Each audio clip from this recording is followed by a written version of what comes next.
CBS Radio brings you Bob Bailey in the exciting adventures of the man with the action-packed expense account, America's fabulous freelance insurance investigator. Yours truly, Johnny Dollar.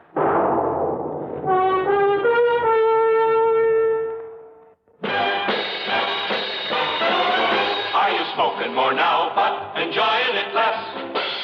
Have a real cigarette, have a Camel. The best tobacco makes the very best smoke. Have a real cigarette, have a Camel. Are you looking for flavor and mildness? Have a real cigarette, have a Camel. The best tobacco makes the very best smoke. Have a real cigarette, a real cigarette, a real cigarette, have a Camel. Again, for the 11th straight year, Camel outsold every other cigarette, filter, king size, and regular. The best tobacco makes the best smoke. So if you're smoking more now but enjoying it less, change to Camels. Get more real satisfaction every time. Start to really enjoy smoking again. Have a real cigarette, a real cigarette, a real cigarette, have a Camel. And now, Act One of yours truly, Johnny Dollar.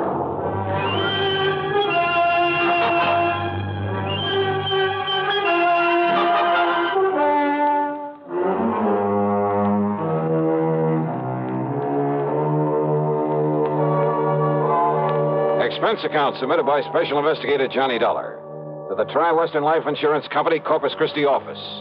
Following is an account of expenses incurred during my investigation of the Unholy Two Matter. It was a little late in the day to ride all the way to Texas, but I managed to make a pretty good set of plane connections. So, expense account item 1, $127.20, plane fare and tips, Hartford to Corpus Christi. Item 2, $4 even for a cab in from Cliff Mouse Airport to the Driscoll Hotel on North Broadway. As I was about to sign my name on a registration card for the benefit of the room clerk, well, I guess this is a pretty small world at that. And I'm sure you're going to find this room very comfortable, Mr. Dollar. Sure. Okay, then, Obie. I'll see you first thing in the morning. Here you are. Thank you, sir. Right now, I'll turn over and tell Wayne Stocks this. Boy, Yeah. take Mr. Dollar's bags up to room. Dollar? Excuse me. Did I hear the name Dollar? What's that? Johnny Dollar, the insurance investigator? That's right. Who are you? Well, the name is Doug Johnstone. Johnstone? Yes. Funny. Man by the name of Johnstone dramatizes all these cases I handle so we can put them on the air. Jack Johnstone. That's right. Well, I'm his younger brother, Douglas. No kidding. No kidding. Well, glad to know you, How are Doug. you, Johnny? Listen, I'm in a big hurry. I've got somebody waiting for me, but I hope we can get together while you're here in town and, well, tear that brother of mine to pieces or something. Sure, why not? If you're down here working on a case, if I can be any help to you, you know. Hey, wait a minute. Are you here to look into the Peterson matter by any chance? Well, frankly, I haven't the least idea. I wonder. Well, can you tell me this? Did Jack Price over at Tri-Western Life send for you? Yeah? Clerk, may I have a piece of paper, please? Oh, yes, sir. Here you are. Sorry, I've got to rush out of here, Johnny, this way, but... Well, who is Peterson, Doug? Here's my address and phone number. That's both the home and the office. All right. Now, maybe I can be of help to you, so don't lose that. Huh? Yeah, okay, thanks. But now, Because Doug, if it is on account of old man Peterson, Johnny, well, I've got some ideas about it, and, well, they could be helpful to you. If, as I say, that's why you're here. Well, what kind of ideas? Well, you know he was supposed to have died because his heart gave out on him. No, I didn't know. Oh, yeah. But if you ask me, well, if it turns out this is the case you're working on, well, you give me a call now, will you? Yeah, sure. But look, why not tell me what you know about it? Well, Johnny, after all, you may be here for something entirely different. Maybe, maybe not. Well, why don't you see first what Jack Price has to say, huh? Well, now, look, Doug, you said... Johnny, this theory of mine could be all wrong. About the death of some man named Peterson. Yeah, John Ridgway Peterson. Well, come on, tell me anyhow. What is your theory? Well, it may not mean anything to you. You may have no interest whatsoever in Peterson. Oh, come on, stop beating around the bush, Doug. What do you think about his death? Well, okay. Murder. What? Yeah, Johnny. Murder. But because neither of us really knew if I'd become involved in it, that was all he'd tell me at the moment. And as he said, he had to run off to meet somebody. It was late, and I was tired after the plane trip, so I grabbed a bite to eat. That's item 3, 2 1/4, then hit the sack. But first thing in the morning, I was in Jack Price's office at Tri-Western. Well, no, I didn't mean to sound on a rush for you to get down here, Johnny. On the other hand, the hotter the trail, the easier it is to follow. Whose trail, Jackson? Sterling Peterson, beneficiary of his uncle, John R. Peterson's life insurance policy. 100,000 clams. Yes. And what's happened to him? The nephew Sterling, I mean. He simply disappeared. When? About the same time his uncle died, apparently. When was that? 5 days ago. Funny that he should leave town when he was about to be presented with that wad of insurance money. He didn't know that he was his uncle's beneficiary. Oh? No. Old John Peterson never told him. Actually, the old man didn't particularly want to leave it to this nephew, but, well... Why not? Oh, they never really got along, as I understand it. The old man had been a hard worker all his life, and Sterling is anything but. Nonetheless, he named him his beneficiary, so that's that. And as heir to whatever else there is to the estate, huh? No, that goes to Sterling's half-brother, Paul. Much of an estate? Certainly not as much as the insurance. The old man didn't have much use for either of them, Johnny. But since they were his only surviving relatives, since they'd probably get everything he left anyway... Yeah, I see what you mean. Does Paul live here in town? Yes. What does he do for a living? Apparently has some money in the stock market. And Sterling? Johnny, I don't know what he lived on. No visible means of support kind of thing. You know what I mean? Uh-huh. I tried to call him, tell him of his uncle's death. His landlady said he wasn't there, hadn't been there for a couple of days, that he'd simply packed up his things and left. I'll give you the address. Yeah, do that. Then I called his brother, but Paul didn't know where he was either. Just disappeared. That's right. I wonder why. Who knows? Have you called the police? Why? Just because a man suddenly leaves town? That's hardly reason to call in the police, Johnny. Maybe not. What? Sterling didn't know he was beneficiary of this policy. No. But maybe he did think he'd get some of the estate if he were lucky and the old man turned up dead. And maybe Sterling needed money. I understand he always did. So if he could help the old man on his way... No, Johnny. The doctor said it was a heart attack. Yeah? Well, there are a lot of ways to make it look like a heart attack. Has there been an autopsy? Why, no. Then have one made. The insurance company's entitled to one. But you're saying Sterling murdered him? Maybe. Johnny. Just go ahead and order that autopsy.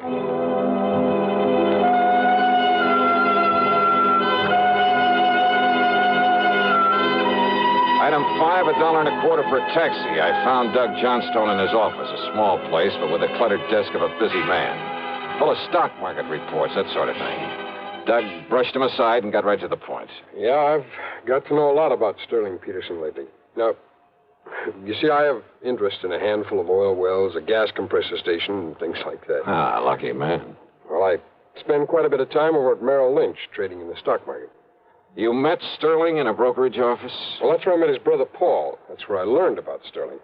It seems he was always trying to get money out of Paul. I take it Paul is pretty well healed, huh? Well, hardly. He's a sharp one.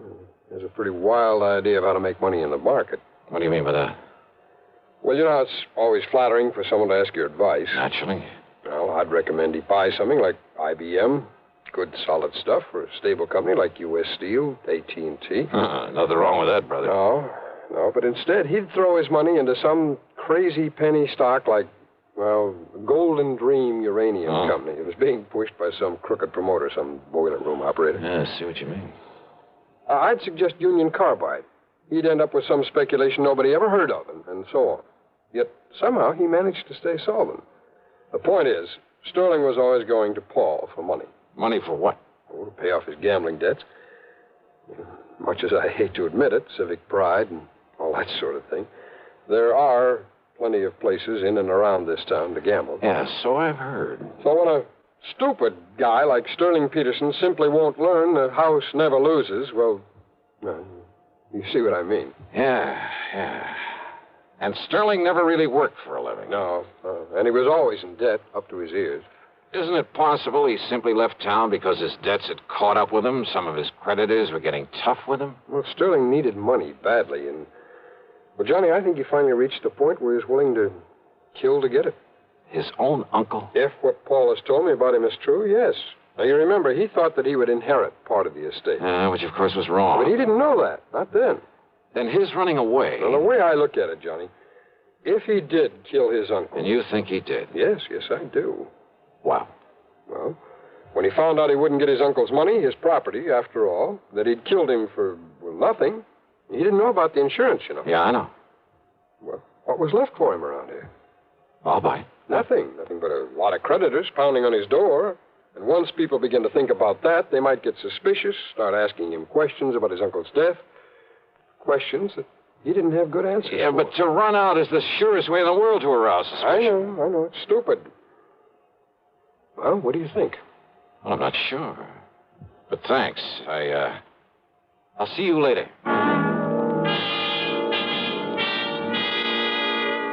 I took a taxi over to the place where Paul Peterson lived. That's item 6, $1.50. It was a nice apartment in a fairly good neighborhood. But he wasn't home. Item 7, $1 even for a cab to the brokerage house Doug had mentioned. I talked to Wayne Stockset, a friend of Doug's. He hadn't seen Paul Peterson around there for several days. Well, Paul said something about going out of town, Dollar, to look at some of the companies he considers investing in. I see. When he gets the money from his uncle's property and so forth, Paul will have quite a bit to play with. And play with is the proper term, despite our advice to avoid so many cheap speculations. I've heard he's a bit of a plunger. Yes, I'm afraid so. Well, if he does come around, Wayne, ask him to call me immediately. I'll be at the Robert Driscoll. Item 8, $2 for a late lunch. Item 9, $1.30 for a cab to Jack Price's office. Now, wait a minute, Johnny. Yeah? Instead of hunting for Sterling Peterson, you're just hanging around hoping to find out the old man was murdered. Well, give me time, will you? But I tell you, the doctor who was with him when he died said it was heart failure. And I tell you, Jackson, there are plenty of ways. There are medical tricks. I can't Hold believe... it a minute, Johnny. Price speaking. Yes? All ready? Well, doctor, what did you... What? Oh. I see. Thank you. What's the matter, Jackson? How did you know? How did I know what? The autopsy. Yeah? You were right. Apparently some drug substituted for the digitalis the old man was taking. You mean Doug Johnstone was right. The old man was murdered. Yes, Johnny. Murdered. Act 2 of yours truly, Johnny Dollar, in a moment. Welcome, recording star Mel Torme. It's terrible trying to sing with a bad cold. So I always take 4-way cold tablets to relieve cold miseries fast. Good idea. Tests of all the leading cold tablets proved 4-way fastest acting. 4-way starts in minutes to relieve muscular pains, headache, reduce fever, calm upset stomach, also overcomes irregularity. When you catch cold, try my way. Take 4-way cold tablets. The fast way to relieve cold distress and feel better quickly. 4-way, only 29 cents. Now, here's a word about another fine product of Grove Laboratories. To get rid of embarrassing dandruff in 3 minutes, change to Fitch Dandruff Remover Shampoo. 3 minutes with Fitch regularly is guaranteed to keep unsightly dandruff away forever. Apply Fitch before wetting hair, rub in 1 minute. Add water, lather 1 minute. Then rinse 1 minute. Every trace of dandruff goes down the drain. 3 minutes with Fitch and embarrassing dandruff's gone. At the same time, Fitch can brighten hair up to 35%. Get Fitch Dandruff Remover Shampoo today. And now, Act 2 of yours truly, Johnny Dollar.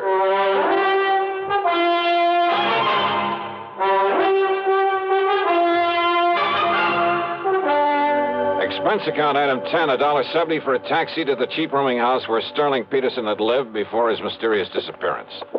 The landlady turned out to be quite helpful. Well, that chiseling, no-account, tin-horn gambler owed me 2 months back rent, Mr. Dollar. Well, if we can find him. Only I'm beginning And to you doubt ask me there's something mighty suspicious about the way he picked up and left. Yeah, what do you mean, Yeah. Mrs. Toomey? Well, now, here. Here, now, you look for yourself. You see all them empty hangers in that closet there and them empty drawers I pulled out on the bureau? Oh, so what? Yeah, took every stitch of clothes he had. How he ever stuffed them all in them 2 little suitcases he owned would have been impossible. So he picked up a tour over, a couple of more handbags. Without me seeing him come in here with them? You apparently didn't see him leave. Well, no. At Look here, in the medicine cabinet in the bathroom. Now, here's a receipt. Yeah, that is funny. Well, it sure is. Man not taking along his comb and razor and shaving things and his toothbrush and his hair tonic. I don't care how much of a hurry he was in. Mrs. Toomey, the day that Sterling Peterson disappeared. You mean the night he disappeared, don't you? Do I? All that day, he just sit around here, said he was waiting for his brother.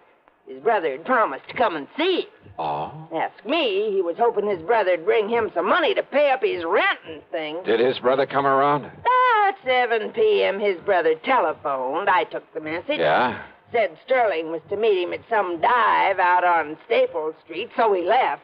And that's the last you saw of him? I heard him come back here and up to this room sometime after 2 a.m. But you didn't actually see him. I go to bed at a respectable hour. Then how are you sure it was? Next morning he was gone. Bag and baggage must have just plain sneaked out on me. No, I don't think so, Mrs. Toomey. What's that?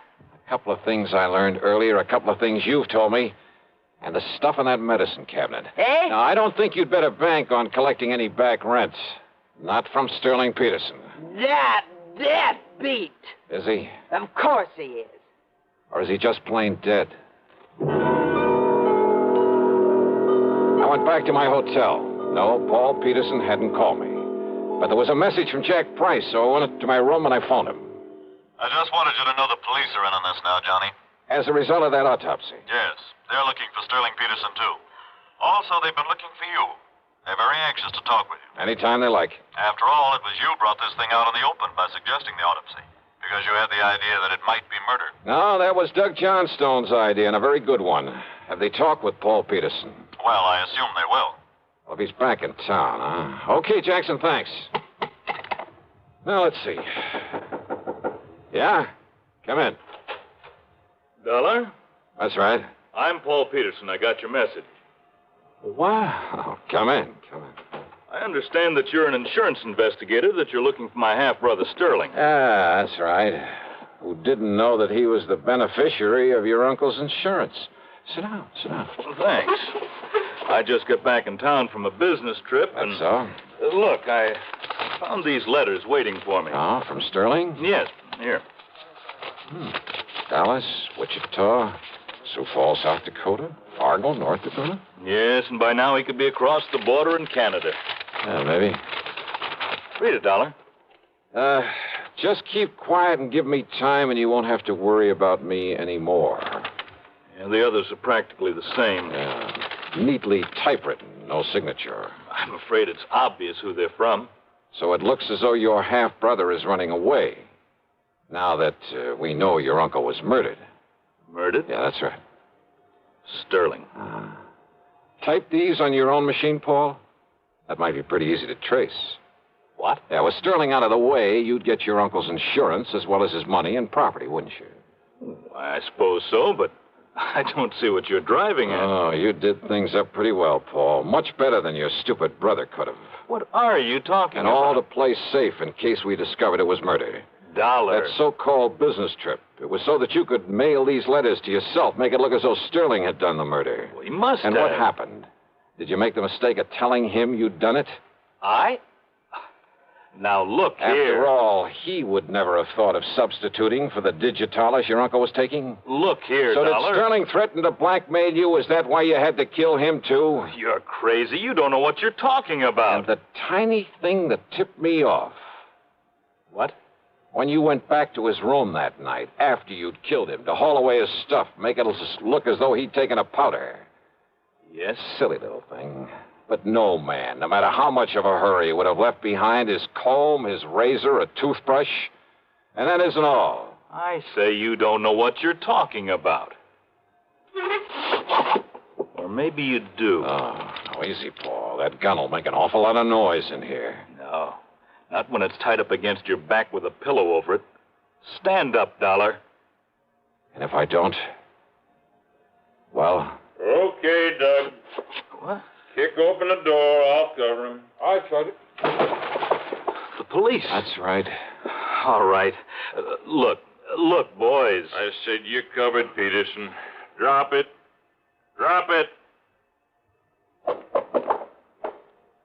Johnny. You okay? Yeah, sure, Doug. You hear it all, Sergeant?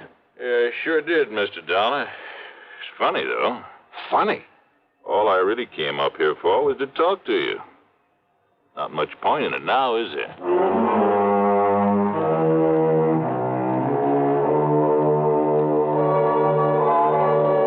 So, another day, another dollar. And I'm not talking about myself. Expense account total, including hotel bill, a flock of incidentals, and a plane back to Hartford, $287.20. Yours truly, Johnny Dollar.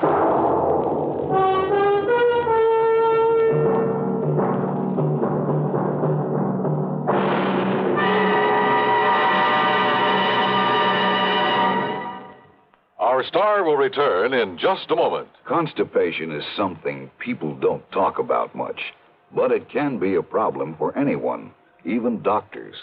And when constipation occurs, it's interesting to see just what doctors consider important about a laxative they might use or recommend. Well, a majority of the doctors we heard from had this to say. A laxative should be effective, gentle, as close to natural acting as possible, and a medicine that can be used with complete confidence. Now, X-Lax has been popular with many doctors and millions of people over the years because pleasant-tasting chocolated X-Lax is effective. Overnight, it helps you toward your normal regularity. X-Lax is gentle. Next morning, it gives you the closest thing to natural action. And that's why many doctors and millions of people use X-Lax with complete confidence. X-Lax, the laxative that helps you toward your normal regularity gently, overnight. Is X-Lax in your medicine cabinet? Now, here's our star to tell you about next week's story. Next week, a hurried trip to Alaska to look for a clue to a murder. And say, if you've been to Alaska, if you know anything about the customs, the manners of the people up there, especially their eating habits, well, it's quite possible that you'll find a solution to the case even before I do. Or maybe you will anyhow. Because it all hangs on a tiny, seemingly unimportant clue. And yet, well, give a listen. See how well you can break down a killer's alibi. Yeah. Join us, won't you? Yours truly, Johnny Dollar.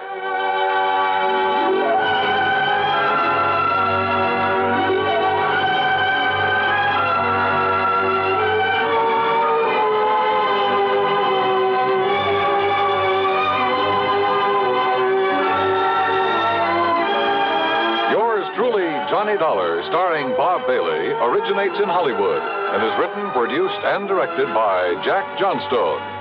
Heard in our cast were Virginia Gregg, Jack Edwards, Forrest Lewis, Stacey Harris, Gil Stratton, and Barney Phillips. Be sure to join us next week, same time and station, for another exciting story of yours truly, Johnny Dollar.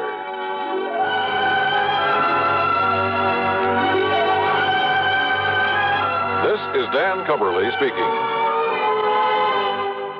Tangled secrets unravel eerily all through the long night as suspense follows on the CBS Radio Network.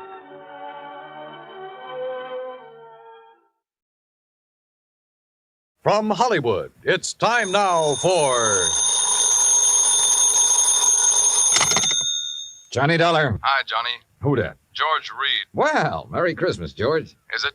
Oh, what's the matter? You ever hear of Jediah Gillis? Eccentric? Owns about half of Rhode Island? That's the boy.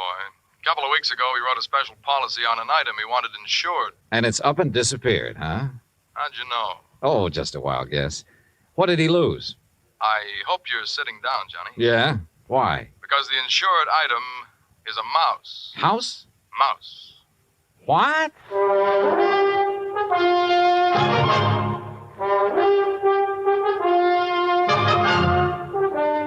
Bob Bailey in the exciting adventures of the man with the action-packed expense account, America's fabulous freelance insurance investigator. Yours truly, Johnny Dollar.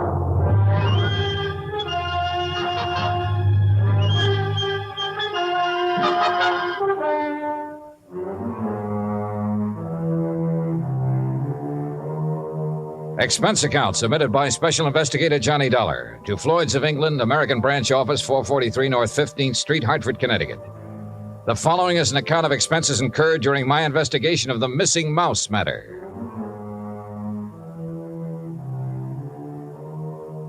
Expense account item 1, 85 cents. Taxi from my apartment to George Reed's office. He was on his feet waiting for me. His Ivy League suit looked as though it had been slept in, and he needed to shave. Close the door, Johnny. Yeah, sure. Johnny, I'm going to level with you. This thing has me going. Well, it serves you right. Anybody who'd insure a mouse deserves what he gets. Yeah, but it isn't an ordinary mouse, Johnny. No? Not according to Mr. Gillis's original application. Yeah, take a look. Item to be insured. One unusually talented grayish-brown mouse. Unusually talented? Like how? I don't know. What? I tried to find out, but Gillis wouldn't tell me. And still you issued the policy. You know our company, Johnny. We have a reputation for insuring almost anything, but we have to draw the line occasionally, and we would have here, except for one thing. What's that? And believe me, it better be good. It is. Gillis carries all of his insurance with us. Yeah, but even so. Just one of his several policies is a straight life for $350,000. Wow, king-size premiums, huh? Exactly. So when he called asking us to insure this fellow's mouse for a few weeks... Wait a minute. Gillis doesn't own it? No. Well, who does? It belongs to a friend of his, a man named Glazer. He's spending the holidays with Gillis. Gillis didn't want to be responsible if something happened to Glazer's mouse while he's there, so he asked us to write the policy. How much did you insure it for? All the company would allow, $5,000. Oh, now, George, you think I want to get all worked up over a lousy $5,000 loss? What kind of a commission can I possibly make on that? Look, give me a chance to finish, will you? All right, but only because it's Christmas. All right. Late last night, I received a call from Gillis. He wanted to know whom we considered the best investigator in this part of the country. When I told him, he told me about the mouse and insisted I send you up to help look for it. No, George, I'm sorry, but I'm going to pass. I've handled some screwy cases in my time, but this is... Please wait till I finish, will you? I told Gillis you wouldn't be interested.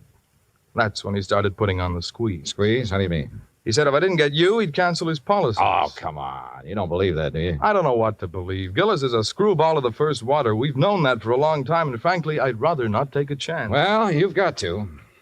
Maybe not. I've received an okay from upstairs. On this one, you can write your own ticket. Well, why didn't you say so in the first place? You didn't give me a chance. Look, there's a train for Providence at 3:30. Here's Gillis's address. He wants you to stay with him. That'll cost more, Georgie. It figures. Merry Christmas, Johnny. Same to you, Santa Claus.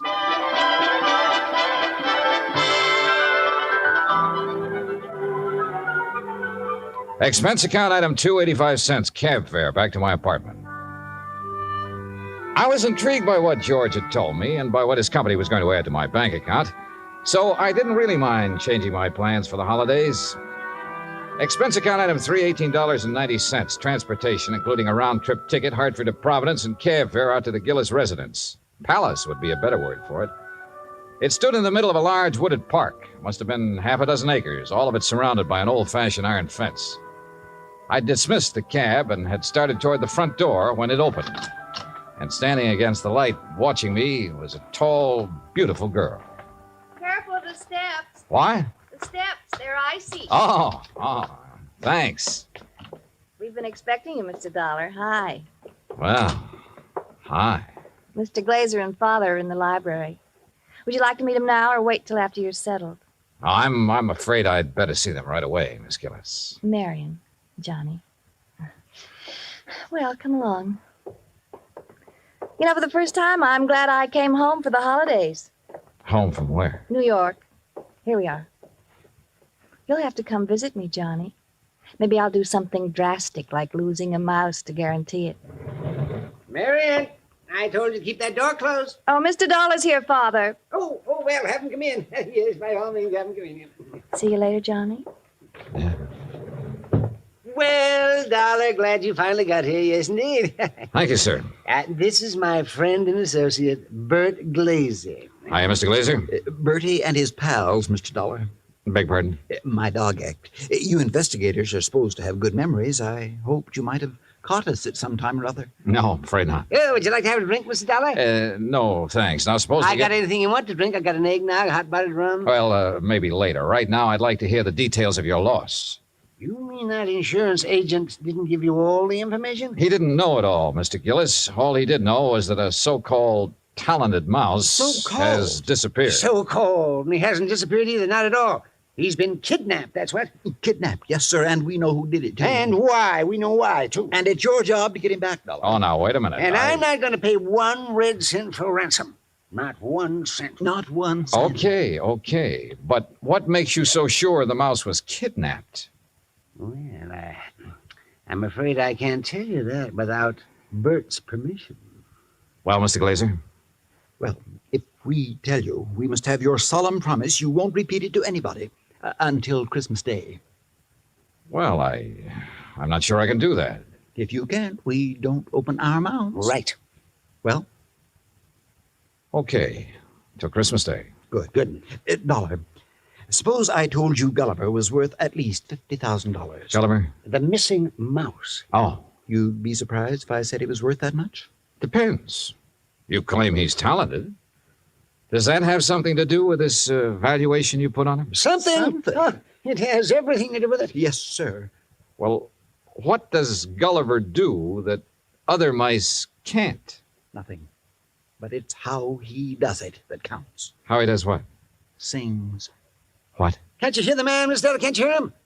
Gulliver sings. He carries a tune. You know. With the clarity of a clarion, the fervor of a female opera star, and the tone of a tenor. That's how we plan to bill him. I see. But he doesn't believe us. Oh, no, wait. I didn't say that. There's no need to. We can tell by your face. Can't we, Bert? But a mouse. Mr. Dollar, it is a scientific fact that mice sing. Mice sing? Well-known magazines have published articles proving it. Unfortunately, most of them sing in a scale too high for human hearing. But not Gulliver. Well, not Gulliver. Yeah, that's right. He's a basso. A basso? By mousy standards, that is. Oh, no. No, Bert, he still doesn't believe us. Very well, Jedediah, there is only one thing to do. There's only one thing to do. You follow us, Dollar. We'll erase the doubt in your mind forever. I took a good look at Bert Glazer, then reluctantly followed the two of them out of the library and down a long hall. At the moment, this thing had all the earmarks of a good old-fashioned con game. Or better still, a benefit on behalf of Bert Glazer with Jodiah Gillis and Floyd's of England as the sole cash contributors. We wandered for what seemed like blocks through the old mansion and finally reached a large playroom. On top of one of the billiard tables was a small brass cage. In it were two small grayish-brown mice. Glazer opened the cage and let them out. Mr. Dollar, allow me to present Hecuba and Esmeralda. Oh, how do you do? I suppose they sing, too. Oh, they certainly do. But not nearly as well as Gulliver. Just don't have the instrument, you know. Instrument? The voice, Dollar, the voice, the vocal cords. Oh, yeah, I see. But, now, where did you keep Gulliver? In here with the others. Bert didn't want to separate them. That's right. I originally started to make the three of them into a singing, trio, like the Andrews sisters. But Gulliver advanced so rapidly, I decided he should be a soloist. Oh, sure. You aren't afraid of mice, Mr. Danner? No. No, well, that's fine. They sense it if you are, you know. It upsets them. Upsets them. All right, now, Hecuba, move over a bit. Give Esmeralda some room. That's it. Now, up on your haunches. Up, Esmeralda. There we are. Now, what would you like to hear, Mr. Dollar? Oh, anything at all? Oh, Bert, how about my favorite, Over the Waves. Good. Yeah, you got it, Esmeralda? Over the Waves. That's it, Hecuba. All ready then? Good. That'll be fine. Ready now? 1, 2, 3. 1, 2, 3. Oh, that's it. Oh, beautiful, Esmeralda. Beautiful. Yeah.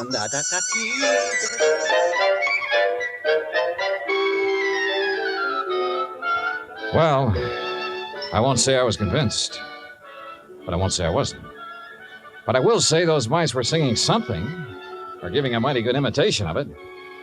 We returned to the library, and this time I sampled the eggnog liberally. Is that all right, Dollar?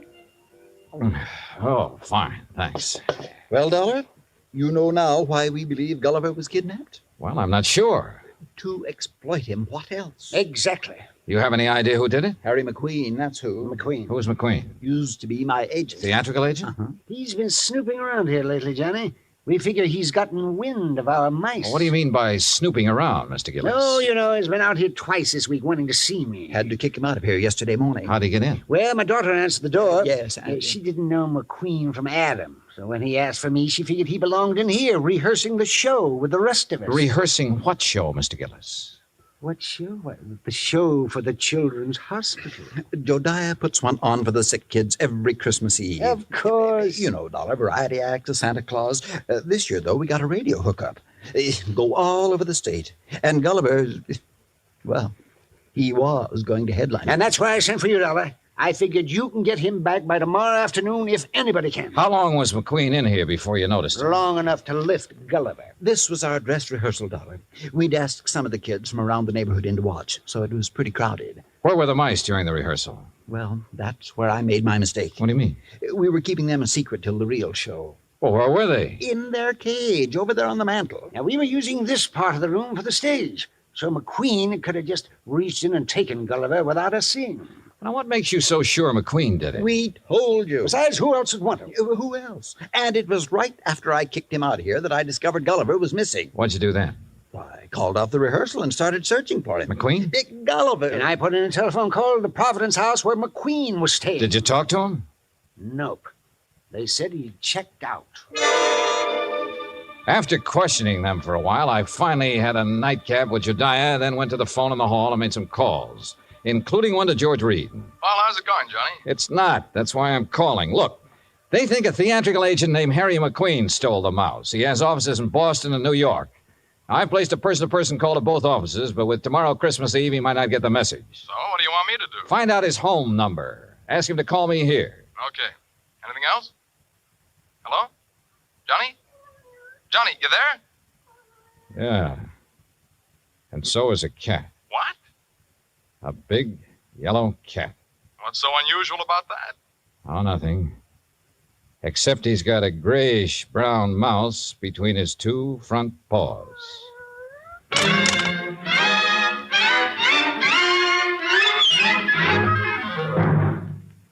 Act 2 of yours truly, Johnny Dollar, in just a moment. You can't buy happiness by the pound or the yard, but you can have it by the hour with no strings attached every Monday through Friday evening and each Saturday in the daytime when the Robert Q. Lewis Show is on the air. Join him and his fun-loving gang 5 nights a week and Saturdays in the daytime on most of these same stations. Now, Act 2 of yours truly, Johnny Dollar, and the Missing Mouse Matter.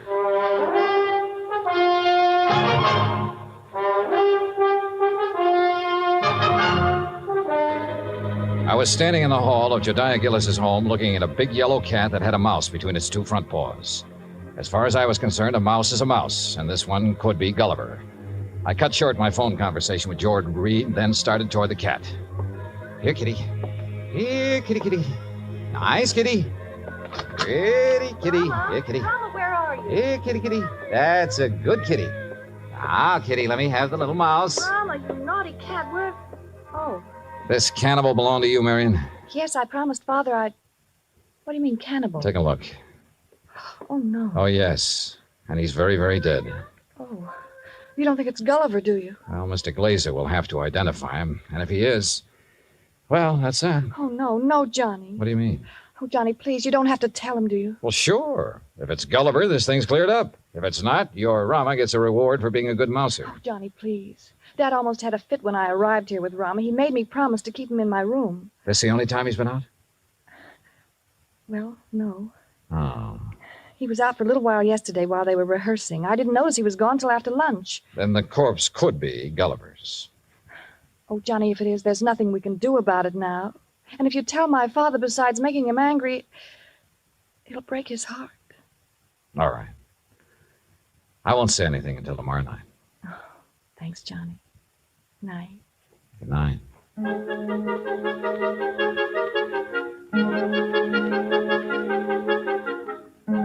Christmas Eve morning came cold, crisp, and clear. The Gillis grounds were covered with new fallen snow, and the trees were heavy with icicles, giving the whole place the look of a winter wonderland. I dressed and went down to join Gillis and Bert Glazer at breakfast. I was on my third strawberry when the phone started to ring. Yeah. You expecting a call, Dollar? Yeah, matter of fact, I am. Then you'd better answer it. If it's somebody at the broadcast station for me, tell them I'll be at the Children's Hospital at noon. They can call me there. Right. Hello? Johnny Dollar? Speaking. Look, I don't know what's going on down there or why you're going to pester me about it. Who is this? Harry McQueen. Who did you think? Well, I wasn't sure. Well, your friend Reed got me out of bed this morning, Dollar. He told me you wanted to ask me some questions about a mouse that's missing from Jediah Gillis's place. That's right. What do you know about it? Well, I've done a lot of pilfering in my time. I've taken towels from hotels from Maine to Miami and Seattle to Bridgeport. But I never had to stoop so low as to steal a mouse from any hotel, garbage dump, trap, or field. Do I make myself clear? Perfectly. Except for one thing. Yeah? This particular mouse was a performer. Was a what? He was trained, did tricks. Still doesn't interest me. Well, then why were you trying to see Mr. Gillis? To get some of my people on his Christmas show. Anything wrong with that? No. There'll be a lot of publicity about it. Would have done him a lot of good. And you're sure you weren't interested in the mouse? Look, Dollar, when I went into this business 18 years ago, I swore then I'd never handled kids, belly dances, or animal acts. But you handled Bert Glazer's dog act. Is what? Dog act. Bertie and his Oh, pals. somebody's feeding you a line, Dollar. That act was billed Bertie and his pal, and the pal is a dummy. Glazer's a top-notch ventriloquist. He's a master. You hear me, Dollar? Yeah, Harry. I hear you fine. I had to do some thinking, so I put on my coat and went outside for a walk around that wooded park. What I had just learned about Glazer confirmed what my instinct, my common sense, had been telling me all along. Except for one thing. The performance given by Hecuba and Esmeralda the night before. If Glazer had been doing the singing for those two mice, he was a master ventriloquist. Which was exactly what Harry McQueen said he was.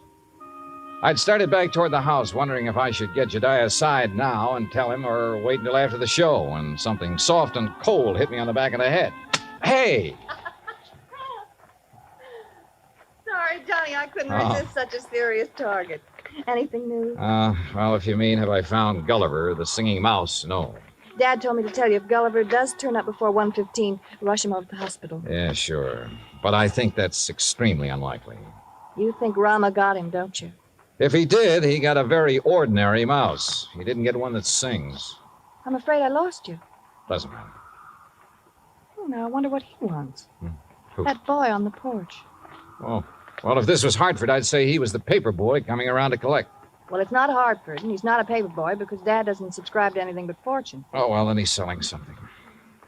Well, if he is, he's not going to give us a chance to buy any. Johnny, looks like we scared him off. That's funny. Hey! Hey, come back! He sure tore out of here when he saw us. Wonder what he wanted. Do you suppose he was one of the kids they invited in to see the dress rehearsal? Well, if he was, what would he be doing back here today? I don't know. Let's take a look around. We found it in the playroom, near where Gulliver's cage had been. It was a roundish metal clamp, the kind of boy wraps around his trouser leg when he's riding a bike. I was about to call the hospital and ask Jediah for a list of all the kids they'd invited to the rehearsal when the front doorbell rang. Johnny, it's that boy again. Better let me get in.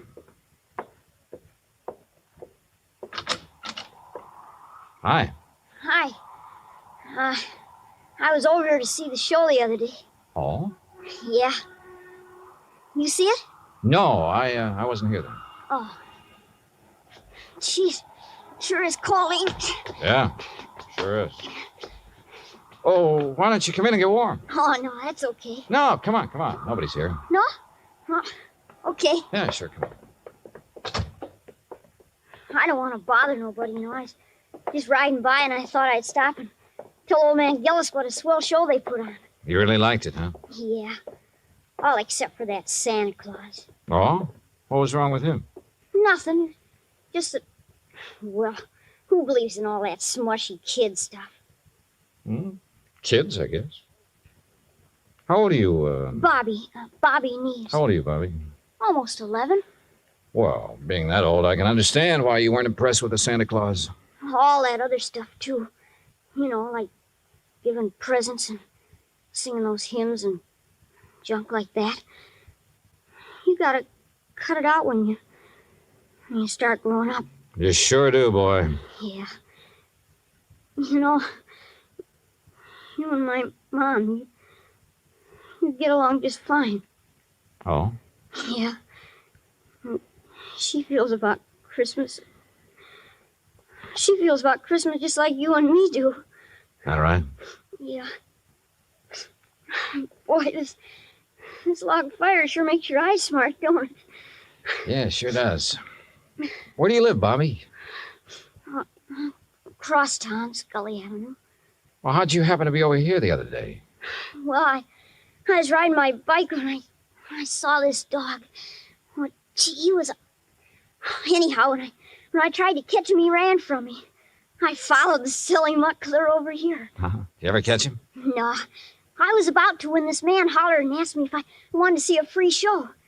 So I came in. I see. Well, you must like dogs a lot, huh? Sure. You got one?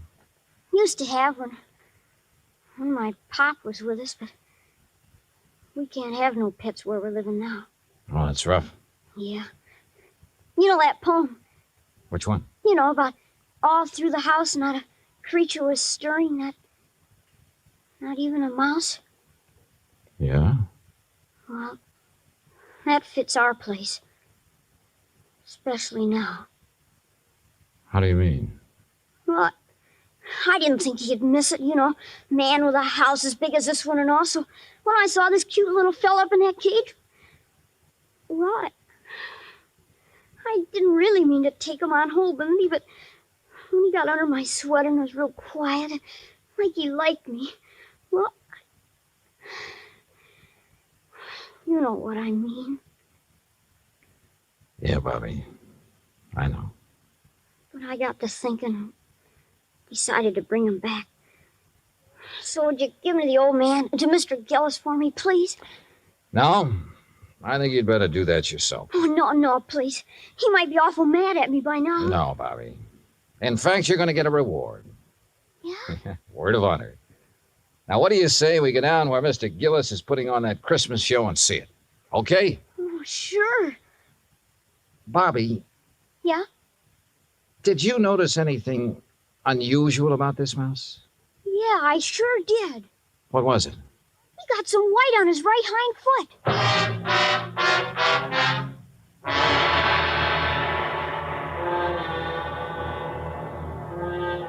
Expense account item 4, $1.60. Cab fare from the Gillis residence to the Children's Hospital for Marion, Bobby, and myself.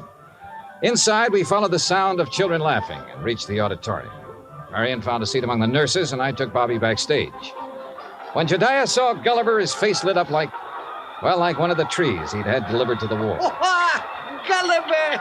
By golly. I knew if anybody could do it, you could, Dollar. I didn't do a thing, Mr. Gillis. All the credit goes to Bobby. Oh, to Bobby. Well, I'll speak to you after the show, young man. Yes, sir. Bert, look, he's back. So glad to go, my stout Gulliver. Oh, I do declare I have never been so glad to see a person before. You better hurry, Bert. He's scheduled to go on in just a minute. Oh, he will. Well, I'll go check on the microphone when everything be just so. Don't go away, Dollar. No, he won't. Bobby, why don't you sit over there where you can see the stage? Yes, sir. Bert, you think Gulliver will sing today? I know he will. Oh, get ready, Gulliver. But that boy had Gulliver all day and all night, and he didn't sing once. Did the boy ask him to? Ladies and gentlemen, boys and girls, for the first time in a while, one of the wonders of the world, Gulliver, the singing mouse. Hey, Mr. Dollar, can that mouse really sing? That is what we're going to find out, Bobby. Exciting, isn't it, Dollar? Sure is, Mr. Gillis. All right, thank you, folks. Thank you. And now for Gulliver's first number, he'd like to sing with... what's that, Gulliver? I see. He's going to sing Jingle Bells, but he wants me to get off stage so everybody will know it's really him doing it and not me. Thank you. Is he all right, Bert? Oh, fine. Just feeling his oats. Well, why doesn't he start? He's going to. Listen.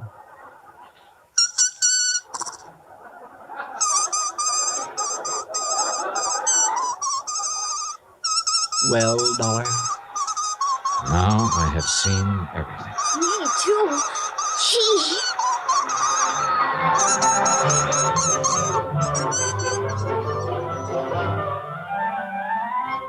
Bert Glazer had a logical answer for having lied about his old vaudeville act. He knew I wouldn't believe the mice could really sing if I'd known he was a ventriloquist. And you know, well, after all, yet sometimes... Expense account total, including cab fare, Hartford Station to my apartment, $38.20. As for my separate and additional fee, as agreed upon before I took this matter, well, there's a boy named Bobby Neves who lives on Scully Avenue over in Providence. See that he gets it, huh? Yours truly, Johnny Dollar.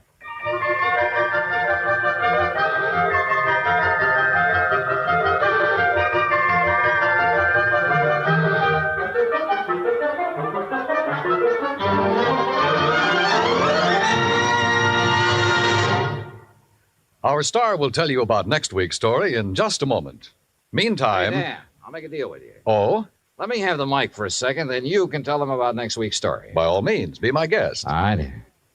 I just don't want to pass up a chance to do two things. First, well, Pam and Eric and Fran, Mr. and Mrs. Froelich, Helen, Will, Scotty, all the rest of you nice people who've written in to tell us how much you like the program.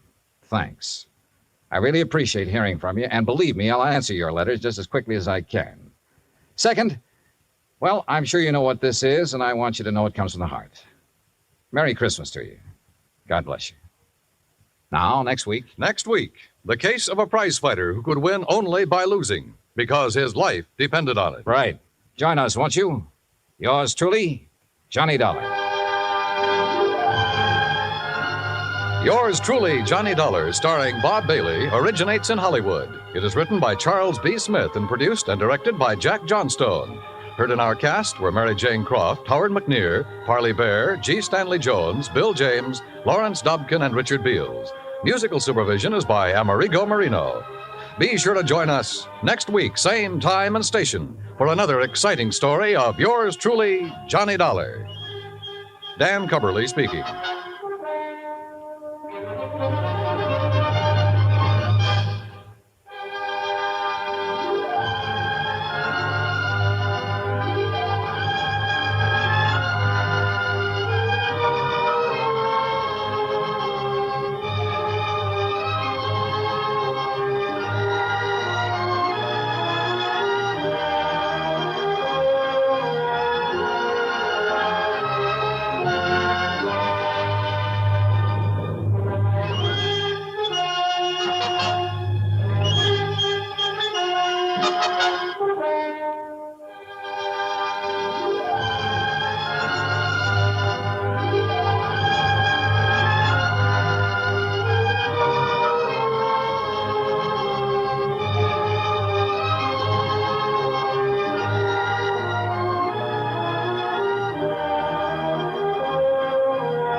Johnny Dollar.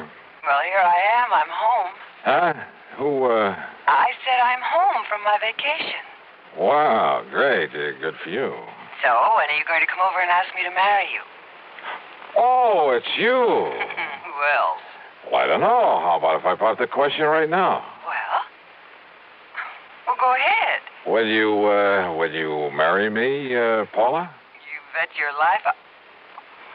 Paula? Who else? Why, you two-timing. This is Betty Lewis. Yeah, I know. Come clean with me, Johnny. Who's Paula? Oh, now, does it make any difference? Paula who, Johnny? Johnny? Oh, Smith, Jones, Brown, you pick one. You rascal, You were kidding me, weren't you? Weren't you kidding me? Oh, yeah, sure, I guess so. Oh, sure, honey. With this crazy business of mine getting slugged and shot at all the time, why, you know as well as I do it wouldn't be conducive to a happy married life.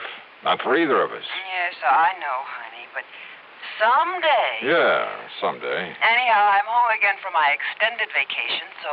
So, how about dinner and a show and a big night all around? I'd love it. Say 7 o'clock? Make it 6:30. 6:30, and I'll have cocktails ready and waiting right here at 11:3:25. Betty, my love, it's a deal. Good. I'll see you in exactly 7 hours and 31 minutes. On the nose. Bye, honey. Yeah. Well, let's see now. Yeah, honey. Huh? Don't give me that honey stuff. This is Randy Singer. Randy, how's the old New York Police Department these days? Johnny, I gotta see you. Okay, I'll run on down there first thing in the morning. No, I mean now, right now. Oh, well, now, look, Randy, I got a date tonight, important one. And I gotta go out of town with the chief on a murder case, leaving in a couple of hours. Maybe gone a week, maybe longer, so grab a train, will you? Well, if I could be sure of getting back here by early this evening. Back there in Hartford is where you should be, as quickly as possible. Huh? After I've talked to you. So if this timetable I have means anything, you can grab a train in about 20 minutes. Well, now, listen, Randy, I'll have the boys in the prowl car pick you up at Grand Central Station. Listen, will you? Grab your hat and come on. See you, Johnny. Randy!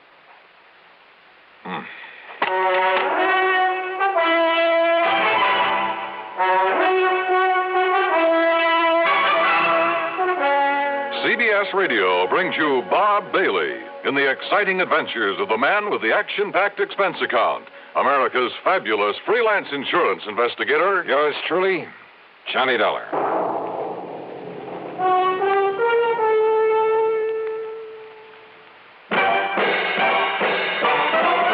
Are you smoking more now, but enjoying it less? Have a real cigarette, have a Camel. Are you missing the smoke the nation likes best?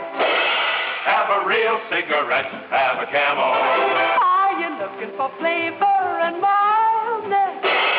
Have a real cigarette, have a Camel. The best tobacco makes the very best smoke. Have a real cigarette. A real cigarette. A real cigarette, have a Camel. If you're smoking more today, but enjoying it less, try Camels. More people smoke Camels than any other cigarette. Any filter, any king, any regular. The Camel blend of costly tobaccos has never been equaled for rich flavor and easygoing mildness. The best tobacco makes the best smoke. Have a real cigarette. A real cigarette. A real cigarette, have a Camel. And now, Act One of yours truly, Johnny Dollar.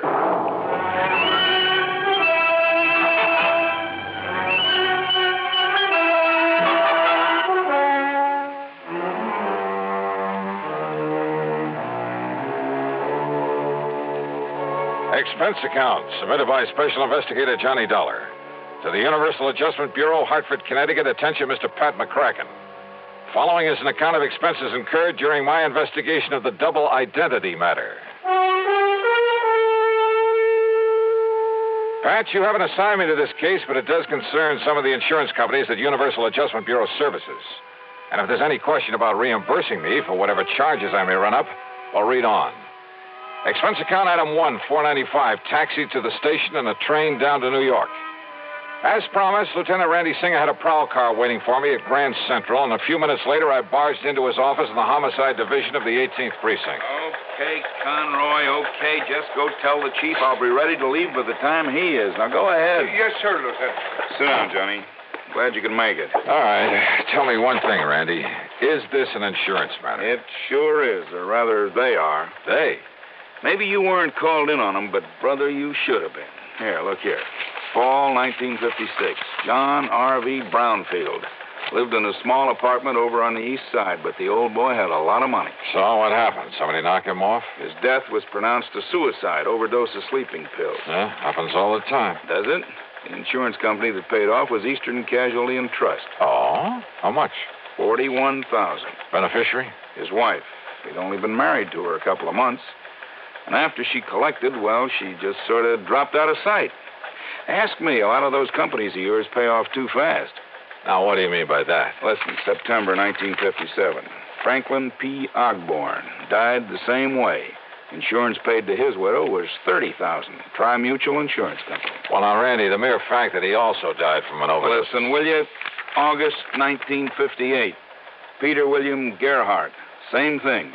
His widow collected $50,000. Are you trying to say you don't think they were suicides, Randy? I'd bet my bottom dollar on it. Why? Here's the last one, middle of last month. William Earl Chadwick.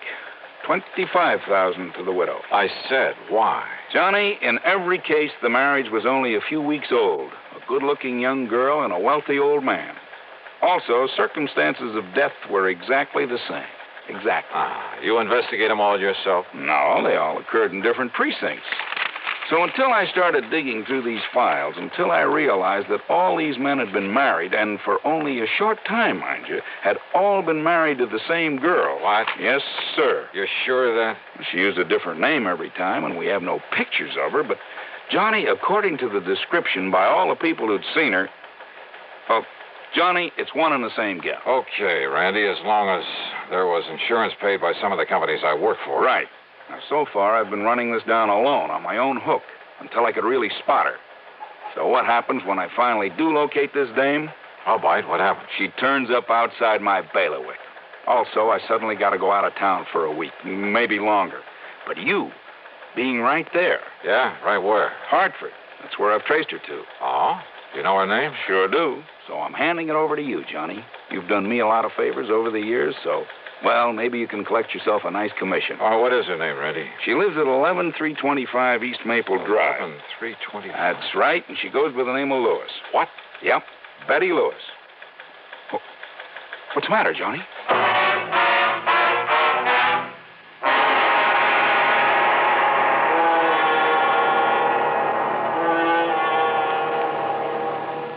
Act 2 of yours truly, Johnny Dollar, in a moment. Are you looking for a career with a lot of bright job opportunities and a chance to be someone? Then by all means, look into professional nursing. Young women between 18 and 35 who are high school graduates in good physical condition can qualify for nurses training. There are many fascinating outlets for nurses' talents. They can work in hospitals, private homes, doctors' offices, in research, industry, or the armed forces. There's a great need for women to teach nursing, too. Women under 50 are also needed as practical nurses. Practical nurses require less training than professional nurses. They assist in hospitals and perform countless valuable services in private practice. This message is also addressed to men, because there's an increasing number of men going into both professional and practical nursing. So, find out if you can qualify for a nurse's career. Inquire at your nearest hospital or inquire at your nearest school of nursing. And now, Act 2 of yours truly, Johnny Dollar and the Double Identity Matter.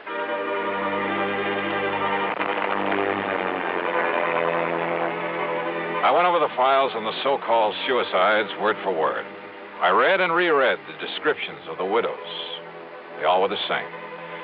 No question about it, the same girl had been married to each of the four victims, had been married to each of them only a very short time. Then after death, from an apparent overdose of sleeping pills, she had collected the insurance and quietly dropped out of sight. But Lieutenant Randy Singer, NYPD, had tracked her down and traced her to Hartford. And according to him, according to the description, she was Betty Lewis of 11325 East Maple Drive.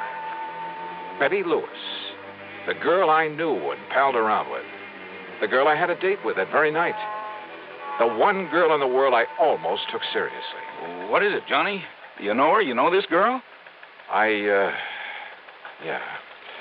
That is, I think I've seen her there in Hartford, Randy. Good. Then go back there. Get next to her, Johnny. Trip her up.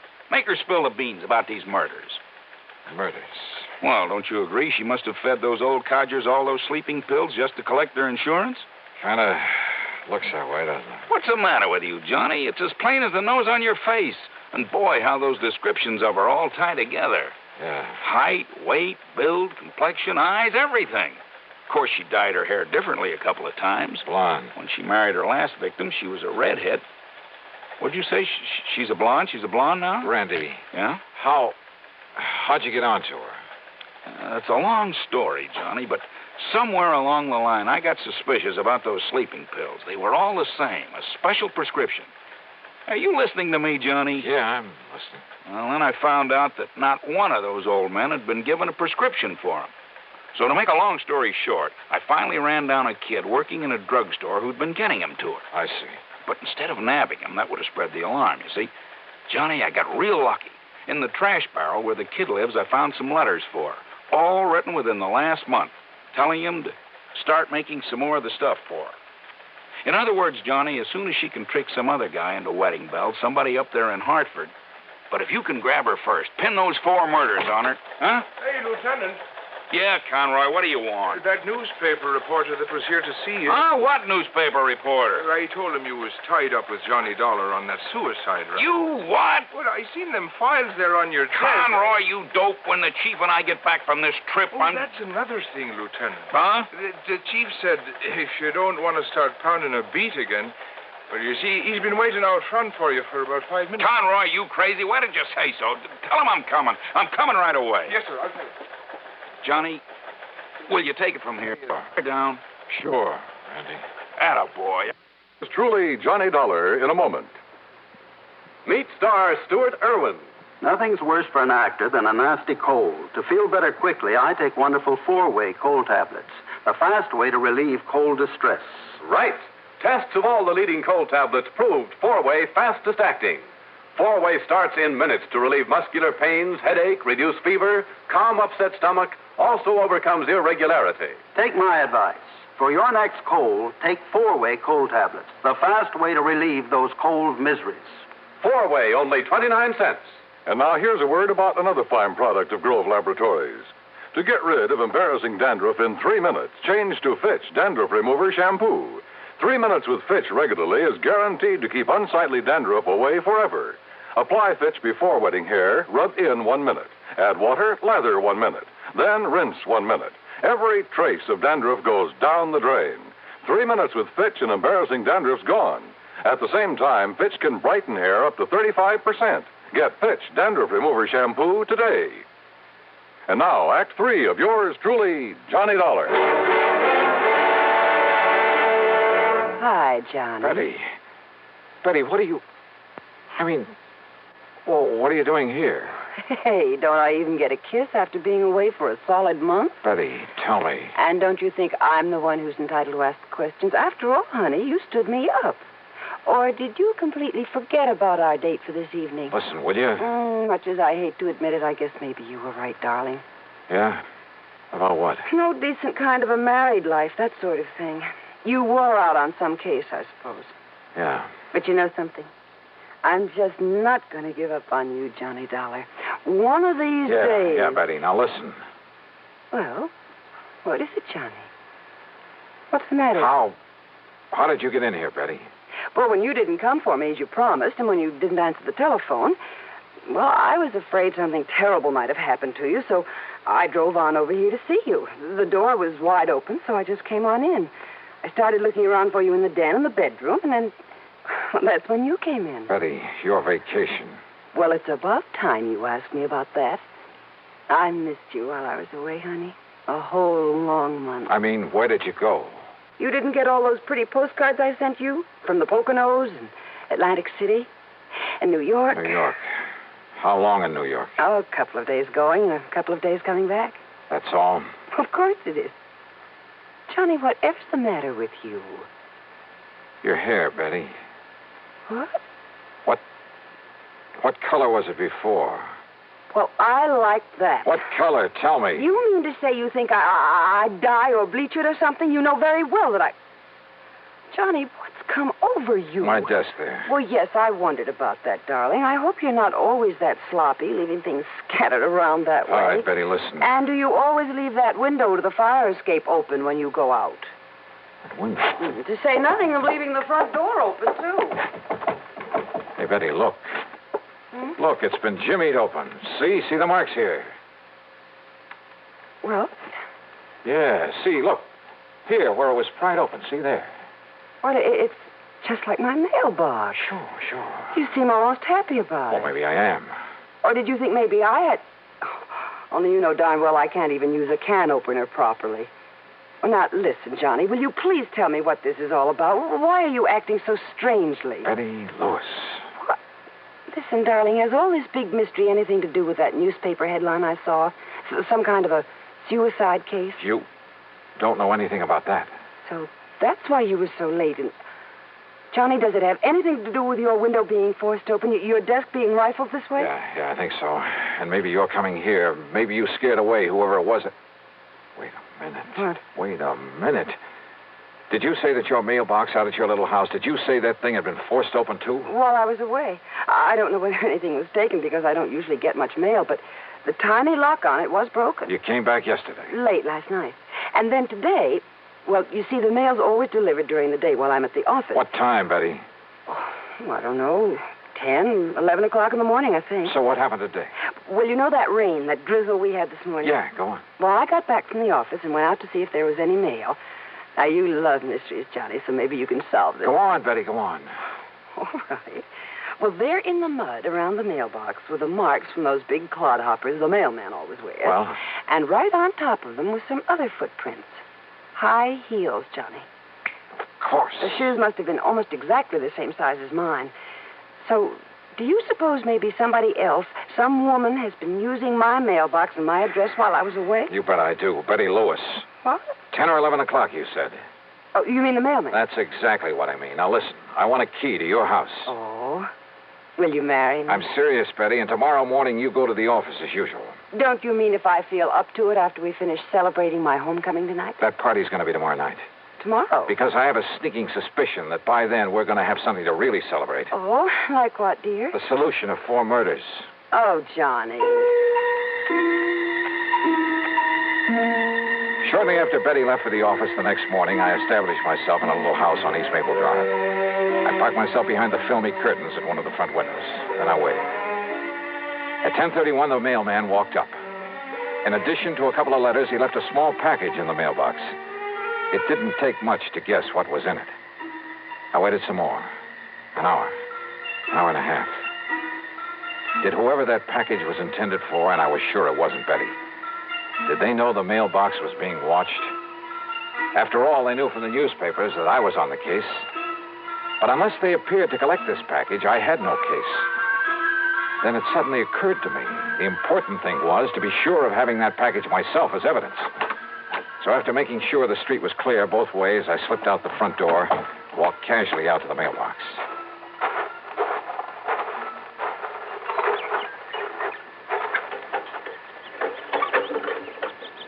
Aha. Miss Betty Lewis, 11/3/20. Huh? Just a minute there, you. Yes? Just what do you think you're doing poking around my mailbox that way? By golly, you do look like her. What are you talking about? The real Betty Lewis. Well, I'm Betty Lewis. Now, if you don't mind, that package you just took out of the mailbox. Sorry, miss, whatever your name is, but I need it as part of the evidence. Evidence? Yeah. That'll pin the murders of 4 husbands on you. Johnny Dollar. That's right. All right. Give me that package. Oh, put that thing down, I'll lady. pull the trigger, Johnny, if you don't give me that package. Give it to me. Okay. Whatever you say. You dirty...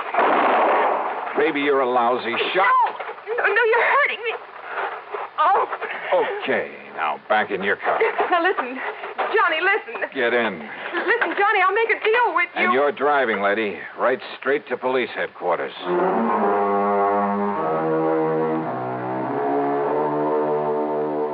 Sure, there's a lot more to be done, only by the police, both in Hartford and down in New York.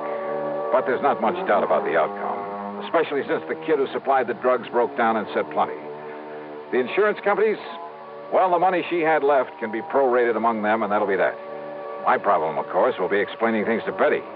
But you know something? That may have its pleasant aspects, too. So expense account total, well, call it $20, provided there's also a fee on this one. Yours truly, Johnny Dollar.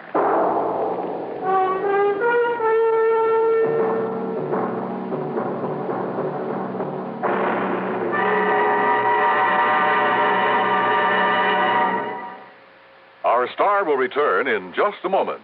Constipation is something people don't talk much about, but it can be a problem for anyone, even doctors. And when constipation occurs, it's interesting to see just what doctors consider important about a laxative they might use or recommend. Now, a majority of the doctors we heard from had this to say. A laxative should be effective, gentle, as close to natural acting as possible, and a medicine that can be used with complete confidence. Well, pleasant-tasting chocolated X-Lax is effective. Overnight, it helps you toward your normal regularity. X-Lax is gentle. Next morning, it gives you the closest thing to natural action. And that's why many doctors and millions of people use X-Lax with complete confidence. X-Lax, the laxative that helps you toward your normal regularity gently, overnight.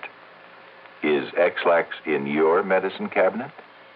Now, here is our star to tell you about next week's story. Next week, the wildest bunch of crooks I ever tangled with. Join us, won't you? Yours truly, Johnny Dollar.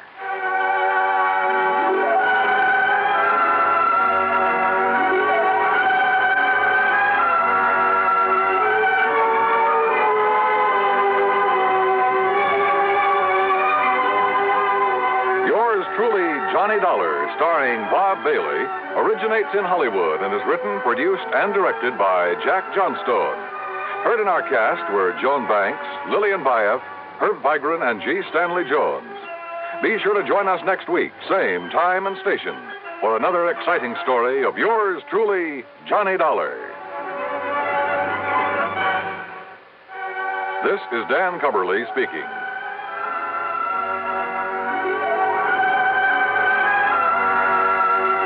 Fate stacks the cards against a jittery gamble in suspense. Next from the CBS Radio Network.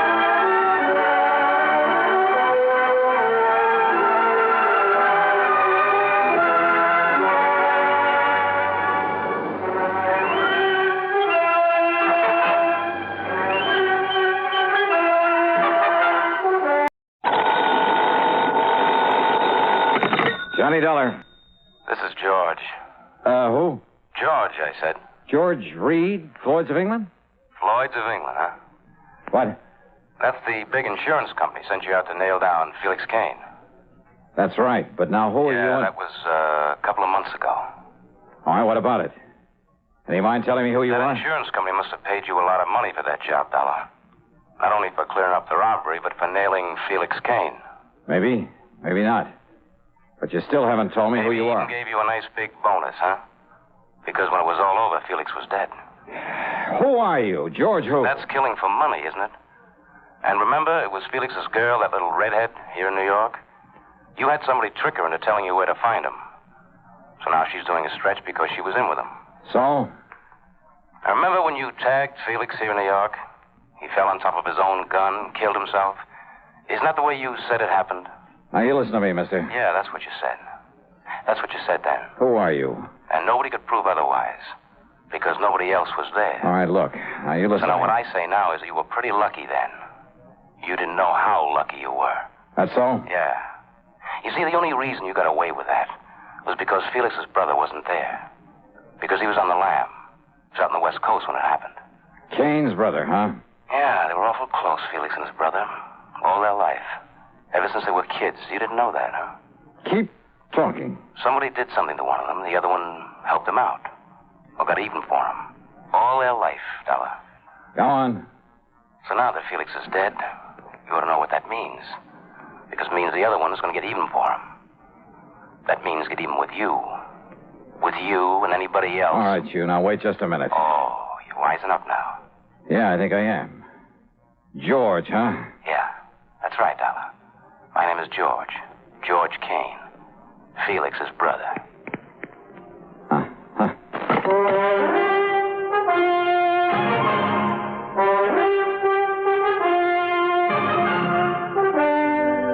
CBS Radio brings you Bob Bailey in the exciting adventures of the man with the action-packed expense account, America's fabulous freelance insurance investigator. Yours truly, Johnny Dollar.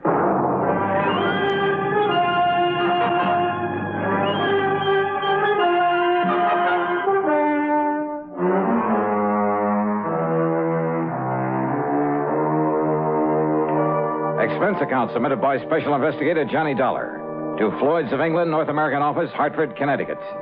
Following is an account of expenses incurred during my investigation of the Killer Kin matter.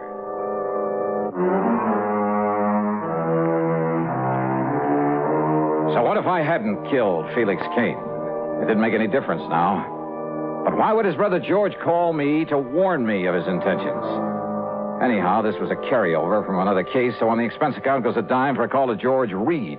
Well, of course, we'll pay whatever expenses may be involved. Well, good old Floyd's of England. But, George, what I really called about We'll simply regard it as an extension of the Felix Kane matter. Well, what I called about is to find out if you know anything about this brother George, where to find him and so on. Don't you mean how to avoid him? No. In a case like this, it's a matter of getting to him before he can get to me. Yes, perhaps you're right. So what do you know about him? Oh, I never heard of him, Johnny. Well, then maybe I'd better go on down to New York, where the trouble with his brother Felix started, where Randy Singer at the 18th Precinct helped me to... Well, sure. What? Sure, that's where George Kane is, in New York. Yeah, 2 or 3 times he used the phrase, here in New York. Well, now, Johnny... So, George, I'm heading on down there. Johnny, listen to me. Well? You must have some police protection. Here in Hartford? Here, in New York, anywhere. Look, didn't you understand me, George? I'm going down there and contact Lieutenant Singer. But if this George Kane comes here and then you come back here after not finding him down in New York... Oh, stop worrying, George. Johnny. I'll be in touch. Item 2, $6.90 fare and incidentals to New York. Item 3, $6 even for a cab into 18th Precinct headquarters. Lieutenant Randy Singer apparently knew plenty about George Kane. That's right, Johnny, and we still want this George Kane on a charge of assault with intent to kill right here in the city. But he was in California, hiding out in California, when you knocked over his brother Felix.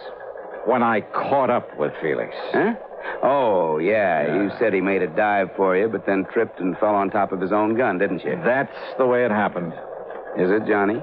Huh? I know that's the way you reported it, but is that what really happened? Randy, are you kidding? Of course it is. Okay, I'll take your word for it.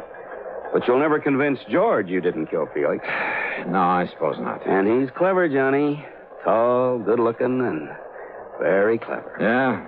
And why did he telephone me, warn me that he's out to get me? I don't know. But I know that he outsmarted us by posing as a cop a couple of times. Forged credentials and everything. And he's dangerous. Well, where do I look for him? I wish I knew. Believe me, we'd nail him fast. Well, he's from right here in New York. That's where he called me from, Randy. How do you know? Well, he mentioned being here a couple of times. The operators say it was a New York call? Well, no. Oh, maybe he's here, maybe he isn't. With this new direct dialing system for long distance, you can't tell where a call comes from. Yeah, you got a point there. Anyhow, for once in your life, you're using your head. What do you mean by that? I mean, you're coming here and letting us go after this guy instead of trying to take him on single-handed. Oh, well, wait a minute. Now, look, Randy, all I really came here for was to see if you had any leads. Yes, sir, using your head. Yeah, any leads on where I might look for this George. So we'll just keep it that way. Understand, Johnny? Understand what? We'll run down this punk for you. I'll get out on APB and look for him and pick him up right away. Look. If he's here in town. No, wait, will you please, Randy? Meantime, you just go on back to Hartford, huh? And, maybe you better tell your police up there to be on their toes. Listen, Randy, and to be sure you do go, I'll have Sergeant Conroy escort you over to Grand Central and put you on a train. Oh, Randy, for the love of Mike, will you listen? Also, I'll notify every precinct here in New York that if you're seen around here, you're to be picked up and turned over to me. Picked up? After all, here in the clink, you'll be perfectly safe from this man. What a pal. That's right. A real grateful one. Grateful, huh? You've done a lot for me over the years. For the whole department. Oh, yeah. So, to show our appreciation, we're going to give you some protection. Whether you like it or not. Now, you just listen to me, Randy. Listen to me. Conroy, I got a job for you. Randy. I want you to make sure that Johnny Dollar gets back to Hartford safe and sound. Okay, brother. We'll just see about that. No use, Johnny. All these windows have bars on them. Yeah, so I see. So you behave yourself for once, huh? Be a good little boy and let me handle this my own way. Okay, Randy, okay. Oh, and listen. Yes? Sergeant Conroy is quite a fan of yours. Oh? So you can tell him all about some of your wild adventures on the way home. Thanks, pal.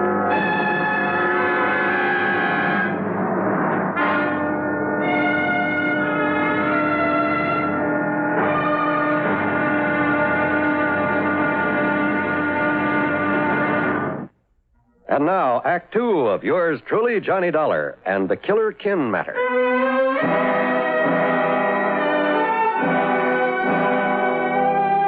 Sergeant Conroy not only drove me over to Grand Central Station, but insisted on riding all the way to Hartford with me, even to my apartment, at my expense. That's item 3, 1255, train fares and taxi. And what if it is a little irregular, Mr. Dollar, me coming up here to Connecticut? Oh, will you finish up what you was telling me on the train about the deadly debt matter you worked on last week? You just got to the part. So, item 4 is 70 cents for his phone call to Randy, telling him he delivered me safely home.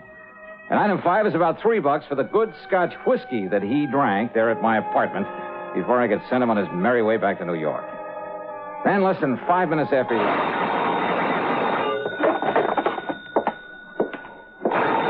Johnny Dollar. Dollar, if you think those New York cops are going to be of any help, you're wrong. George Kane. That's right. Neither those cops or anybody else is going to do you any good.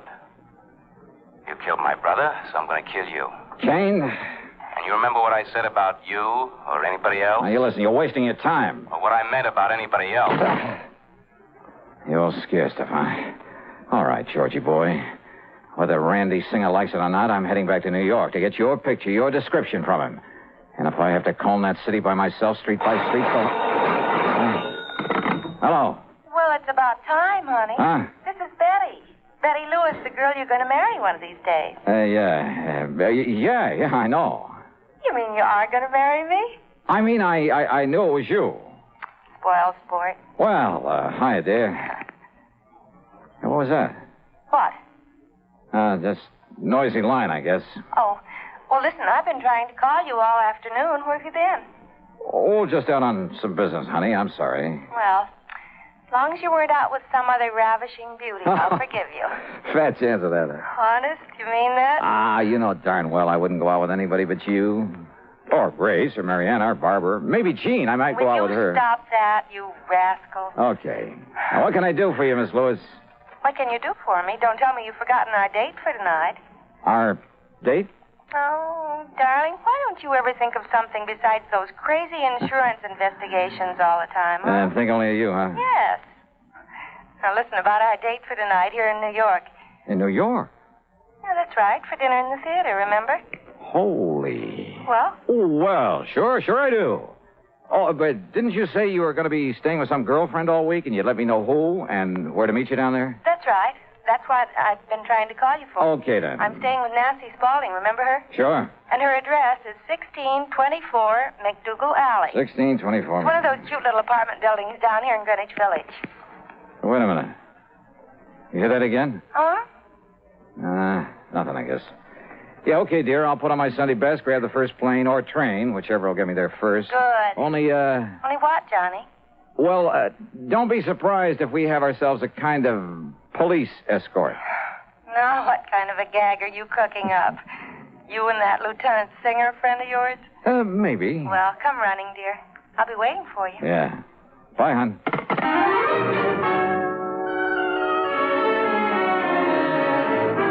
The plane schedule told me I barely had time to shave, shower, and get dressed. But as I finished and was about to head for the door... Yeah? Yeah, who is it? Mr. Perry, the building super. Oh. Yeah, what's up, Mr. Perry? Kind of funny thing, Mr. Dollar, and I kind of thought you ought to know about it. Know about what? You mind if I close this door? No, go ahead. Well? Well, you know that young man rented the little one room next door for the week? No, I don't. I thought it was vacant. No, sir. I haven't heard anybody in there, so... Well, I guess he heard you all right. What? He rented the place for a week, starting last night. Yeah? So when he left in such a hurry a few minutes ago, well, I sort of come up to take a look, see what he might have thought was wrong with it. Well? You see this wire I found? Yeah, looks like the stuff the phone company uses. Wait a minute. Yes, sir. It was sticking out of the wall just opposite to where your phone wires go in on this side. Sure, my line was tapped. Yeah, sure looks like it. It was some kind of device so he could ring me. And this man has left? Yes, sir. Maybe 25 minutes ago. Who was he? What was his name? Well, he give his name as John Jones. Oh, sure. Like he was just sort of making it up. Oh, what did he look like? Well, I'd say about your height, Mr. Dollar, and... Keep talking, Mr. Perry, while I make this call. Well, his hair was darker than yours, and he had a little thin kind of mustache. The call was to Randy Singer for a description of George Kane. And yes, it tallied with the one Mr. Perry gave me of the man who tapped my phone line, who just left in such a hurry. I told Randy I was heading back to New York whether he liked it or not, that I barely had time to make a plane, that I'd call him when I got to the apartment in McDougal Alley and tell him all. Maybe even break down and ask for his help. And all because Kane had said he was out to get not only me, but anybody else who'd had a hand in catching up with his brother. Well, the only anybody else was Betty Lewis, who'd helped me trick Felix Kane's girl into showing me how to reach him. George hadn't bothered her there in Hartford because he couldn't find her. She was in New York. But over the phone, while he'd listen in, she'd given the address. During a frantic ride to the airport, I hoped, I prayed, that I could somehow reach Betty before George came. And now, Act 3 of yours truly, Johnny Dollar.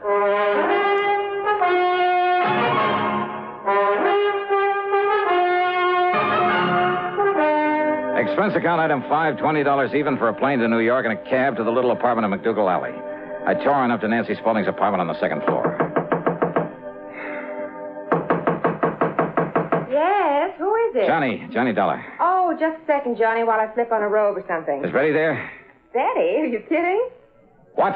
You and your practical joke. What do you mean, Nancy? Come on, let me in, huh? Well, just a second. Wait till I get presentable. Oh, come on. You see, I got in the shower after Betty left. Betty's gone? Nancy! Well, sure, Johnny. That's why I didn't expect to see you here. Gone where? With whom? With that handsome detective friend of yours you sent over to get her. Oh, no. About my size, black hair, mustache? That's right. Nancy. Gee, why couldn't you have arranged a double date so I could trace along with him? That man's a killer. He's almost as pretty as you are and almost... What? What did you say? That was no detective. That was George Kane. He's a killer. But Johnny, Betty thought that... Well, you told her on the phone. I know. Okay, Nancy, now listen carefully.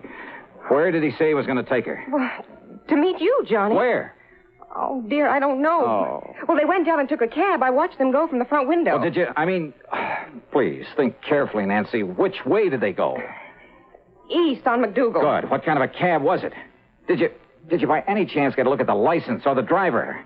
Yes, I did. It was Tommy. Tommy who? You know, the cabbie who always parks in the cab stand out front this time of night. Good. Wait a minute, Johnny, maybe. What? Yes, look. He's come back to the stand again. Okay, Nancy. Now keep this door locked.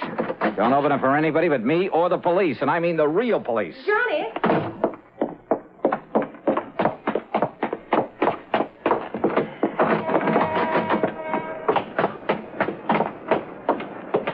Tommy. Is your name Tommy? That's right. Where's to, mister? Okay, listen. A little while ago, you picked up a man and a girl here. You mean that good-looking doll staying with Miss Nancy up on the second floor? That's right, yes. That's right, I did. Her and the good-looking guy, I think I heard him say he was a plainclothes man. Okay. Do you remember where you took them? Why, sure, mister. You see, we have to keep a record of... Get going, Tommy. Get going. Take me to where you took them. Yes, sir. It's a kind of fine place for a couple of good-looking people Get going, please, huh? Yes, sir. Come on, step on it, will you? This is a matter of life or death. You serious, mister? Look, Tommy, that was no plain clothes man with that girl. That was a killer. You serious? Step on it. Yes, sir.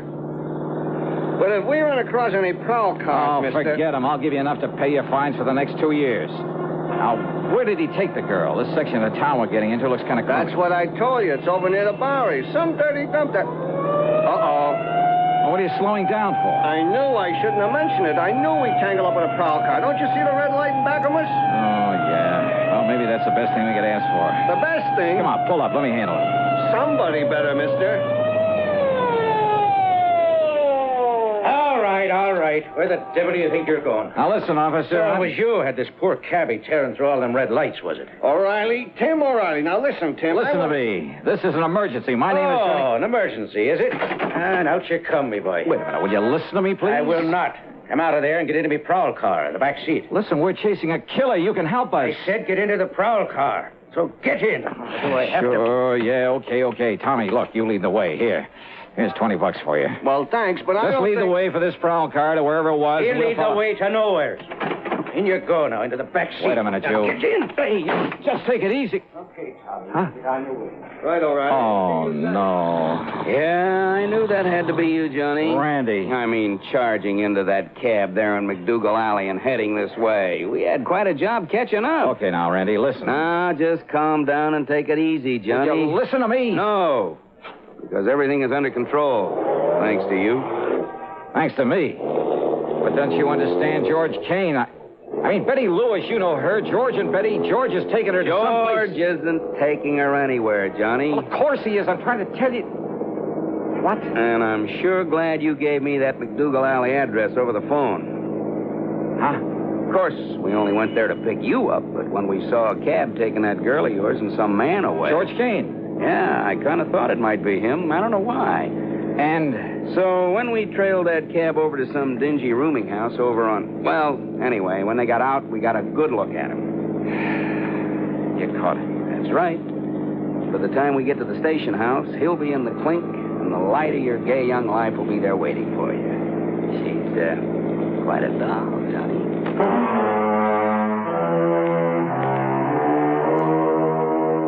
The expense account, forget it. Forget all of it.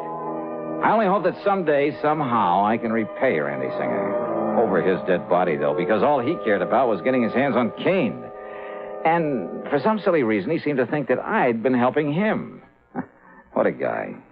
Yours truly, Johnny Dollar.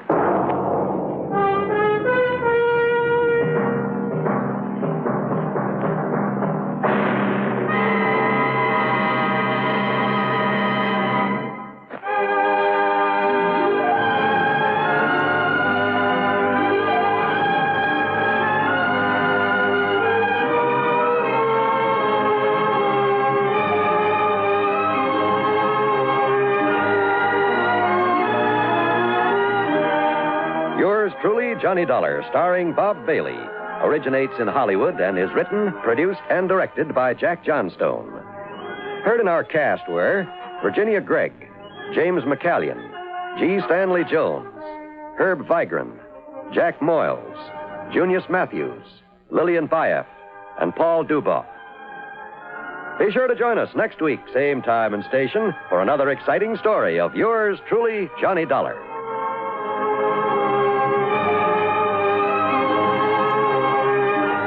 This is John Wall speaking. Johnny Dollar has come to you through the worldwide facilities of the United States Armed Forces Radio and Television Service.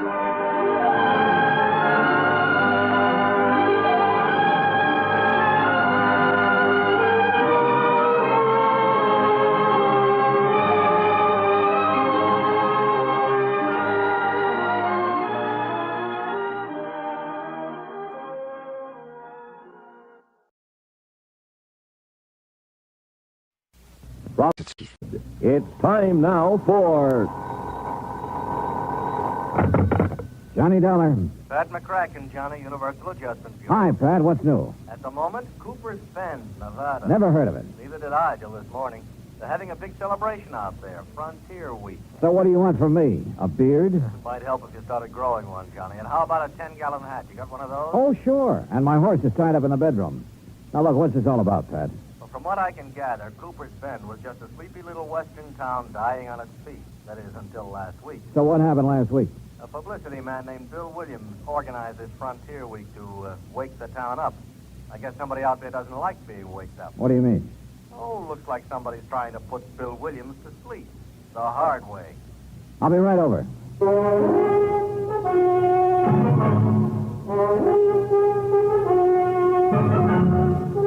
Bob Bailey in the exciting adventures of the man with the action-packed expense account. America's fabulous freelance insurance investigator. Yours truly, Johnny Dollar.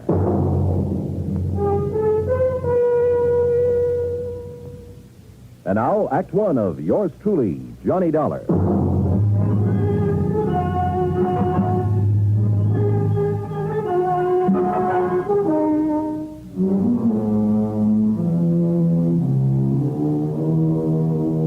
Expense account submitted by Special Investigator Johnny Dollar to the Home Office, Universal Adjustment Bureau, Hartford, Connecticut. Following is an account of expenses incurred during my investigation of the killer's brand matter.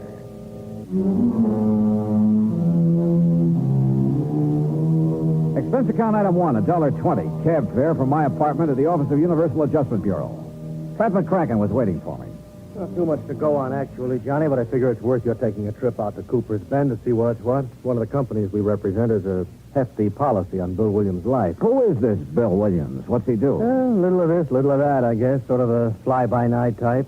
Freelance publicity, that sort of thing. Hey, you suggested over the phone that there'd been an attempt on his life out there. Well, at least somebody took a shot at him. Oh? You have any idea who? No. That's what I want you to find out. Could have been an accident, Pat. Maybe somebody got carried away during one of the at celebrations. 2 o'clock in the morning, Johnny. Even during Frontier Week, people in Cooper's Bend don't stay up that late. Okay. Where do I find Williams? There's only one hotel. You look for him there. And, Johnny? Yeah? Watch yourself. Some of those characters out there can shoot pretty straight. And one of them is pretty riled up about something. Shoot straight. He missed Williams, didn't he? Oh, yeah. The first time.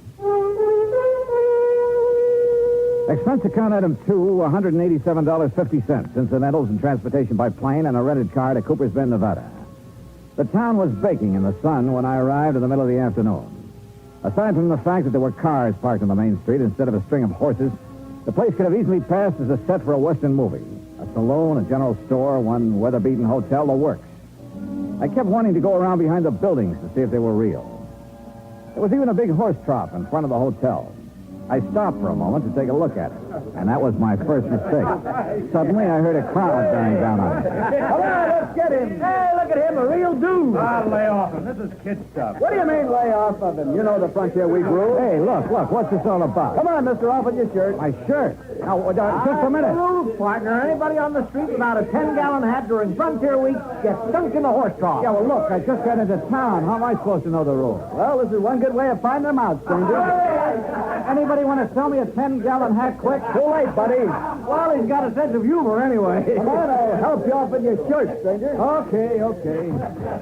That's it. Now, Just take it easy, partner. Take it easy. welcome to Frontier Week, partner. Oh, thanks. Thanks a lot.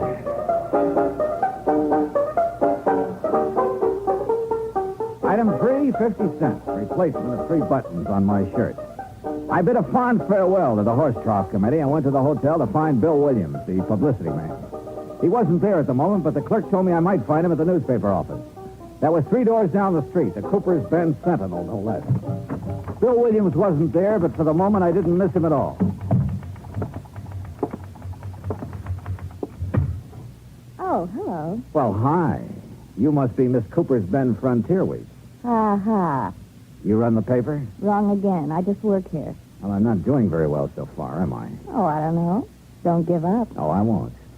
My name's Johnny Dollar. Lois, Johnny. Well, I'm looking for a guy named Bill Williams, Lois. You know him? Yeah, I know him. Where can I find him? Well, this is as good a place as any. He ought to be here soon. Last I saw him, he was with Fred Kirby. Kirby? The editor of this paper. The two of them were all wrapped up in further plans for our glorious Frontier Week. I gather Frontier Week doesn't appeal to you. It's a two-bit idea, like everything else about this town. Oh, here's Fred. This is Johnny Dollar, Fred Kirby. Well, thanks, but we've already met. Mr. Kirby was one of the boys who helped me take a swim in the horse trough a couple of minutes ago. All in fun, Mr. Dollar. Part of Frontier Week. Yeah, sure. Kirby, I'm looking for Bill Williams. Oh, he's out making some final arrangements for the rodeo this afternoon. He ought to be back in a few minutes. Okay. Any place I can get a cup of coffee while I'm waiting? Oh, sure. 4 doors down the street. You can't miss it. I'll show you where it is, Johnny. Fine, thanks. I thought you had some work to get out, Lois. It'll keep. You don't mind, do you, Fred? Oh, no, of course not. I'll take your time. As we left, I could sense an undercurrent between Lois and Fred Kirby. And I could see his point. Matter of fact, though, undercurrent was too mild a word for Lois. Item 3, 20 cents. Coffee for Lois and me. You going to be in town long, Johnny? Oh, it depends. How long does Frontier Week last? This is the last day. Oh. Rodeo this afternoon, dance tonight. That ends it. Then the town goes back to sleep, huh? Probably. I won't be here to watch it, though. Oh, where are you going? Away. As far away as I can get. Come on. For good. Well, how about your job? You mean the paper? That's a job? I think I can get along without it. How about the editor? Can he get along without you? Fred Kirby? Sure, why not? I don't know. I thought he Where depended... you been, Lois? I've been looking for you. Having a cup of coffee, obviously.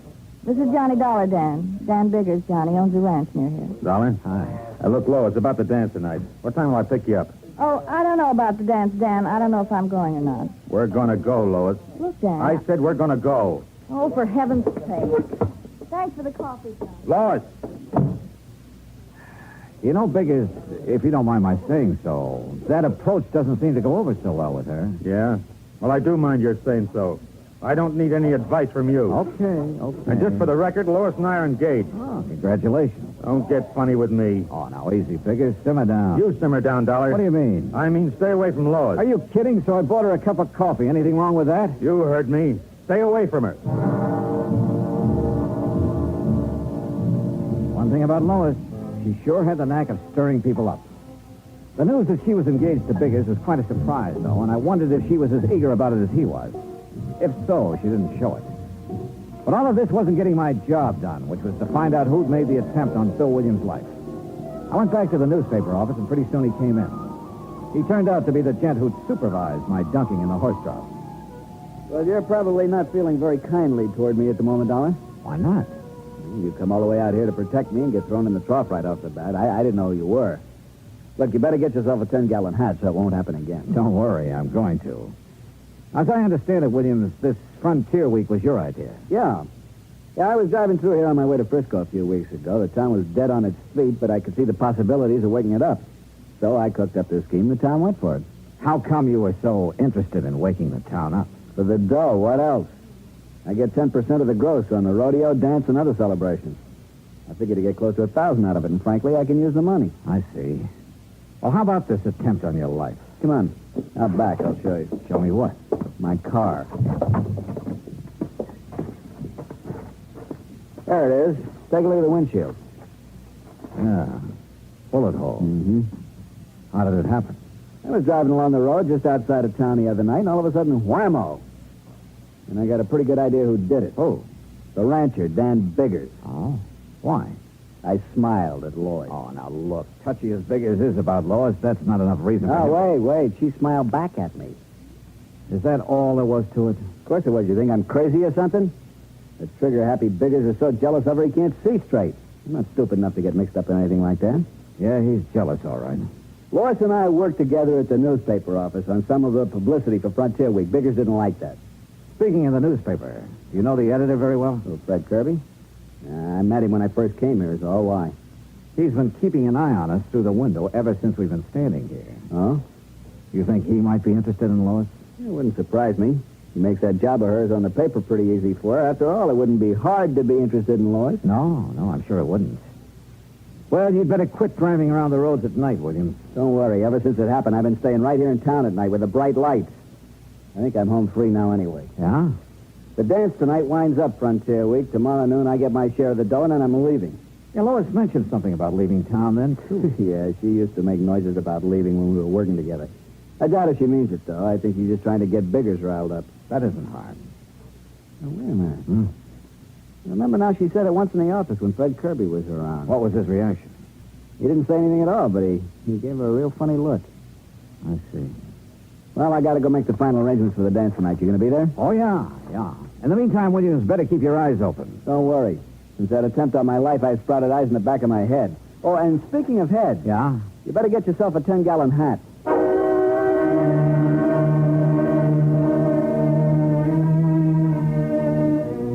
Very good advice. I had no desire to get dunked again. I started across the street toward the general store, then realized my mistake. There was the reception committee again at the horse shop. I had to get to that store fast. I almost made it, too. Steady, fellas. Oh, well. Expense, item 6, $15 for a too-late 10-gallon hat.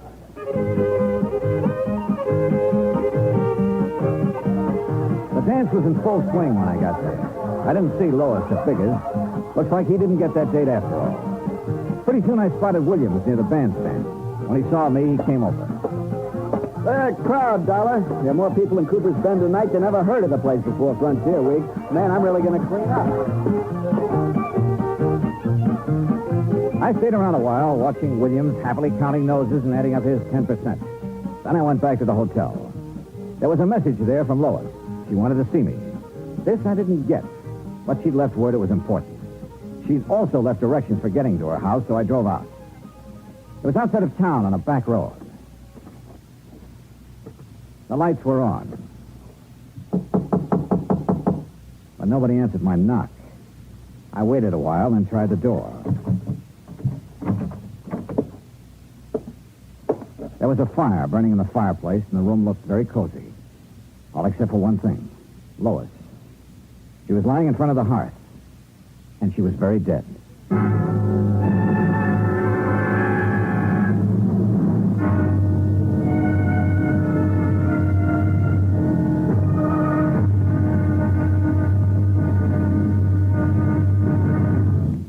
Act 2 of yours truly, Johnny Dollar, in a moment.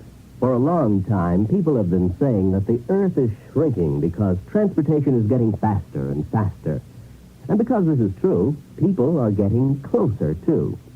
Today, our neighbors are not only the ones who live next door to us, they're all over the world. It is axiomatic that one should help his neighbor. But Americans have gone a step further. In addition to individuals helping individuals, now many American cities help many other cities through the Sister City program. Now, perhaps you've heard how it works. If not, here's an example or two. In the fall of 1959, a large area of Nagoya, Japan, was struck by a devastating typhoon. Her sister city, Los Angeles, California, sent tons of relief materials to Nagoya by way of an Air Force plane headed for the area. The Marines and the Navy rendered vital emergency aid during the disaster.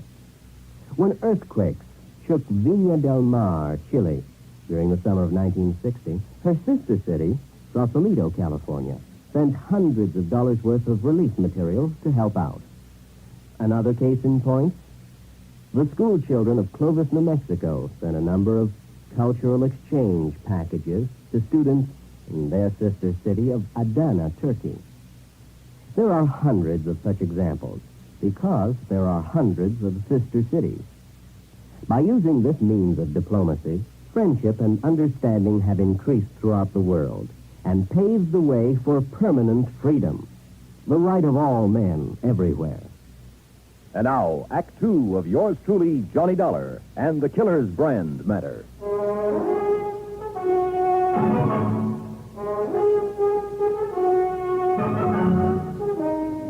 Lois, dead, lying on the floor of her living room in front of the fireplace. There was a poker near her hand that had been pulled out of the fire and scorched the rug. At first, that's what I thought she'd been hit with. But then I took a closer look and could see she'd struck her head on the hearth. There were signs of a struggle in the room. Then, suddenly, I heard a noise outside. I ducked into the next room, found a side door, and eased outside. I listened. Nothing. Then I heard the car. By the time I got around in front of the house, it was just disappearing around a bend in the road, running without lights. It looked like a station wagon, but that's about all I could make out. I went back into the house and put in a call to the sheriff. He arrived about 20 minutes later. Okay. Looks like there was a fight. She got thrown down, hit her head on the heart. Yeah, that's the way I sized it up. Now let's size you up for a minute, Dollar. Me? Mind telling me what you were doing here tonight? I don't know. Oh, come on. No, I mean it. Lois left a message at my hotel that she wanted to see me. You don't know what about? No. Except it's a good bet this killing ties in somehow with that attempt on Bill Williams' life. Williams thinks it was Dan Biggers took that shot at him. Yeah, that's right. Well, it could be. Dan's always been awful jealous. I had trouble with him once before for the same reason. Oh? A month ago, he beat up a guy pretty bad. On account of Lois? Yeah. Seems the guy had asked Lois for a date. Trouble was, Lois never discouraged guys asking either. Hey, look, Sheriff. Lois told me earlier today that she was planning to leave town tomorrow. Now, if Dan Biggers learned about that... Yeah. Well, come on. We better drive out to his ranch and have a talk with him.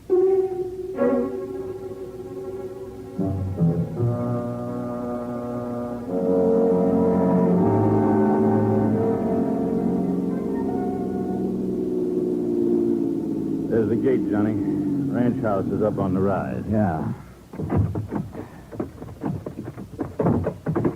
No lights on up there.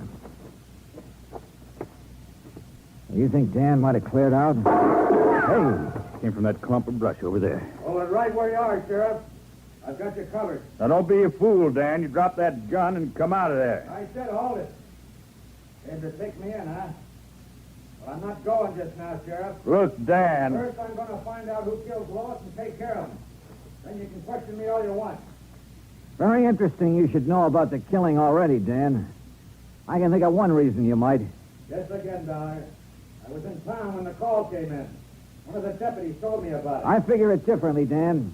You found out Lois was going to leave town tomorrow. Lois, leave? You're crazy. That's what she told me. He'd never do that. He'd never leave me. You tried to stop her. She grabbed a poker and swung at you. You threw her down on the hearth. That's a lie, you hear me? Dan, you're acting like a fool. Now give me that gun. Man. I'm not coming in now, Sheriff. I can put these shots where I want to. Don't make me put them in you. Okay, Dan. You got the drop on us now, but I'm coming back. And I'm going to take you one way or another.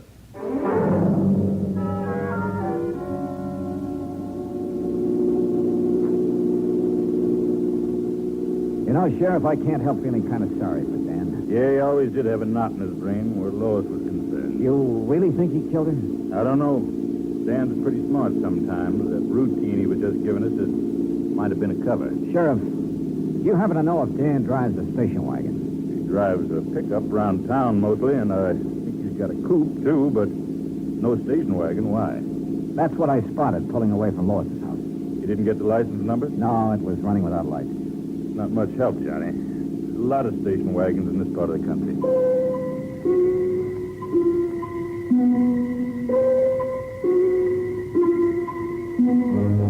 Expense account item 8, $1, 2 drinks for me, while I tried to put some pieces together. However much I shifted them around, they still seemed to add up to Dan Biggers. But somehow I wasn't convinced. If he was the killer, why hadn't he taken off? Of course, maybe he figured he couldn't very well leave his ranch. So I went round and round again and ended up nowhere. I started thinking of other possibilities. Bill Williams, for instance. I'd seen him at the dance, but he could have left for half an hour and nobody'd have missed him in the crowd. But why? I couldn't figure any motive for him. And then I thought of Fred Kirby, the editor. Yeah, he might be worth talking to. So I went to the newspaper office. Kirby and Bill Williams were there. Any idea who killed her, Johnny? I don't know, Williams. That's what I want to talk to the two of you about. I'll bet anything it was Dan Biggers. What makes you so sure, Kirby? You saw him around Lois. You know the way he was. Question is, if he did it, why? Lois said she was leaving. Maybe he couldn't stand the idea. He claims he didn't know she was planning to leave. That's a lie. Oh, is it? I heard her tell him once right here in this office. You know, it's quite a coincidence. What's that? Lois was going to leave town tomorrow, Williams. So were you. You weren't by any chance going to leave together now, were you? Now, look, G-Man, I told you there was nothing between us. You think I'm a jerk to go fooling around with her knowing what Biggers was like? Sure, she kidded me about, what was it, Kirby? Hitching a ride to Frisco with me? Yeah, here in the office once. Williams just laughed it off, and that's all there was to it. Hey, wait a minute. If Biggers happened to hear about it... Yeah, maybe. No, Dollar. I was smart enough not to get involved with her. Matter of fact, I guess I'm one of the few guys in town who can make that statement. Hey, you don't have to talk that way about her. I'm sorry. I guess I'm tired. There you go, turn in. I'll see you in the morning, Dollar. You'll be around, huh? Yeah, to pick up my money. Night. You know, Kirby, you're trying pretty hard to pin this on Dan Biggers. Why? Because I think he did it. He didn't want Lois to leave. There's someone else didn't want her to leave either. Who? You. What? You've been carrying the torch for Lois quite a while, haven't you? What's that got to do with it? And what business is it of yours? I think it all ties in. Well, I didn't kill her if that's what you're thinking. You drive a station wagon, don't you? So what? After I discovered her body, I spotted a station wagon leaving her house. But a lot of guys drive station wagons around here. I wasn't near her place. I didn't use the wagon at all tonight. You're lying. Now, look, Come on, open up, Kirby. Well, Okay, Dollar. I drove out to her place to try to talk her out of leaving. Go on. Well, that's all there is. When I got there, I changed my mind and came back to town. Sure. I didn't go inside, Dollar. I didn't kill her. I swear it.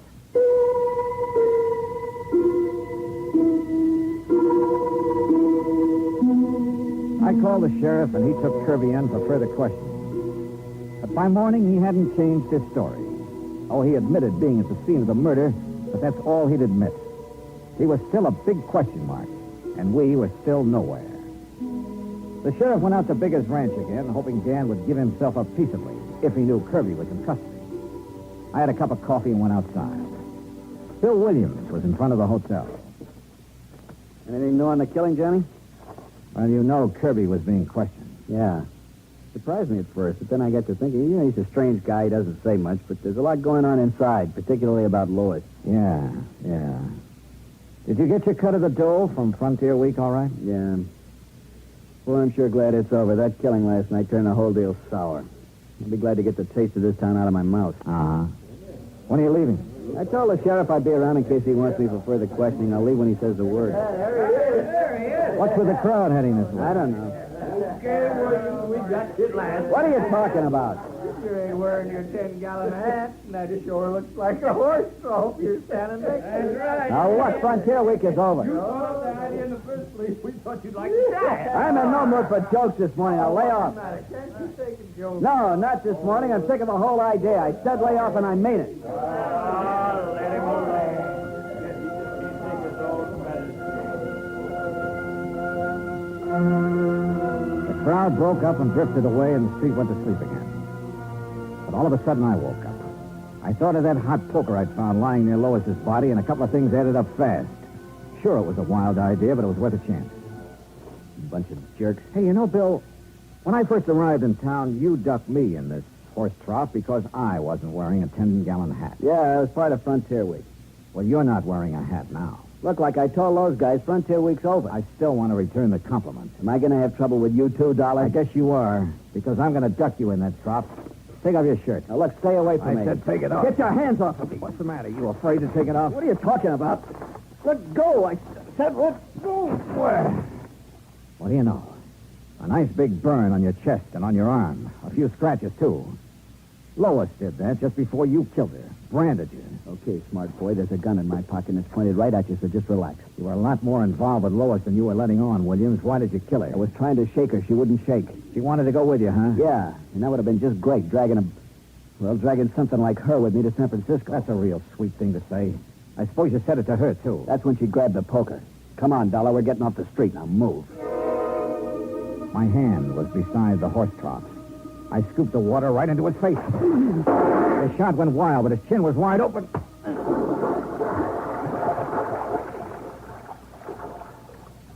Yeah, Bill Williams got ducked after all.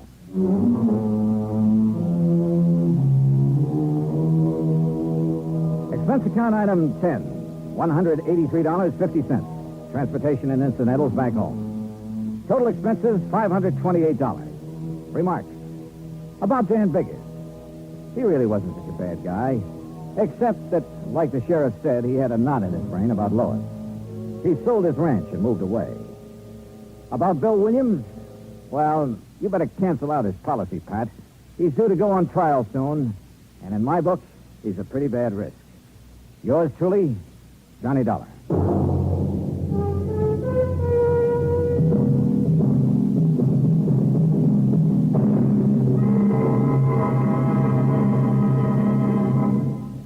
Our star will return in just a moment.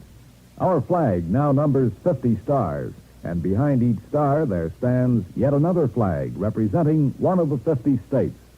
Oklahoma's state flag depicts an Osage warrior's circular buckskin shield from which hang 7 eagle feathers. Across the shield is the Indian's calumet, or pipe of peace, crossed with a white man's peace symbol, the olive branch. On the shield are small crosses, the Indian's graphic sign for stars, indicating lofty ideals or a purpose for high endeavor. The background of the flag is a field of blue, the blue of the Oklahoma sky, signifying loyalty and devotion. The important symbols, however, are the calumet and the olive branch. These override the shield, the symbol of war, and bespeak a predominant love of peace by a united people. Oklahoma's state flag, the flag of the 46th state to enter the Union, was adopted on April 2nd, 1925. Now, here's our star to tell you about next week's story. Next week, a terrible storm that yields up a body from the deep. Join us, won't you? Yours truly, Johnny Dollar.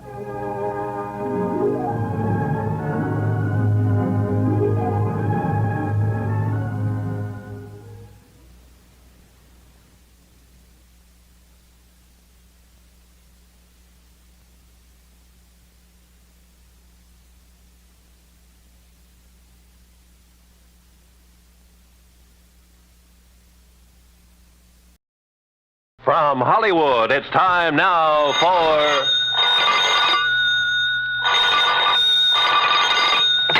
Johnny Dollar. Here's your number in Kingman, Mr. Dollar. Oh, thank you, operator. One moment. Jake Kessler. Johnny Dollar, Jake. So you found out I was right. You left our fair state of Arizona and gone back to Hartford. Wrong. Huh? You mean you're still at Lake Mojave Resort? I sure am. Then I'm still betting that you haven't found anything to indicate Elmer Hobbs' death wasn't accidental drowning. Jake. So your expenses will have to come right out of your own pocket instead of the company. Listen. As for that crow you talked about eating, how do you want it cooked? Listen, will you? What? Have you mailed in the insurance claim yet? Well, I was just about to run it over to the post office when your call came in. Tear it up. What? Because, Jake, Elmer Hobbs was murdered.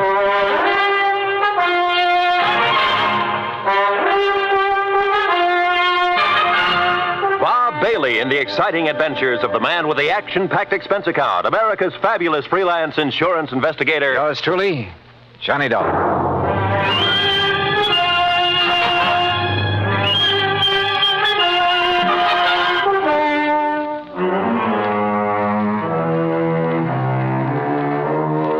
Expense account submitted by Special Investigator Johnny Dollar to the Greater Southwest Insurance and Liability Company, Kingman, Arizona office. Following is an account of expenses incurred during my further investigation of the Mojave Red Matter.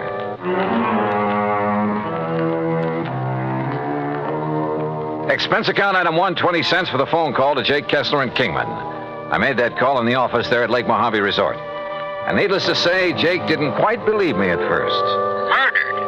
Elmer Hobbs was murdered? Jake, I'd bet my last buck on it. Yeah, but Johnny, the police spent 2 or 3 days over there investigating. The coroner, too, and they all reported no evidence of foul play. That's simply because they didn't know where to look. What do you mean? You know Red Barrett, the old fishing guide over here? I've heard of him. Well, Red found the boat that Hobbs used that day. It was lying on the bottom of one of the coves up in the big basin. Sure, because of the storm that drowned Elmer Hobbs. Because somebody sank it. That boat had a couple of air tanks on it that would keep it afloat even if it was swamped. Oh? But, Jake, those tanks were cut open by whoever killed Hobbs. Good Lord. Yeah. But who did it, Johnny? That's what I'm going to find out. I'll call you later. I hung up on Jake Kessler, then walked on back to the dock where I found Red Barrett and Buster Favor waiting for me. You get your call to Kingman through all right, Johnny? Yeah, Red. Jake Kessler's holding up the claim on Elmer Hobbs' insurance. Good. That's good. Did you, tell Buster what we found up the lake? Yes, sir. Yeah, Johnny, he did. It's like I said in the beginning, I just didn't see how a man like Mr. Hobbs could ever get himself capsized up in the big basin, no matter how bad a wind came up. Buster was the only one that agreed with me, Johnny. Well, quite frankly, I don't see why everybody wasn't suspicious when Hobbs' boat wasn't found after the storm. Right, Johnny. But now that you and Red found it, sunk in the bottom of that cove and with the flotation tanks cut open, yeah, it sure looks like murder. Oh, that's what I thought from the first, Buster. That's why I telephoned all the way to Hartford to get Johnny out here. But who could have wanted to kill him? Any ideas, Buster? No, sir, Johnny, I certainly haven't. You sure there was nobody here at the resort who might have wanted him out of the way? Johnny, the other folks who were here at the time it happened, why, they didn't even know Mr. Hobbs. You're sure of that? Absolutely. See, he wasn't much of a mixer. He stayed by himself all the time. That's right, Johnny. Elmer used to go out fishing first thing in the morning, and he'd be the last to come in at night. He'd go to his room, cook his supper, and then go to bed. All right, listen. He was killed just before or during the big storm you had. That's right. Who else was out on the lake at that time? Nobody. Nobody from here, that is. All our people, all our boats were back here at the landing. They'd got the storm warning. So don't you see, Johnny, it must have been somebody from up the lake. What do you mean? From one of the other landings. What other landings? Cottonwood, Emery's, any one of them. Yes, sir. Somebody sank his boat and tried to sink his body with it. But we found his body washed up on the Nevada shore. You found it, Red. Yes, I did. My best friend. I dove down to that boat, Buster. And I found not only the bashed-in flotation tanks, but where the anchor line had apparently been lashed around the body to hold it there. And you remember, Buster, the rope marks we found on Elmer's body? Yeah, but the police, and sheriff, and coroner, and the rest... What did they say? He probably just got tangled up in that rope when he was fighting the storm. But they were wrong. Yeah, apparently. Well, why do you say that, Johnny? Well, because so far this evidence of murder is, well, it's all circumstantial. As for motive... Motive? Well, I hadn't thought of that. Red... Well, the main thing is that cutting open the flotation tanks was done with some kind of an axe. I was asking about motive. And I know that Elmer didn't have any axe on that boat. Did you find the axe, Johnny? No. Now, Red... I'll tell you what he had in his boat, beside his clothes, I mean. Well, let's cover this motive thing. He had the anchor, of course. That went with the boat. Red. He had a nice new Silaflex rod with a Mitchell 300 on it. Yeah, but now look. He had a long-handled net that he'd picked up somewhere in L.A., and an old beat-up McKinney tackle box full of plugs and spoons and a fish stringer. And that was all, Johnny. No axe. That was all he had. Red, that bush you're beating around is getting pretty big. Well, Johnny, I don't know what you mean. Well, I asked you about possible motive, and so far all you've done is evade the question. Now, why should I do that? Well, that's what I want to find out. Well, now, Johnny... Do you know of anyone who might have wanted Mr. Hobbs dead? You say you knew him pretty well. And I did, yes, sir. Well? No, sir. No, sir, I certainly don't. You're sure? Why, Elmer... Well, nobody could want to kill a fine man like him, Johnny. He was one of my best friends. Yeah. At least while ever he was here, I mean. I never knew anything about him in L.A., I mean. He was in business back there, I understand. That's right, with a man he called Stu Manley. Wait a minute. What is it, Johnny? I'm going back to the office and call Jake Kessler again. Yes, sir. Elmer was my best friend. Come on up to the office with me, Buster. Well, you can use the phone here on the dock, Johnny. No. Come on. Red, we'll see you later. I'll be here, sir. You look like you just got hit with an idea, Johnny. Yeah, and I'm afraid it isn't a very pretty one. Oh? Morning, What is it, Buster. Johnny? Any of the early fishermen come in yet? Oh, yes, sir, Mr. Carson, and they picked up some nice bass up above the power line crossing. Good. I was thinking of going up that way myself. Yeah, well, good luck. Now, what were you going to say, Johnny? Were Red and Mr. Hobbs such really good friends? Well, they were always together when he came here. Of course, they were always fighting like cats and dogs over some silly thing or other, but didn't mean it. Oh, now, wait a minute, Johnny. Was Red alone when he found Hobbs' body? Yeah, he was, and he brought it back here. But now, look. There weren't any other boats up the lake? Yeah, there were, but Red was searching that particular part of the shore alone. But surely you don't Jake think... Kessler told me something about Hobbs' insurance policy, but not quite enough. Johnny, listen. Come on, let's get to that phone.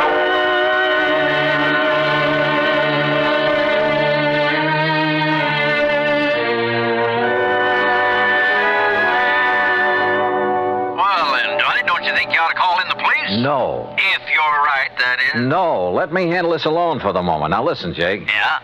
Didn't you tell me that the insurance claim was filed by one of Hobbs' beneficiaries, plural? That's right, by his business partner in L.A. Who were the others?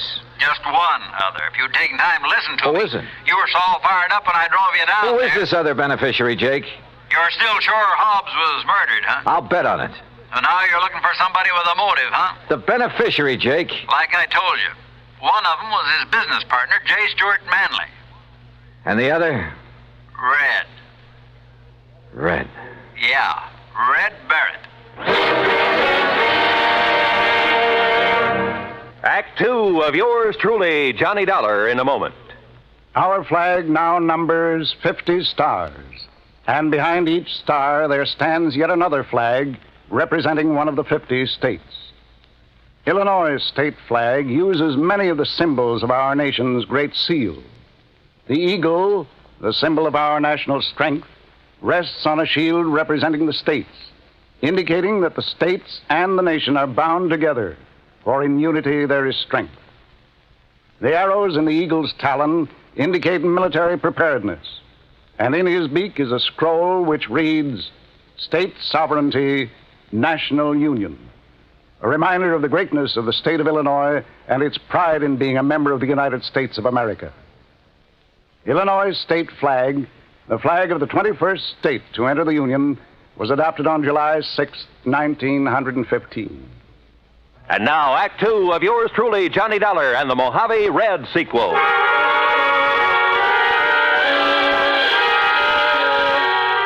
Two people who I knew stood to gain by the death of Elmer Hobbs. One, his business partner, J. Stuart Manley in Los Angeles.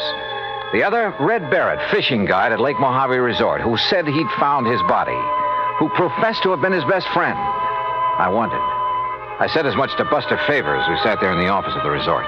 Red do a thing like that, I won't believe it, Johnny. But he's the one person who could have engineered the whole thing, Buster. But why, then, would he lead us to the place where Mr. Hobbs' boat was sunk? And point up the fact it was deliberately sunk, and an attempt made to sink Hobbs' body with it? Oh, there's a cover-up? To make him look clean? Oh, no, Johnny. Well, the boat would have been found in that cove sooner or later anyway. I tell you, you're wrong if you suspect Red.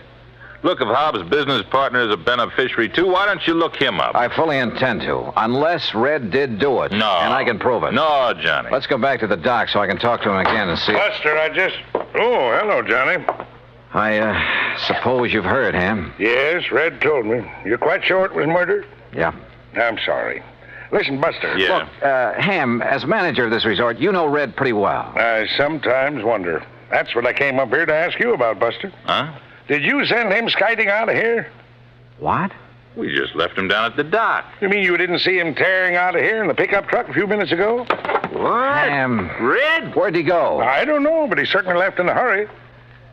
Johnny. Yeah. No, I still can't believe it. What are you boys talking about? Nothing. Ham, is there a car around here I can use? Oh, sure. Take mine. There are the keys. Thanks. Now, look. Incidentally, Buster, I was poking around where Red kept his fishing tackle trying to find that rig he borrowed from me last week. What did you find, Ham?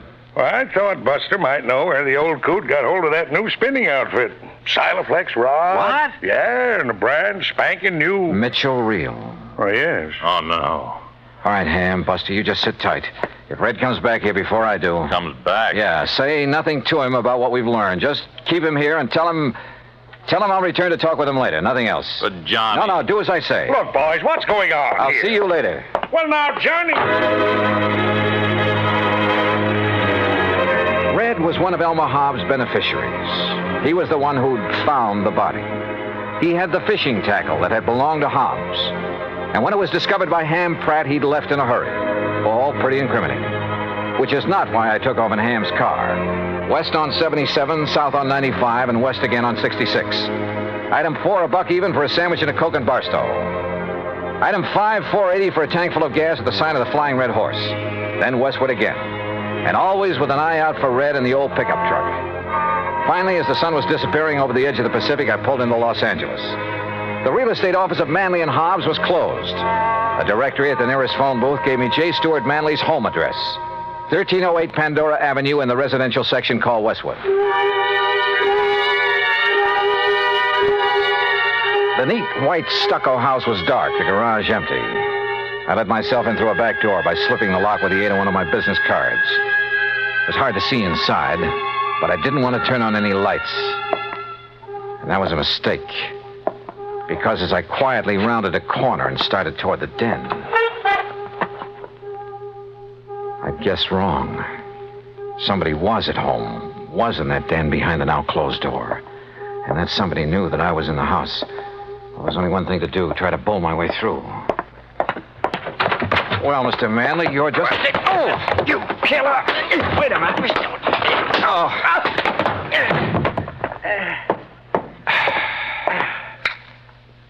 Red.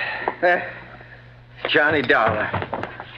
Well, it kind of looks like I made a mistake, doesn't it? Yeah, Red. The biggest mistake of your life.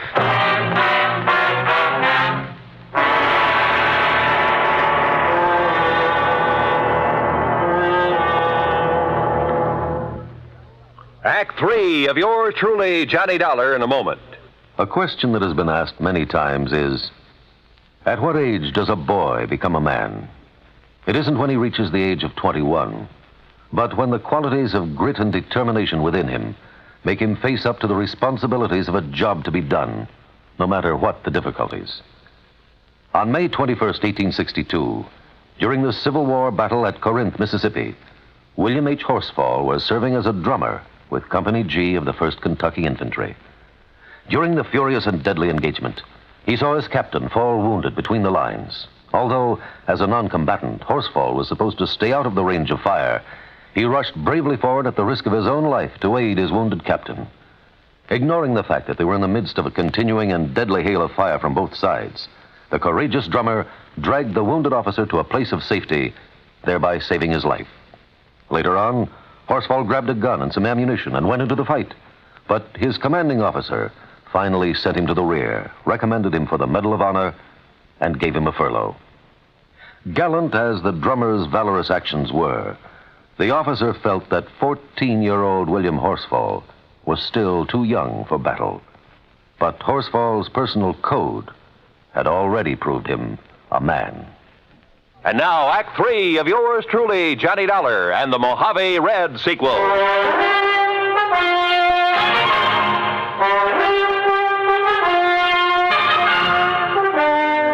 You know what common sense tells me, Red? What, Johnny? That you and J. Stuart Manley were in cahoots in the murder of Elmer Hobbs. Oh, no, sir. You can't believe that. You told us that Hobbs had a Silaflex rod, a Mitchell reel in his boat. Yes, sir, he did. Just like the We rig. found him, Red, among your things back at the lake. Oh, you found mine, Johnny, that Elmer gave me to match his. Look.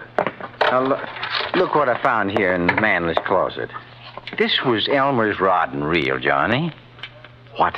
All strung up with a wobble right spoon on it, just the way he fished with it. And he could cast so accurate. You're sure this was his? Well, here's his initials right on the butt, and scratched on the reel, too. E.H. Yes, if you'd have looked, you would have found my initials on the rod there at the lake. But look here.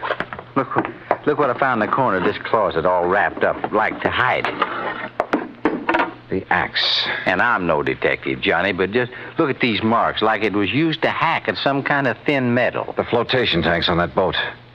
Maybe you are a detective, Red, and a good one. But why did you come tearing in here to L.A.? In the hopes, Johnny, I'd find these things. I thought from the first that Manley might be the one. Elmer never did really trust him. He told me that many a time. But you didn't accuse him when I talked to you at the lake. I wanted some proof. Manley'd not only get a hunk of Hobbs' insurance, but a share of the business. That's right, sir. I pulled a little trick on him, too. What do you mean?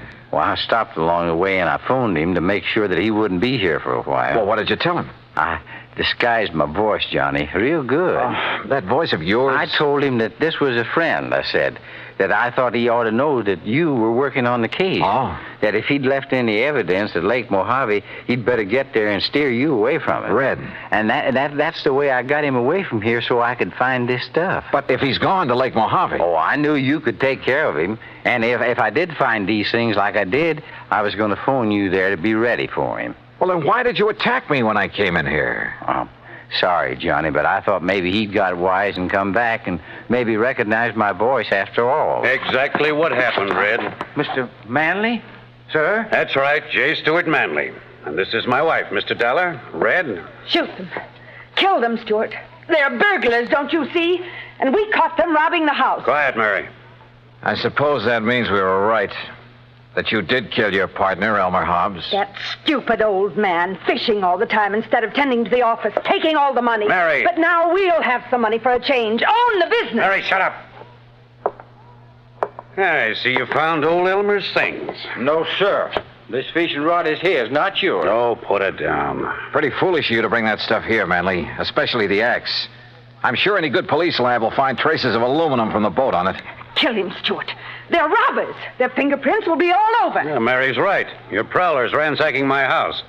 And I can see the bulge of your pistol, Dollar. So any court in the land will uphold my right to kill you in self-defense. And Dollar, you go first.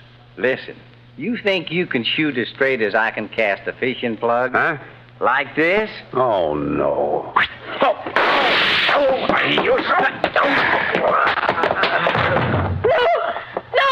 Oh, get back, Mrs. Manley. I'd hate to have to sock a woman. But you hurt him. Yeah, as badly as he hurt Elmer Hobbs. And look, that horrible fishing plug. The hooks have ripped his hand open. It's bleeding.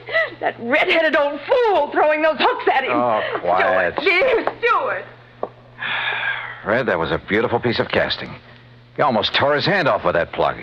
Well, Johnny, it was with Elmer's own rig. I think maybe he would have liked that. I hope so. But you know what I hope the most, Johnny? What, Red? That the fishing is real good up where Elmer is now.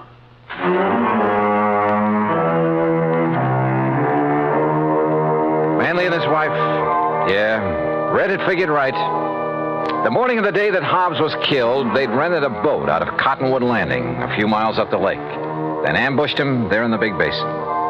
Bob Cole at Cottonwood had noticed the new rod and reel when they'd come back off the lake, just before the big storm. Had noticed the axe, too, when he'd wondered about it. Now he knows. So, from here on in, it's up to the sheriff's office and the courts. Expense account total, including return of Ham's car, a few days of fishing, and the trip back to Hartford, $307 even. Yours truly, Johnny Dollar.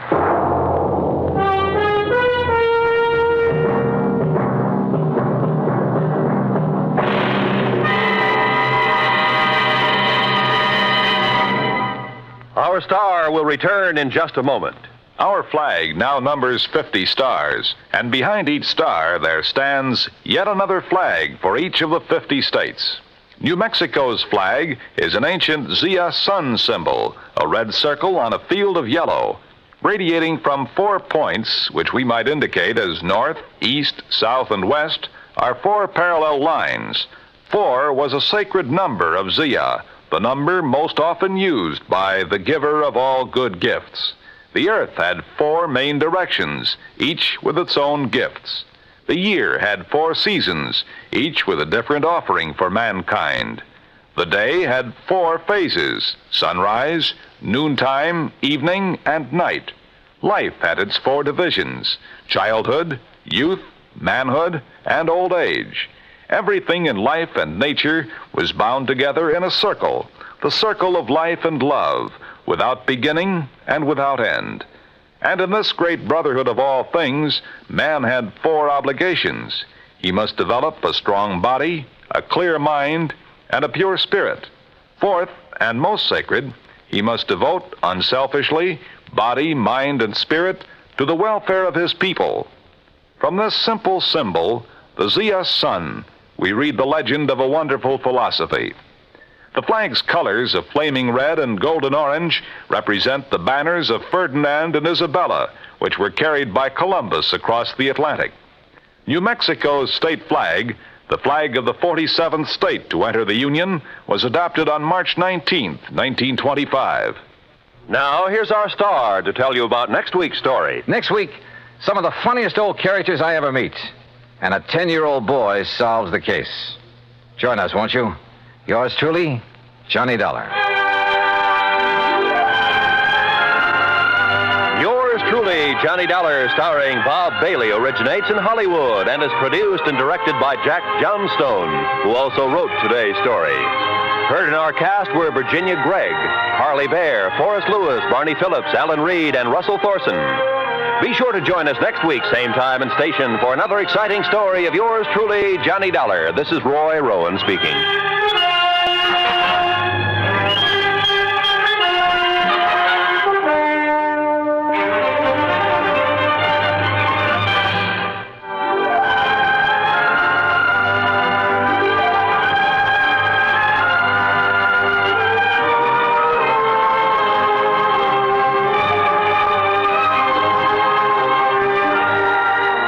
This is the United States Armed Forces Radio and Television Service.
And now for... Johnny Dollar. Nick Walters, Johnny. Northeastern Fidelity and Bonding. Oh, hi, Nick. How's with you? Good and bad, Johnny. Good and bad. Well, I'm sure it's nothing good you've called me about. What's the problem? $58,000. Lost, straight, or stolen? As if I didn't know. Yeah, probably stolen. Ever hear of the Old Lang Syne Furniture Company? I have not. Sounds like a gag. It's no gag. Some of the finest traditional furniture in the world comes out of that plant. Really? It's up in northern Massachusetts in a little town north of Fitchburg, and it's run by a bunch of real characters. Oh, how do you mean? Well, I suggest that when you go up there, you wear a dark blue suit, white shirt, and black four-in-hand tie. Huh? Oh, and suspenders. Be sure you wear suspenders. Are you kidding? Why? Why don't you come over here at the office and let me tell you about it? Yeah, Nick, I think I'd better.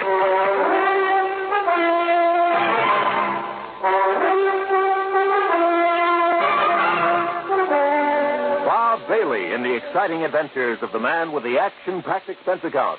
America's fabulous freelance insurance investigator. Yours truly, Johnny Dollar.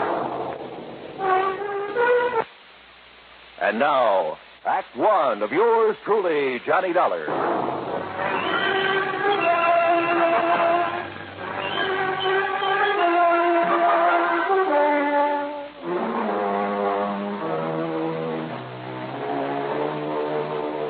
Expense account submitted by Special Investigator Johnny Dollar to the Northeastern Fidelity and Bonding Company, Home Office, Hartford, Connecticut. Following is an account of expenses incurred during my investigation of the Two-Face matter.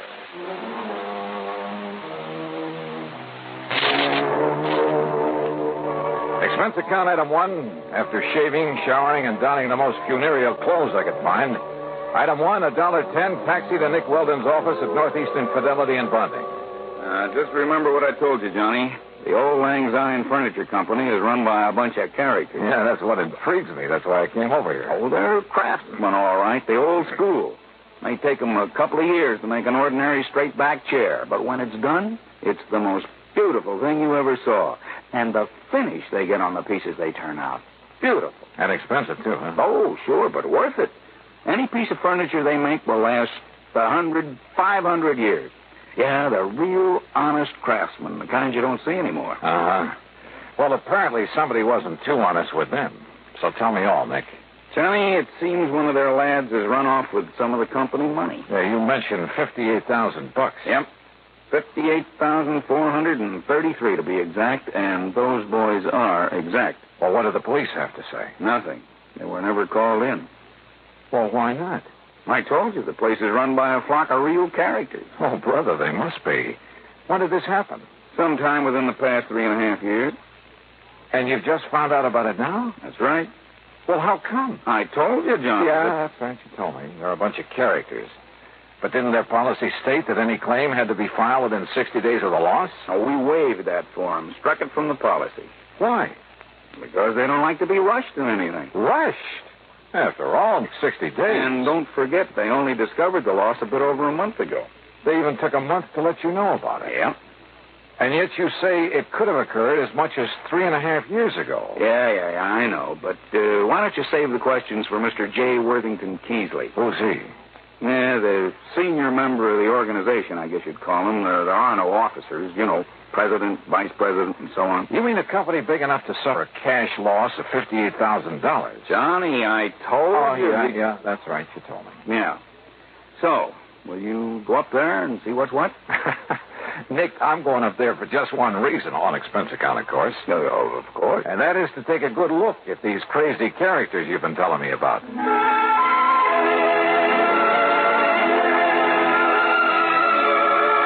Item 2, $3.25 for a bus to Fitchburg, Massachusetts, where at the terminal I picked up a local to North Weldon, home of the Old Lang Syne Furniture Company. The name was appropriate.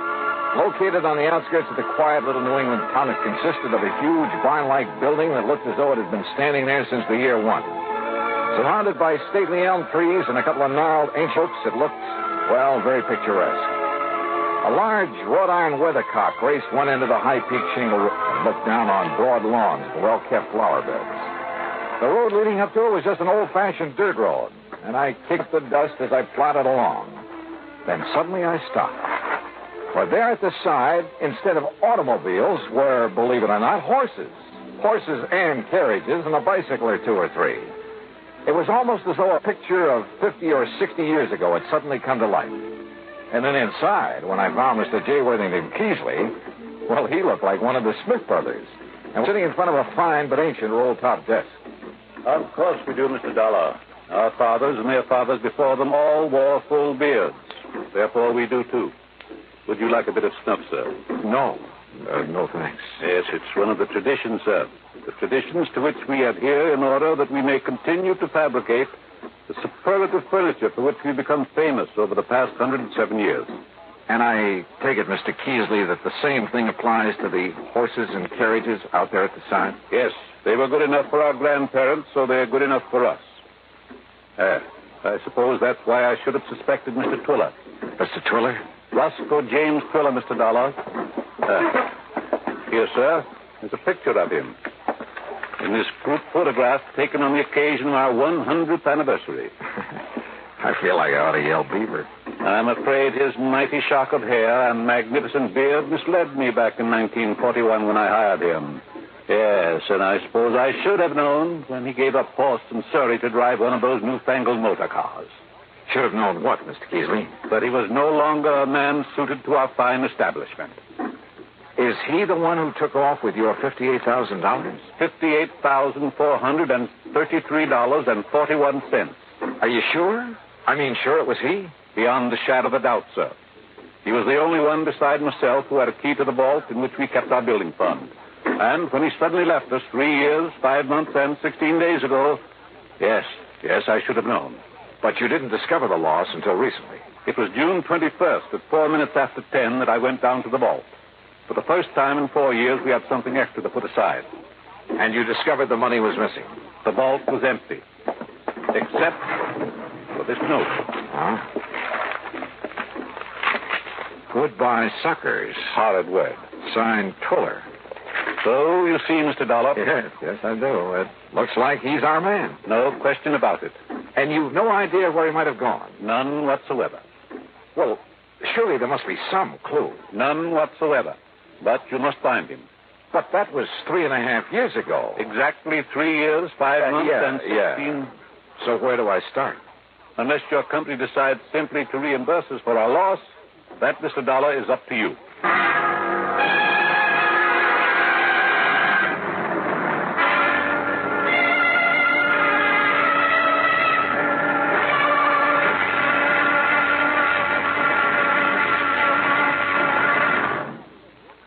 Act 2 of yours truly, Johnny Dollar, in a moment.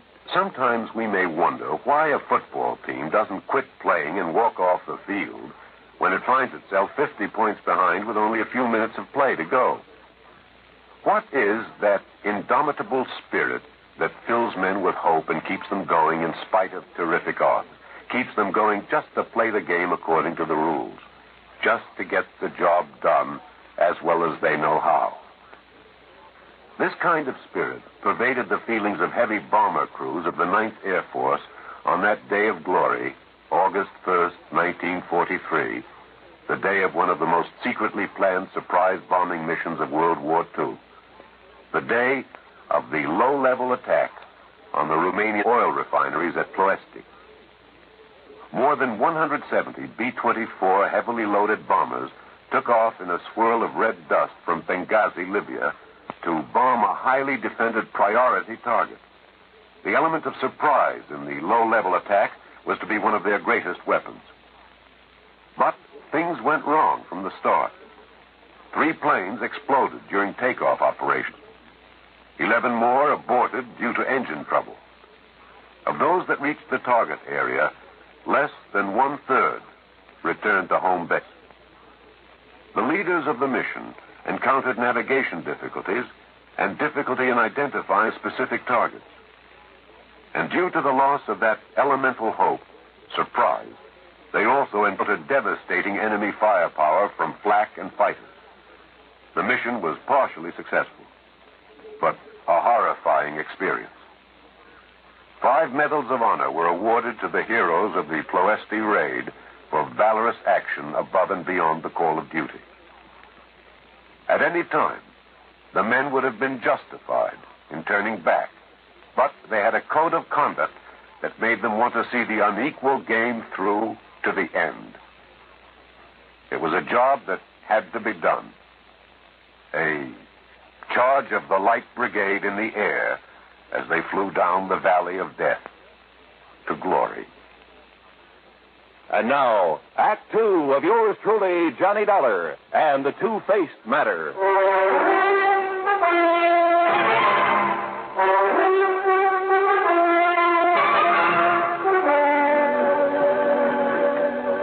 Okay, Mr. Keesley, it looks like this man Twiller is the one who walked off with the money in your safe when he left your employ. No question about it.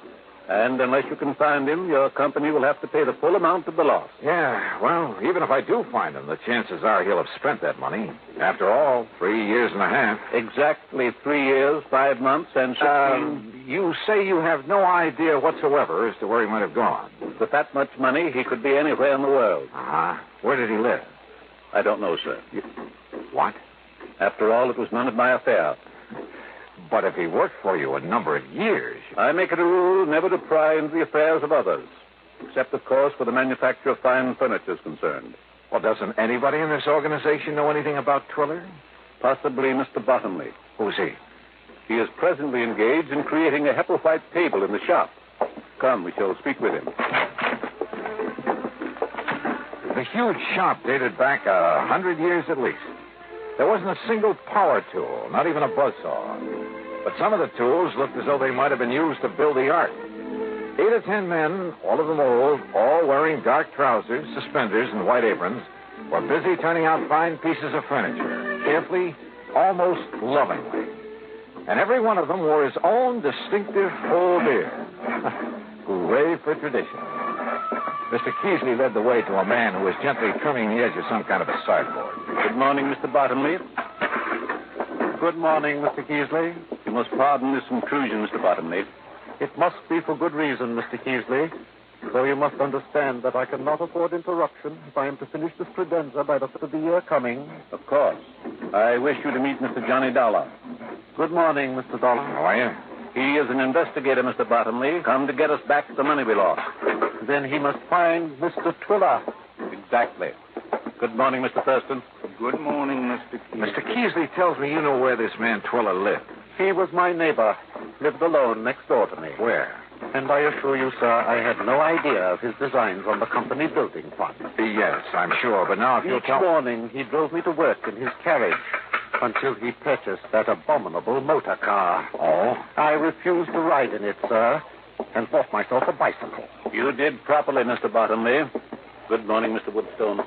Morning, Mr. Keesley. Well, just where is it that Twiller lived, Mr. Bottomley? In the village of North Weldon. East North Weldon, on Peach Avenue. Well, then perhaps the authorities there will be able to give me some kind of a lead. The authorities? The police, Mr. Keesley. The police? Good heavens. I hope not, Mr. Dollar. Surely not the police. Gentlemen, please.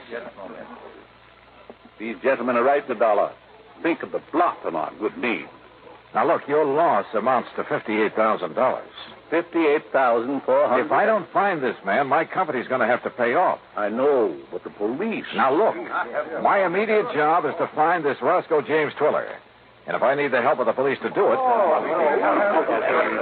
Who's the chief of police in North Weldon? Well?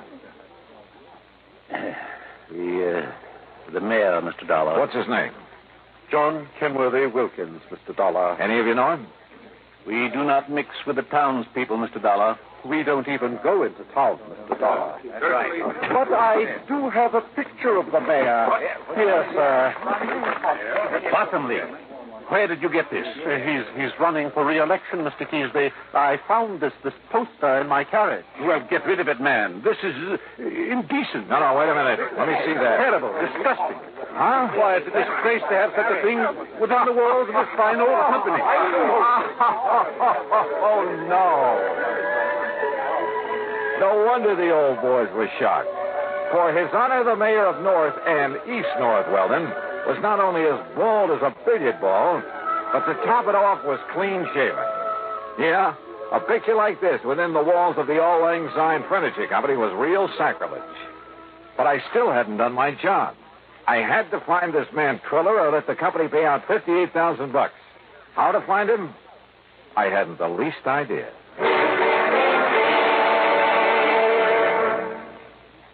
Act 3 of yours truly, Johnny Dollar, in a moment. Times have changed, and so has the man. During the 18th and 19th centuries, warfare with its musket fire, cavalry charges, and cannonades was a simple, direct, easily understood type of conflict. The undisciplined but sharp-eyed revolutionaries hid behind trees and hedgerows to pick off the advancing British troops. The wild, dashing, hell-for-leather cavalry charges of the Civil War and Custer's encounter with Sitting Bull and the Sioux Indians were, though courageous, simple and direct. But they were far removed from the developments of the atomic age, which demands selectivity, skill, and rigorous training. Until recently, the soldier's general level of knowledge determined his job suitability. Today, however, with more and more complex weapons and equipment being used, the military needs large numbers of skilled technicians. To that end, tests have been developed to find men with intelligence and technical aptitude, and to develop in these men the needs of the future. Yes, times have changed, and so has the man.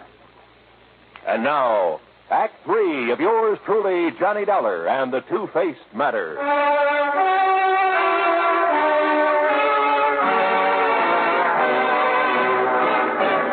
I found the mayor of North Weldon sitting comfortably on the shaded porch of his home, fanning himself with an election placard and sipping at what looked suspiciously like a gin and tonic. Yes, you're certain that I can't fetch you a limeade, too, Mr. Dollar? No thanks, Mayor Wilkins. Yes. Well, now, as I started to say, when I first came here, I did hear some rumor about money having been taken from the old Lang Syne Furniture Company. But until they lodged a complaint with me, for you see, I'm also chief of police.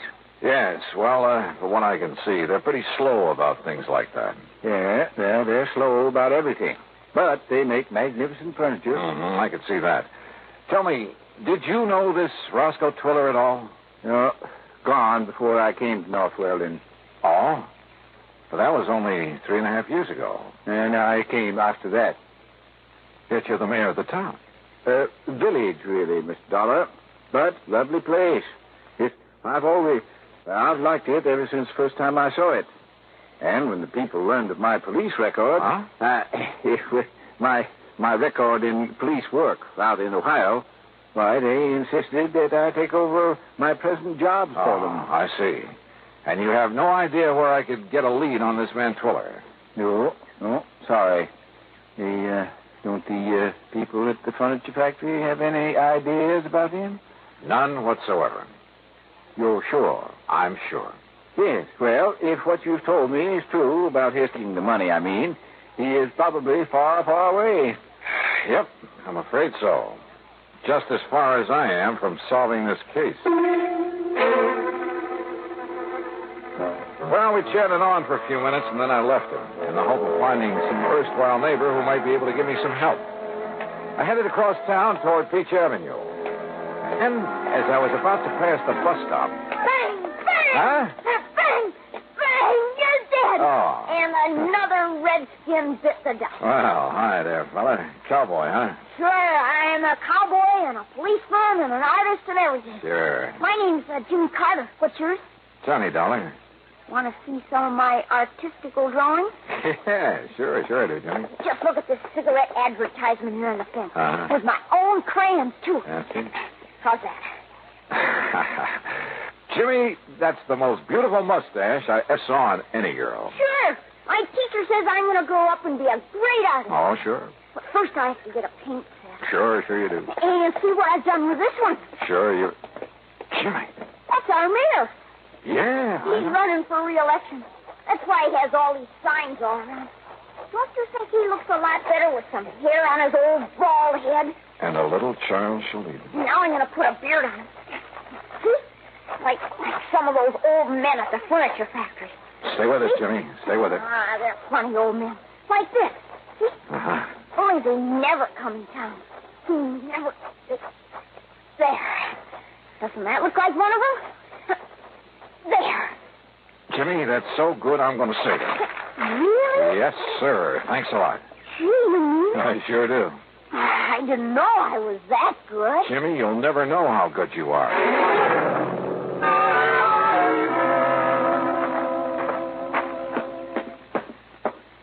Well, you back so soon, Mr. Dollar? Mayor Wilkins, or rather, Chief Wilkins. Yeah?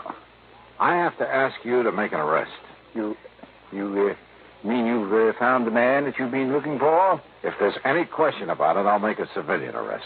Oh, I don't understand, sir. Only a few minutes ago. Only a few minutes ago, I was blind as a bat to the most obvious possibility in the world. You showed up in this town a short time after Roscoe Twiller left. Yes, that's true. Roscoe Twiller, with a heavy shock of hair and a thick beard. Well, I understand it's all men out at the old Lang Syne furniture. You, clean-shaven, completely bald. Mr. Dollar. I should have realized by the funny pink tint on the top of your noggin that you've been using some kind of hair remover. I beg your pardon, sir. Here. Look at yourself. Yes. What'd you get that? Roscoe James Twiller, alias John Kenworthy Wilkins. Now, Mr. Dollar. And I'll bet that if I make a search of your house, I'll find the key to that vault in the furniture factory. No, I threw it away. Yeah. Do you want to make the arrest yourself, Twiller? Or shall I?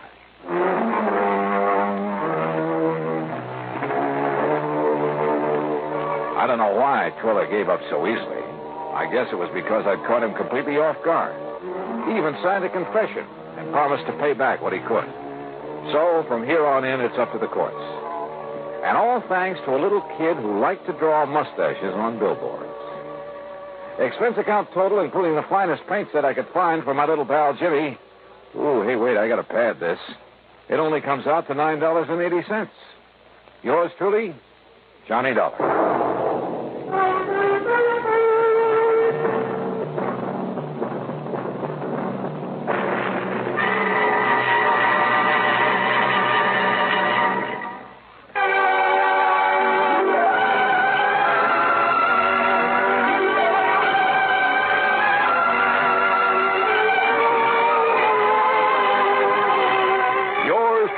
Johnny Dollar, starring Bob Bailey, originates in Hollywood and is written, produced, and directed by Jack Johnstone. Heard in our cast were Will White, Herb Vigran, Horace Lewis, Edgar Barrier, Richard Beals, Bill James, and Gus Bays. Be sure to join us, same time and station, for another exciting story of yours truly, Johnny Dollar. This is Roy Rowan speaking.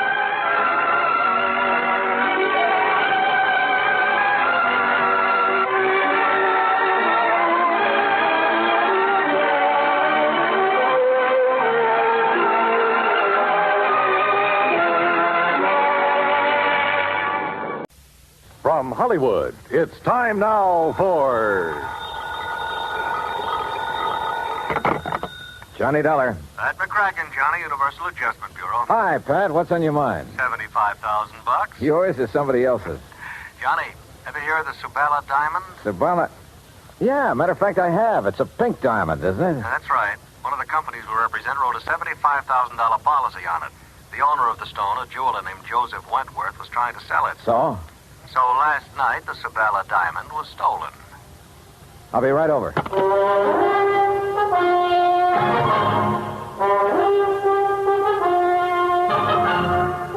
Bob Bailey in the exciting adventures of the man with the action-packed expense account. America's fabulous freelance insurance investigator. Yours truly, Johnny Dollar.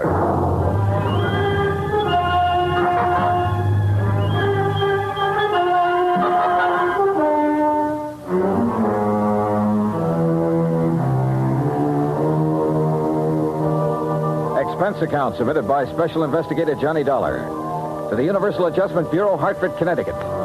Following is an account of expenses incurred during my investigation of the Rolling Stone matter. Expense account item 1, $1.20 cab fare from my apartment to the Office of Universal Adjustment Bureau. Pat McCracken gave me what additional dope he had, which wasn't much, and I headed for New York. That's item 2, $26.40, and the apartment of Joseph Wentworth. I was just released from the hospital an hour ago. They kept me overnight for observation. Nothing serious, I hope, Mr. Wentworth? No. I was hit on the back of the head. At first, they suspected a skull fracture, but it was only a slight concussion. Well, you're lucky. Practically my total assets stolen, and you call it lucky. You mean the Sabala diamond? I borrowed heavily to purchase that stone, Mr. Dollar. I'm afraid I'm just about ruined. Well, if I'm not mistaken, it was insured for $75,000. You don't understand. The insurance money will barely cover the loans. The diamond wasn't insured for its full value. Oh, I see. And what's worse, I had a customer for it. I was almost ready to close the deal. Could have gotten at least $100,000, maybe more. Try to tell me exactly what happened, Mr. Wentworth. Last evening, Eloise stopped by the shop at 6. We were going to have dinner together. Eloise? Eloise Barnes, my fiancée. I started to close up, and I remembered I'd forgotten to put some things in the safe. She went down the street a ways to hail a taxi, and I went back inside. And left the front door unlocked? I must have. I was in a hurry. I opened the safe, then I heard a sound behind me. I started to turn, but too late. That's the last I remember. The police figure out what you were hit with? Yes, a heavy brass candlestick in my shop. Then when Eloise brought me to, the Sabala diamond was gone. Just a minute. You say Eloise brought you to? Yes. You see, when I didn't come right back outside, she started wondering what had happened. She came in and found me lying on the floor. Uh-huh. How long have you known Eloise, Mr. Wentworth? About a year. Why? Mind giving me her address? I think I'd like to talk to her. Expense account item 3, $1.80 cab fare to Eloise Barnes' apartment. Eloise looked, if anything, more expensive than the Sabala diamond. And I had the feeling that underneath that lovely surface, she was almost as hard. Her gray eyes never left my face as we talked, and I got the impression she had neatly weighed me, cataloged me, and put a price tag on me. Afraid I can't help you much, Johnny. Joe Wentworth apparently told you all there is to tell about it. You were out looking for a taxi at the time Wentworth got slugged. That's right. I feel sorry for Joe. That was a lot of diamond to lose. Must be quite a stone. If you go for those things. I don't know. I guess some people really have a thing about diamonds. But not you, huh? All right. Just happens there are a couple of things I prefer. Like what? Like money and mink. Huh? But now, according to your fiancé, you were... Just a minute. According to my what? Your fiancé, Wentworth. Well, Johnny, that may be his idea, but it's not mine. Well, you're not engaged. Joe's been very nice to me, and I like him. But we're just friends, so far as I'm concerned. Oh, yeah. I'm afraid I'm not the engaged type, Johnny. I've tried it once or twice, but it didn't work. Seems to interfere with my hobby. Your hobby? Yes. Having fun. What's your hobby, Johnny? Well, at the moment, trying to find the Sabala diamond. Then what? Well, I have been known to have fun now and then. Johnny. I hope you find the diamond real soon.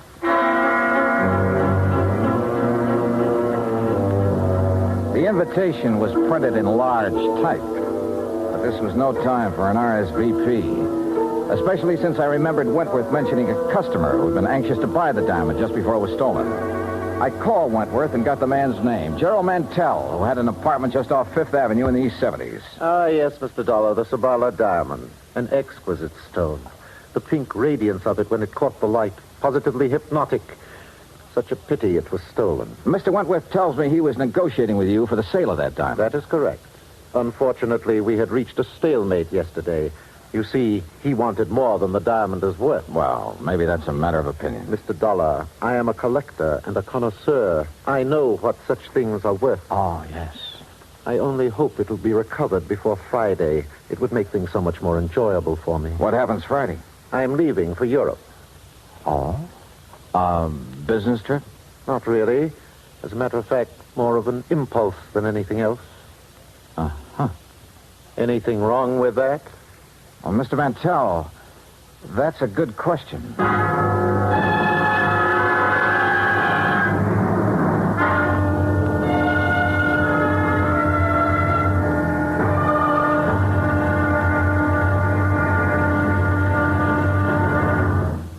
Act two of yours truly, Johnny Dollar, in a moment. Our flag now numbers 50 stars. And behind each star there stands yet another flag representing one of the 50 states. Alabama's state flag is of St. Andrew, the symbol of the Confederacy and the national flag of Scotland.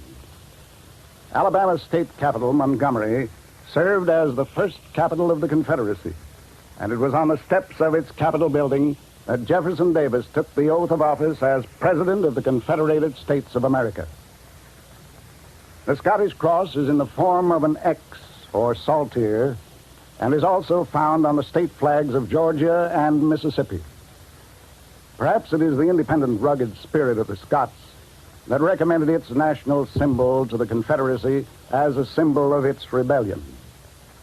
Alabama's state flag, the flag of the 22nd state to enter the Union, was adopted on February 16, 1895.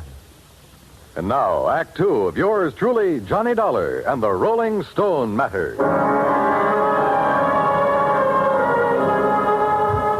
I went back to my hotel, stretched out on the bed, and went over the whole thing in my mind.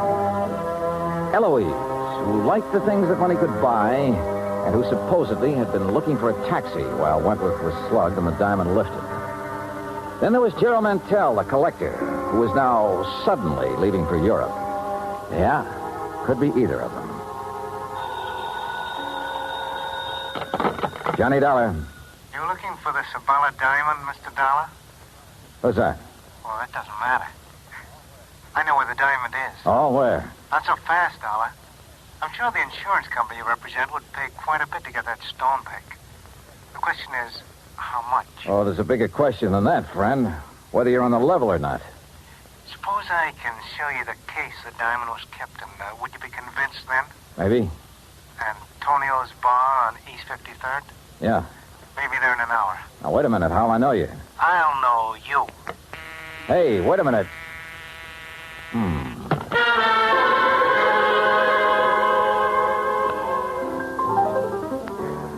Item 4, $2 even drinks at Antonio's while I waited for my telephone buddy to contact me. A half hour went by, nothing happened. Then somebody came in and went to a corner booth. Not the person I'd been expecting, but just as interesting. So I went over. Hello, Eloise. Johnny, sit down. Oh, thanks. Expecting someone? All sorts of people, but this is a pleasant surprise. What brings you around here? Business, I thought. You know, Johnny, you've got a one-track mind. Always business. With that attitude, you miss a lot. I don't doubt it. Oh, here you are, Eloise. Oh, why, it's Mr. Dollar. Well, Mr. Mantell. Sit down, Gerald. I didn't know you two knew each other. Oh, yes, we've been friends for years. As a matter of fact, it was Eloise who told me about the Sabala diamond. Oh? You didn't tell me that, Eloise. You didn't ask me, Johnny. Oh, Gerald, the head waiter seems to be signaling to you. That's so I see. I'll be right back.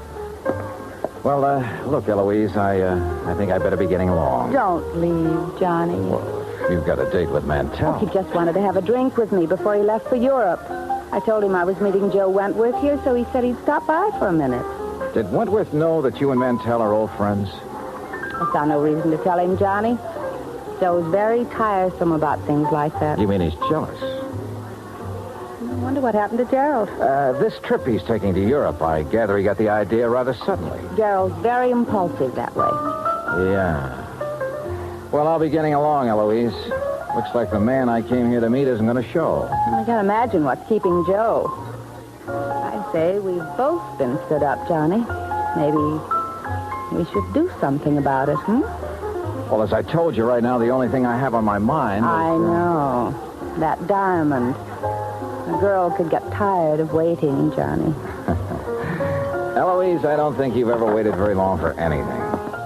See you later. I'll count on it, Johnny. Dollar? What? Oh, Wentworth. We were wondering what had happened to you. Mr. Dollar, I'm certain you're a very efficient investigator, but it seems to me that you've questioned Eloise all you need to. Oh? Or have your conversations with her now reached the unofficial stage? Oh, now look, if Wentworth. that is the case, and I suspect it is, I'd better remind you that Eloise... Maybe I'd better remind you of a couple of things, Wentworth. In the first place, you... Mr. Johnny Dollar? Yeah, over here, waiter. Dollar? Oh. Mr. Dollar, it's a note and a package for you, sir. Gentleman just left with me. Did he give his name? Oh, no, sir, no. But he was a short man, stocky, and he wore a gray suit. Okay, thanks. Here you go. Oh, thank you.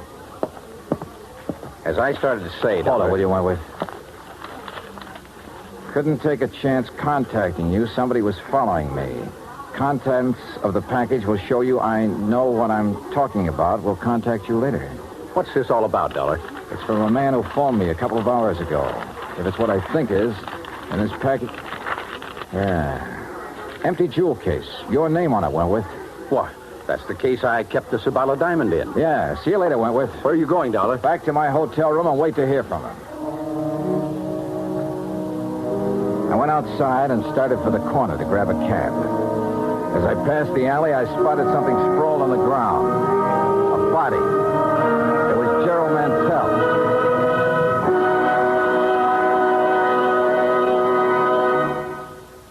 Act 3 of yours truly, Johnny Dollar, in a moment. The way a man conducts himself at ease or under stress shows what he's made of. It shows his character under the strongest light. This is particularly true when a man becomes a prisoner of war. One of the points of the code of conduct of the American fighting man says, "If I become a prisoner of war, I will keep faith with my fellow prisoners. I will give no information nor take part in any action which might be harmful to my comrades. If I am senior, I will take command. If not, I will obey the lawful orders of those appointed over me and will back them up in every way." The very essence of the ideals set forth in those words were displayed by Commander, later Rear Admiral, Richard Antrim in April 1942, while a prisoner of war in Macassar, Dutch East Indies, during World War II. Acting instantly on behalf of a naval officer who was subjected to heavy punishment, Commander Antrim boldly tried to quiet the guard and to persuade him to discuss the charges against the officer. The guard refused. Tension increased. The entire enemy prison force was faced by 2,700 Allied prisoners. An order was given to continue the punishment. Suddenly, Commander Antrim, at the risk of his own life, stepped forward and volunteered to take the remainder of the punishment. This sudden move got a roar of acclaim from the inspired Allied troops and so amazed the enemy that both men were spared any further indignities or punishment. Commander Antrim's heroic and unselfish conduct brought about better conditions for the prisoners and earned new respect for American officers and men. Commander Richard Antrim upheld the highest ideals of an officer and earned for himself the Medal of Honor. And now, Act 3 of yours truly, Johnny Dollar and the Rolling Stone Matter.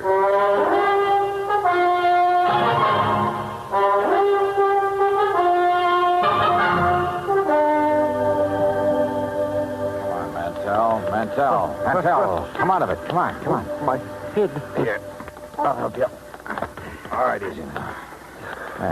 Are you okay? So who did it? I don't know, Dollar. The head waiter told me a taxi driver wanted to see me outside. I came out, but there was no cab in sight. I thought he might be at the corner, so I started walking. Past the alley here? Yes. Mr. Dollar, why would anyone want to beat me up? I can think of one possibility, Mantell. Yes? You wanted the Sabala Diamond pretty badly, but Wentworth wouldn't sell at your price. Are you suggesting... I'm suggesting you lifted the diamond and somebody was trying to get it back from you just now. But I don't have the diamond. I never did. Maybe you know where it is. No, I swear I don't. As for getting beaten up just now, I'm every bit as much in the dark as you are.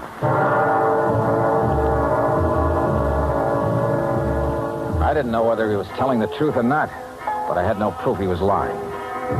Item 5, $1 even, a pot of coffee in my hotel room while I tried to pull some threads together, but they didn't pull. If Mantell had the stone, who'd phoned me and sent the empty jewel case to convince me he had information? How did he fit? Yeah, coming. Oh, Wentworth, come in. Mr. Dollar, I have some information that will interest you. Yeah? Yes, first, though, I owe you an apology for, well, flying off the handle when I saw you with Eloise at Antonio's. Okay, so you're touchy about Eloise. Now, what's the information? Well, just a few minutes ago, a man telephoned me at my apartment. Huh? Yes, I think he was the same one who phoned you and sent the empty jewel case. Well, what'd he say? That he knew where the diamond was, and for a price would furnish the information. Ah. Now, I wonder why he suddenly switched negotiations from me to you. Well, perhaps he thought it too dangerous to continue with you. Yeah, maybe. Speaking of danger, I wish I could locate this character before something happens to him. That's the point, Mr. Dollar. I think I know where he is. How? Well, he must have placed his call to me through a switchboard, because I heard an operator in the background saying Hotel Maysfield. Hotel Maysfield, huh? Thanks for the lead, Wentworth. I'll check with you later. I headed for the Maysfield and described the man I was looking for to the desk clerk. The clerk said his name was Krause, that he'd checked out that morning.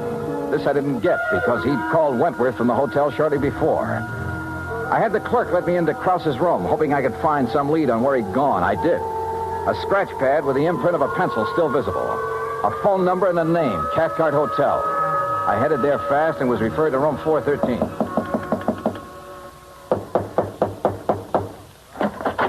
Hello, Krause. There must be a mistake. My name is Collins. Don't give me that. Your name's Krause, and you're the guy who phoned me and said he had information about that diamond. Oh, no. That's wrong. Oh, come on. Let's quit playing games. When you called Wentworth a while ago, he found out the name of the hotel. It's a lie. I haven't talked to him since... Yeah, that's what I thought. Wentworth lied about that phone call. Why? Because he hoped I'd find you for him. But you had talked to him earlier. Yeah, the theft of that diamond was rigged between you and Wentworth, wasn't it? And you slugged him to make it look legitimate. Well? Yeah. But now you're hiding from Wentworth. Why? What happened to your cozy little partnership? It was blackmail, Dollar. Wentworth. Don't move, either of you. Well, Wentworth, it looks as though I figured you right. You thought I might have better luck finding Krause than you had, so you gave me his last known address and followed me. Now, what's this about blackmail? I thought I could trust you, Krause. Look, I wasn't really going to blackmail you. You got to believe that. I think I get it now. Krause was supposed to turn the stone over to you after a decent time had elapsed. Instead, he held on to it and tried to blackmail you about your being involved in the fake robbery.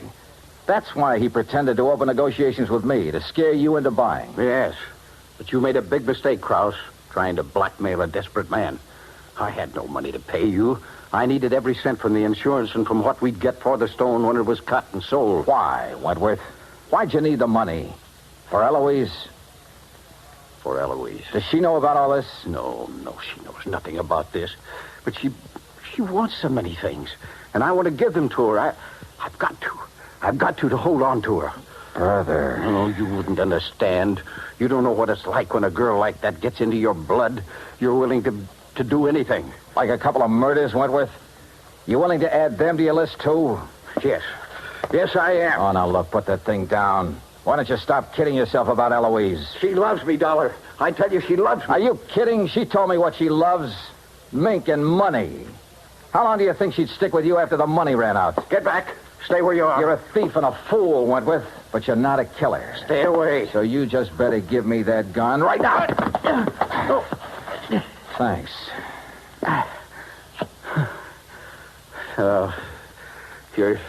You're right about Eloise.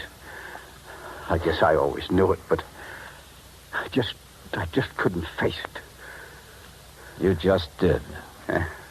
And you were right about me, Dollar. I'm no killer. You want to know something, Wentworth? I wasn't sure about that at all.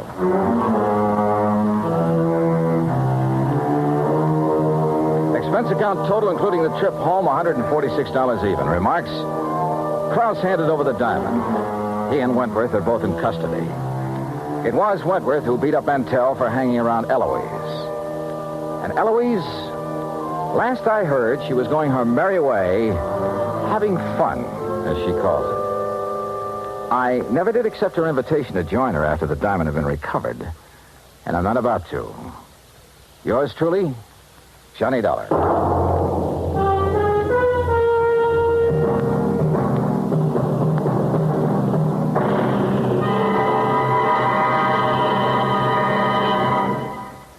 star will return in just a moment. Our flag now numbers 50 stars, and behind each star there stands yet another flag representing one of the 50 states. The origin of Hawaii's state flag has been the subject of much debate. It is now believed that it was the work of foreign advisors to King Kamehameha. Legend also has it that it was designed at the request of King Kamehameha by George Beckley, an English sea captain. The flag consists of 8 horizontal and alternating stripes of white, red, and blue, representing the 8 major islands in the chain. Also represented is the British Union Jack, a reminder of Captain Vancouver, who on his voyage around the world in 1794 gave King Kamehameha a British flag and the promise of British protection. The Union Jack is also a reminder of Captain James Cook, who discovered the Hawaiian Islands in 1778. Hawaii's state flag, the flag of the 50th state to enter the Union, was adopted in 1845. Now, here is our star to tell you about next week's story. Next week, well, the title of the yarn is The Ghost-to-Ghost Matter, and the story lives up to it. So join us, won't you? Yours truly, Johnny Dollar.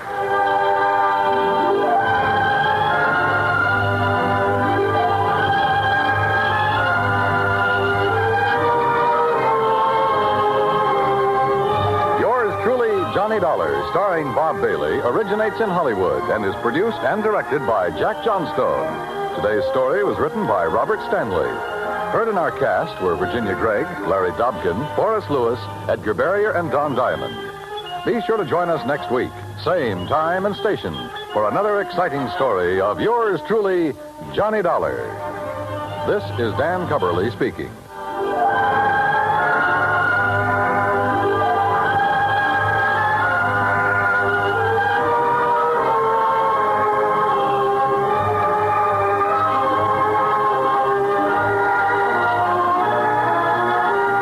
United States Armed Forces Radio and Television Service.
From Hollywood, it's time now for Johnny Dollar. Ah, how weary, stale, flat, and unprofitable seem to me all the uses of this world. Who's that? Garrett Reynolds, Johnny. Reynolds in Trenton? That's right, New Jersey State Mutual Life. Well, what was the quote from Shakespeare about? Hamlet, wasn't it? Alas, I would a tale unfold whose lightest word would harrow up thy soul, freeze thy young blood, make thy 2 eyes like stars start from their sphere, Hey. knotted and combined, Hey. lungs apart, Now, wait a minute, will you? particular hair to stand on end like quills upon the fretful porpentine. Garrett, have you gone off your rocker? Why don't you come on down here and see? Yeah, I think I'd better.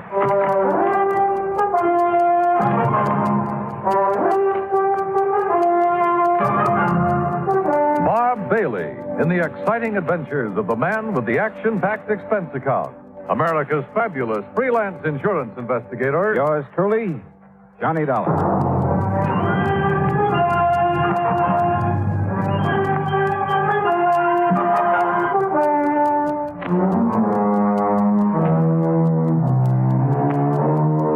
Expense account submitted by Special Investigator Johnny Dollar to the New Jersey State Mutual Life Insurance Company, Trenton, New Jersey office. Following is an account of expenses incurred during my investigation of the Heatherstone Players Matter.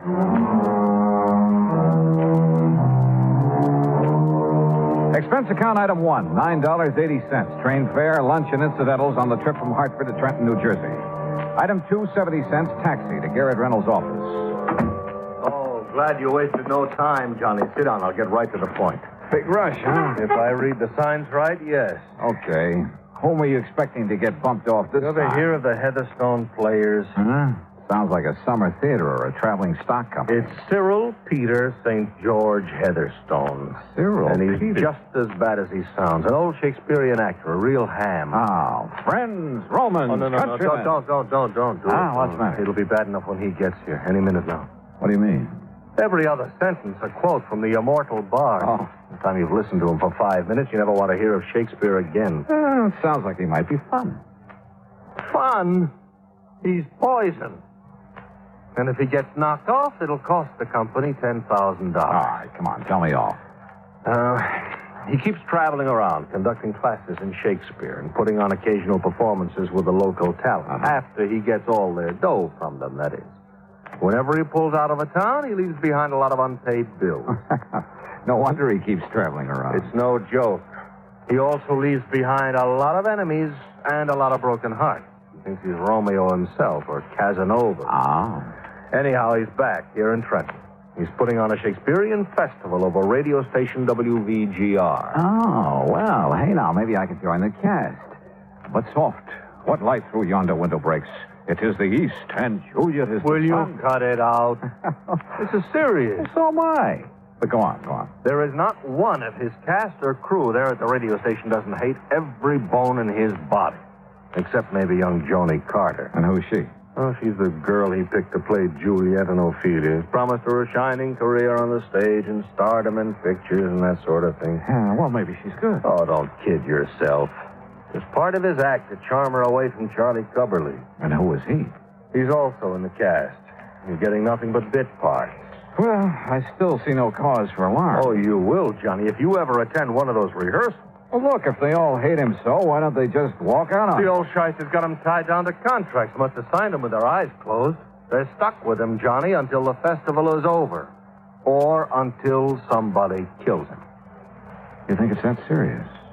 Johnny, one way or another, he has taken everybody he's ever come into contact with. Even you? Even me. Number of times I've had to go through the operation of changing the beneficiary on his policy. Who is the beneficiary? As of the moment, Joan Carter. The actress you mentioned. The girl I mentioned.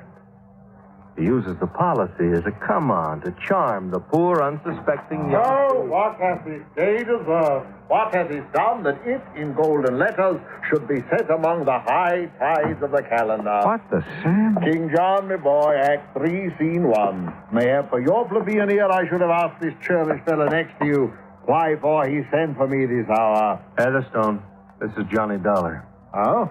And here's my hand. And mine, sir, with my heart in. Unquote. Good man, that's from the Tempest, Act 2. not that I give you a charge. Look, Heatherstone, I've asked Dollar to act as your bodyguard until this play of yours is over and you can get out of town. Play festival, dear sir, in which the immortal Shakespeare's works, beneath my practiced hand, shall so enchant. Wait a minute, Heatherstone. Garrett, I'm Yes, not going to Johnny, serve us I any... said bodyguard. I've received 3 anonymous notes telling me in no uncertain terms that his life isn't worth a plugged nickel around that studio. Threats, huh? Well, just warning. What matter? To quote the bard, I bear a charmed life. Have you given those notes to the police? Yeah, but I haven't heard back from him. That's why I sent for you in such a hurry. How fitting that my end should come there, on stage, so to speak. What? Blow wind, come rack. At least I'll die with harness on me back. Which is to say, my friend, that I'll die with me boots on. Yeah, I got that. Has anybody threatened you in person, Heatherstone? Yeah. And what about that girl, Joan, and the way Charlie Cubberly... Ah, her beauty makes the vault a feasting presence full of life. Oh, listen, will you? I'm talking about Charlie, the boy she's thrown over for you and your phony promises. That boy's crazy enough with jealousy to try almost anything. Ah, he is mad. Right. That he is mad, 'tis true. 'Tis true, 'tis pity. And pity 'tis true. Heatherstone, he's mad enough to kill you. And so are some of the others. Yeah, I've heard you're pretty rough on your cast of actors, on your crew. Well, I must be cruel, only to be kind. Now, what's that supposed to They're mean? so ambitious, all of them, but so inadequate, so futilely do they attempt to gain the highest talent of this art with which I am so rich endowed. All right. Look, please. Apparently, Garrett feels that your life is in danger. I'm sure of it. And as long as I've come all the way down here, I'll take his word for it. That every one of your associates has a serious personal reason for wanting to see you out of the way. What private griefs they have, alas, I know not. Listen, will you? But this I do avow. Heatherstone, don't you care that somebody's out to get you? My cast, my crew, you say? Yes. Me?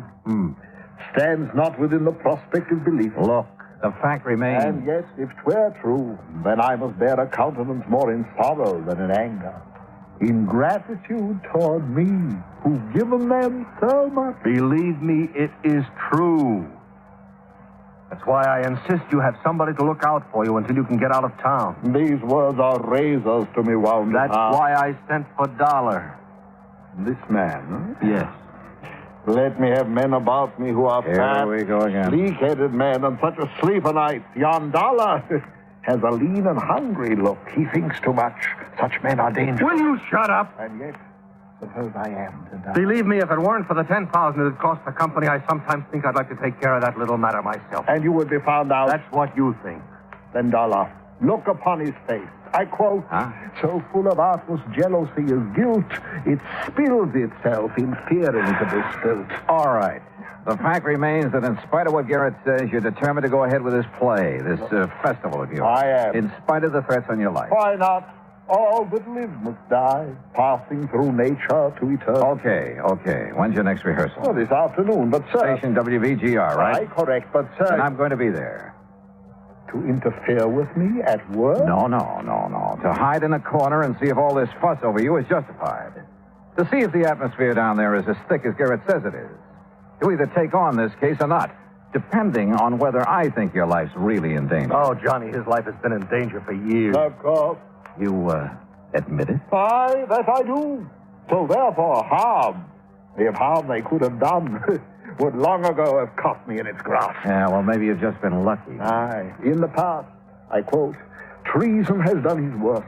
Nor steel nor poison, malice domestic, foreign levy, nothing can touch me further. Oh, Lord.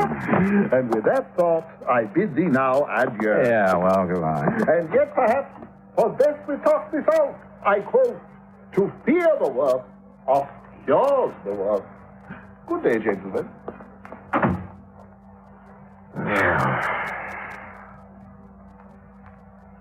You want a drink?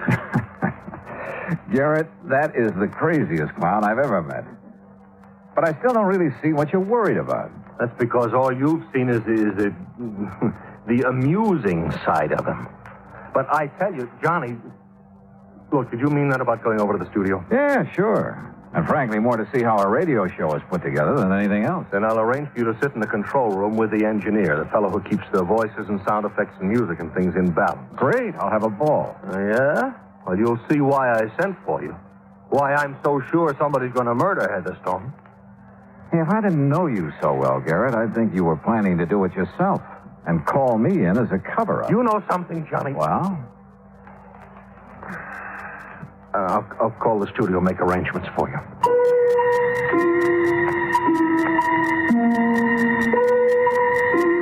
I couldn't help feeling that Garrett's own resentment of Cyril Heatherstone was for a lot more than the mere fact he'd have to revise his policy a few more times. But if so, he wouldn't admit it to me. Item 3, $1.25 taxi to the studios at WVGR. There I was escorted backstage, so to speak, to the control room. It was a small room, facing into the main studio through a large soundproof plate glass window, and it was loaded with complicated equipment. Before the control panel, with its knobs and keys and dials, sat Gordon Mitchell, the engineer, a nice-looking chap in his 30s. Through the window, we could see Heatherstone and the cast gathered around a table, working on the script. Sit here right beside me, Dollar, and you can see and hear everything that goes on in there. Oh, well, sure. Thanks, Gordon. Yeah. Is that microphone sitting in the middle of the studio there the one they use when they're on the air? Yeah, that's one of them. There's one over there beside all that equipment for the sound effects men. Oh, yes, I see. And then there's another one in that booth over against the wall. And what's that for? To isolate it for special voice effects, like a voice coming over a telephone, things like that. A filter mic. Oh, I see. And then the one hanging over the table where they're reading will be for the orchestra when it comes in later. Uh-huh. Say, you have a lot of stuff to balance when you're doing a show, haven't you? More knobs and dials and stuff. You see here? This knob controls the mic over their table out there. Listen, I'll fade them in. What, do the line stretch out to the crack of doom? Well, Hey, Charlie Coverley plays one of the small... Well, what? Oh. Well, idiot! Well, you said to get everything we could out of the line. That I did. So I added a couple of words to make the speech sound You more... added to Shakespeare. Well, I thought... Here we go, darling. Fool! Listen to his own words. To gild refined gold, to paint the lily, to throw a perfume on the violet is wasteful and ridiculous excess. Remember that and stop being ridiculous. You heard enough, Dollar? Yeah, I'll cut it off. A gentleman's son. Brother, he really tears into them, doesn't he? Believe me, that was nothing. Dollar, he's the most hated man in this town. So I've heard. Pretty fast dealer, too. You're not kidding. Yeah, he sure nicked me. How do you mean? All my savings. You know, invest in this Shakespearean festival. He'll get a sponsor. We'll all make $1 million. Well, if it wasn't for the beneficial finance company, I'd be on my uppers. That way, huh? And poor Charlie out there not only lost his shirt to Cyril, but his girl, too. That little blonde beside him? The one who's talking now? Yeah. Well, listen, I'll open their mic again. That's right, my dear. Go ahead. There's rosemary. That's for remembrance. Pray you, love, remember. What? And there is pansies. That's for thought. There's fennel for you, and here's some for me. We may call it herb brace o' Sunday. Wonderful. You make the role of Ophelia live. Oh, boy. If you don't quit pawing her, I'm going to... Silence! Unhand me, sir, and silence. Yes, Charles, you mustn't interrupt Cyril. You mustn't. Here we go. Yes. Where's your humility, Charles, before me, the master? Remember, 'tis common proof that lowliness in young ambition's ladder. Sorry, Dollar. I can't take it. Gordon, that guy is the most egotistical character I've ever seen. He isn't going to live long. Who are you thinking of? Any of that group out there. And the sound crew and the musicians. There isn't one of them hasn't got murder in his eye. I told the insurance... What were you going to say? Well, I sent a couple of notes to Cyril's insurance man. He's an old friend of mine. Oh? I didn't sign them because I didn't want to get involved. But I told him what I'm telling you. Somebody's going to kill that guy out there unless you were... Wait a sec. He wants you. Yeah. Won't sit and gossip in there when there's work to be done. Oh, sorry, Cyril. Mr. Heatherstone. Irresponsible lout. This is a rehearsal. That talkback's too loud. First it's too quiet, now it's too loud. Sounds as though you're shouting at me, and that I will not have. Okay, sorry. Believe me, you will be sorry ere this task is done. Believe me, I am sorry. I ever got mixed Now, up. I shall rehearse my lines as Hamlet's father's ghost, that you may learn how Shakespeare should be read.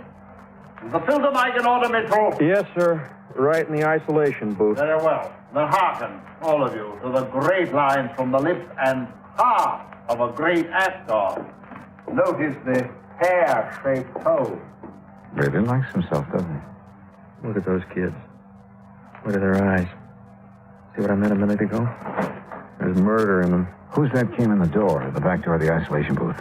Oh, it's one of the sound effects men. He takes care of it. Hi, boys and girls. How's the old... Silence! Whoops. Now, is this microphone on and working properly? Well, Mitchell? Yeah, it's on, but work a little closer to it, will you, and with a bit less voice? You tell me how to use a microphone? Now, quiet, all of you. Well, what's he waiting for? The mood, Dollar. The mood.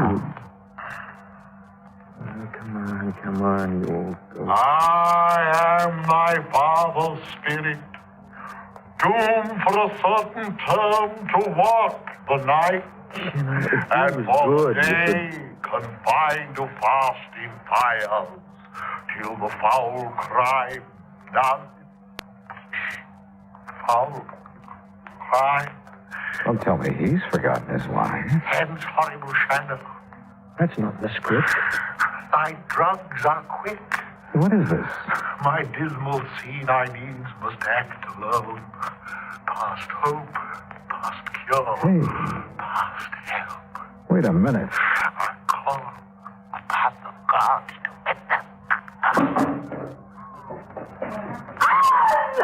What's happening? I don't know, Dollar. Oh, no, it's too late. He's dead. He's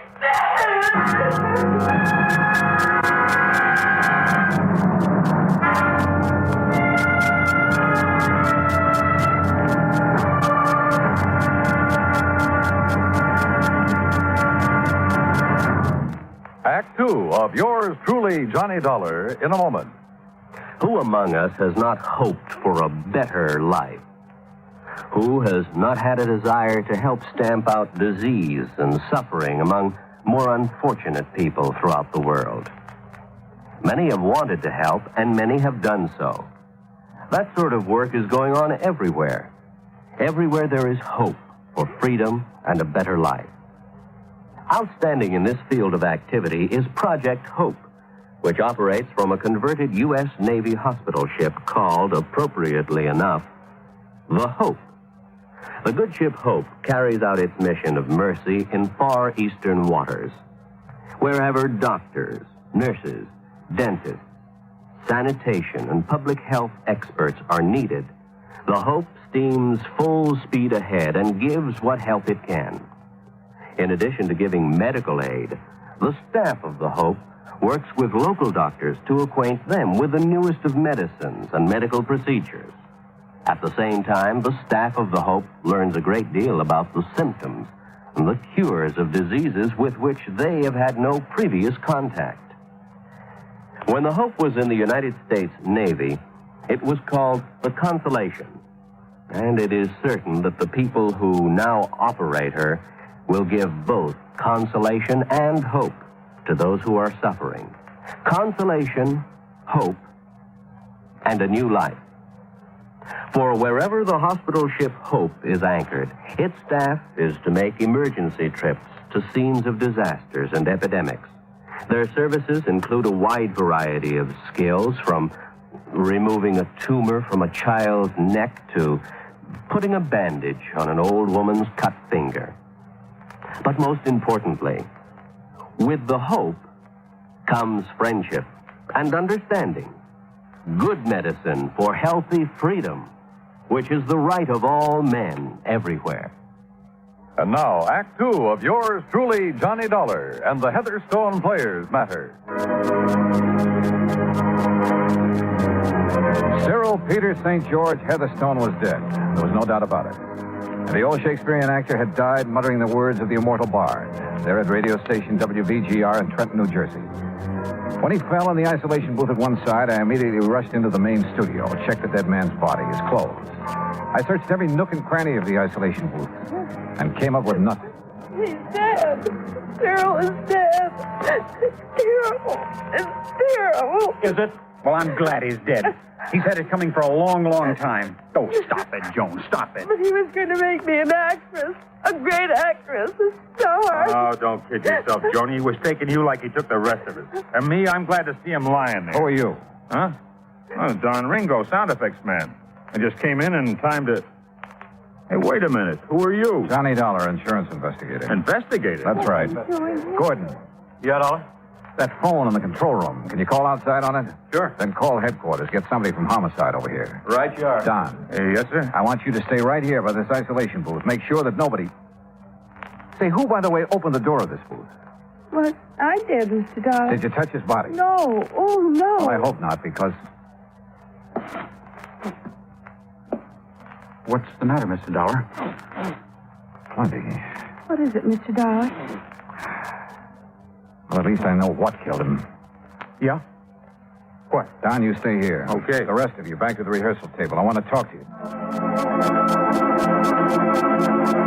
It was so faint I wasn't quite sure for a second.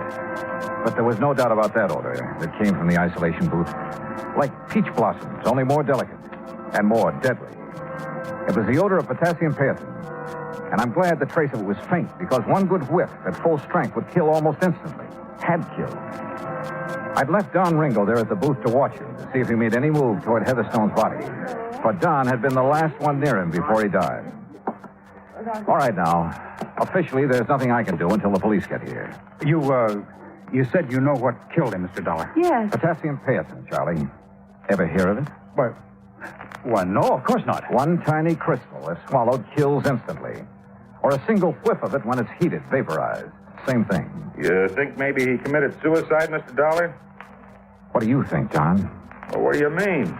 Doesn't sound like Heatherstone to me, Dollar. Kill himself. All right, so he needed help from someone in this room. And, Don, you were the last one near him. Now, wait a minute. Okay. Charlie? Yes, sir? Can you think of anybody here who might have had a better motive for killing Heatherstone than you? No. No, I can't. Charlie. I wanted to see that phony, egotistical shyster dead more than anything else in the world. But I wouldn't have killed him. Well, I would, Charlie, gladly, and I make no bones about it. Police will be here any minute, Dollar. Good. How about your feelings in the matter, Don? Sure. I'm glad he's been knocked off. But don't accuse me of having done I'm not accusing anybody yet. But isn't it kind of funny? The only one who admits he would have killed Heatherstone is Gordon here. But he was in the control room with me, not only when it happened, but long before it happened. And potassium paetin doesn't wait. The rest of you, though, were right here next to Heatherstone. Any one of you could have slipped the stuff to him before he walked into that isolation booth. Yeah, but how would we have made him take it? That's a good question. Did you find any of that potassium, whatever it is, in the booth? No, but I got a good whiff of it. Well, you said it had to be vaporized. For the paetin gas to do its work, yes. Dollar, could a capsule of it have been tossed into the booth or maybe left in there for him to step on? Then where's the capsule? Gordon and I went over that booth with a fine-tooth comb. Joan. Yes, Mr. Dollar. Are you the only one who touched him before I came in from the control room? I didn't touch him. I told you. But you were the only one who went into the booth, weren't you? Yes. The only one who could have removed any evidence of the means used to get that vaporized paetin in there. Mr. Dollar, Look here, Dollar. If you're saying that Joni had anything to do with... What's the matter with you? Didn't you know that she was in love with All right, Charlie, all right. Take it easy. I thought I loved him, Charles. Honey. I guess it took this to bring me to my senses. Joni, oh, Joni. All right, look. We've got a murder on our hands. And unless the police are able to come up with more than I have, well... But they weren't. The doctor who came along with Lieutenant Harper agreed with my conclusion that Heatherstone had died from a hefty whiff of paetin gas. But neither of them could find any possible source of the gas, even after thorough inspection of the isolation booth, the studio, and every one of us in it. Nothing. Dead end. Finally, after some 4 hours of futile questioning. Well, it was murder, all right, Dollar. No question about it. Any suspects, Lieutenant? Any suspects? All of them, every one of them. Except maybe the guy who was in the control room with you. Lieutenant, that should make him number one in the list. You've been reading too many mystery stories. Oh, look, Lieutenant. How much longer are we going to have to stay around here? You anxious to get away? What's your name, Ringo? Well, I mean it after all, you know. Inspector, would there be any harm in putting my equipment away? What equipment? Oh, mics and mic cables, patch connections on the board in the control room, so on. You see any reason, Dollar? No. Go ahead, Gordon. Thanks. I'm a little tired of just standing around. What about us, Lieutenant? Is it doing any good to keep us here? Look, somebody in this place killed Heatherstone. Yeah, but you're not getting anywhere finding out who it was. Are we all under suspicion? Yeah, excuse me, Dollar. You're standing on this mic cable. Oh, sorry. I asked you a question, Lieutenant. The answer is yes. Yes, you're all under suspicion. But what good is keeping us here? You'd rather be locked up? Hey, excuse me again, Dollar. Now this cable. Oh, sure. Hey, now, wait a minute. That's the cable for the mic in that booth? Yeah, that's right. Hey, excuse me. Yeah, you go ahead and take it away. Gordon. Those mics all stay in the studio? Yes, sir. Oh, if you ever want to inspect them... Inspect them? What for? What? Oh, I didn't know. Maybe I know, Gordon. What? This cable to the booth mic. It's thicker than the other. Hmm? Oh, yeah. Probably an old one. Or maybe it's bigger because it has a couple of extra leads in it, extra wires. Yeah, the old ones did. That's why... Come on, Lieutenant. Huh? You too, Gordon. Got a screwdriver? Sure. In my pocket. Here you are. Pliers, too, if you want them. If I don't understand why... Now, this mic in the booth. Oh, careful, Mr. Dollar. That's pretty delicate. Then you do it. Take the faceplate off this mic. Sure. But why? Yeah, Dollar. Potassium paetin. A crystal of potassium paetin. vaporized in this booth. Oh, sure, but you going to tell me how? Well, maybe I'm just guessing, but I think so. Go ahead, Gordon. Yes, sir. Well, I still don't... There you are.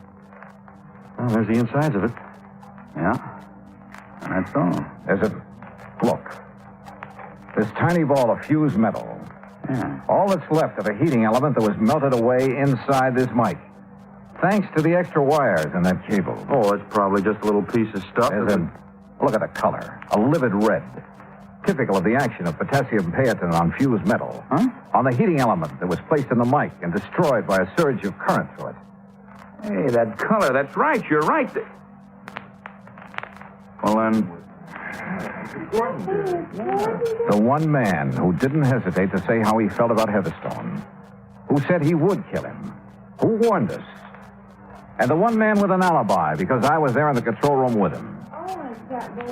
I suppose you disconnected the power leads to that cable when you went into the control room to call the police, didn't you, Gordon? Yeah, Mr. Dollar, you guessed right again. But it was a good try, wasn't it? No flight of angels will sing him to his rest.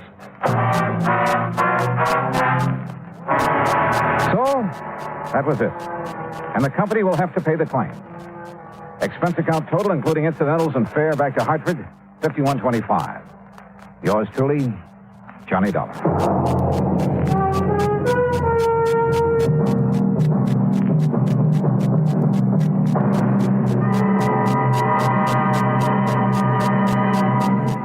Now, here's our star to tell you about next week's story. Next week, the Yours Truly Matter. And I give you one guess about the name of the victim. Join us, won't you? Yours truly, Johnny Dollar.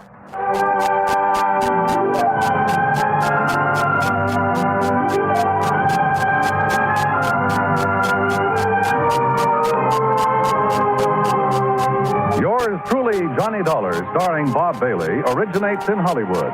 It is produced and directed by Jack Johnstone, who also wrote tonight's story.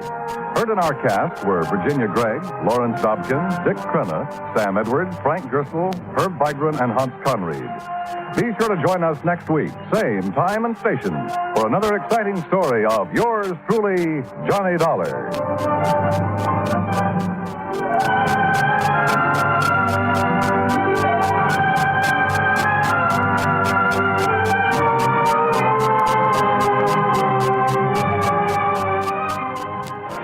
From Hollywood, it's time now for... Johnny Dollar. Johnny, this is George Reed. Well, hiya, George. What's troubling Floyd's of England this time? Johnny, one of our clients, only quite frankly, he's far more than just a client. Oh? Yes, his life is being threatened. Oh, George, you know I hate these bodyguard assignments. Every Johnny, time I handle one of them, it ends up with my own life being in danger. I fully realize Yeah, that. one of these days, my luck may run out. Heaven forbid. Nonetheless, Johnny, If somebody needs protection, why don't you just call in the police? well, there are certain, confidential aspects of this case that, if any sort of publicity can be avoided. Johnny, Yeah? if it can any way help to minimize the danger to yourself, I'll gladly go along with you on this one. You mean literally, physically go along with me? Yes. Well, now, George, that's not the way I usually like to work. I know, but as I told you, this involves a man who is more than just a client. Yeah? Just what does that mean? It's my brother, Johnny. My own brother. Oh. Yes. Okay, George. I'll be over to see you.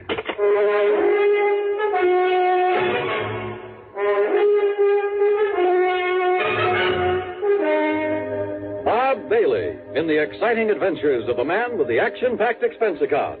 America's fabulous freelance insurance investigator. Yours truly, Johnny Dollar.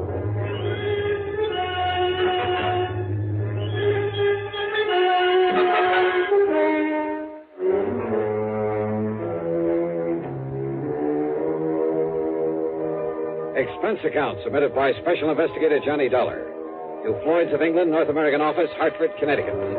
Following is an account of expenses incurred during my investigation of the Twin Trouble Matter.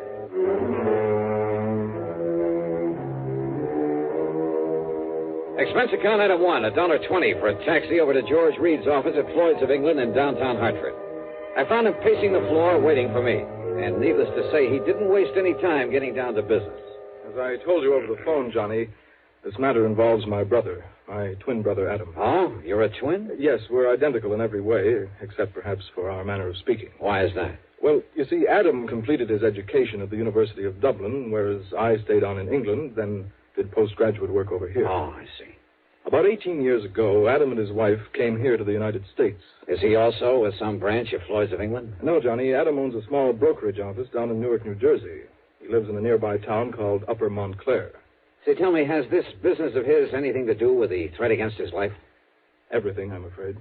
Now, don't tell me he went around selling a lot of worthless stocks and bonds, and now somebody wants to get even with him. Of course not. Adam is a completely honest, reliable dealer in legitimate securities. Then what's the trouble? Well, you see, when he first arrived in this country, he traveled around quite a bit, not only sightseeing, but, looking for a good business connection. Figures? Well, on the West Coast, he met two men, Shockley and Barron, independent stockbrokers. Uh-huh. They seemed to like him immediately, offered to take him in with them. Well, since his funds were beginning to run out, he jumped at the chance. Naturally. But, Johnny, it turned out that they were swindlers of the worst possible sort, dealing in completely worthless securities. Uh-oh. Yes. Because of his lack of familiarity with American manners and methods, it took Adam quite a while to catch on. But when he did... George, I'm way ahead of you. What? When he finally got wise to them, he called in the law. So they got sent up the river, including your poor misguided brother. And now... Yes, Johnny. It was Adam's information, his testimony, that brought the whole foul operation into the open. As a result, of course, his prison term was a relatively mild one. I didn't know there was such a thing. But now that the others are free, they're out to get him. At least the one named Shockley is. It's he who has contacted Adam with this impossible proposition. Uh-huh. When did he and Barron get out of the clink? About 2 weeks ago. I see. So what's the proposition Shockley has made your brother? Johnny, Adam has spent the past 9 years, ever since he was released out there, building up this small brokerage office here in the East. Now he and his wife are finally beginning to reap the fruits of their labors. Children, two fine, upstanding kids, are in college over in New York State. So? But if it were ever to become known that he once served a term in prison for participation in a stock swindle... Yeah, I know. It would kind of pull the rug right out from under him, wouldn't it? It would completely ruin him, Johnny. And it would probably kill his wife. What then? This 9 years of struggle, of trying to make up for that one mistake, has been just as hard for her as it has for him. Right now, she happens to be in the hospital with a serious heart condition. Oh, I see. Is she the beneficiary of his insurance? Yes, she, and then, of course, the children. All right. Now, what is this proposition that Shockley has made? He's demanded $75,000. 70? Wow. Yes. Unless Adam pays it, in cash, in unmarked bills, Shockley will release to the papers, anonymously, of course. Well, he'll tell them all about Adam's unfortunate part in that stock-selling racket years ago. Yeah, which means that if Adam had a single customer left inside of a week, it'd be a miracle. Then Shockley says, after he's ruined him, he'll kill him. He'll what? Unless he pays this money, of course. He'll make it look like suicide. After all, under the circumstances, well, you know, the ruined businessman. Yeah, I do know. Sure, there'll be no reason for anyone to think it isn't suicide. Exactly. Wait a minute. That's the insurance angle, isn't it? Yes. If Adam's death is called suicide, his policy will be void. His wife and kids will get nothing. And if this man Shockley is as clever as Adam says he is, he'll do it in such a way that any court in the land will call it suicide. George, I just can't believe it. And yet, I suppose... He's told Adam that he's already got away with this sort of thing once before Adam knew him. But why doesn't he call in the police, the FBI? If this man already has a criminal record... No. Well, maybe the other one, Barron, is still working with him. No, Johnny, don't you see? Don't you see he doesn't dare? Yeah, I guess you're right. If he called in the cops, the publicity would be just as bad, just as ruinous to him as if Shockley were to shoot off his mouth at the papers. Yes, Johnny. If he goes to the police, he'll only bring his business crashing down on his own head. Yeah. George, your brother's in a pretty bad spot. No matter what he does, he loses. If he pays off, $75,000. But who knows whether that one payment would be the end? Well, of course it wouldn't. But if he doesn't, don't you see it means not only his business, his wife, his children, but his own life? I know. If it were me, alone, a bachelor with nobody else to think about. But with Adam, Johnny, he couldn't do it. He might as well cut his own throat. So we'll have to do something about it. What, Johnny? What can we do? George, I wish I knew. It was obvious this was to be more of a personal affair than business, in spite of the insurance policy involved. So for once, I decided to forget padding out the old expense account. Okay, then. Item 2, $4.35, a tank full of gas for my own car. It was after business hours by the time we got down to Jersey, so instead of trying to catch Adam Reed in his office, George phoned ahead and we went directly to his home on Highland Avenue in Upper Montclair. George stood beside me when the front door was open. And you know something? It was like looking at George in a mirror. Yes, can I... George! Even their clothes were alike. Hello, Adam. Yeah, these twins were certainly identical, except for the slight difference in their manner of speech. Adam, this is the man I told you about on the phone. The man I hope can somehow help you. Johnny Dollar. Yeah, how are you, Mr. Reed? And excuse me for staring. Oh, it's quite all right, Dollar. Quite understandable. And please call me Adam, if you don't mind. Sure. But so help me, I've never seen two people look so much alike. You know something? What, Johnny? What are you thinking? Oh, just a wild, crazy idea, Adam. George. This perfect similarity might... No, well, we'll see. Well, now, wait. Maybe you have an idea there. No. Look, George, forget all about it. Come on, let's go inside where we can talk about this thing. I'm in complete agreement, Dollar, because we have no time to waste. If there's anything you can do about it. Why do you say that, Adam? I've heard from Shockley again. Oh? When? This morning, after the last time I talked to George. He called me at the office. I'm afraid I didn't get as much business done today as I might have liked. Then I left as early as I could. I went to the bank and called on my wife at the hospital. She's very seriously ill, sir. Yes, so I understand. I've not yet had the heart to tell her about this whole ungodly affair. And I can't say that I blame you. And yet, what difference would it make? Whatever happens, whatever this man does to me, it's bound to affect my darling. Oh, it's a terrible thing, Dollar. Now, this phone call today. Yes. Shockley says that he's coming here tonight. Tonight? Yes. Uh-oh, with my car out front. Well, that's why I stopped at the bank today. He says he must have $10,000 as a sort of down payment, as evidence of my good faith. $10,000? Well, I say that he won't get it. Oh, now, wait a minute, George. No, Johnny. I tell you, I won't let Shockley get away with it. George, If he comes here tonight and demands that money, I'll kill him rather than let Adam give him a single cent. Now, listen, will you? I told you, Johnny, with me it doesn't mean a thing. But with Adam, his wife, his children... You think he'd come in here with my car out front? If he does, I want to be ready for him. Give me your gun, Johnny. George. This whole rotten thing has gone too far. I tell you that if I have to in order to stop it, I'll... No, Adam, wait. Is there an extension phone? In the next room, in the library. Good. But, Dollar, if it's Shockley and he hears you pick it up... He won't, if we do it right. Now, wait till I call to you, then pick it up immediately. I'll do the same on the other end. Yes, all right, Dollar. Can you hear me? I can hear you. All right. Now. Yes? Are you alone, Adam? I'm alone, Shockley. You haven't called in the police. You know as well as I do what that would mean. The publicity. I'm glad you realize that. But I don't trust you, Adam. What? So instead of my coming to your home, you're going to meet me.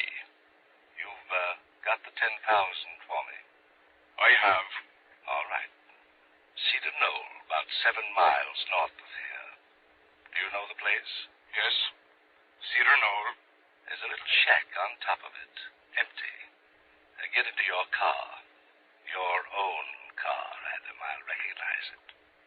Meet me there. Very well, Shockley. Just one thing. Yes? Just be sure that you're alone. Because if you're not, somebody's going to die, Adam. It won't be me. But if there's anybody with you, you understand, Adam. I understand. Cedar Knoll. Well, Adam, it sounds as though your man Shockley is as clever as you seem to. So where's George? Dollar, he listened to the phone next to my ear. Yeah? As soon as Shockley named the meeting place, George took the gun out of my desk and left. He what? He's going up there to kill Shockley. Unless I can stop him, Adam, he's going up there to get murdered.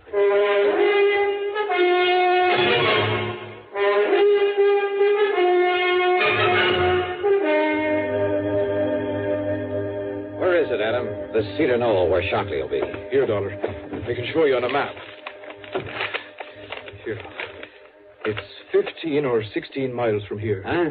Shockley said it was only about 7. Then he must have been somewhere along the way when he called. That means he'll get there long before George can. Yes. Look now. Here it is on the map. Yeah, I see. Straight up 23 and west of Pompton Plains. Yes. All right. Now, George took your car. What kind is it? That little coupe I saw out in the street? That's it. Oh, fine. There are 10 million of them on the highway, all alike. What's the license number? Well, come on. I don't know. I don't remember it. Then, Adam, all I can do is try to get there before George does. Before he gets himself killed.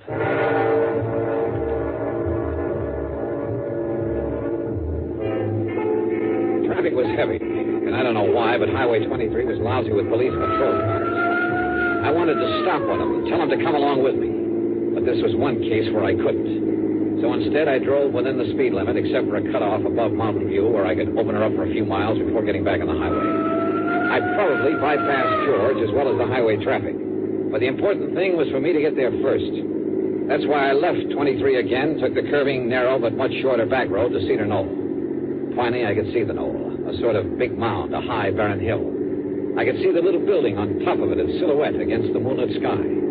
And I could see a car parked up there, a big sedan. So Shockley had arrived and was waiting there. At the bottom of the knoll, I pulled off to the side, cut the engine, doused the lights, and went the rest of the way on foot. As I slowly approached the shack, through a drawn window shade, I could see a light in it, waving around like a flashlight, and the shadow of a man. No, wait. For a moment there were two of them, two shadows. That meant Shockley wasn't alone. And knowing they'd be well armed, both of them killers. Well, this whole thing might not be so easy. Yet somehow I had to keep them from hurting George. Yeah, and from killing Adam. Slowly, cautiously, I edged over to their car. I slid down under it and went to work with my pocket knife on a small piece of tubing near one of the wheels. It was slow and awkward there in the dark under that low-hung car, but it was the one thing I knew It was George. And of all the times to pick with me sprawled out under that sedan, unable to even pull out my gun. Just stay out there, Adam. We'll take the money and be on our way. Oh, no, you won't, Shockley. This is all you'll take. Watch him, Shock. He's got a gun. Yes. And I'll kill both of you if I have to. Mr. Barron, this isn't Adam Reed. Sure he is. No, he talks differently. This is his twin. It's George. You're right, Shockley. And I'm here to put a stop to this nefarious scheme of yours. Well, listen to the fancy talk. Of course it isn't Adam, so it must be George. And George, my name is... No, don't move. Just drop your guns, both of you. Mr. Barron, I'm afraid that Mr. Reed, Mr. George Reed, has the advantage of us. Yeah? Well, listen. He shoots at you, I get him. He shoots at me, you get him. That's right. I'll kill at least one of you. So, under the circumstances, I'm afraid there's only one thing we can do. Yeah? What? Hand over our guns to him. So, here you are. George! No! You I yanked myself out from under the car, and just in time to have George land right square on top of me. Before I could push him away and get to my feet, he was out like a light, and both Shockley and his pal were on top of me. I never got off the ground. No! Kill him, Charles! Blow his head off! No, wait, Hewitt. You had enough? You had enough, mister? Get away, Shock. Let me shoot him. No. But listen, we've got to get out of here. Those shots he got off, the cops will be coming up from the highway to see what they were. But don't you see, if we leave him here? We've got to, but we're not leaving this state until we kill his brother. Come on. No, you wait. You want some more? Never get away. Oh, no? Use that car. Kill yourself. Drop dead. Come on, Barry. No. Listen. Yeah, you listen. Oh! Come on, Barry. Okay. Take the back road down the hill. Yeah, we'll just go fast.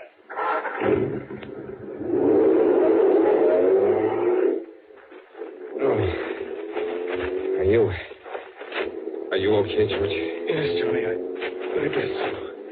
But they got away. They'll go down. They'll kill Adam. They're not going anywhere, George. What? I cut the brake fluid line. They have no brakes. By the time they get rolling down that hill...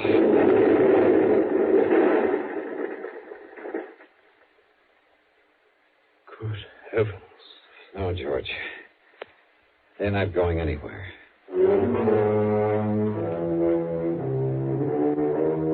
By the time the highway police got to the scene of the crash there on the back road, and of course that car exploded and burned, they had forgotten all about the gunshots, if they'd heard them at all. So George and I were able to leave by the main road unmolested. At the bottom of the hill, I picked up my own car without attracting attention. I suppose I'll have to make some sort of report to the police. But I don't see any reason why I should have to reveal the name of the man they were out to get. Do you? It's certainly too late to need anyone to bring charges against them. As for the expense account, so what's a couple of gallons of gas in so good a cause? Yours truly, Johnny Dollar.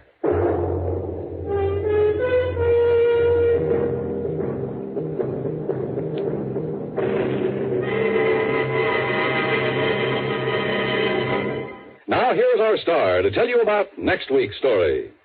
Before I do, I just want to say thanks to all you good people who write in to tell me how much you like the show. It may seem like a little thing to you, but it means a great deal to all of us. Believe me, I'll answer your letters just as fast as I can get around to them. But you'll just have to be patient if it takes a little time. Now, as for next week, well, I suggest you read The Cask of Amontillado by Edgar Allan Poe. Then join us, won't you? Yours truly, Johnny Dollar.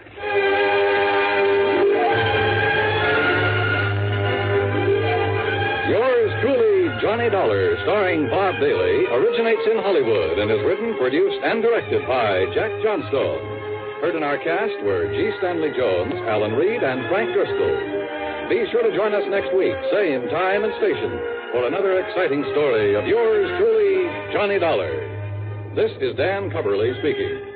Frank Loveler, Joy, stars in the hair-raising psychological thriller A Friend of Daddy's as suspense follows next on the CBS radio. Johnny Dollar. Nice weather kind of get under your skin, Johnny. Who's that? Make you want to be sitting in a boat on Lake Mojave, hauling in 5- and 6-pound bass.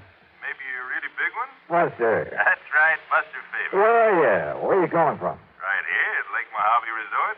And, Johnny, I've just picked up a new spinning rod and reel that I think you ought to give a workout. Oh, you dog. You know I have to work for a living, and, brother, I mean work. Isn't it pretty hard, huh? Too hard. Well, then it's time for you to relax a bit. Yeah, I know, but... Live longer, Johnny. You know the old saying. What old thing? The time a man spends in fishing is never deducted from his lifespan. So come on out here for a few days. Oh, Buster, I'd love it. And if there was some insurance problem that I could use as an excuse, Buster, is there? Well, yeah. You know there's something involving insurance that I ought to look into? Yeah. Then give it to me quick. Well, not the sort of thing I could very well explain over the phone. But unless I know what it is, what company's involved. But it could turn out to be something pretty important. And purely incidentally, the fish are biting like mad. That's right. Okay, Buster, what am I waiting for?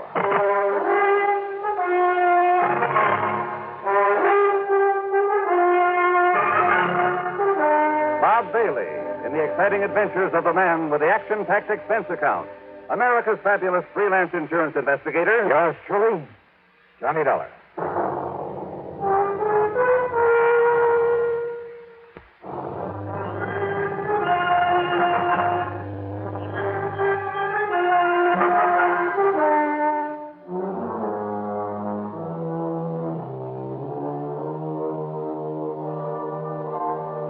Expense account submitted by Special Investigator Johnny Dollar. To the Greater Southwest Insurance Company, Los Angeles office, attention Mr. Royal J. Harkin. Following is an account of expenses incurred during my investigation of the Frantic Fisherman Matter.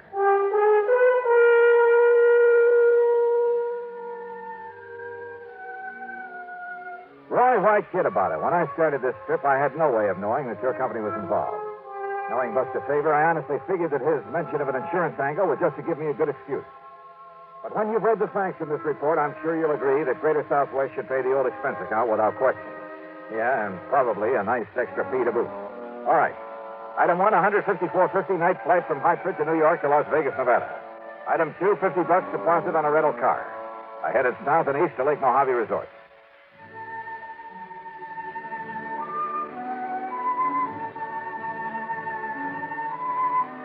To me, this place is the answer to a fisherman's prayer. The lake itself is over 60 miles long, averages about a mile wide. The resort is at the lower end, complete with modern accommodations, cafe, dock. Well, just about everything you could ask for. Ham Pratt, the general manager, Buster Favor and his wife Marilyn are the salt of the earth. And because of it, the customers are a pretty fine lot without exception. Almost. I'm going to put you here in number 18, Johnny. Good, Buster. I'll feel right at home. And here's a new spinning outfit I want you to try out. 7-foot Harnell. Uh-huh. That's right. And a Mitchell 350, loaded with 4-pound test. So, as soon as you can change your clothes, we'll hit the lake. Okay, now, this is all very nice, Buster, and I'll be changed in about 5 minutes. But... Good, I'll be waiting at the dock. But... until you tell me what the insurance angle is for my coming out here, or where I'm going to charge my expense account. The answer to that is out on the lake. Oh, sure. That was all just an excuse to get me out here to fish. Wrong. But as long as I'm here, I might as well... Wrong, did you say? That's what I said. Then start talking. Sure. Out on the lake. Buster. I'll meet you at the dock.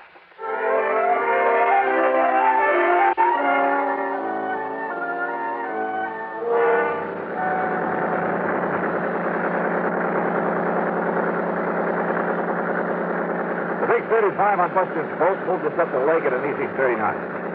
The day was clear, the weather warm. I could hardly wait to break out the tackle and get started. But Buster carefully passed up half a dozen holes where I knew there were fish. Instead, we kept going 5 or 6 miles up beyond the power line crossing. And then finally we nosed into a long, narrow, L-shaped cove. It extended back from the main body of the lake a couple of 100 yards, with flat, rocky walls on either side. At the end, it angled off to the left for perhaps 100 feet. I knew there was a very deep hole there, but as we idled in toward it, I noticed another boat back there. And the man in it seemed to be using a mighty strange fishing technique. He had a long, heavy saltwater rod in his hand, and from the bend in the tip of it... Now, how about that? Somebody feed us into this spot. Woo! Swing around and... Oh, fine. I guess that wire's dived loose again. But Buster, that man fishing down there at the end. Don't let him notice, but keep an eye on him, Johnny. You know him? No, I can't say that I do. His name is Otis Hellman. Came over here from Los Angeles. Did you see the way he was creeping up the water with that rig he's using? Yeah, I wondered about that rig. But he stopped the minute we were in sight. Could you see what he had on the end of his line? No. He let it drop down in his boat. We'll just have to wait until he gets back to the dock. There we are. Well, now, as long as this boat's taken, why don't we try a big basin up above? Yeah, sure.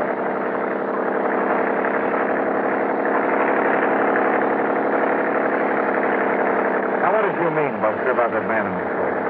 Where'd you get a close look at that rig he's using? Wait a minute. Otis Hellman, did you say? That's right. In all the papers last week. He got out of prison over in California. Yeah, sure. Yeah. Fishing, huh? At the end of that same code, day after day. But if you ask me, that man isn't after fish.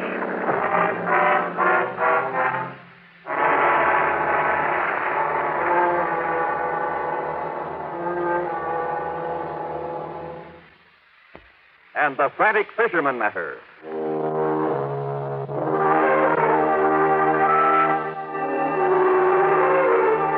Buster Faber and I went up to Sculpture Rock there on Lake Mojave. We caught fish, plenty of them. Nice big lunker bass. We also kept an eye open for the man who'd been so frantically working the little cove on the way up, using heavy saltwater tackle in a rather peculiar way. At sundown, we saw him pull out and head back to Lake Mojave Resort. So we followed him and set our speed to arrive at the dock just ahead of us.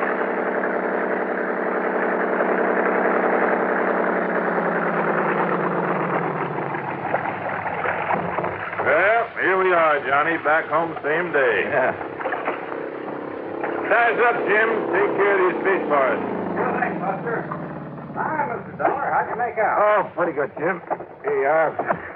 Hey, you men did all right. Evening, Mr. Hellman. How'd you do today? Nothing, Mr. Faber. Not a thing. Oh? Where were you fishing? All over the lake. Didn't I see you in the long, narrow cove above the power line? Yeah, maybe so. Hold on, Jim. Tie me up. Tie me up. Yes, sir. Sure. Take a look, Johnny. Oh, I'll take care of the tackle myself. Sure, anything you say. Anything you say. Hellman quickly stuffed the tackle from the end of his line into a fish stack.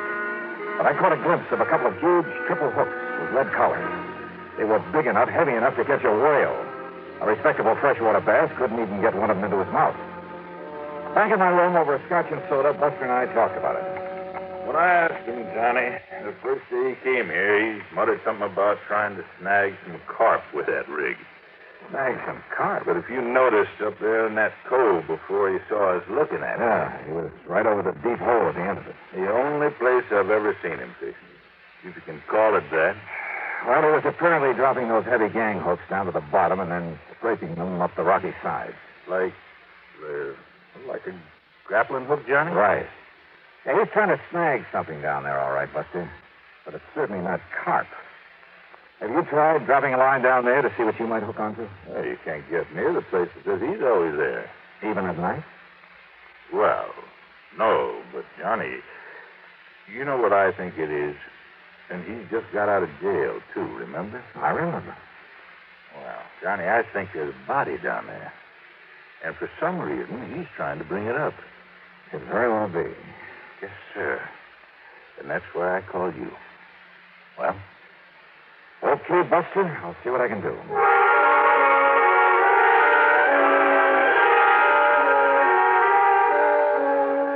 Buster had said that Hellman came here from Los Angeles. Well, there was a man in L.A. who was a veritable fount of information. Roy J. Harkins, the greatest Southwest Insurance. It was evening now, so I put in a call to his home. That's item 385 cents, and he had plenty for me. Of course I know who Otis Hellman is, Johnny. When he and that partner of his walked out of McKinney Mining Supply with $60,000, and in cash, mind you, we had to make good on it.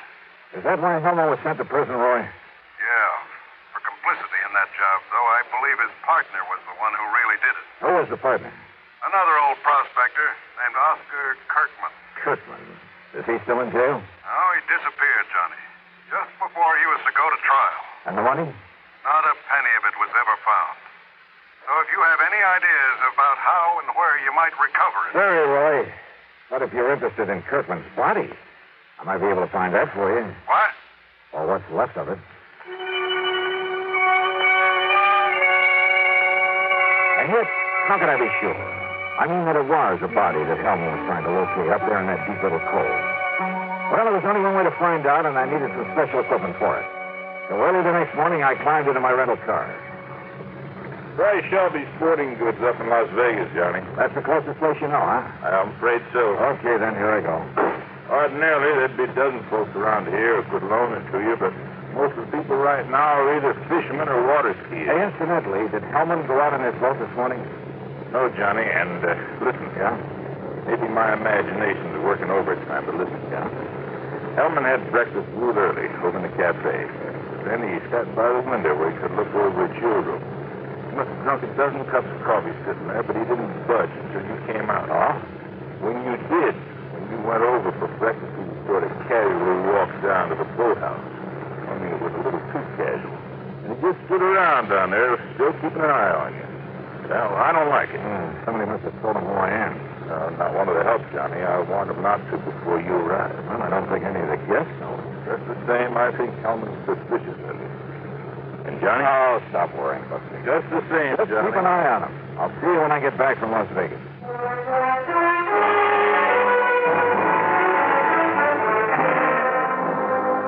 It was nearly 100 miles to Vegas, and I made it in 2 hours flat. There at Shelby Sporting Goods, I spent item 4, $169.18 for a complete skin diving outfit. Fins, faceplate, diving tank, and regulator, a powerful waterproof headlamp, and, yeah, a passionate pink pair of swim trunks. There you are, partner. You going to do your skin diving over Lake Mead? Down at Mojave. The last time I outfitted a man for down there was a couple of years ago. A man called himself a miner, a prospector. Oh? Yeah, rented $150 worth of stuff to him and never got it back. Hey, wait a minute. You know what his name was? Sure. In spite of the fact that he gave me a phony one. It was right after that his picture was all over the papers with his partner, that other crook named Otis Hellman. And his name? Rings a bell, doesn't it, partner? It sure does, Mr. Sure. While Hellman took the rap, this one disappeared. Name was Oscar Kirkman. Mister, you've just given me a wild idea. That's all? Just wild enough to make some sense. Yeah, and help me solve a case. Solve a case? What kind? Who knows? Maybe murder, among other things.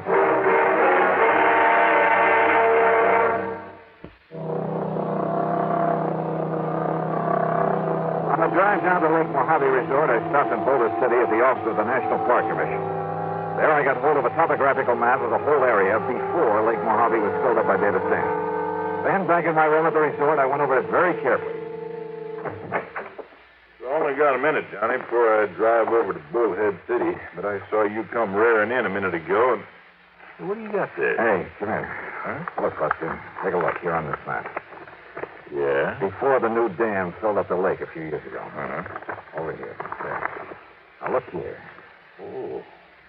Well, yeah, that's where that long cove is now, where Otis Hellman's been working with that phony rig of his. Uh-huh. And in the deep hole at the end of that cove... Kirkman Valley. That is right. Kirkman had a mine there before the lake was filled, when it was all just desert land by the side of the Colorado River. And right there is where Hellman is grappling for something. Right. Kirkman disappeared, Johnny. Yes. But what really happened is that Otis Hellman killed him and stuffed him down there in that underwater mine. Maybe. But why he wants to bring him up again, whatever is left of him... Buster, I want to use your boat. Well, sure. And if Hellman hasn't gone out fishing, has he? Oh, he's still hanging around down at the dock. All right, good. Somehow, you've got to keep him from following me. Well, Hellman's seen you and me together so much, but I can have Jim fill up the fuel tank on Hellman's boat and, meantime, take out one of the spark plugs, something like that. Good. He'll have plenty of chances because Hellman will be watching me when I take off. What are you going to do? A little skin diving up at the end of that cove. And don't be surprised at what I may bring up.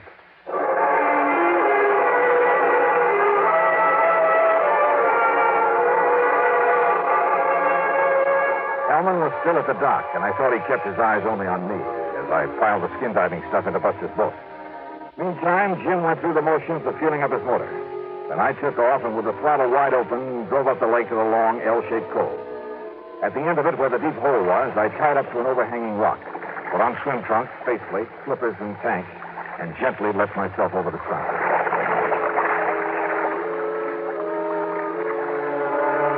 I've done a lot of skin diving here and there, but this was something new. The bright desert sunlight from above filtered through the clear, cool water and blended almost eerily the colors of the rocks in the narrow canyon that made this little cove, where the tremendous forces of nature over millions of years had stood up in the very face of the earth, had melted, then cooled and crushed and twisted the rocks into strange and wonderful shapes.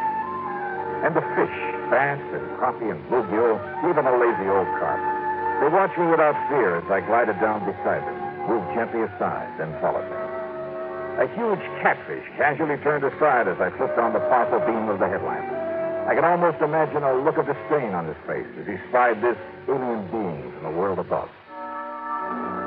And then I found what I was looking for. The entrance to the old Kirkman mine, carefully boarded up. But I managed to pry one of the boards loose. And I found a package wrapped in heavy plastic with a heavy coating of wax. But I could see the color of money inside. I swam back up to the surface with it, to the shadow I thought was Buster's boat. Tossing off my gear, I flung it and the package into the boat and grabbed the gun. Don't bother about coming aboard, Mr. Dollar. Well, Mr. Help. I convinced Jim that he should replace the spark plug in my motor that you had him removed. Well, good for you. You saved me a lot of trouble, Dollars, locating and recovering the money for me. Now that I have it... Look, if you'll aim that thing the other way... Did you also find the remains of Oscar Kirkman down there? Now, listen, Hellman. Well, it don't matter. After I've killed you, you're going to join him down there with his anchor tied to your feet. Thanks again, Mr. Oh, no, you... I kicked with all I had and overturned the boat. As he entered the water, Hellman fired again. A concussion hit his throat, but he dropped the gun, and with the help of the fins of my feet, I was able to turn him, to grab him around the neck and drag him down. I had taken a deep breath before capsizing his boat, and he was an older man than I. But it seemed like hours before he finally quit struggling, and with my lungs almost bursting, I carried him back up to the surface. He was still alive, but harmless.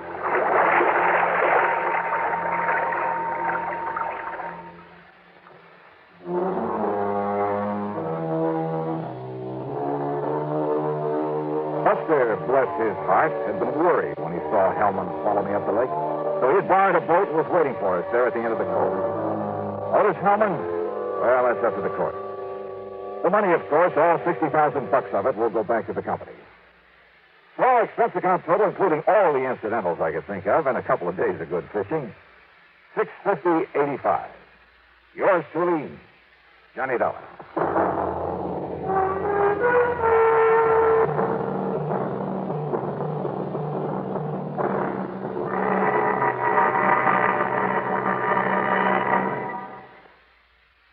Here's our star to tell you about next week's story. Next week, a call from an old friend. Yeah, to meet with death in the desert. Join us, won't you? Yours truly, Johnny Dollar.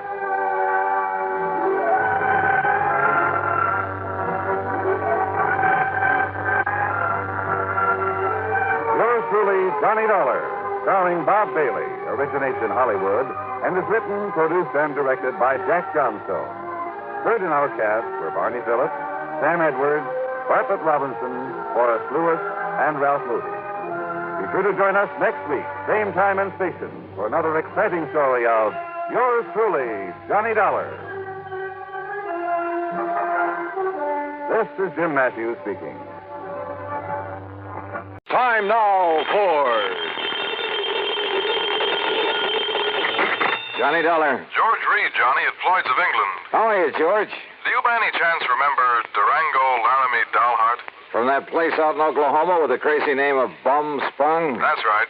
Now, Johnny... How could I ever forget him? And more to the point, has he ever forgiven you? Forgiven me? After all, you were the one who accused him of passing counterfeit money. Well, I know. All he did was wash and starch and iron a few $100 bills to make him look nice and new and crisp. I'm quite frank to admit I was entirely wrong about him that time. Hey, tell me, does he still pay his premiums in brand new money and in person? Yes, and that's what has me worried. How do you mean? Well, he wrote me some time ago and said he'd be here on the 10th of last month to pay his regular $4,500 premium. The 10th of last... Well, that's nearly 6 weeks ago. Exactly. And he hasn't appeared. Well, did you write or wire him to see what's holding him up? I got no answer. Johnny, I think something's happened to him. After all, with the way he flashes money around, it's a wonder somebody hasn't knocked him off long before this. George, if anything's happened to old Durango Laramie Matter. Yeah, I thought you'd feel that way about it. Yeah. I'll let you know what I find out when I get to, if you'll pardon the expression, Bum Spung.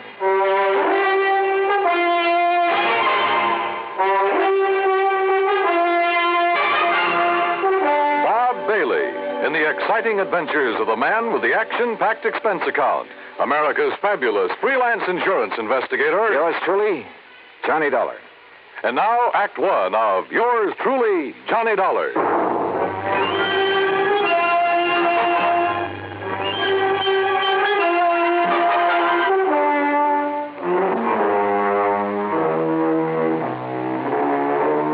Expense account submitted by Special Investigator Johnny Dollar.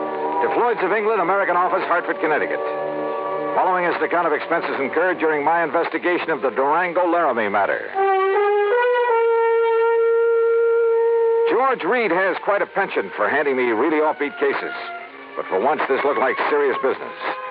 Expense account item 1, 9420, transportation.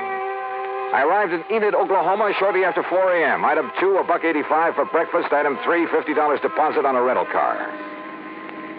I headed due north on Highway 81, across some of the flattest plains country I've ever seen, that I hadn't expected to see again so soon. About 26 or 7 miles further on, after crossing what remains of the Salt Fork of the Arkansas, I spotted the familiar weather-beaten sign indicating that Bum Spung was somewhere up a rough dirt road to the left.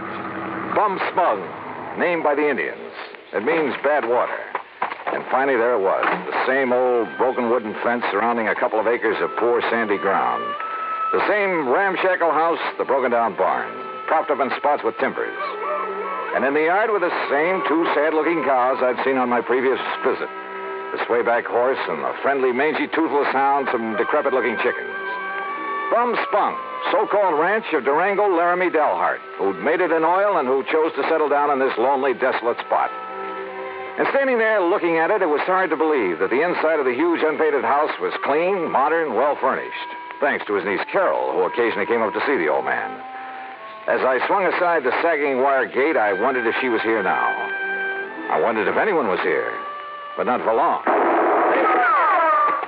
Durango! Durango, it's Johnny Dollar.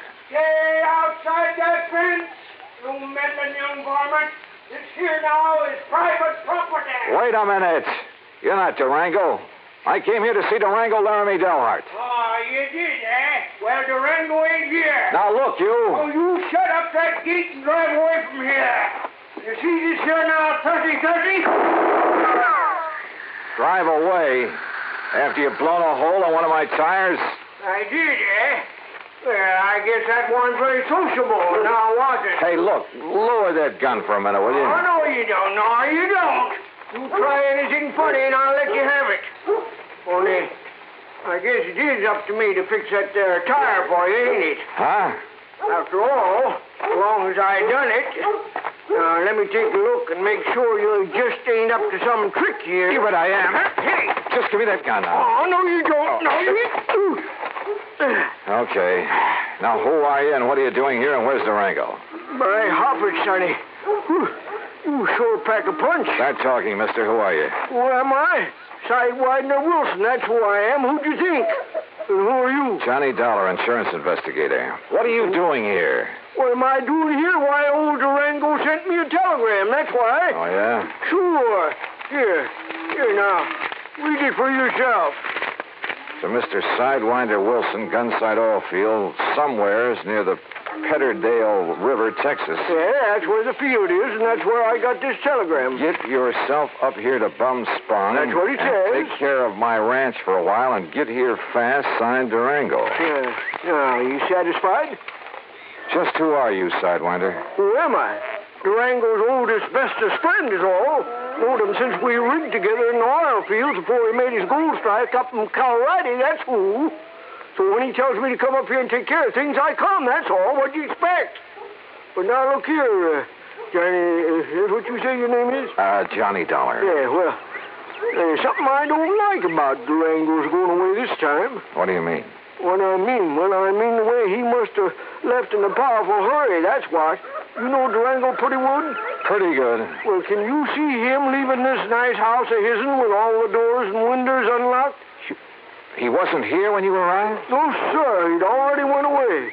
And can you see him leaving no food around for the cattle and Methuselah and Primrose? Methuselah and Primrose? What is this? The horse and this nice old dog here. And what about the tractor? Just sitting out there in the field, plows down halfway up a furrow. What are you getting at, Sidewinder? What am I getting at? I'm a-saying he must have left in an awful hurry, that's all. And if you ask me, there's something funny about it, and I don't mean funny, ha-ha. Yeah, I think you got something there. You see, he was due in Hartford, Connecticut over 6 weeks ago. Pay up on his insurance, huh? That's right. All loaded down with brand new money, I bet. Probably. Yeah, I've told that crazy old coyote 1,000 times that he oughtn't to go traipsing all over the country with all that money in his kick. Johnny, if he ain't showed up the way he was supposed, it just means one solitary single thing. Like what, Sidewinder? Like what? Well, like somebody's waylaid and bushwhacked him for his money, that's what. Yeah. Yeah, I'm afraid so. But, Sidewinder, I sure hope you're wrong. Johnny, I sure hope I'm wrong. Act 2 of yours truly, Johnny Dollar, in a moment. And now for another episode in the life of Sergeant Donald Bellwether, my husband.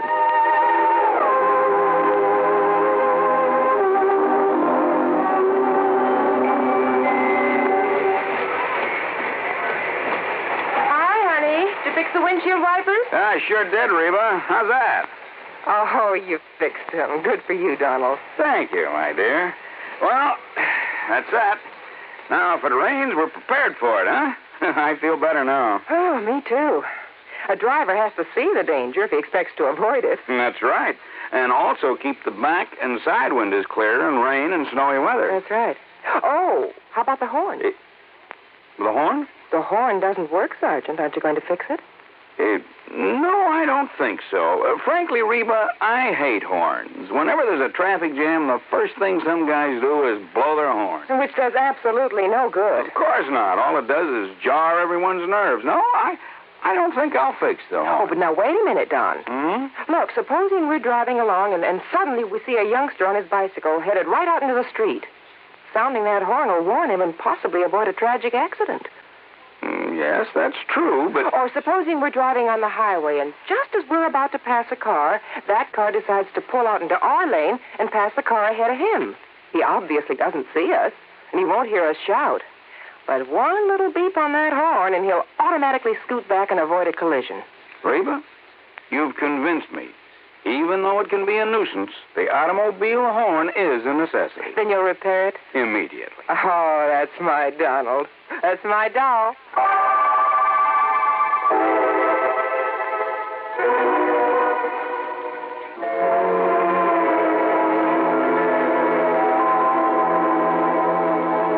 And now, Act Two of yours truly, Johnny Dollar and the Durango Laramie Matter.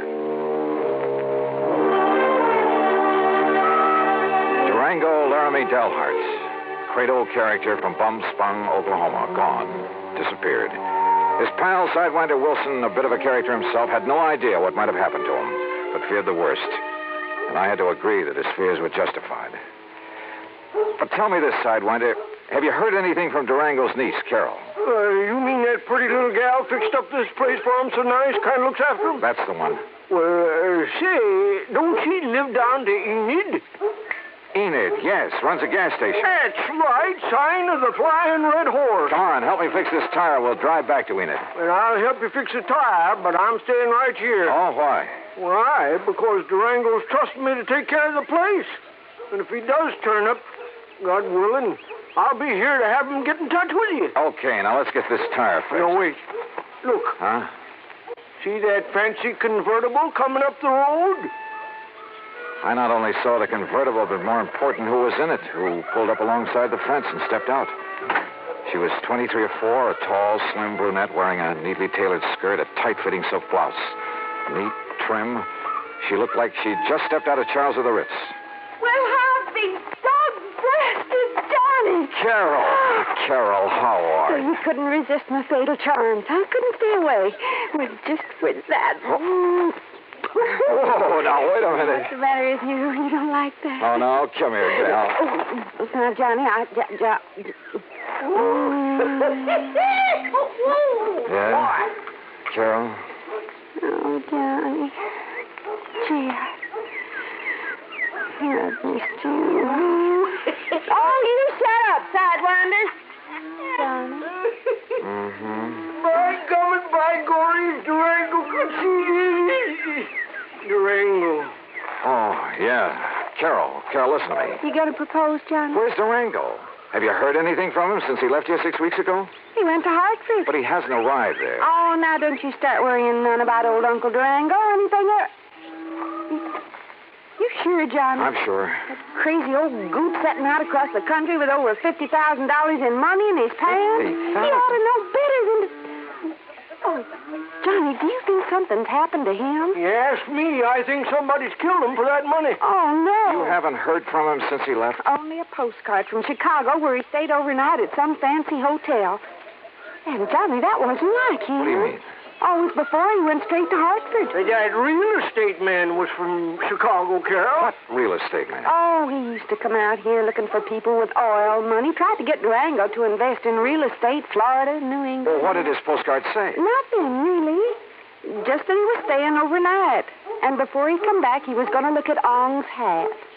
Who is Ong? Oh, he was always writing silly stuff like that. I don't know. Ong. Oh, Johnny, what do we do? Where's the nearest phone? Back in Enid. Then come on, that's where we're going.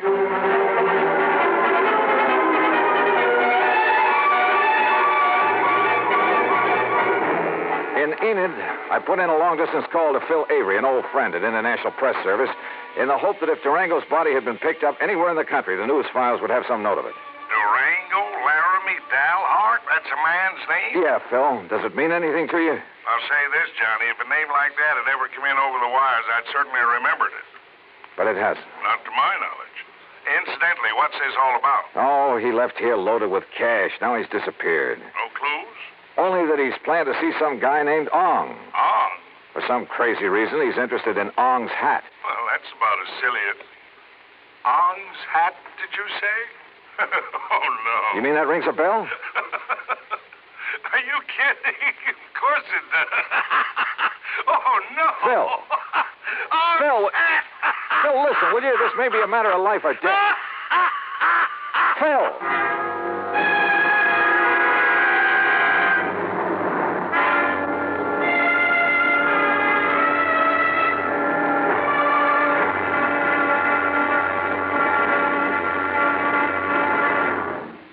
Act 3 of yours truly, Johnny Dollar, in a moment.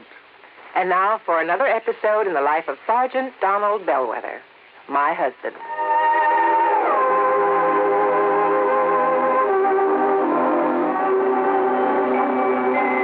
Reba!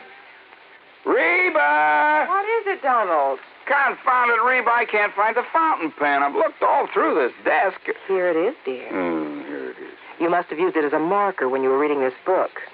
Let's see, this great literary classic, Six-Gun Showdown at Powder River Gulch. All right, never mind about my reading habits. Just look at the coverage we're going to get with this new auto accident policy. Let's see. We have collision. $50 deductible. Fire, theft, public liability, property damage, medical benefits. In other words, we have complete coverage. That's right. Of course, it's going to cost us money. I'm sending the company a check right now. Gee, it's too bad we don't live in Rhode Island. Rhode Island? Why? Oh, because then our rates would be lower. Rhode Island has less accidents per capita than any other state. Oh. Well, which state has the highest? Let me see. Here it is, Nevada. No, by golly, Nevada's second highest. Alaska has the most. Really? I didn't know that. Mm-hmm. You know, it's just too bad we can't eliminate traffic accidents completely. Not only would it save life and limb, but it'd be a lot less strain on the pocketbook. Yeah, that's for sure. These automobile accident policies get more expensive every year, just because there's so many costly accidents. Well, I'm glad we've got some good insurance coverage, Donald, but just remember one thing. Oh, what's that, honey? Well, some auto accidents ruin a fender, and some ruin a family. Yeah, that's true. Very true. Well, as far as I'm concerned, I don't want any of your old insurance money. I want you here at home, safe and sound.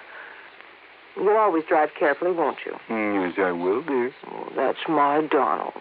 That's my doll.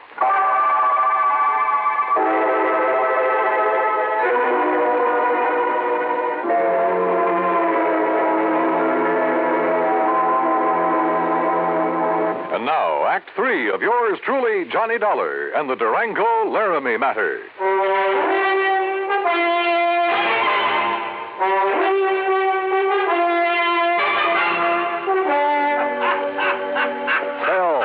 Stop that howling and make some sense. This could be a matter of life or death. Ong, did you say? That's right. You know who he is. Ong San, oh, no. Do you know him? No, I don't know Leon, but I know what it is. Huh? Ong San, New Jersey. What? Sure. Down in the pine and cranberry bog country. Down near Mount Holly, south of Trenton. Are you serious? Of course I'm serious. Johnny. Okay, Phil. Well, that's where the big Okay, Phil, thanks. Johnny, I found the car to that real estate promoter from Chicago. Good. We'll take the first flight we can get out of Tulsa. Come on, Carol, we're on our way. Expense account item 4, $164.80, plane fare and incidentals. In Chicago, we stopped over long enough to pay a brief, unpleasant visit with one J. Harry Cramlin, real estate promoter, at his office just off the loop. So, what if I did sell this Dale Hard character some land over in New Jersey? What's it to you? You trying to cut in on a good thing? How much did you sell him, Mr. Cramlin? Oh, a little over $35,000 worth. But now if you... What was it, a lot of worthless swampland? He didn't seem to think so, after the glowing report I gave him. But why did he buy it? Because the old fool thinks there's oil on it. Cramlin, if you've taken Durango... Now, ain't that a name? Durango Laramie Dalhart. If he's been chipped in this deal, well, you better duck the next time you see me coming. You threatening me? About a cash, perfectly legal deal? Oh, I'm sure it was legal. But oil in South Jersey. Cramlin, my warning still goes. The next leg of our flight took us to Philadelphia. There I rented another car. That's $50 deposit, item 5. We drove across the Delaware River and picked up Route 537 to Mount Holly. There we stopped for a sandwich and a Coke. That's item 6. And there a passing glance at a newspaper headline stopped me in my tracks. something about a big oil development at, yeah, you guessed it, at Ong's Hat. We burned up Highway 530 to Pemberton, then hit a sandy back road that led deep into the pine and scrub oak. Finally, suddenly, we came to a clearing. And there, well, there must have been 100 cars, expensive ones, some of them chauffeured limousines, and people milling about, haranguing each other, shouting each other down. And right in the middle of the crowd, a tall, angular man in blue jeans and a 10-gallon hat. Durango. Johnny, there he is. Durango! And then I saw something else on the edge of the clearing. 2 brand-new towering oil derricks. Come on, Johnny, let's get him away from that mob. Not only was he cheated by that shyster real estate operator into thinking he was buying oil land, but he's thrown more money away building those derricks. Oh, Johnny. Oh, that mob is probably trying to sell him enough rigging and pumps and equipment to fleece him royally. 10 to 1, somebody in that crowd's offered him the Brooklyn Bridge to boot. But then we gotta stop him. If only I'd run the shooting Hey, on. Durango's seen us.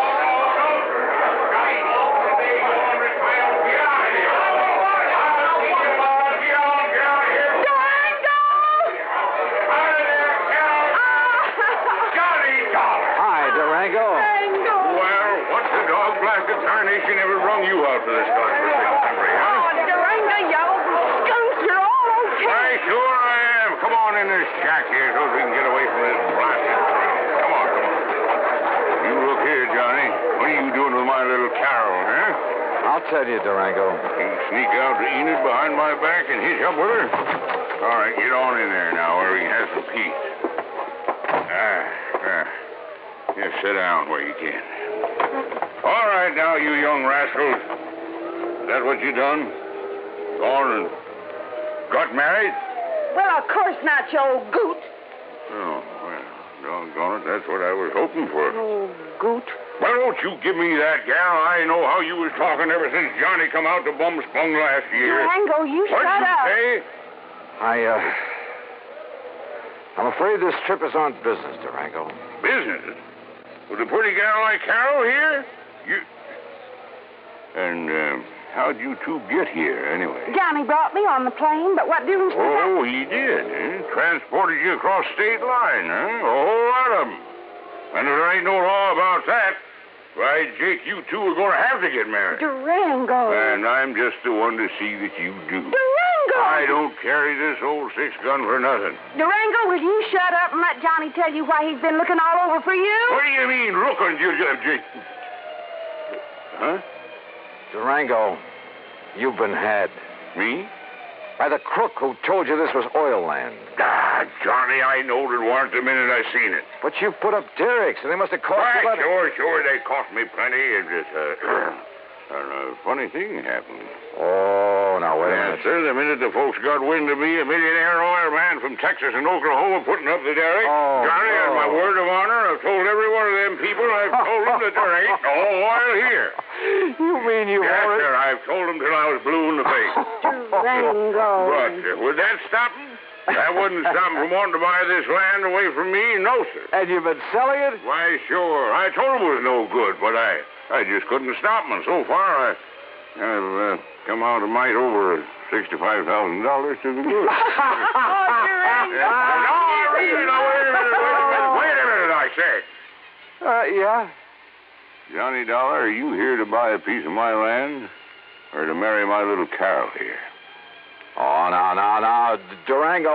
Believe you me, it better be both. Now, how about it?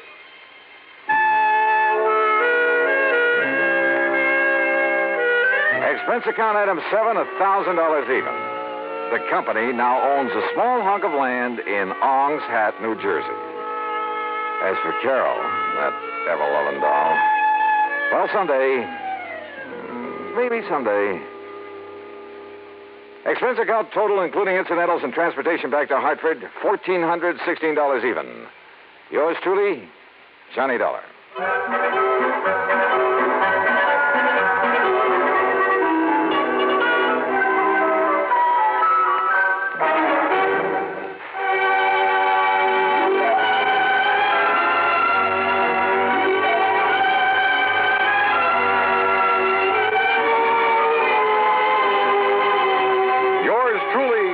starring Bob Bailey, originates in Hollywood and is produced and directed by Jack Johnstone, who also wrote today's story.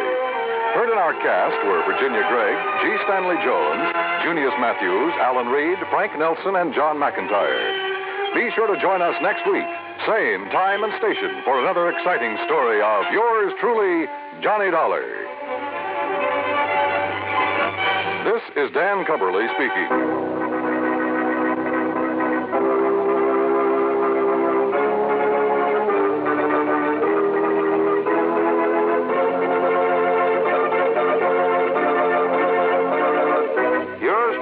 Johnny Dollar has been a presentation of the United States Armed Forces Radio and Television Service.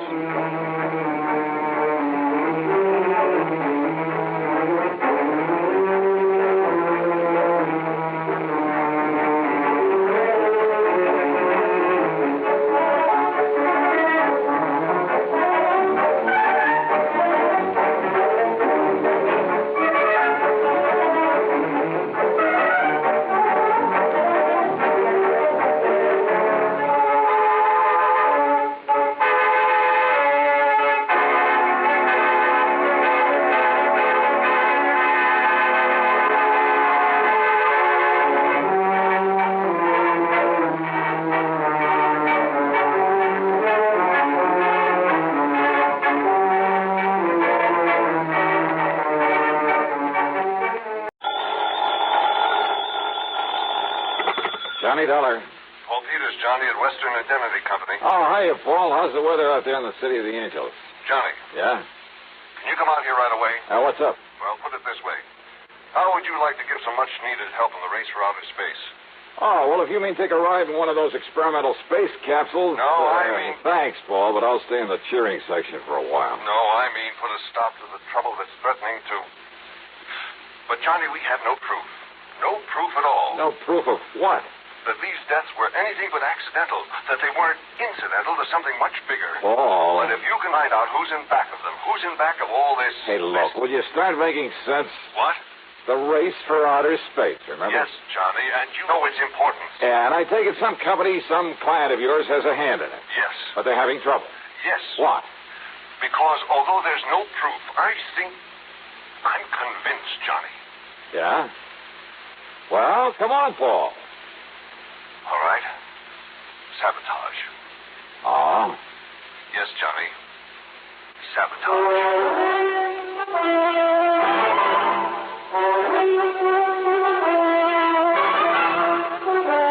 CBS Radio brings you Bob Bailey in the exciting adventures of the man with the action-packed expense account, America's fabulous freelance insurance investigator. Yours truly, Johnny Dollar.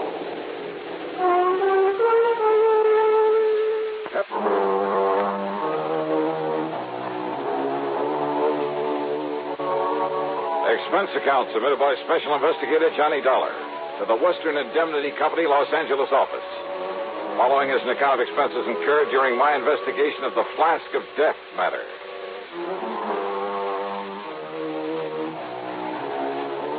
Expense account item 1, $180.40 for a plane to New York, then one of the big jets to Los Angeles. Item 2, $570 for a cab to Paul Peters' office on Wilshire Boulevard on the strip they call the Miracle Mile.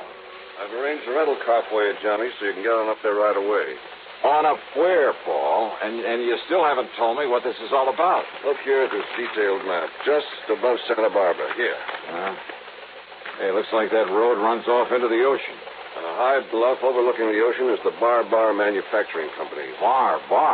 From the names of Doctors Joseph L. Barham and Ralph T. Barnwell.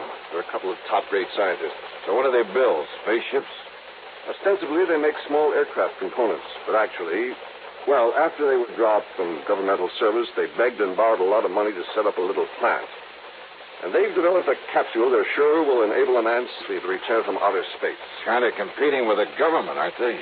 Barham and Barnwell are determined to prove that private enterprise can accomplish more than a lot of inter-service wrangling can. More power to them. And if they can prove their rescue capsule works, they'll make millions, Johnny, literally millions. Well, I should think so. Naturally, we, as their insurance company, will benefit, too. So far, though, it's cost us a lot of money. Oh, how, Paul?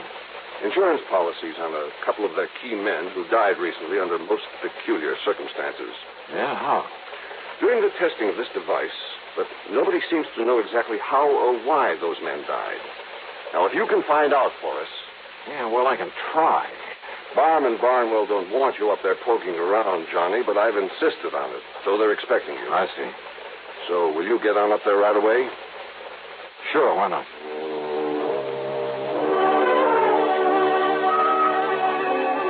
Thanks to a good freeway system, I arrived at the Bar plant shortly after 2 p.m.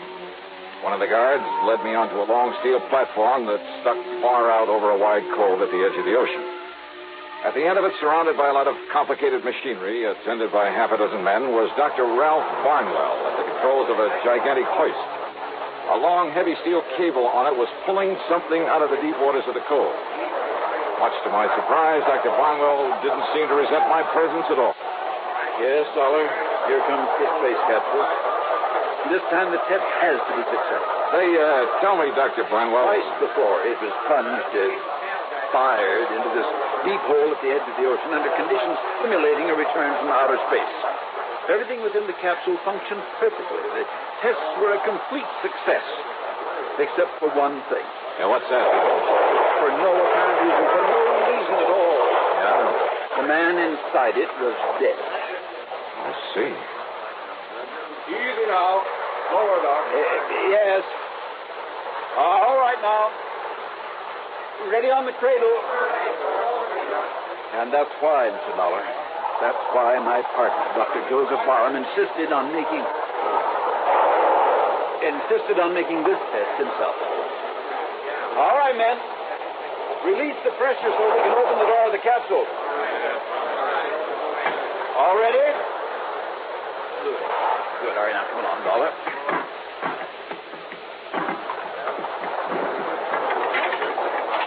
Open it up yourself, don't you? Yes, I'll open it. Stand aside, men, so that we can... All right, now, Dr. Barham, did you...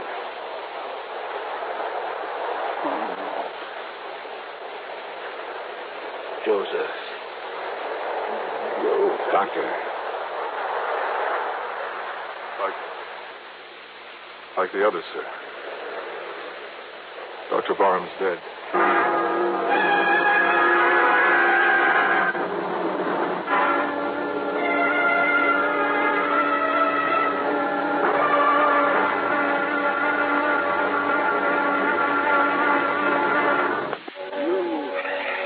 You saw it yourself, Dollar. There was nothing inside that capsule that could possibly have killed Joseph Barham. Yeah, well, now, maybe the autopsy will, Doctor? Yes, of course. We'll have an autopsy, the same as we had on the other two men who died this way, but I know what the findings will be. What, sir? Asphyxiation. But I tell you, it's impossible. If the atmosphere inside it became insufficient or faulty for any reason at all, it would have shown up on the tape recordings that we so carefully checked over. And these young scientists we employed don't miss anything, Dollar. Well, what about a poisonous gas of some kind in there? Poisonous gas? Well, 3 of these in a row, Doctor. It looks kind of deliberate, doesn't it? The presence of any known poisonous gas would have been recorded, too. Any known poisonous gas? What? Well, isn't that what you said, Doctor? And with all the people in the world who'd like to see you fail with the rescue capsule, don't you think a few of them might be clever enough to make up something you couldn't spot? You're talking about some spy, that sort of nonsense? Is it nonsense? Nothing could be placed in that capsule without our knowing about it.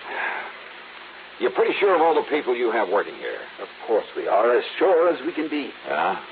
And what's more, if anything, any device had been placed in the capsule to release this poisonous gas you're talking about, we'd have discovered it when we opened the capsule. We'd have smelled traces of it. Well, maybe. And maybe it sounds wild, Doctor, but have you considered the possibility of the man himself in there releasing some kind of... Dr. Barham, a suicide? No. Good heavens, no.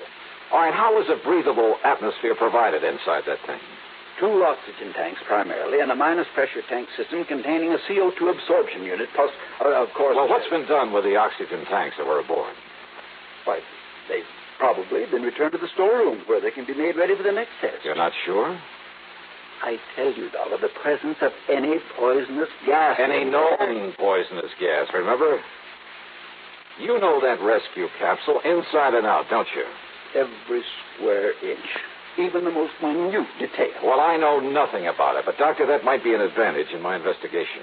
What? Because I have no preconceptions about why or how some device couldn't be put aboard. I'm afraid I don't follow. So maybe I'm just the one to find out how it was. But that doesn't... Also, I have a strange little hunch I'd like to follow up. Do you believe in hunches, Doctor? Hardly. As a scientist, But, Mr. Dollar, if your hunch can result in finding the killer among us... Maybe it will, Doctor. Maybe it will.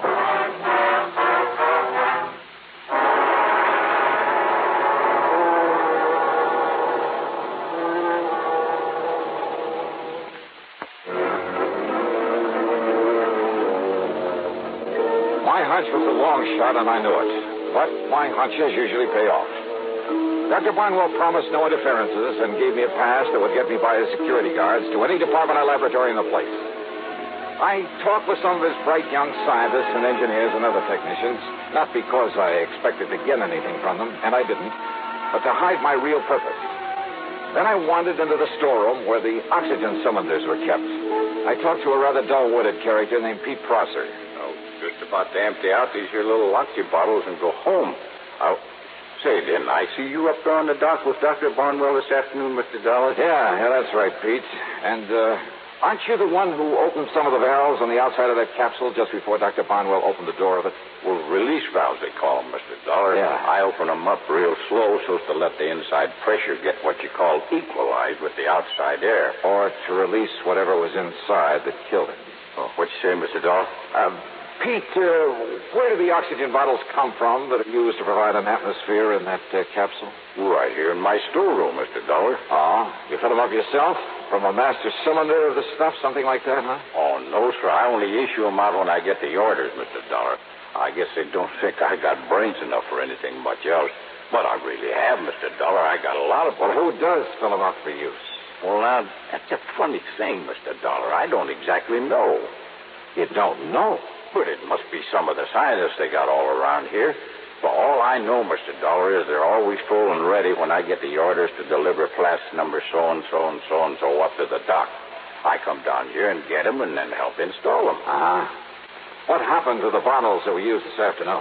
Well, the first thing we done, Mr. Dollar, was check them out up there on the dock. Check them out? Well, sure, Mr. Dollar, to be sure they still had pressure in them in case their running out was what killed poor Dr. Barham. But it wasn't. On account of they still had plenty of pressure. You emptied them up there? Oh, no, sir, Mr. Dollar. That's what I was going to do when you come here just now. You see them here on this rack? Yeah. What have you hooked them up to? That pipe through the ceiling there. What's that? Oh, that's the exhaust. You see, I just put this valve, and they empty out in the air where they can't cause no explosion or nothing. No, wait. Close that valve. Oh, sure. Only we can't fill them up fresh if we don't empty them first. Hey, Pete, well, listen, Pete. Yes, sir, Mr. Dollar. Well, I've kept you after hours, and I'm sorry for that. Oh, that's all right. So, why don't you run along and I'll take care of emptying these flasks for you, huh? Well, now, that's real nice of you, Mr. Yeah, Dollar. sure. I'll see you in the morning. Yes, sir. Well, good night, Mr. Dollar, and thank you, sir. When he was gone, I tore over to one of the laboratories I'd visited earlier. There I borrowed a couple of healthy-looking white mice. Then back to the storeroom.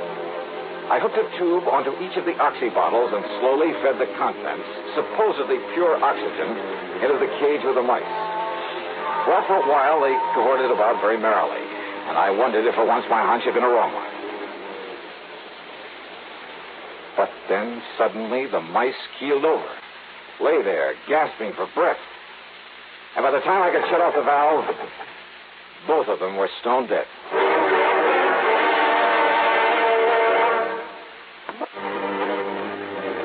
Now I knew how Dr. Barham and the others had been killed inside the space rescue capsule. But by whom? And more important at the moment, why? And then I remember the old Latin phrase, cui bono, who benefits? And the answer came so easily I could have kicked myself. But how to prove all this? Oh, maybe if I took the lethal oxygen tanks up to Dr. Barnwell's office and... maybe there was a better way. Yeah, a little less dangerous.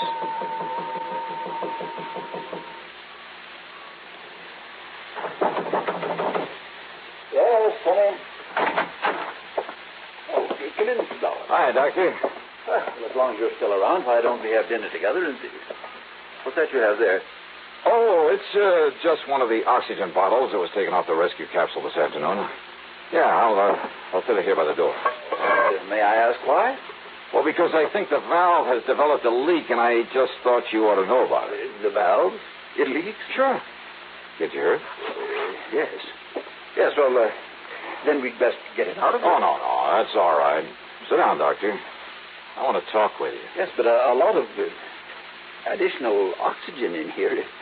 If you were to forget and light a cigarette, light a match. I won't forget. Probably wouldn't do a thing anyway. Now, Mr. You know, in spite of your nice reception, I understand you didn't want me to come up here and poke around. Well, I'm sorry if you got that impression. It's probably because Dr. Barham and I talked to... You and Barham got out of government service, didn't you?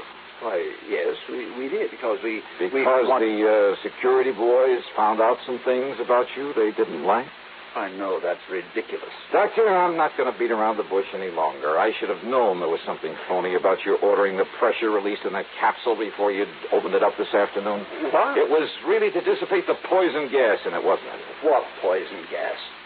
Mr. Dollar, I told you my opinion of your poison gas theory earlier. But now about this flask of oxygen you Doctor, now that the capsule works, it's worth millions, isn't it? Works? By killing 3 good men? The first 2, I suspect, were to convince everybody it was accidental. What? Sure. So nobody'd be suspicious when Dr. Barham... Dollar. Yeah. Leaving everything to you. What is this nonsense? And listen, about this leaky bottle of oxygen... Well, now, why get so upset about it? I'm not upset. Then sit down. No, Doctor, I said sit down. What do you mean? Done? Yes, sir, that's right. Now move over so I can call the police to come and pick you up for murder. No, you can't prove it. And listen to me. Well? Listen, we must get out of here quickly. Oh, I'm in no hurry. Now, Dr. Barnwell... Listen, that flask there by the door leaking the gas in here. I thought it was harmless oxygen. It is. Of course it is. Only just... Please, let me out of here. Doctor, you try to move and I'll pull this trigger, so help. But that gas... That hydrogen oxygen gas. Oh, is that what you really put in that harmless-looking little flask? Yes. The same slow-acting gas you used to kill your partner and the other 2, huh? Yes. Then you admit it, huh? Yes, I killed him. I killed Barham to get the plant for myself. You'll put that in writing? Anything, but let me out before the gas kills me, too. I can feel it now. We're too late, Dollar. We're too late. Oh, stop blubbering and get up on your feet. Too late, we'll die. Wrong, Doctor. This flask isn't one of those out of the capsule. What? No. I pulled this one off the shelf. All it holds is pure oxygen. I hope.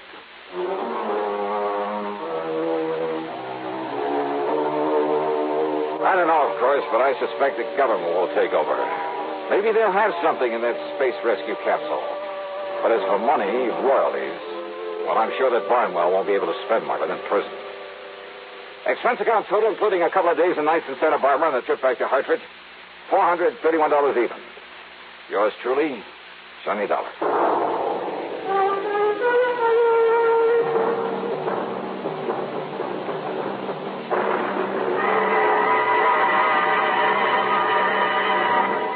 A story that's called The Wholly Unexpected Matter. And believe me, the title fits. Yeah, it involves a wild trip across the country in search of a killer. A killer who just happens to be looking for me. Who apparently knows more about my plans and where I'm going than I do myself. All of which leads up to a really unexpected twist at the end of the yarn. I think you'll like this one. Like it a lot. So join us, won't you? Yours truly, Johnny Dollar.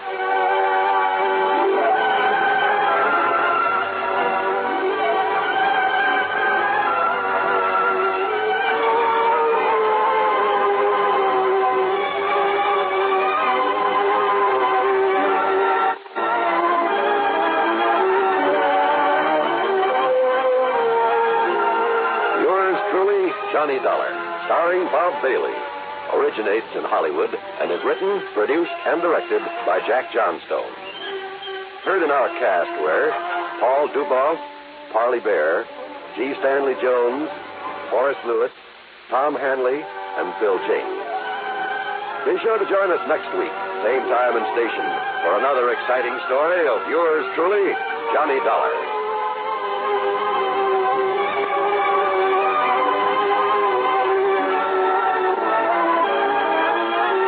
Johnny Dollar. Jerry Holland, Johnny. Tri-Mutual Insurance Limited. Oh, sure, Jerry. How are you? The name Curtis Randall mean anything to you? The banker here in Hartford? That's the one. He's also one of our big policyholders. At least he was. Oh, what's happened to him? Day before yesterday. He and a friend of his, a fellow named Byron Peters. They went deer hunting over near Kingman, New York. And? They hired some old character in the neighborhood to act as guide. Randall and Peters didn't know it, but the old goat was an alcoholic. So what happened? At the end of the day's hunt, they raised Cain with Curly because he hadn't found them a deer. Curly, the name of the guide, huh? Yeah. They had a big argument. Over 500,000. 100. Wow. Who's Randall's beneficiary? His hunting companion, Peters. Peters? No wonder you want me to investigate. Johnny. Only this one looks too easy. Wait, Johnny. I'll be right over.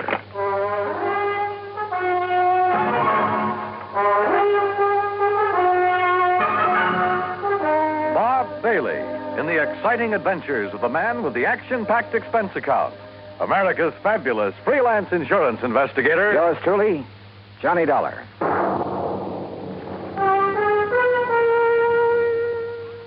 And now, Act One of yours truly, Johnny Dollar.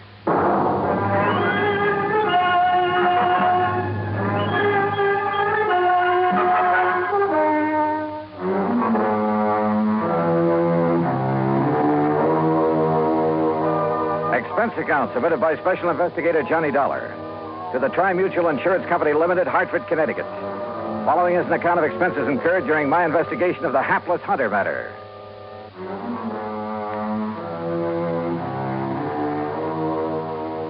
Expense account item 1, 95 cents for a taxi across town to Tri-Mutual in the office of Jerry Holland. As I opened the door, he met me halfway. Hey, what was the idea of hanging up on me, Johnny? Then when I tried to call you back, you'd left. Well, sure. I figured if this thing only happened a day or so ago, the faster I could get working on it, the better. Well, I'll go along with you on that, but Where's now... this man Peters? In the hospital. Because if anybody should be suspect, he should. After all, as a beneficiary... What did you say? I tried to tell you on the phone, only you hung up. Byron Peters is in the hospital. Where? Over in Kingman, New York. Why? Because he was shot up, too, by that drunken guide when he tried to prevent him from killing Randall. Oh. Then Curly killed himself. Yeah. You know, if you'd stop going off half-cocked, you might get somewhere on this case. If it really is a case. Sorry, I guess I jumped to a conclusion You sure before. did. Oh, $500,000 is still a lot of money. Sure it is. If you need it. And Byron Peters doesn't? Well, according to the local police chief who called me, it was in Byron Peters' brand new Eldorado that they drove over to Kingman. It was Peters who arranged for the guide service. It was he who supplied the guns and equipment. Yeah, okay, Jerry. I'll take your word for it. What hospital is he in over there? Angel of Mercy. It's the only one. Any other information I ought to have? None that I can give you. As I told you, this is just routine because of the money involved, company policy. Of course, for your report, you might try to find out if this old Curly Summers, the guide, had any reason to have it in for Randall. Randall knew him before, huh? I thought you said Peters arranged for the guide. No, I guess I did. But now, Johnny... Let me have Peters' home address, will you? And Randall's. Well, sure, why not? And I hope you don't think... Did you know Randall well? Yes. Was he a drinking man? One martini before dinner, that's all. There you are. Why? How about Peters? Oh, I don't know. What difference would it make? Oh, just wondered. Don't kid me, Johnny. You've got something up your sleeve. Why, Jerry. Now, what is it? You know something about these people that I don't? Not a thing, so help me. But $500,000 is a lot of money. And I tell you that if you suspect Byron Peters, you're crazy. Did I say I still suspect But the way you've been talking. Did I? Well, no. Well, I do. Sure, with so little to go on, I had no reason at all to suspect Peters. Except for a hunch. But hunches have paid off for me more than once. Expense account item 2, $380, a tank full of gas for the drive across Route 6 to the New York State line. There I picked up 9W, then 212 to Kingman. I found the Angel of Mercy Hospital on the way into town. The chief resident physician, Dr. Matthews, was completely cooperative and of no help whatsoever. Quite pointless to see him at the moment, Mr. Dollar. Oh, what do you mean, Doctor? Mr. Peters is sleeping under sedation. Oh? I'm afraid the ordeal with the police left him quite exhausted. The police have already seen and questioned him? Yes, and they had no business questioning him so long in view of his condition. Shock, you know. Tell me something. Do they suspect that he killed Mr. Randall, too, then wounded himself for an alibi? You mean that you do? Yeah. Do they? Oh, my boy, you must be joking. Of course not. Oh? Why not? Whether you realize it or not, and you will, if I permit you to see Mr. Peters, see the manner in which he was wounded, see the extent of his wound. I'll realize what? Oh, my boy, I asked you a question, Doctor. You will realize how impossible it would have been for him to shoot himself in that fashion, how narrowly he himself escaped death at the hands of that rum-crazed guide. You're sure, Doctor? Of course I'm sure, and so are the police. Well, where does that leave me? If I may say so, with egg on your face. Act two of yours truly, Johnny Dollar, in a moment. And now, Act two of yours truly, Johnny Dollar, and the Hapless Hunter Matter. A hunting guide had run amok near the little town of Kingman, New York, and, according to report, was responsible for the death by shooting of wealthy banker Curtis Randall for the wounding of Randall's companion, Byron Peters.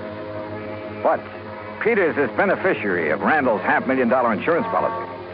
So, naturally, the old bug of suspicion began to gnaw away at the back of my brain. Until, that is, I saw Peters, his wounds, the x-rays, and finally talked with Captain McManus at the local police headquarters.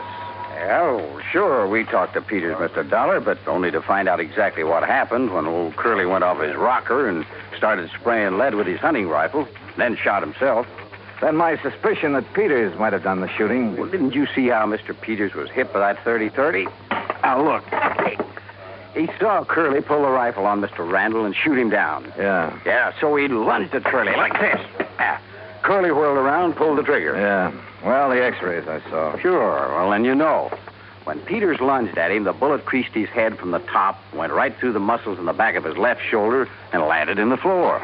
So it's pretty obvious that Peters couldn't have shot himself. Well, it's impossible.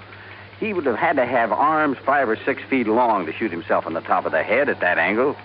Hey, when did you first learn about this whole thing, Captain? When Mr. Peters came to, he phoned me from up at Curly's cabin where it happened. I went up there right away. And? Curly and Randall were dead. Peters was still lying next to the fireplace where he'd fallen. But if he was able to phone you? He pulled the phone over to him by the cord. Still had a good right hand, you know. Oh, I see. Where were Randall and Curly? Randall by the front door with a bullet in the back of his head. Curly lay between them. Just how much do you know about this Curly character? Well, that's the part I don't understand. Why he did it. I heard he was an alcoholic. Sure, he was a town drunk in a harmless sort of a way, except when he'd go off on a rampage and get into a fight or two, but never during hunting season. Uh-huh. Well, what did he do? Odd jobs of any kind, most anything. People had always refused to pay him until the job was done. To make sure he'd stay sober, huh? Well, at least reasonably sober. And just as soon as he got paid, he'd buy a lot of cheap whiskey and hole up in his cabin. That's where the murder occurred. Except during hunting season. Then he'd never touch it. He was a good guide, Mr. Dollar. He made a lot of money from the people who came up from New York City and Hartford and such. That's the part I don't understand, his hitting the bottle during the season. Well, did he ever have any trouble with his clients before? Oh, he'd bellyache about them being so rich when he was so poor, that sort of thing. But he'd have to get awfully drunk to... I swear I don't understand it. Yeah. Well, look, Captain, I'd like to see the bodies of Mr. Randall and Curly. Are they still hereabouts? Still over at the coroner's office. Then let's go, huh? I wasn't quite sure what I was looking for. Maybe that's the reason I found it. At least found something that started that old suspicion bug gnawing away again. Peters, back at the hospital, had had a bad powder burn on his forehead next to where the bullet had creased him. Okay. He had said that Curly the guide pulled the trigger when he lunged at him. Randall, there at the coroner's office, had no powder burns. Okay. It was apparent that he had been shot from across the room. But Curly, who was supposed to have shot himself upward through the jaw, also showed no sign of powder burn. Sure, the bullet hole indicated he could have shot himself by holding the gun at arm's length. A 30-30 is fairly short. But no powder burn. I said nothing of this to Chief McManus. Well, it pretty much bears out what Peters told me and I told you, doesn't it? Curly shot Randall, then Peters, then himself. Captain, suppose, just for the sake of argument, that Randall did the shooting. First, that is. Well, now, Mr. Dollar. Wait, speaking of argument, Peters said that Randall and Curly had a pretty big one. Because Curly didn't find him any there. That's when he started to get drunk and abusive. But as for Mr. Randall... On the other hand, suppose that Peters started the whole thing. Oh, now, look, that doesn't make any sense. Then try to kill himself? Well, isn't that what you're saying Curly did? Well, sure, but that's different. No good old bum realized he'd gone too far. There was no other way out for him. But a man like Peters, with money, everything he wants... Where is this cabin of Curly's? Quite a way.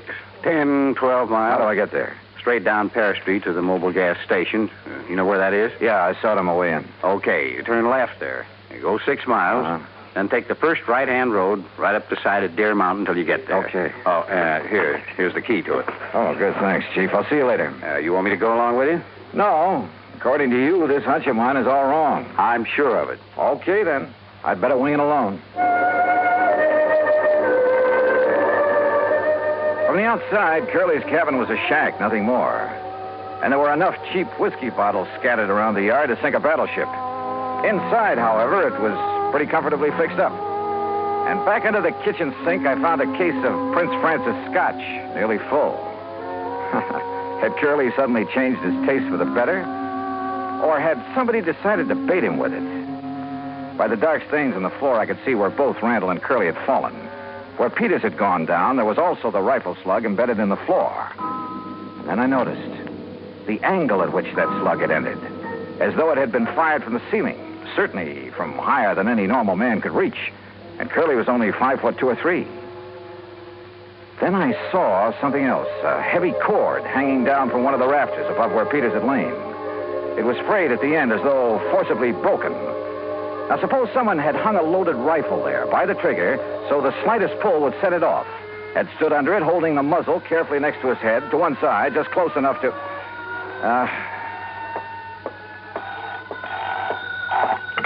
Yeah, hello. Mr. Dollar? Captain? Yeah, listen. You may be right, though I still don't see how you can be. What do you mean? Look, I've got Dr. Matthews at the hospital here on this party line. You still there, Doc? Right here, Chief. Well, then you better tell Mr. Dollar. Well, it's about Mr. Peters. Yeah? He's left. Left? I thought you had him under sedation. I guess it didn't take hold the way I thought it would. Well, what happened? Well, he woke up and asked me who it was that'd been here to see him while he was drowsy. Did you tell him who I was? Yes, then he seemed to drop off again, so I left him. A few minutes later, I heard his big fancy car pulling away. Doctor. I went back to his room and he was gone. Doctor. Listen, Dollar. Yeah, Chief. I don't know what it means any more than you do. But if I was you, I would get away from that isolated cabin. You see what I mean? Dollar? Sure, Chief. I'll leave right away. That was very smart, Dollar.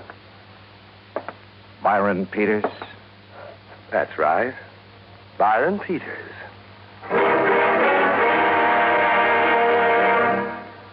Act 3 of yours truly, Johnny Dollar, in a moment. And now, Act 3 of yours truly, Johnny Dollar, and the Hapless Hunter Matter.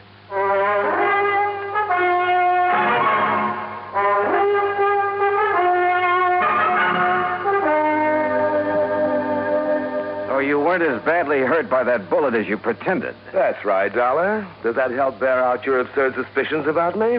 Not nearly so much as your coming up here to this cabin, Peters. What's that supposed to mean? You rigged the whole thing pretty well, but not well enough. Why you wanted to get rid of Curtis Randall, I don't know. You're out of your mind. Randall was a friend of mine. You must have had some reason for killing him. Curly Summers murdered Kurt. We had a big argument because he hadn't found us any game. The only reason it got out of hand was because Curly was drunk. On what? On some of that expensive scotch I found in the kitchen? How should I know? Yes. Where did he get that? How should I know? Well, I do. You brought it here to help bolster your phony alibi, to indicate that Curly had it up here, had been hitting it. But you pulled a boo-boo. Why don't you talk sense, Detective? Are you trying to tell me Curly would ever have stuff like that? Look at the old bottles scattered around outside. Cheap rot gut, that's all. What's more, he never touched a drop during hunting season. That's about as thin evidence as you could possibly dig up, Dollar, and you know it.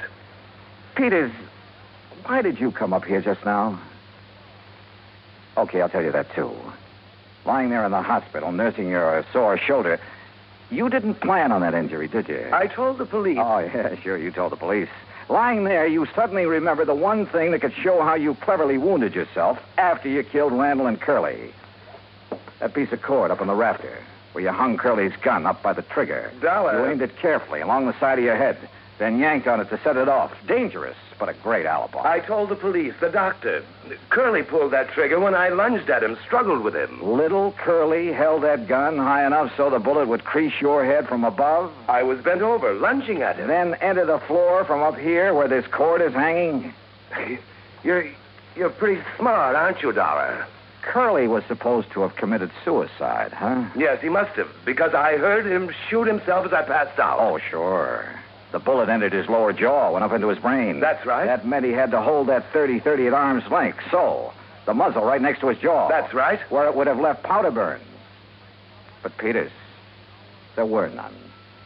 Because you shot him from across the room, the same as you did Randall. Yes. Yes, the same as I'll shoot you. If you can. My right hand is still good, Dollar, and so is the 38. You and your fool insurance company should have left things as they were. Chin up, Dollar. Tell me one thing. Sorry, I haven't got time. When I left the hospital, I made sure I was seen heading for New York, and a carefully set up alibi. You still won't get away with it, you know. Any more than you got away with killing Randall. I had until you came along, and I will when I've killed you. So if you have nothing more to say... One thing. Why did you kill Randall? You're trying to stall me. Why? All right.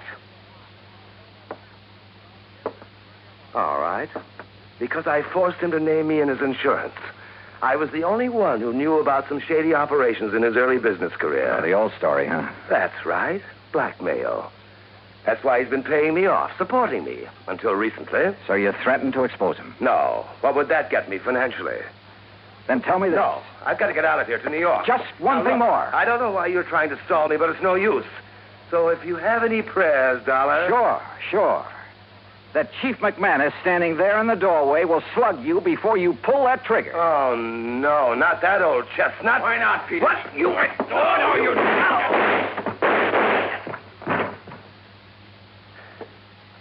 Doggone it, Dollar. I thought I told you on the phone to get out of here.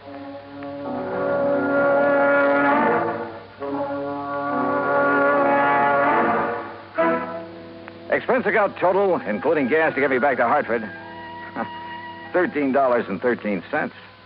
Remarks? Why? Why don't they ever learn? Yours truly, Johnny Dollar.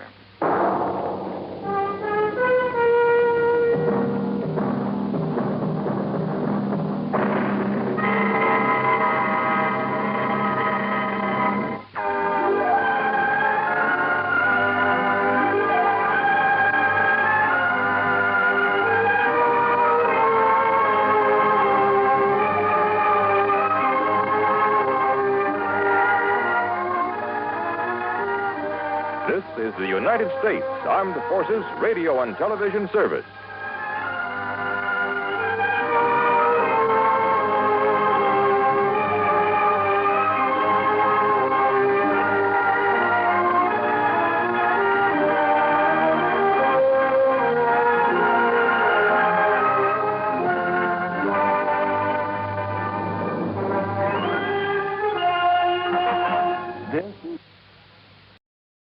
From Hollywood, it's time now for Johnny Dollar. Johnny, this is Ed Barrett at Tri-State Life and Casualty in New York. Oh, hi, Ed. How are you? A little sick at the moment. Oh, what's the matter?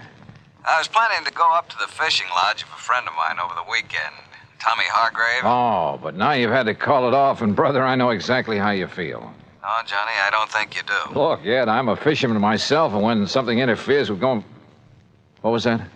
I just received word that Tommy had a car accident up there. Car rolled over on him. He was killed instantly. Oh, I'm sorry, Ed. Yeah. And company policy being what it is, since he carried $70,000 in insurance, double indemnity, Since there was an accident involved, well, I got to order the usual investigation. Yeah, sure, I see.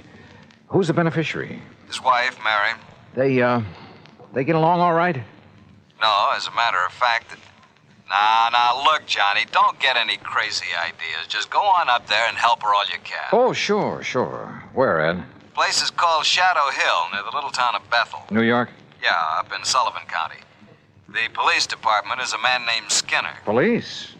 If everything's okay? It was Skinner who called me, that's all. Oh, yeah. Okay, Ed, I'm on my way. And if I dig up anything... Johnny, I assure you that everything's all right about this one. Oh, sure. You say that as though you don't believe it. Well, just my suspicious mind showing, I guess. Forget it.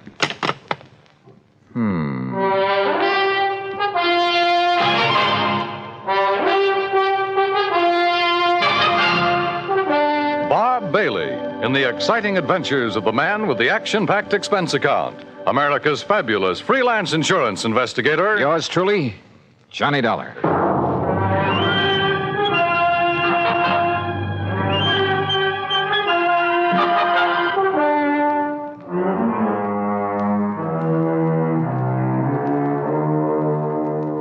Expense account submitted by Special Investigator Johnny Dollar to the Tri-State Life and Casualty Insurance Company, New York, New York. Following is an account of expenses incurred during my investigation of the Gruesome Spectacle Matter. Expense account item 1, $620, fare and incidentals, Hartford to New York. Item 2, $50 deposit on a rental car.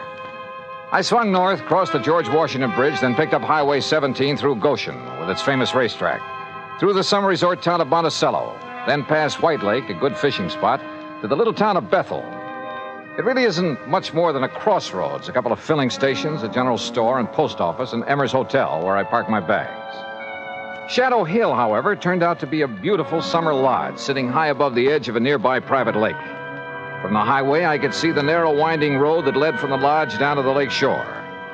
I could also see the spot where a car had apparently taken a corner too quickly, skidded, and rolled over to where it lay on its side. Then, shortly after pulling off the highway, I could see something else. Another car, just short of where the accident had occurred. It was half hidden in a clump of trees that bordered the road.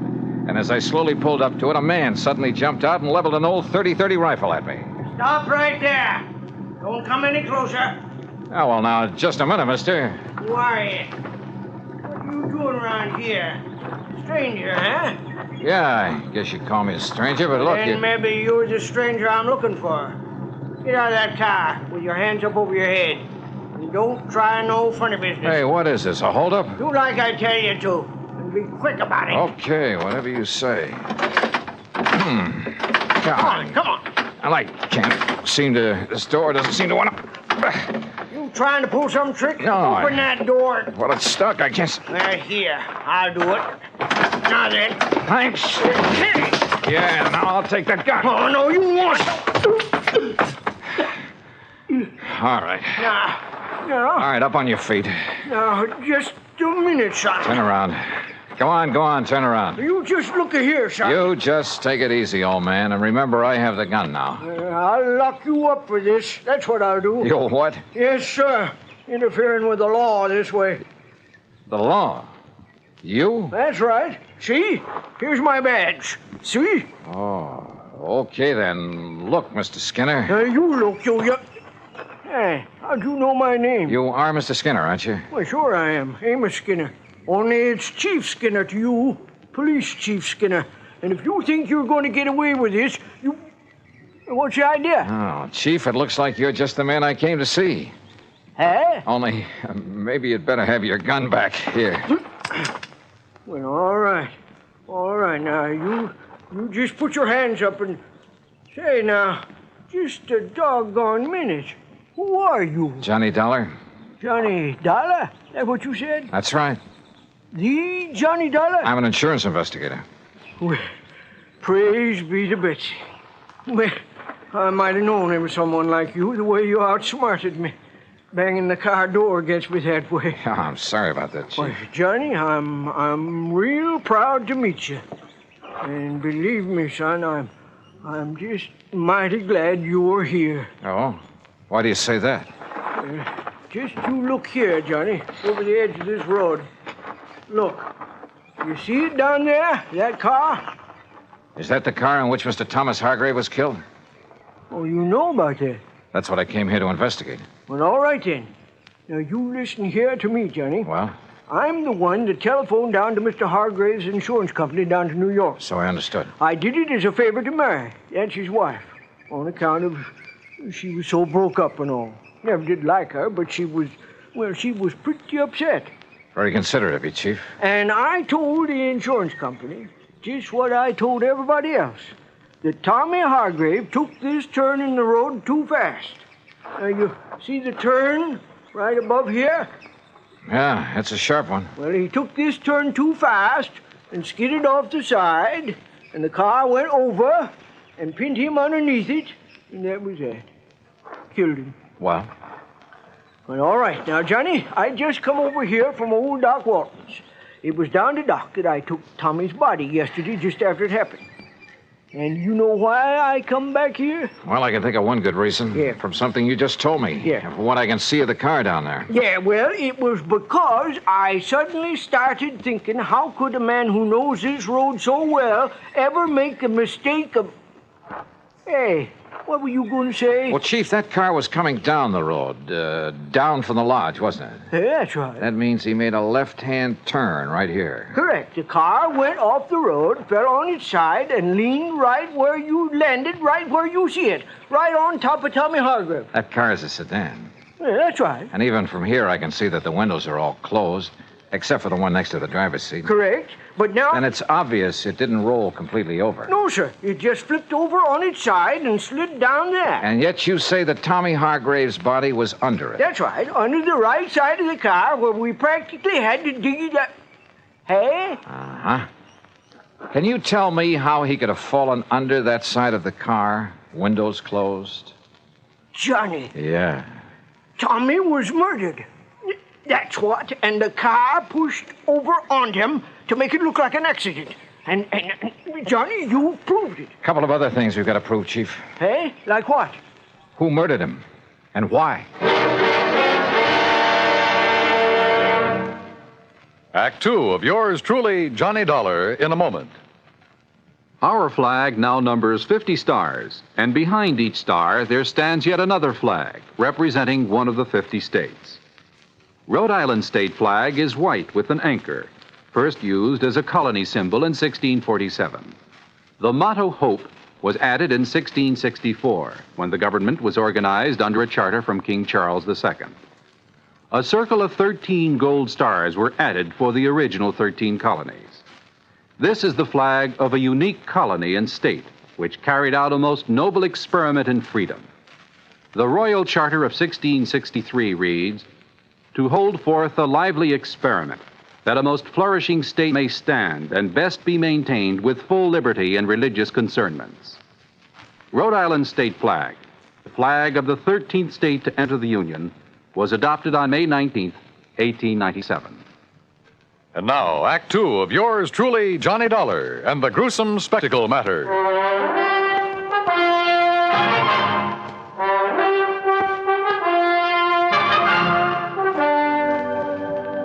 All right, Chief, tell me this. When and how did you learn of this so-called accident that killed Tommy Hargrave? Well, from Mary, his wife. Oh? It was like this, Johnny. I was sitting down at Bob and Ernie's and... Who are Bob and Ernie? Well, they run that mobile gas station down the highway you pass on the way. Oh, go on. Well, we were just sitting there talking about the Hamiltonian and all the money... What do you mean, the Hamiltonian? Well, you know, the big harness race they run down to Goshen every year. Oh, yeah. Why, it's world famous. Bigger than the Kentucky Derby. Yes, I know. Go on. Well, we was talking about how much money Barney Marson has made taking bets on those races, and we... Oh, Chief. You mean you have a bookie here in Bethel? Well, now, John... And that you, as chief of police, condone such goings-on? Well, now, we... Oh, I'm surprised at you, Chief. Oh, well, it's just a little sort of harmless betting is all. Oh, sure. Every man's entitled to a little... Well, you know how it is. Yeah, I sure do. Now, let's get back to the subject. Yeah, sure. Well, like I say, we was sitting there talking, And we seen Mary Hargrave driving by on her way back from New York, where she'd gone to do some shopping that day. She wasn't here when it happened? Well, no, sir. She couldn't have been. You're sure? Well, like I told you, she was in New York. Anyhow, she drove on up here, saw what had happened, and drove right back to tell us at the gas station. We came up here, dug Tommy's body out from under, took it down to Doc Walton's office, and that was it. How carefully have you inspected that car down there? Well, that's what I was about to do when you come. All right, come on. Let's take a look at it. Well, sure. Have you any way of proving Mary Hargrave was actually in New York? Proving? Well, no, I guess not. Hey, look here, Chief. Huh? Keys are still in the ignition, but the ignition's turned off. You're right, Johnny. You're right. This car wasn't rid over the side of the road. It was pushed. Here, let's see if we can get this door open. Yeah, I'll give you... Now, let's see if some of this... Yeah, very good. Well, what are you doing with that handful of dust? Well, it's not very professional, but some of this fine dust ought to bring out any fingerprints on the steering wheel, and we'll be... Yeah. No prints there that I can see. No, you're right. Chief, this wheel has been carefully wiped off. So whoever did it... Huh? What'd you find? Did Tommy Hargrave wear glasses, spectacles? Tommy? No, sir. What? Come on, Chief. First thing I want is a look at his body. At Doc Walton's, you say? That's right. Then let's go.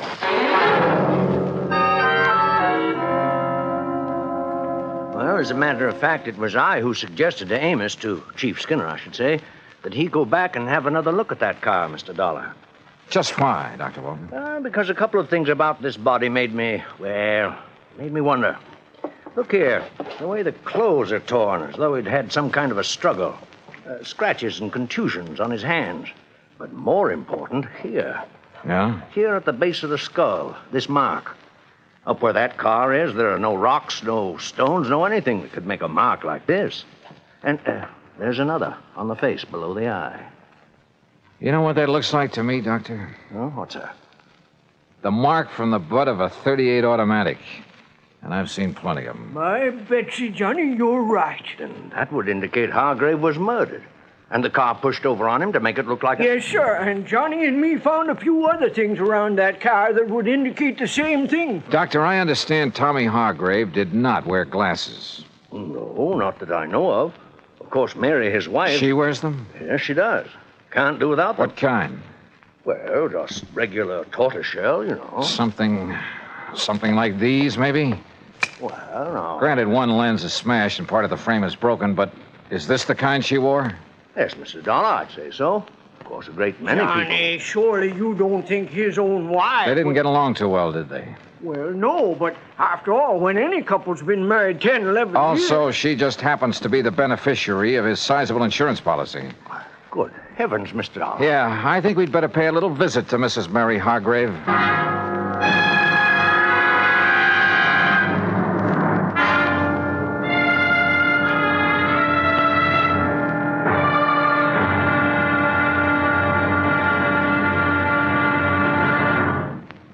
Act 3 of yours truly, Johnny Dollar, in a moment. Many times in the history of mankind, nations have pooled their forces to exert a greater strength against a common aggressor.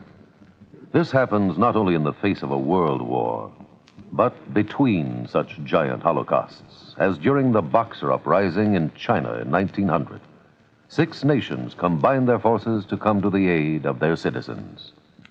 In the thick of the fight, undaunted by devastating enemy fire, Chief Bosun John McCloy of the United States Naval Contingent distinguished himself by meritorious conduct above and beyond the call of duty. For his valorous action, he was awarded his first Medal of Honor. But a man of action doesn't get the job done because of possible awards. It is the spirit of his code of conduct that guides him. John McCloy was guided by that code again and again. In June 1914, during the Mexican campaign, when the government of the United States was put upon once more to aid its persecuted citizens, Chief Bosun John McCloy was constantly risking his life.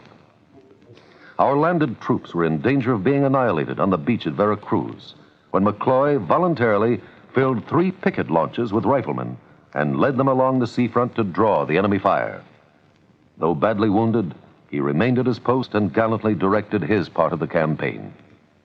For this action, Chief Bosun John McCloy was awarded a second Medal of Honor. But he hadn't been concerned with medals. His only concern was conducting himself as a man should, and that is according to the code of the American fighting man. And now, Act 3 of yours truly, Johnny Dollar, and the Gruesome Spectacle Matter. The three of us, Dr. Walton, Police Chief Amos Skinner, and I, drove up to the lodge outside the little town of Bethel, New York, to see why Mrs. Mary Hargrave had killed her husband, made it look like a car accident. That is, if she did it. And what little evidence we had pointed right straight at her. The obvious fact the car had been pushed over on him after he was killed. The marks showing he'd struggled for his life, had been struck with the butt of a pistol. The fact he and his wife hadn't got along too well, that she was his beneficiary. And finally, there were the glasses I'd found in the car. My Betsy, I wonder if she found out you were here, Johnny, and has flew the coop. Isn't that her car in the yard? Yes, Mr. Dollar, it is. All right, then. If she is here, well, sir, I'll arrest her right on the spot. No, let me handle this. But, Johnny... I said, please, let me handle it. Yes? Oh, Dr. Walton and Chief Skinner. That's right. And this here is Mr. Johnny Dollar. Oh, yes, Mr. Dollar. Mr. Barrett at the insurance company phoned that you'd be here. Won't you come in? Well... Surely. Thank you. I'm sorry to have been so slow in answering the door, but I seem to have mislaid a pair of my glasses. Yeah, that, Johnny? I'm blind as a bat without them. Won't you all sit down? Thank you. Yes, thank you, Mary. I've been using an old pair of steel rims with an old prescription, but they look so terrible. When did you lose your glasses? Oh, I must have mislaid them a couple of days ago. Ha! Now, what do you mean by that, Amos? You know very well what I mean. You don't seem terribly upset about your husband's death, Mrs. Hargrave? Why should I, Mr. Dollar? We haven't been exactly getting along for years. All he seemed to care about was his fishing and betting on the horses day after day. Oh? And I never did care about spending every summer up in this stodgy little town with all its stodgy people and... Oh, I didn't mean you, Dr. Walton. Oh, yes, thank you. The first thing I'll do when I collect the insurance is sell this place and go back to the city where my friends are, where there's some excitement and...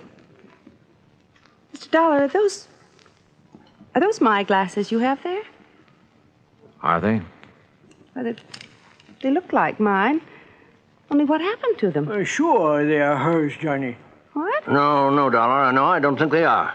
Let me have them, please. Sure. Here. What's going on here? Johnny, we're just wasting time. No, wait. These can't be hers.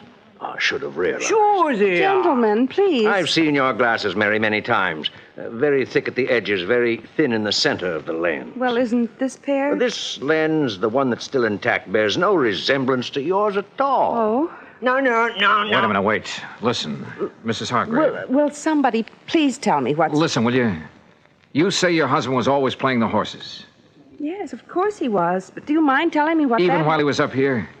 Yes, all the time. Mr. Dollar, I don't see what you're driving at. I sure don't. Oh, brother, this is probably the wildest hunch I've ever had. What? Mrs. Hargrave, did your husband owe a lot of money on his betting? Owe a lot? I should say not.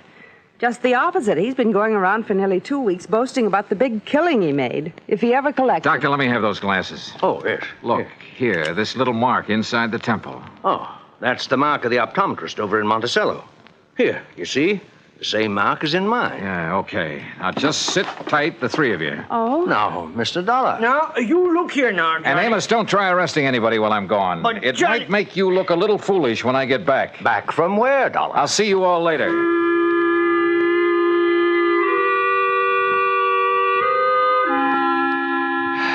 Well, that's really just about all there is to this case. Oh, except, of course, for the fact the optometrist in Monticello had no difficulty at all in matching the glasses I'd found with the prescription of... Yeah, you guessed it. They had belonged to the bookie Chief Skinner had told me about, Barney Marston. Of course, Barney wanted to put up a fight when we faced him with the facts. But then he couldn't seem to explain the various and sundry bruises he was carrying around. Until we reminded him of the fight he'd had with Tommy Hargrave.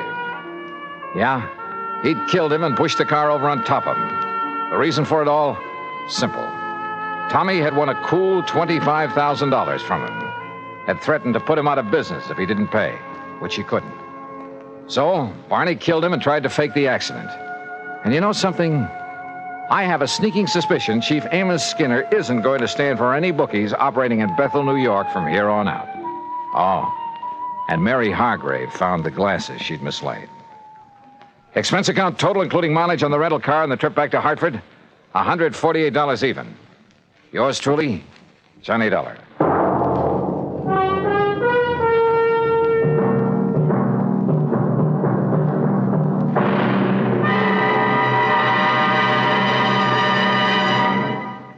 Our star will return in just a moment. Our flag now numbers 50 stars, and behind each star there stands yet another flag representing one of the 50 states. Kansas' state flag is dark blue, and in the center is the state seal, surmounted by a large sunflower, the official state flower.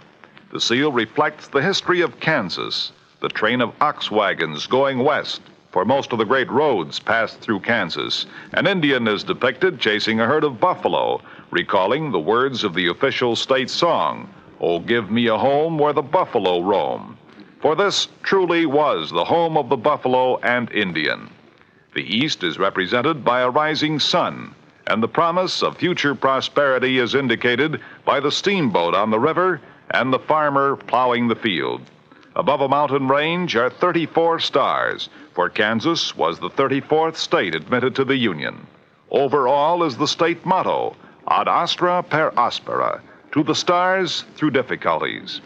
Kansas state flag, the flag of the 34th state to enter the Union, was adopted on March 23, 1927.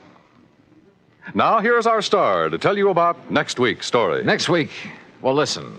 I promise you the most unusual case and some of the most unexpected people you ever... Well, join us, won't you? Yours truly, Johnny Dollar.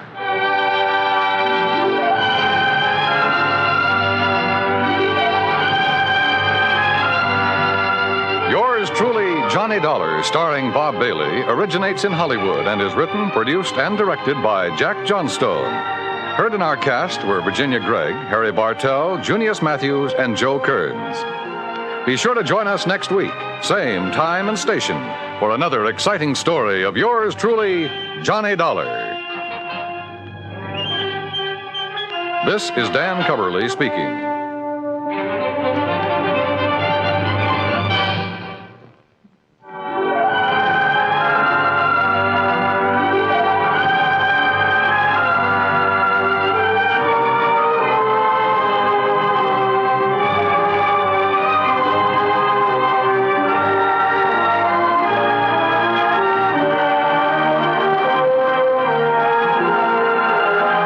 This is the United States Armed Forces Radio and Television Service.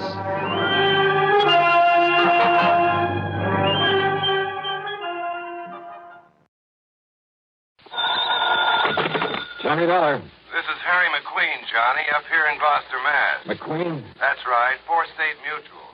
Oh, sure, Harry. How are you? What's on your mind? Johnny, I have a real funny one for you. Okay, so I'm laughing. Oh, I mean funny peculiar, you know. Do I? Why don't you tell me about it? We'll see. Well, it appears that somebody's threatening the life of one of our clients. You call that funny? I told you, Johnny. Yeah, you told me. What's the name of this client? Amos R. Weatherby, an old retired sea captain. Lives in a little town of Annisquam up on Cape Ann. How much insurance does he carry? $50,000 straight life. And who's the beneficiary? His pretty young niece, Thelma Jane Weatherby. Oh? She lives with him, sort of takes care of him. But she just can't wait for him to die a natural death. Hmm? Oh, wrong, Johnny. She's the one who called me about it a few minutes ago. Asked that you be sent up there. Well, now, Harry, you know as well as I do that if she's smart... And she is. And if she has got any intentions, the best way to keep suspicion from herself. Wrong again, Johnny. I'm sure of it. Yeah. Just wait till you see and talk to her. Well? Young, did you say? In her late 20s. And, pretty? Very. The most gorgeous girl I think I've ever seen. Okay, then, Harry, give me the address and telephone her that I'm on my way.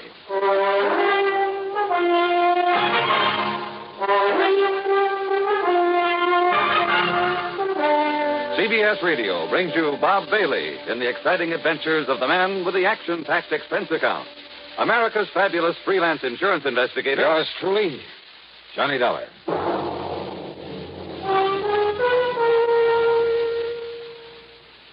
Now, Act One of yours truly, Johnny Dollar.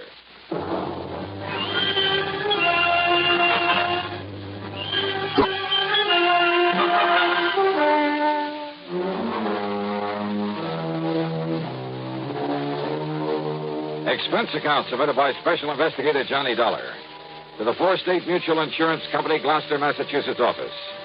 Following is an account of expenses incurred during my investigation of the boat out of the blue matter.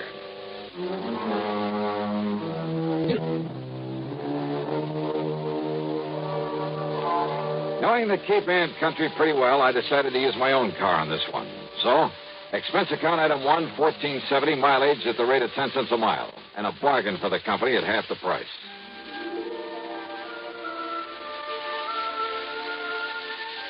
Annisquam, on the northwestern end of the Cape, is a pleasant little settlement, unspoiled by the vacation crowds. A kind of quiet summer haven for writers, poets, and painters, with a few large and very old homes. The address that Harry McQueen gave me turned out to be one of them. Set on a high, sandy knoll, it was a big frame house with hip roof, shingled turrets, and cupolas, half a dozen gables and dormer windows, all of it dripping with gingerbread and covered with Boston ivy. It looked out over the sparkling blue waters of Annisquam Bay. On one corner was a big tower with a platform on top surrounded by a heavy, well-polished brass railing. A flagpole carried not only the national ensign, but a couple of signal flags on separate lines below a sort of yardarm, I guess you'd call it. Another shorter pole supported a weather vane and one of those revolving things to measure wind velocity. The whole place, in spite of its weather-beaten age, was in good condition. Was what the owner, according to Harry's description of them, would probably call shipshape. All very interesting and colorful. What interested me most, though, was the vision that greeted me at the front door. And I mean vision. Yes? Oh, you must be Johnny Dollar. Any description of Thelma Jean Weatherby could only end up in the Department of Understatement. She was tall, well-tanned, and beautiful. A sort of honey blonde with clear, exciting blue eyes. The sort of figure that you dream about. She was wearing a well-cut pair of blue silk capris. Johnny? And a blouse of lighter blue chiffon. The freshening breeze caught a wisp of her hair and gently flicked it across that beautiful face in a sort of caress. I caught the faint scent of arpege. Johnny, what's the matter with you? Huh? You are Johnny Dollar, aren't you? What? Oh, yeah, sure. I'm sorry, Miss Weatherby. Miss Weatherby? Thelma? Thelma Jean. But come in, Johnny. Yeah, sure. The captain has just gone up to the bridge to look for the weather so they can talk safely. The captain? My uncle, Captain Amos Weatherby. Oh, boy. And the bridge is on that tower on the corner of the house. I see. He spends most of his time up there. It was about Captain Amos that I called the insurance company. So McQueen told me. Sit down, Johnny. And would you like a nice cool drink or something after your long drive? Well, I take it you'd like to tell me what this is all about while the captain isn't here, so why don't we save the amenities for later, huh? All right. I can tell you all about it in 2 minutes. All right. I was engaged to a fellow. That I can believe. His name was Roger Burton. Until a couple of weeks ago when the captain, who didn't like Roger from the start, well, he found out some rather unsavory things about him. Like what, Thelma Jean? Roger never told me, Johnny, but he'd been married. Twice, as a matter of fact. And both of his wives died under very funny circumstances. I see. Also, they both had considerable money. Which I will if anything ever happens to Captain Amos. So I understand. His insurance. So I not only broke off with him, but Captain Amos literally threw him out of the house. And believe me, in spite of his age, he could do it. And now? Well, before he left, Roger told Captain Amos he'd get even with him. He said that he'd kill him. You mean just like that? Yes. He even boasted that he could do it and get away with it. The same as he did with a couple of nosy wives. Those were his very words. You have no idea what a horrible person he became after the captain showed him up. It was like a maniac. Well, then you're lucky to be free of him. You bet I am. It'll be a long time before I fall for any sweet talk again. Oh, it'd be a terrible waste, Norma Jean. What? Yeah, like you. Oh, Johnny, not you. No, I'm just kidding. Or am I? You better be. And yet, if all the stories I've heard about Well, you I are don't believe true. one of them. And to prove that I didn't come up here just because Harry McQueen said you're the most beautiful, the most gorgeous gal. Queen told you that? You're sure right, 1,000%. But Then now... if I'd known that, and if you hadn't come, I'd never have forgiven you. Yeah, but now let's get down to what... Especially after what he said over the phone about you. Like what?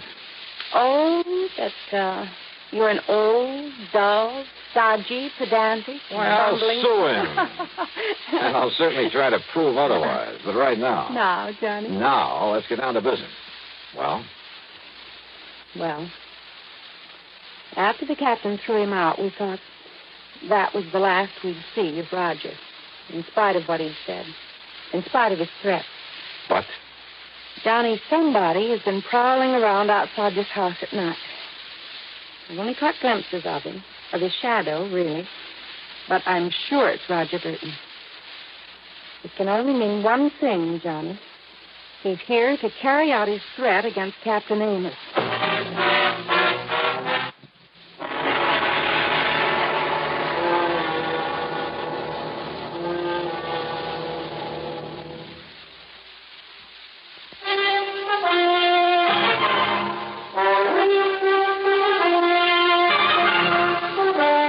You're sure it's Roger Burton you've seen prowling around the place? Yes, Johnny, and only at night.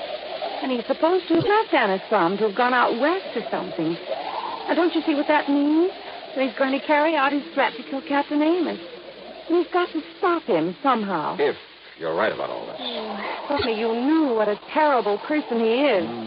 And yet you were engaged to be married to him. That was before the captain showed him up for what he really is, a wife killer. Well, you admit yourself it's never been pinned on him. Because he's clever. That's why he boasted that he could kill my uncle and get away with it. And now that I've seen him here... Johnny?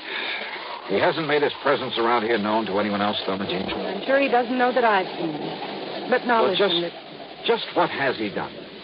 all I know is that I've seen him, or his shadow, poking around outside in the yard between here and the cell. Then last The cell? night... What's that? Look, you can see it from this window. There. That concrete building, whatever it is, at the edge of the property? It used to be a kind of jail back in the days of the sailing ships.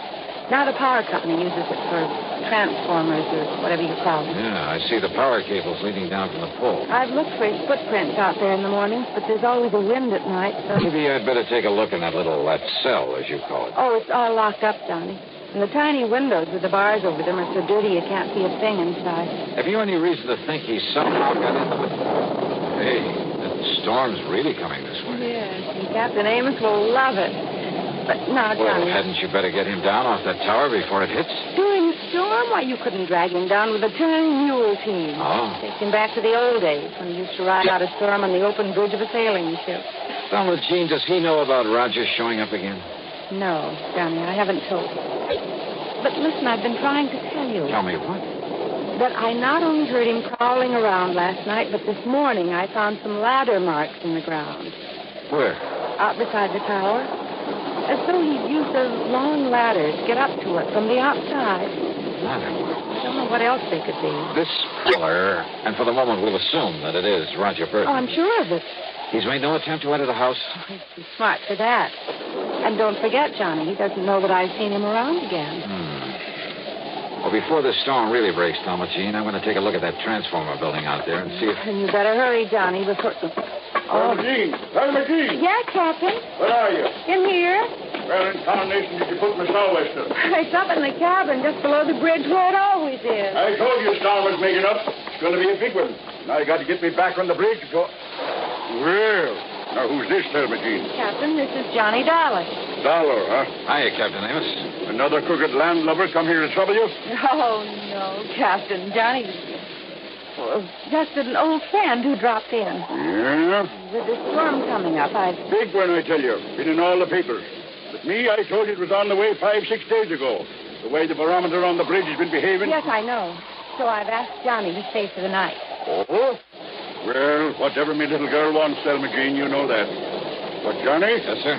You do anything to hurt me little girl, and by Jupiter, I'll kill her you. Don't worry, Jeff. All right.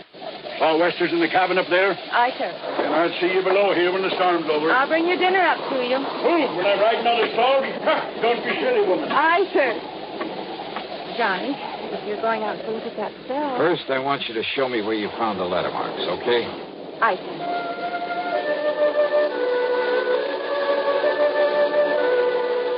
The marks in the ground were still quite plain at the base of the ivy-covered tower. The ladder must have been a tall one, high enough to reach the platform that the captain called the bridge. And I found, rather, a couple of things. A heavy lightning rod extended up the side of the tower, well hidden by the ivy. But the bottom of it had been sawed off, making it useless. Also hidden by the ivy was a wire, an insulated copper wire. Too heavy to cut without tools, but certainly not big enough to take a lightning bolt. The wire was lashed to the upper section of the lightning rod. The other end disappeared in the ground at my feet, and it led away toward the cell, the little transformer station. It was dark now, and the storm was building up fast. I dashed back into the house, up to the second floor, and then up the winding stairway to the captain's bridge. You better lash yourself under the rail, Johnny. This wind will blow you clean off of the deck into the sea. Looks like you're right, sir. I told her this nor'easter is going to be a big one, and it is, Johnny. There might be a one night off the Azores. That was fast. What are you doing there, Johnny? This upper end of the lightning rod was 6 or 8 feet from the side of the tower, held there by big insulators. But again, the heavy copper wire, again hidden by the ivy. It connected the rod with the brass railing where the captain was holding on for dear life against the wind. And it meant that the railing was the cleverest, most diabolical instrument for murder that I had ever seen.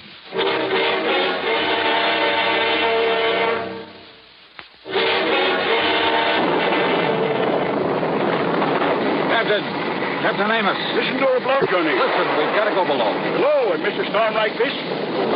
Come on, Juan, it'll thunder like hysteria. Listen to me, keep away from that rail. Let go of this rail, it'll blow us into the sea. I tell you, get away from that rail. Keep your hands off me, you lubberling young... Sorry.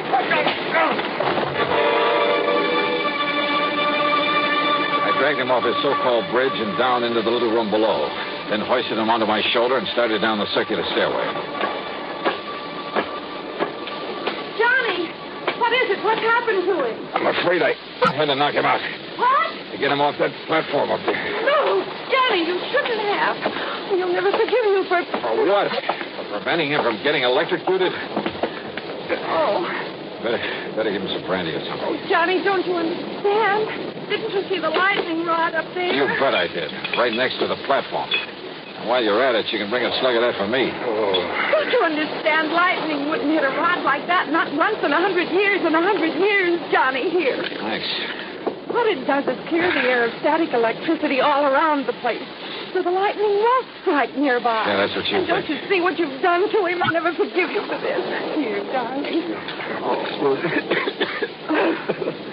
Now listen, Thelma Jean. Oh, Johnny, you've hurt him. Well, I'm sorry, but now listen. You're going to be a lot more sorry. Thelma Jean. There's nothing you can say, Listen Johnny. to me. You keep him here. Keep him away from the bridge until I get back here. Come back here, Johnny. Just keep him there. Outside, with the aid of occasional flashes of lightning, I found my way to the concrete transformer house. There, I found out how Roger Burton, in spite of the heavy padlock on the door, had got into it. By the simple device of pulling the pins out of the hinges. And who was sitting there waiting for me with a .38 in his hand? Close the door, mister, and back up against it. Go ahead. You don't give me much choice, do you? I can only tell you that if you make one move towards me, I'll pull this trigger. Your body won't be found until the annual inspection of this little transformer station. That'll be 4 months from now, and I'll be a long way away from here. I see. I'll probably have to kill you anyway, mister. After I get rid of that meddling old man up on the tower the old fool calls the bridge. Up on the tower, Burton? Yeah, I saw you drag him away from there through this window. Just before a good flash of lightning that could have been my cover-up. But don't worry. He'll be back. Hanging on to that railing, riding out the rest of the storm. And when he is, The rest of this madman's murder weapon was all too obvious now. Up in the tower, the brass railing was wired to the disconnected lightning rod. On the lower end was the copper wire I discovered. And this end of the wire here in the blockhouse was connected to a 22,000-volt transformer. You see how it works, mister? He goes back up there and grabs hold of the rail. I throw the switch. And the power in this line will not only kill him, but melt away the copper wire. Destroy the evidence. Only nobody will look for evidence, because they'll all think a bolt of lightning killed him. All right, Burton, listen to me. Oh, look. I can see him. In the room where you carried him. Hey, look through the window beside you. You can see him, too. I can see him all right. Starting back up the circular stairway, back up to the bridge. You think that Thelma Jean can stop him? Never! If he ever got there, if he touched the railing, Burton would throw the switch, would electrocute him. But then a miracle. Once in 100 years, the bolt of lightning out of the heavens.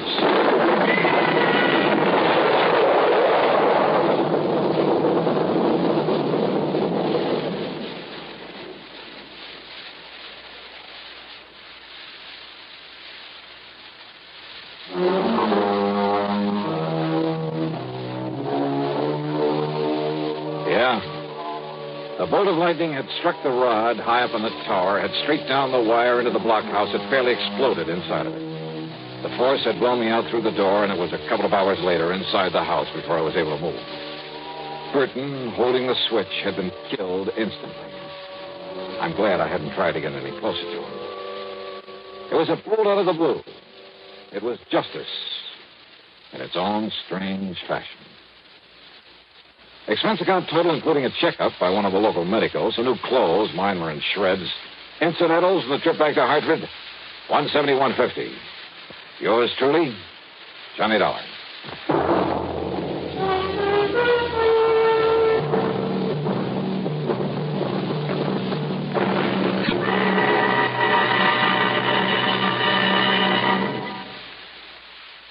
Star, to tell you about next week's story. Next week, a vicious racket that a lot of respectable people fall for, that you ought to know about. Join us, won't you? Yours truly, Johnny Dollar.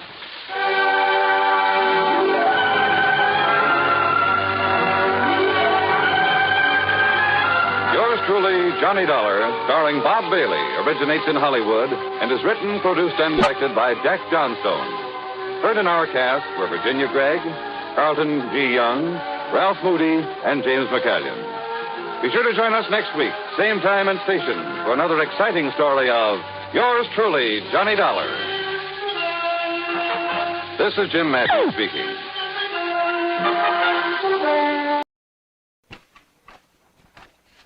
Dan Slate 107B. This is Johnny Dollar for broadcast Sunday, May 10, 1959.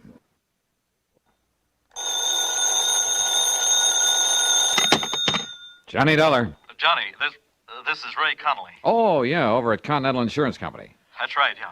Oh, what's the problem, Ray? Problem? No problem at all, actually. Huh? Are you busy tonight, Johnny? No plans at all. Well, you see, my wife's out of town for a few days, and Johnny, well, I wonder if you'd have dinner with me tonight. Can you do that? Why, sure, why not? Good. Just name the time and place, and I'll meet you there. Well, I happen to have a nice thick fillet of prime beef in my refrigerator at home, and if you like steak... Sure do. Well, why don't you run over to my place at, say, 6:30? I'll pour you a couple of cocktails, and we'll tackle that steak. Okay, Johnny? Ray. Yeah? You're sure there isn't something that's bothering you? 6:30, Johnny? Yeah, okay, but now listen. Good. I'll see you then. But why don't you...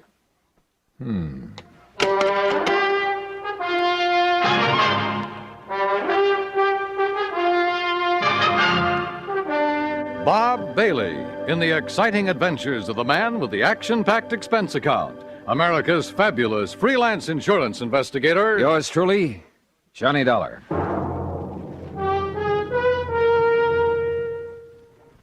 Each weekday on CBS Radio, there's a bright package of lively entertainment that goes by the modest title, Just Entertainment. It's where to find Pat Buttram, his cohorts, and his warm humor. Mr. Buttram is ably aided by lovely Marion Morgan and that singing foursome called the Halloran Quartet. Just for entertainment, sample Just Entertainment with Pat Buttram tomorrow on CBS Radio. Also on the recommended list, a fascinating fact-filled 10 minutes each weeknight with Ron Cochran. Recently, he's given the Answer Please treatment to listener queries on such topics as the Chesapeake Bay's Oyster War, the Irish Sweepstakes, Spring Fever, and underseas exploration of the Arctic. Be listening tomorrow night. Discover how you can ask Ron Cochran to give your question the answer, please. Just Entertainment and Answer Please. One for facts, one for fun.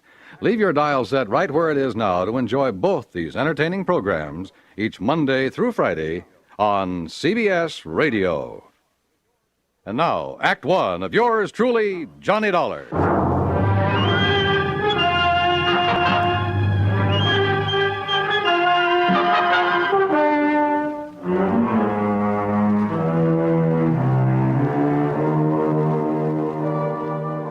Expense account submitted by Special Investigator Johnny Dollar to the Continental Insurance Company, Home Office, Hartford, Connecticut. Following is an account of expenses incurred during my investigation of the Fatal Filet Matter. There was something very funny about Ray Connolly's sudden invitation to have dinner with him, much less cocktails. I'd been at his office far too many times, had seen the bottles of pills that he kept in his desk, watched his secretary bring him a glass of milk at precisely 10:30 a.m., and exactly 3:15 p.m. Had listened to the dull details of his ulcer-free diet more times than I can remember. So when Ray said cocktails, come on now, Dollar, stop trying to build up a case out of nothing. And yet, for reasons that will be made clear later in this report, everything goes on expense account. Item 1, $1.40 for a cab to Ray's apartment. It was 6:30 on the nose when I pushed the doorbell. Oh, and I decided that if he did have something bothering him, I'd let him get around to it in his own sweet time. I wished later that I hadn't. Johnny, I'm glad to see you. Come in. Yeah, how are you, Ray? Well, you know how it is. Those ulcers been kicking up on you again? Yeah, a little. Sit down, Johnny, sit down. Sure, thanks. Now, what would you like? Martini, Manhattan? Got a plain old scotch and soda lying around? I certainly have. Have it for you in a second. Never touch it myself anymore, of course. You mean you're not drinking with me? Maybe I'll have a glass of milk and... Let's see. Yeah. It's time for me to take one of my pills. There you are, Johnny. Thanks. But did it ever occur to you, Ray, that if you'd stop worrying so much about that gut of yours, you might not have so much trouble with it? Johnny, it's easy to see you never had an ulcer. No, sir, and I don't ever intend to. Well, if you were in my end of the business, there's something just happened that I want to tell you about. Oh? Yeah, later. Incidentally, this steak we're having is the most beautiful thing you ever saw. Well, come on, I'll show it to you while I get a glass of milk. Okay. I guess my wife ordered some groceries sent over from Morris Baines Market before she left. I told you she's away. Yes, she did. Yeah, left yesterday. Well, the steak was delivered last night, along with some other things. There. How about that? It looks like you could cut that with a fork. Prime beef. Excuse me, I'll get my glass of milk. Sure. Hey, how do you like your steak, by the way? Only one way, blood rare. Well, of course, I'll have to have mine rather well done. So I'll just cut the fillet in half, and it'll be no problem at all. Ray, what about this thing that happened in the office you were going to tell me about? Later, Johnny. Later.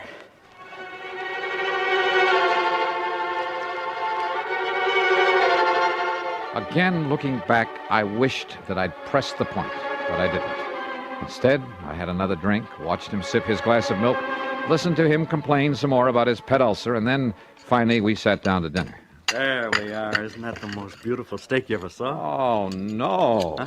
Ray, didn't you hear me? What? Oh, dear. Yeah. Oh, dear, I'm terribly embarrassed. Well, brother, you ought to be. That looks like a piece of shoe leather. When you said blood rare, and I forgot all about it. Ray, you are a dog. You're sure you can't eat it this way? I'd rather chew up an old boot. Hey, listen now, something's bugging you. Now, what is it? Nothing, Johnny. Look, I'll go out and buy another one for you, huh? And let yours sit here and get cold? No. Oh, Johnny, I'm terribly sorry. That's okay. Go ahead, Ray. Tear into it. I'll go out in the kitchen and see if I can find the makings of a sandwich.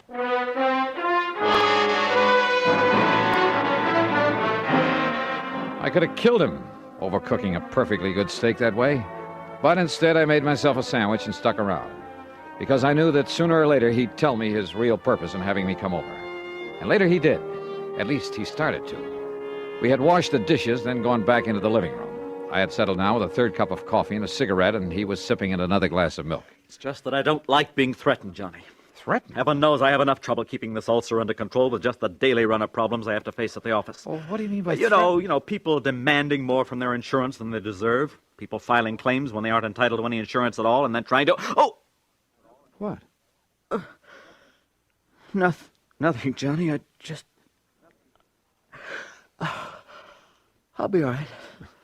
You forget to take one of your pills, Ray? No, but maybe I better take another. Oh, yes, me. You're taking too many of them.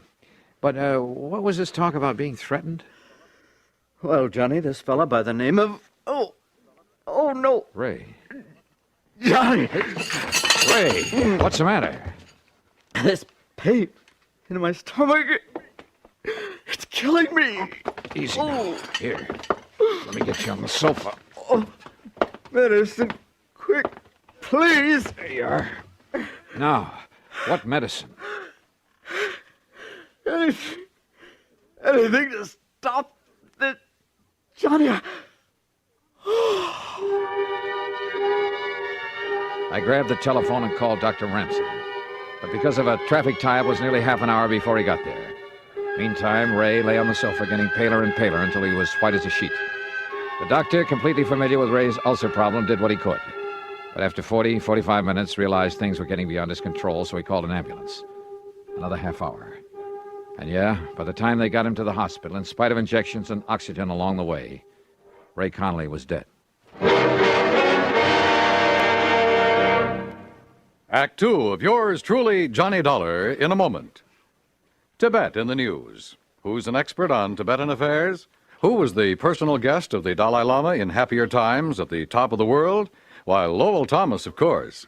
Ask us another part of the world, and there's every chance the answer again would be Lowell Thomas. The roving raconteur has been just about everywhere, seen just about everything.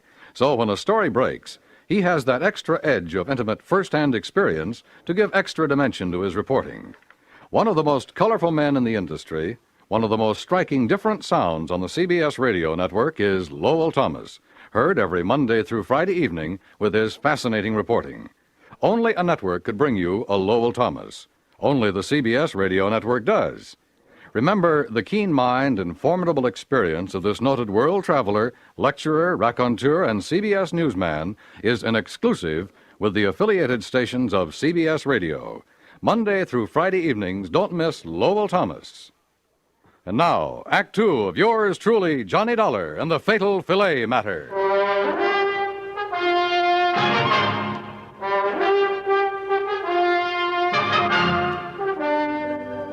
Yes, Mr. Dollar, I knew that Connolly's ulcer condition was serious. I've been treating him for a couple of years, but I certainly never believed this could happen.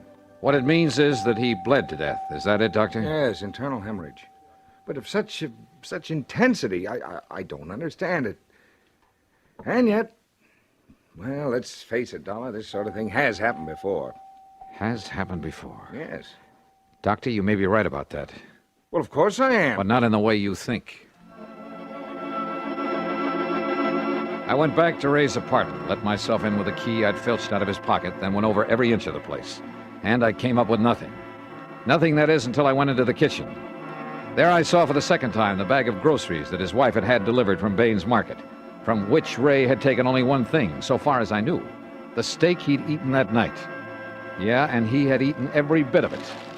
I dumped them out on the table, made a list of them. Then I noticed something else on the table. It was a cheap gold-plated cufflink with the initials XD on it. Early the next morning, I talked with Morris Bain, proprietor of the food market. Insurance investigator? That's right, Mr. Bain. Well, no, George, just call me Morris. That's what my customers do. Okay, Morris. Well? Well, of course. I'll be glad to cooperate, Mr. Dollar, every which way I possibly can. Good. Now, The all I want to second know... shelf on the left, Julius, right over the salad dressing. I gotta keep canned snails I gotta keep for some of my special customers. But how people can eat those, I don't know. Oh, good morning, Mrs. Beckham. It's a lovely morning, isn't it? Now, Morris. Oh, yeah, you wanted information. Eh? Yes. Oh, Mrs. Vandersloot, how are you, huh? How's your nice little doggy this fight? No, get him out of here before he does. No, get outside. Out. Oh, what's your problem with dogs in the store? Yeah, I'm sure. But now, do you have a customer by the name of Connolly? Mrs. Connolly? Sure, lovely woman. She was in here only the other... Oh, how do you do, Miss Keena? How's my little sweetheart today, huh? We got a special on those fancy canned chestnuts with the light syrup listen that to you me. like. Mrs. Connolly was in here when? The day before yesterday. Oh, how's her husband, Mr. Dollar? Is he still suffering from those terrible ulcers? No, not anymore. Oh, it's a miracle. Hardly.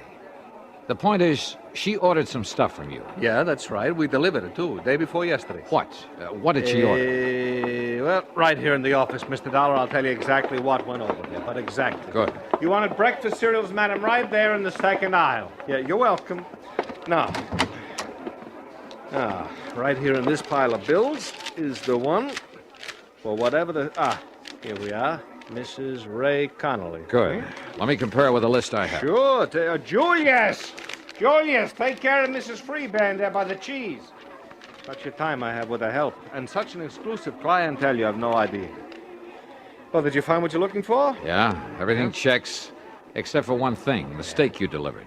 Steak? That's right, a prime filet, but it's not on the list. We don't sell meat. What? No, of course not.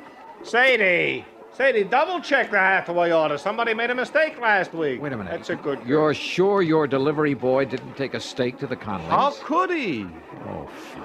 No, but we thanks don't anyway, even sell Morris. them. No, it's a pleasure anytime. Be seeing you. Yes, sure. Sadie, did you deliver the Broomfield order, Xavier? So do it right now away. we try a different tack. Item 2 or 3, whatever it is, a dime for phone call to Dr. Ransom. I suggested he take whatever steps were necessary to make a complete examination of the stomach of the now deceased Ray Connolly. Item 4, 85 cents for a cab to the office of Continental Insurance. Ray's secretary had obviously been crying. I just can't believe it, Mr. Dollar. Yeah, I know, Gracie. Now listen. Did any of the people who've come here to see him ever threaten him? Threaten him? That's right. Well, lots of people have threatened lots of things when they didn't feel their claims were met properly, but he was the fairest, the most honest man. When, Mr. Dollar? Somebody in here yesterday, maybe? Well, yes, there was a man in here yesterday who was very angry about something. Oh? I could hear him pounding the desk in there and swearing. Who was he? I don't know. He must have come back with Mr. Connolly after lunch, and I didn't see him leave, but look, he lost a cuffling. A cuffling? Let me... XD. What? Gracie, this is the man I'm looking for. Can you find me a policy with this man's name on it? Just from these initials with all the policies on file? Probably a beneficiary whose claim was settled or refused. You say the man, Mr. Dollar. Yeah, Gracie. The man who murdered your boss.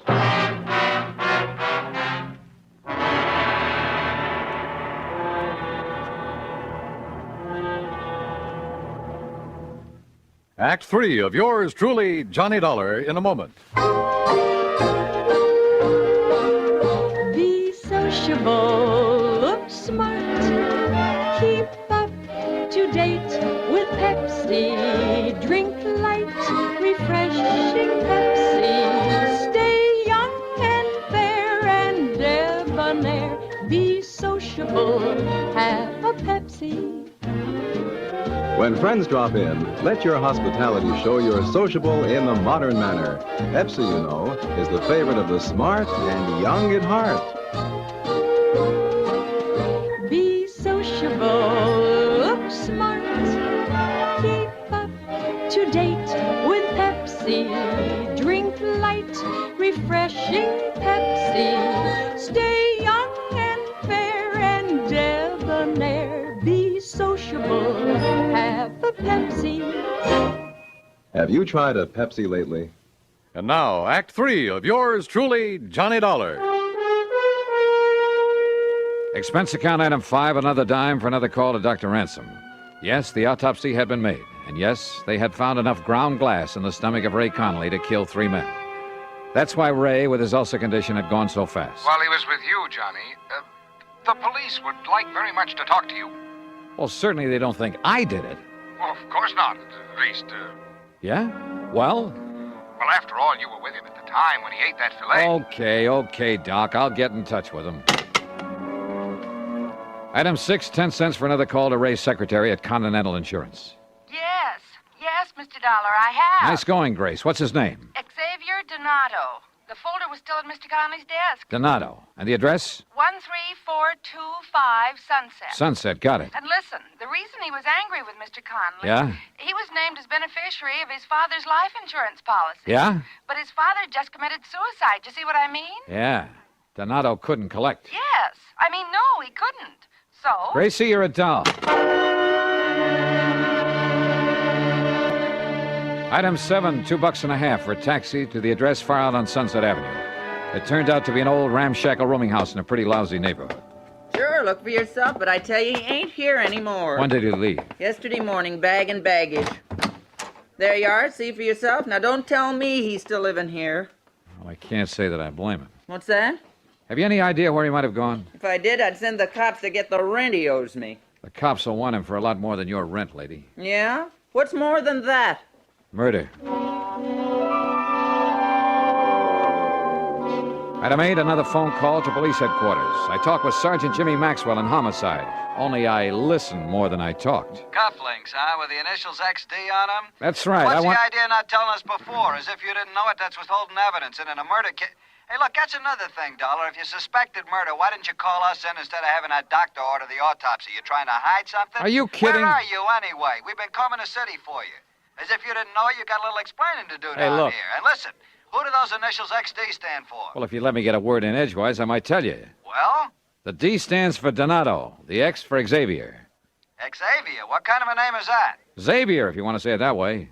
Boy, that's a rare one. You got his address? He just left the place where he was living, so he's probably 1,000 miles away. But Xavier? Huh? Of course, and right under my nose. What? Johnny!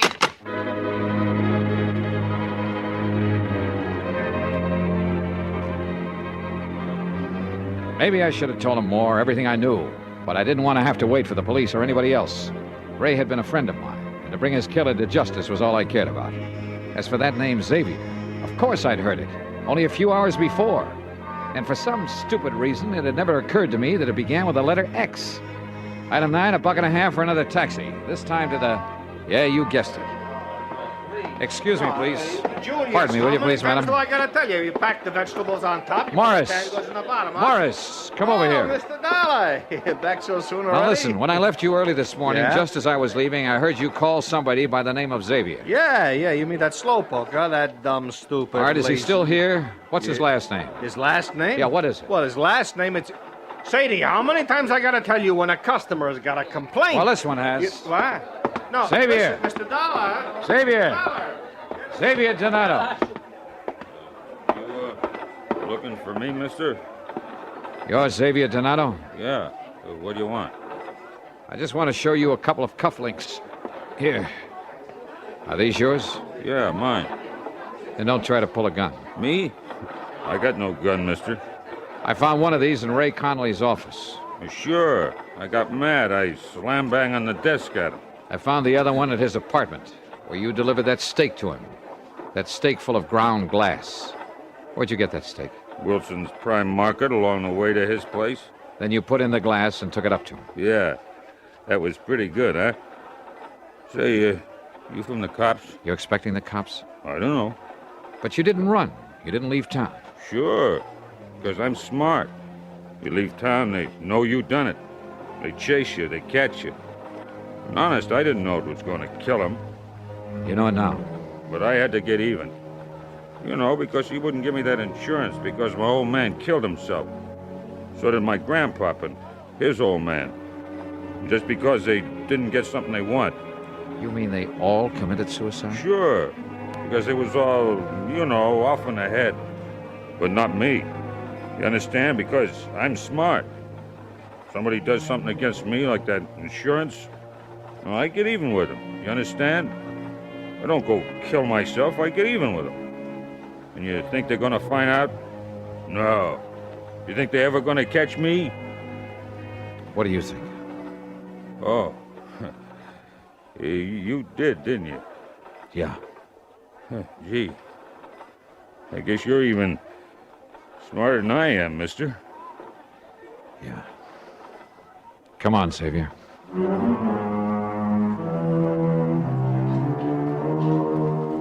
Prison? I doubt it. Not with a family history like that. But there are institutions for his kind. I'm sure he'll spend the rest of his life in one of them.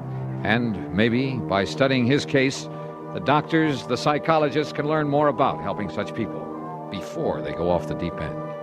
Expense account? Forget it. Ray Conley was my friend. Yours truly, Johnny Dollar.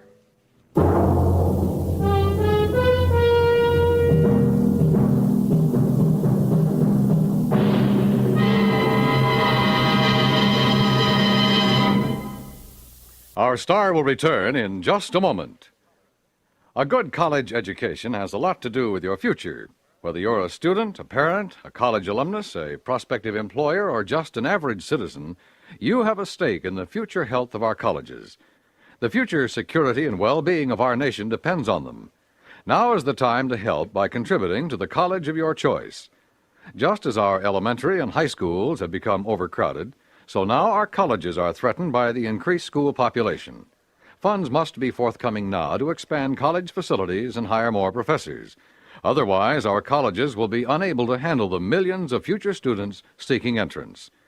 If we are to keep pace with the Russians in scientific developments, if we're to improve our standard of living and maintain our free way of life, we must have greater college facilities and have them now. For more information, write for a free explanatory booklet to Higher Education, Box 36, Times Square Station, New York, 36. Now, here is our star to tell you about next week's story. Next week, a pair of twins. And believe me, they bring me a double dose of trouble. Join us, won't you? Yours truly, Johnny Dollar.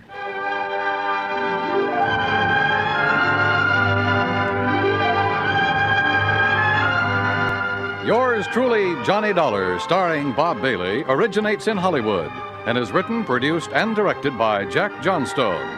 Heard in our cast were Virginia Gregg, D.J. Thompson, Jack Edwards, Marvin Miller, Larry Dobkin, Harry Bartell, and Frank Gerstle. This is Dan Cubberly speaking.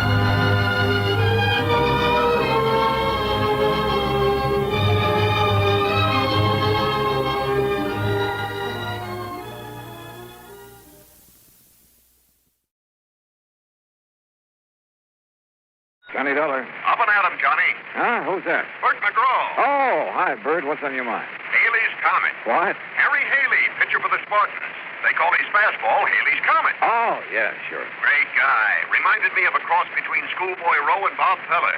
Sure too bad about him and the Spartans. Breaks my heart. Oh, why? Haley's disappeared, and right in the middle of spring training. Well, maybe he got tired of playing ball. You kidding? A man that pitches like he does and is making $60,000 a year doing it? Your company hold a policy on him? The $50,000 double indemnity.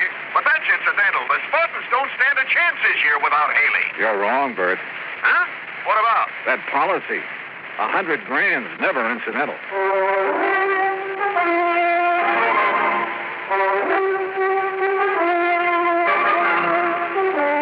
Bob Bailey in the exciting adventures of the man with the action-packed expense account.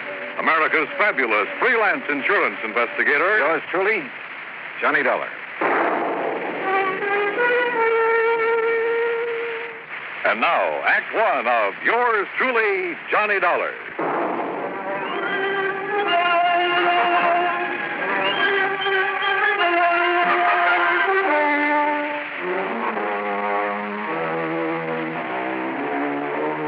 Expense account submitted by Special Investigator Johnny Dollar to the Providential Assurance Company, 393 Dewey Avenue, Hartford, Connecticut. The following is an account of expenses incurred during my investigation of the Melancholy Memory Matter.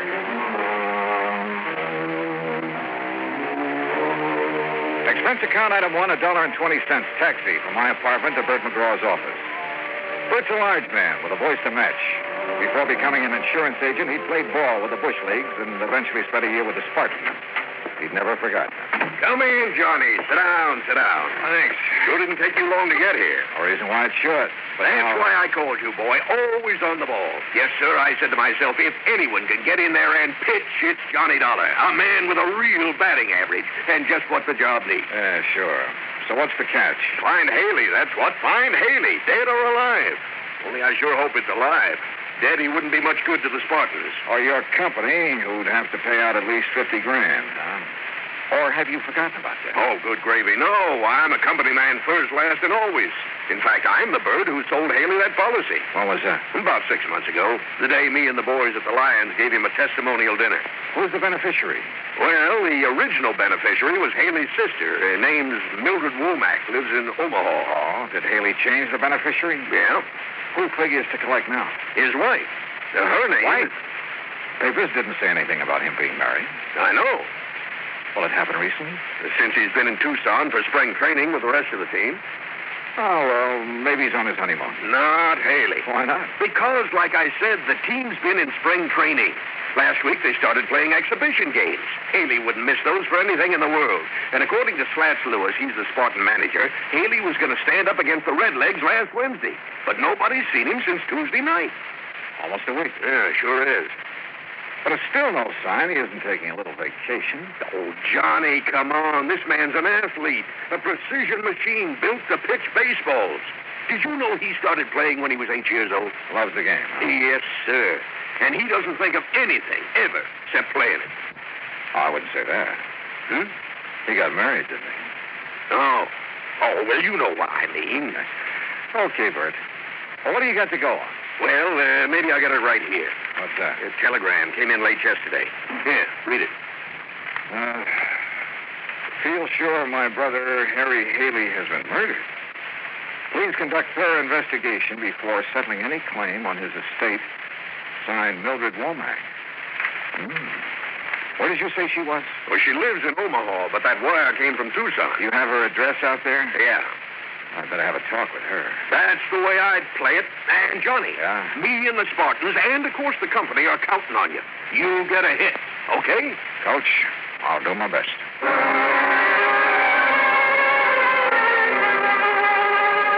Expense account item 2, 10 cents for an afternoon paper.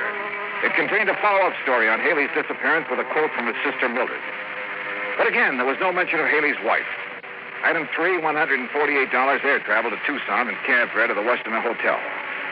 I called the Casa Grande Motel where Mildred Womack was staying, then rented a car and drove out to it. It was on the highway to Nogales, and she was waiting for me. A tall, thin woman, obviously Haley's older sister. I followed her in and sat down on the stiff chair between the bed and the dresser. You ever see Harry play, Mr. Dollar? No, ma'am. I'm afraid that's something I've missed. Oh. Well, this is his picture in case you want to know what he looks like. I've seen pictures of him in the papers and newsreels, Mrs. Womack. Handsome man, ain't he?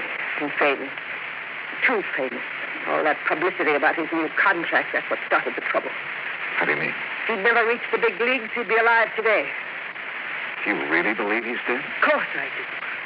Did you read my telegram? Well, yes, ma'am. But do you have any proof of his death? Have all I need. Would you mind telling me what it is? The record of my brother's doings before I came to Arizona. Oh? I didn't get out here until the day before he disappeared. I came because Harry wasn't writing to me like he was supposed to, so I hired me a detective to find out what he was doing with his time. You hired a detective to follow your brother? There's no law against it. No. Especially when I suspected something was wrong.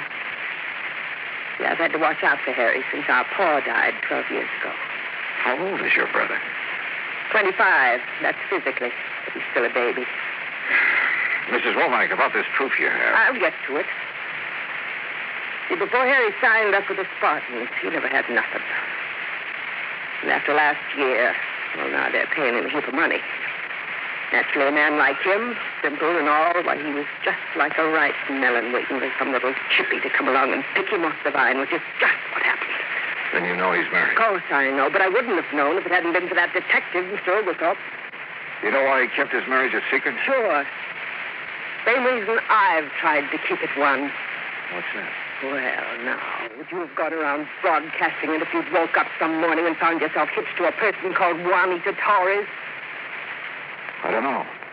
Never met the lady. She ain't no lady, Mr. Dollar. Torres, Mexican. So? Well, you know. Afraid I know. Oh, no. Well, this Juanita, she works in a nightclub, dancer, she calls herself. That's what Oglethorpe told you? That's right. The way I figure it, Harry must have been good and drunk to let her talk him into marrying her. Have you met her? Hope not. And don't plan to, neither. Well, don't you think that's being a little unfair, Mrs. Womack? I don't need to. I got all the information I needed from Mr. Oglethorpe's report. Little gold digger. But she's a horrible, cheap, painted dancing girl. You're sure of that? I am. As soon as she could, she had Harry change his life insurance, making her the beneficiary. And that was like putting a gun in her hand. And you think she had something to do with his disappearance? It's murder. It ain't no disappearance. That's a very serious charge, Mrs. Womack. But she's serious. Mister, Harry didn't run off. Leave me. He had no reason to. There just wasn't no reason for him to leave without telling anybody. You're sure of that? You'll find the reason. I'll change my mind. When I finally got away from Mildred Womack, I headed cross town to the Oglethorpe Detective Agency. Mr. Oglethorpe wasn't in, so I left word for him to call me, then stop by Tucson's police headquarters. Lieutenant Snyder was in his office eating his lunch out of a paper bag. Dollar, come in. Pull up a chair. Thanks, Lieutenant. You like hard-boiled eggs? Sometimes. Me too, sometimes, but not every day like my wife thinks I do. You want it? No, thanks. Me either. Sergeant tells me you hear about that Haley case. Yeah, that's right. Well, that's not much, but you're welcome to anything we have on it. Well, what do you think's happened to him, Lieutenant? I don't know. When I'm around that sister of his, I'm convinced he's been murdered. When I start thinking about it logically. Yeah? Well, if he was murdered, where's his car, for instance? That missing, too? It sure is. Bright new red convertible. Well, if you've got the license, it shouldn't be too hard to find. Man like Haley shouldn't be either. Face as well known as his, you'd think somebody'd spot him. Dollar, we got an all-points bulletin out on both sides of the border, but so far, nothing. Just how far is the border from here, Lieutenant? About an hour's drive. Could be down there someplace. Yeah, but like his sister said, why would he leave his team, his friends, his sister, all of them, without even a goodbye? No, it's got me. What's his wife say? Oh, didn't you know? No, what? She's gone, too. Disappeared the same day Haley did.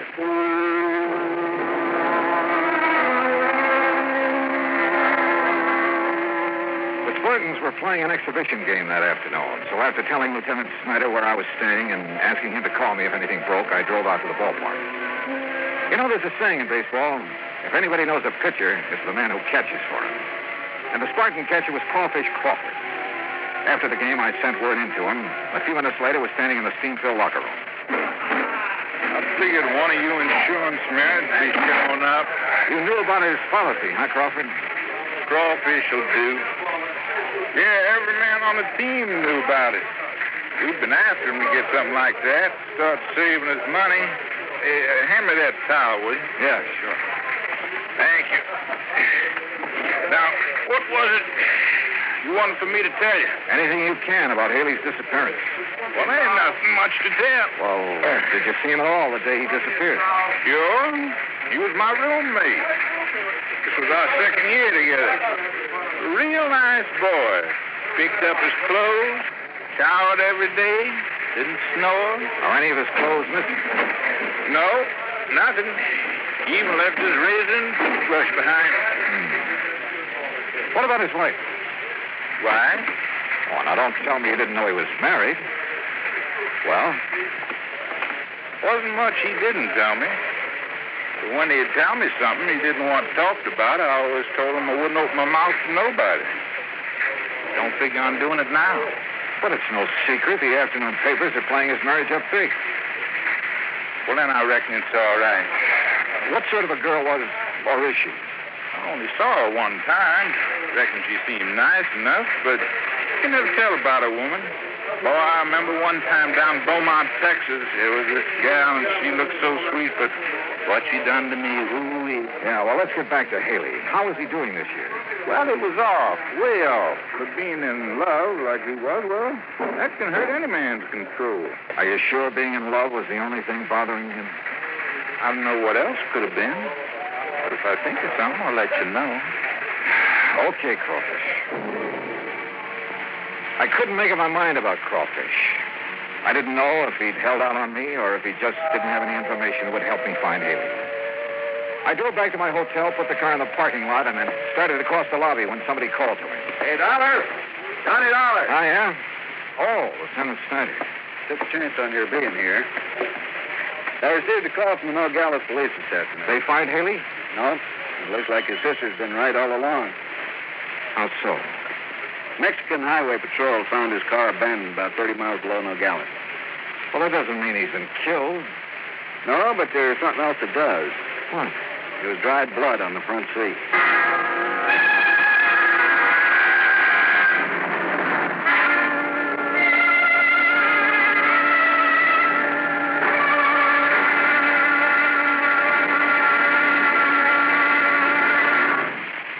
Act two of yours truly, Johnny Dollar, in a moment.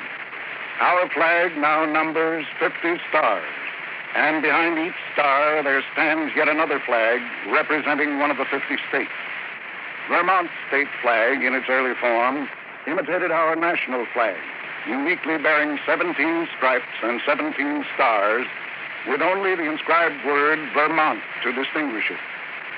The good people of Vermont assumed, as did our national government, that stripes as well as stars would be added as each new state entered the Union.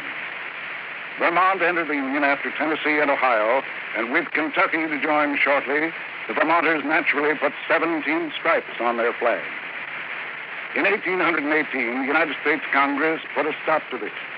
And since then, the stripes have always been at 13, and only stars are added for each new state.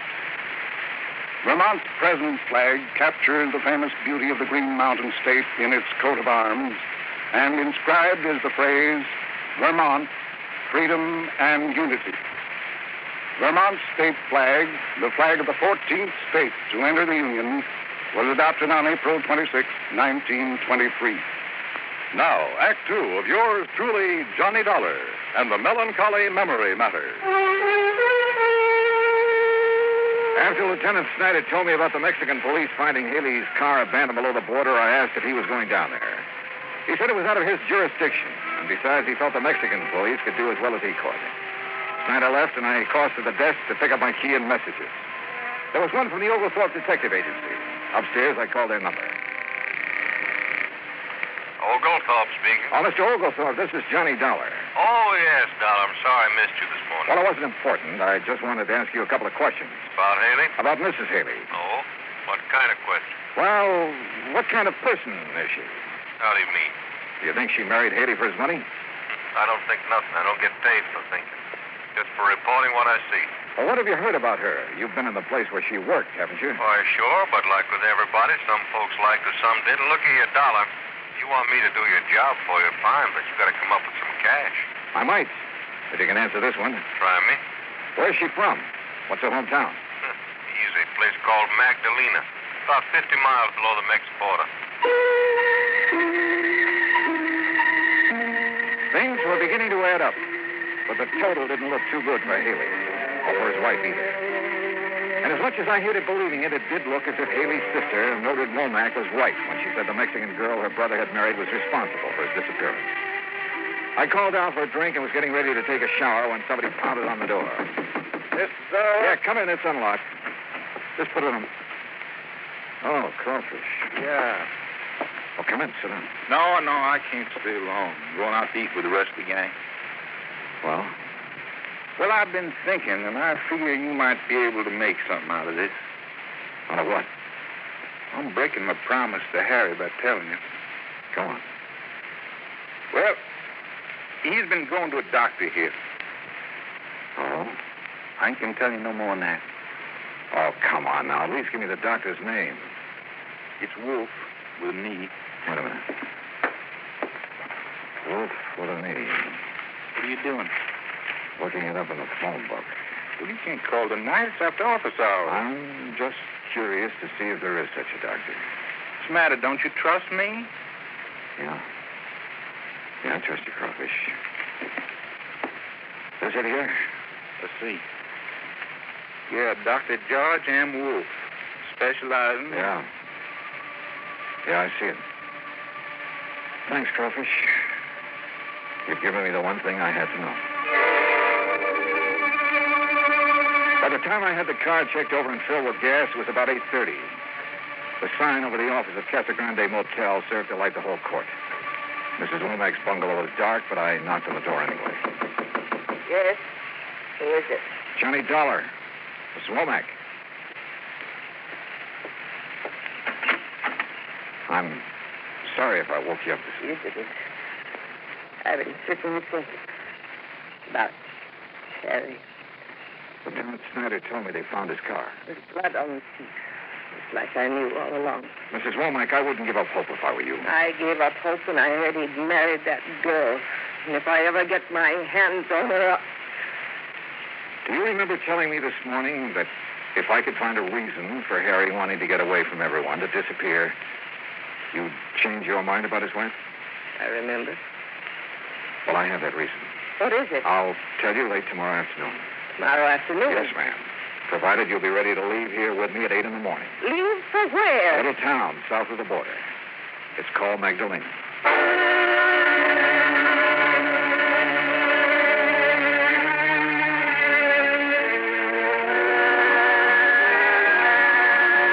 It's 65 miles from Tucson to Nogales. We made it in an hour. But from there on, the road became progressively worse. It was early afternoon when we reached the outskirts of Magdalena. Oh, really, Mr. Dollar, I wish you'd tell me what we're doing down here. I'll tell you when I'm sure, Mrs. Womack. You mean this may be a wild goose chase? It may be, but I don't think so. Oh, really? Oh, you'd think they'd have sense enough to keep their chickens at home. You don't care much for the Mexican people, do you, Mrs. Womack? No, I don't. Why not? You know? I sure do. Because they're so poor and dirty. By our standards, I guess some of them are poor. But as for being dirty, have you ever seen American ditch diggers or farmers after a hard day's work? Well, what about their children? They're always filthy. Like those over there. Huh? Where? In that field. See them? Yeah. Yeah, I sure do. Mr. Dollar, what are you doing? Be right back. Mr. Dollar?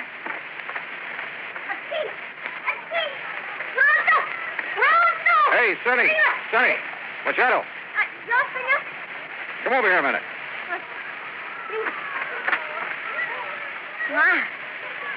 Here it comes. Yeah, that's right. You understand English? American? Poco. Good. Whoever taught you how to play baseball? We do not know too good, senor. Yeah, I see. You have 5 bases out there. Yesterday, for the first time, she came to explain it to us.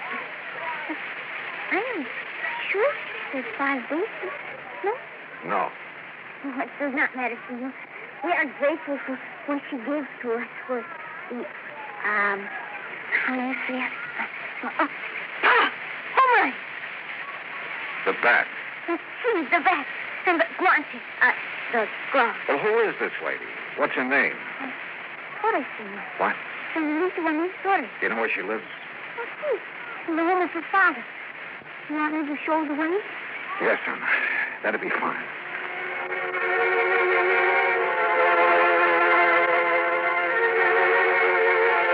The Torres family home was a large, rambling ranch house made of red brick and tile.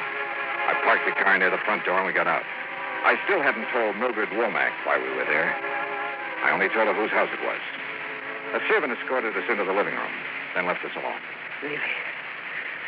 Really, Mr. Dollar? Yeah? What is it now? Don't you understand how I feel? You think I can face these Torres people after that little slip of a daughter has got away with my property? Your brother hasn't been done away with, Mrs. Womack. Oh, you aren't really sure of that. I'm not sure of anything. Whose blood did they find on the front seat of his car? Why not ask him? Him? Your brother. He's standing there in the doorway right behind you. Harry. Hello, Mildred. Oh, Harry. Oh, I'm so glad. I'm so very glad. Are you? Oh, why, of course, I thought. Oh, the things I thought. I'll bet. Now, you hurry and get your things together, dear. We'll have Mr. Dollar drive us back to civilization. I'm not going back, Mildred. What? I hoped you'd never find me. Harry, why?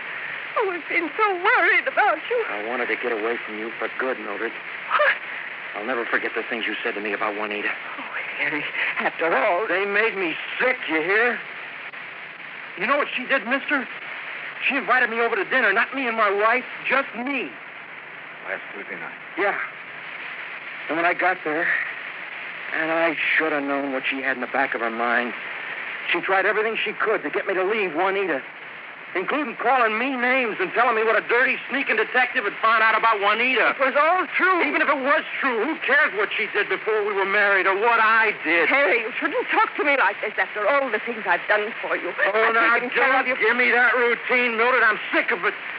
Ever since I was a kid. But I did everything for you, even after you grew up. Sure. Even tagging along every year to spring training to see that I behaved like a nice little boy. Harry, well, ain't it the truth? I had to protect you, Harry. Don't you understand? You're all I have. You can get a husband. And have him leave me like Joe did. Joe left you because you were so busy making a fuss over me you never had time to even cook his meals. Oh, Harry. Oh, Harry, please. Your name's Dollar? That's right. Insurance investigator. We thought perhaps you... met up with an accident, huh? Yeah. What about that blood in your car? Hit a chicken on the way down here. We were a little tight by then. Thought the blood would make it look like we'd been killed. Nobody come looking for us.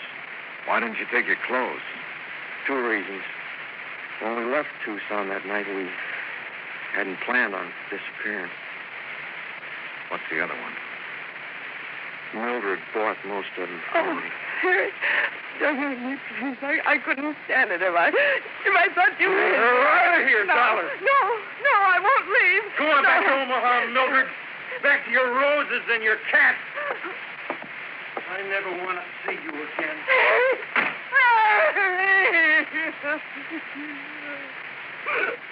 Oh, Max, please.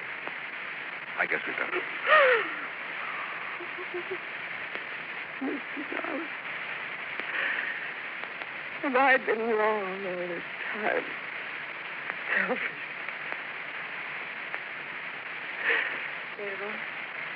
Senor. What?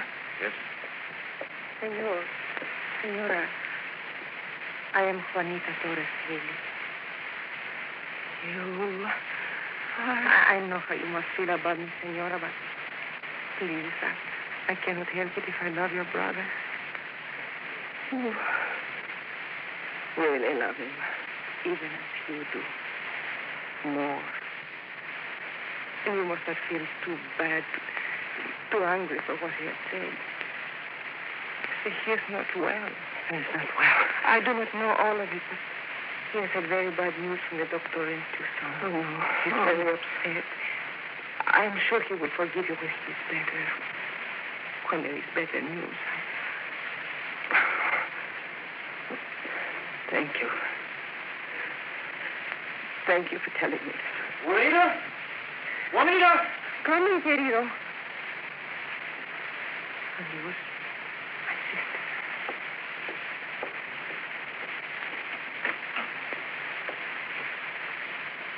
Well? She's a lovely girl, isn't she? Yeah. Hey, did you see her, senor? She's just left. Yeah, we saw her, thanks. 5 faces. You tell her that was wrong? No, that's something you'll have to do. Oh, see. I will. Adios.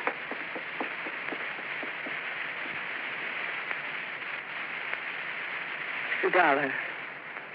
Yeah. In Tucson last night. You said you knew the reason for Harry wanting to disappear. But you couldn't have known what he said just now. I learned he's been going to a doctor in Tucson. A specialist. diseases of the eye. What? I called the doctor before we left Tucson this morning. He told me your brother is losing his sight. What? He's going blind.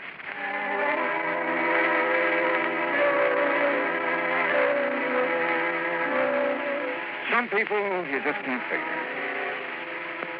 Mildred Womack stayed on in Magdalena. Yeah, she rented a small adobe house and did what she could to help her less fortunate neighbors. Harry Haley never played ball again. But he retained enough of his sight to show the junior Magdalena Spartans the difference between 4 bases and 5. Expense account total, including car rental, hotel bill, incidentals, and transportation back to Hartford, $579.12. Yours truly, Johnny Dollar.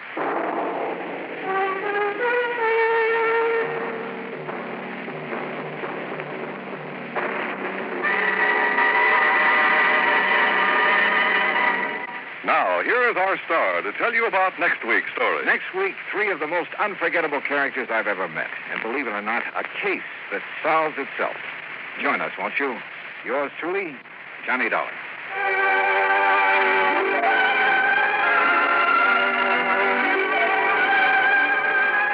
Yours truly, Johnny Dollar, starring Bob Bailey, originates in Hollywood. Written by Charles B. Smith, it is produced and directed by Jack Johnstone. Heard in our cast were Virginia Gregg, Lillian Bayef, Richard Beals, Barney Phillips, Frank Nelson, Harry Bartell, Dick Crenna, and Lawrence Dobkin.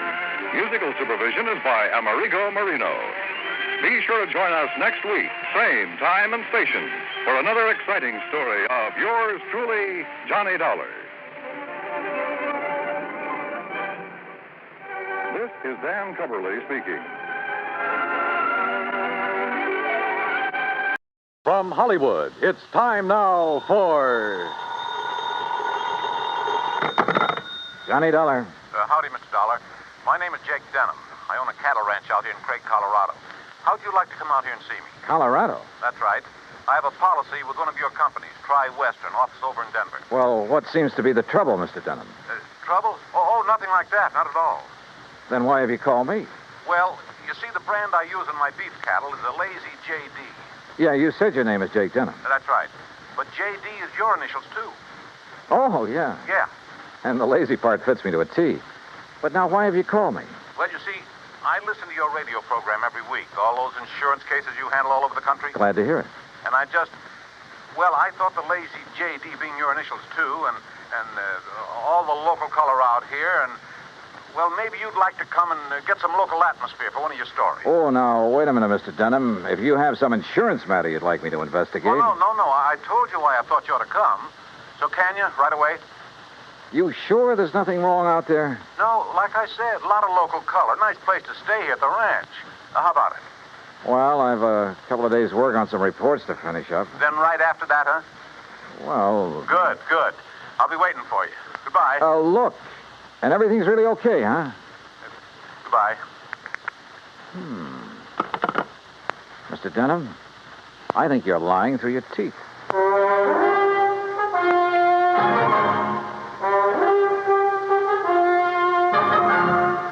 Bob Bailey in the exciting adventures of the man with the action-packed expense account, America's fabulous freelance insurance investigator. Yours truly, Johnny Dollar.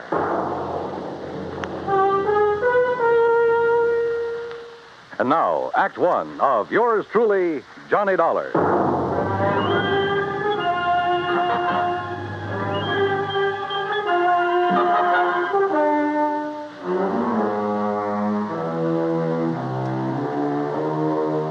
Expense account submitted by Special Investigator Johnny Dollar to the Tri-Western Life and Casualty Insurance Company, Home Office, Denver, Colorado. Following is an account of expenses incurred during my investigation of the Bum Steer matter.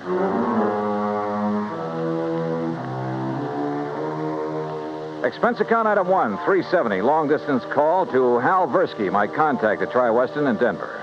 Johnny, good to hear from you. You out in this neighborhood? Nope, still in Hartford. Hal, I want you to okay an expense account for me. Well, now that depends. Listen, do you know a client of yours by the name of Jake Denham? Yes. As I recall, he owns a big cattle ranch over near the little town of Craig. Uh-huh. Carries a straight life for something like 40, 50,000.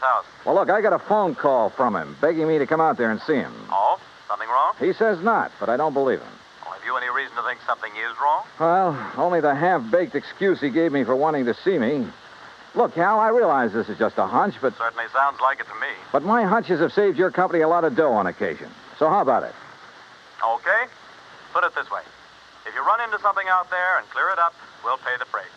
If not, well, you just go ahead and have yourself a vacation at your own expense, okay? Oh, now, why don't you relax that iron grip on the purse strings for a change, huh? Why? What would you do? Okay. But I warn you, Hal, if this does turn into a case for your company, my expense account is going to knock you right off your feet. Oh, now, wait a minute. Bye-bye. Johnny! It took me nearly 4 days to clear up the reports I had to finish. I wish now it hadn't, that I'd left Hartford immediately. Expense account item 2, $133. Plane fare and all the incidentals I could think of, Hartford to Denver. I got there shortly after 7 a.m. Item 3, $50 deposit on a drive-your-own car, in which I promptly headed north and west on Highway 40. That is, after getting out of the traffic in Denver itself, and believe me, that town has it. The 200-mile drive to Craig was routine, except for the lush green hills, the snow-topped mountains, the vast meadows and forests. Colorful Colorado, they call it, and it sure is. Finally, about noon, I pulled into Craig and stopped at the Cosgrove Hotel for lunch. That's item 4, $350. From the waitress, I got directions to the Lazy JD Ranch. About 8 miles south on the Yampa River, just off Route 789. You want some dessert? Oh, no, thanks. This is fine. Hey, you one of the relatives? Relatives? Oh, of course not. You're too late. Too late for what? It was real beautiful, though. Half the town turned out for it, and most of the big ranchers. What are you talking about? Oh, my gosh, it's after 1:30. Look, I'm not supposed to be on duty now, and I got a date with my boyfriend. Hey, well, now... Excuse me, now, I wait gotta a go. second. Just say the cashier in the lobby. Well, but look, Okay.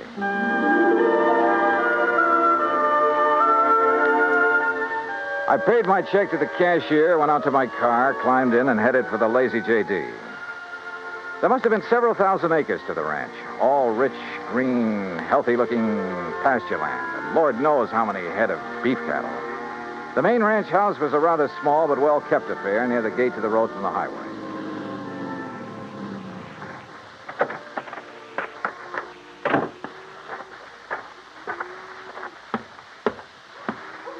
And then I saw it.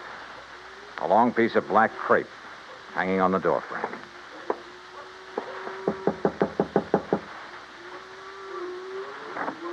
Yes? How do you do? My name is Dollar, Johnny Dollar. Oh, Johnny Dollar. Why didn't you come before? What? He begged you to come, didn't he? To come right away? Mr. Denham? Yes, but I Then told him... why didn't you? You might have saved him. Saved him? Yes, saved him. We buried him this morning. And I think he was murdered.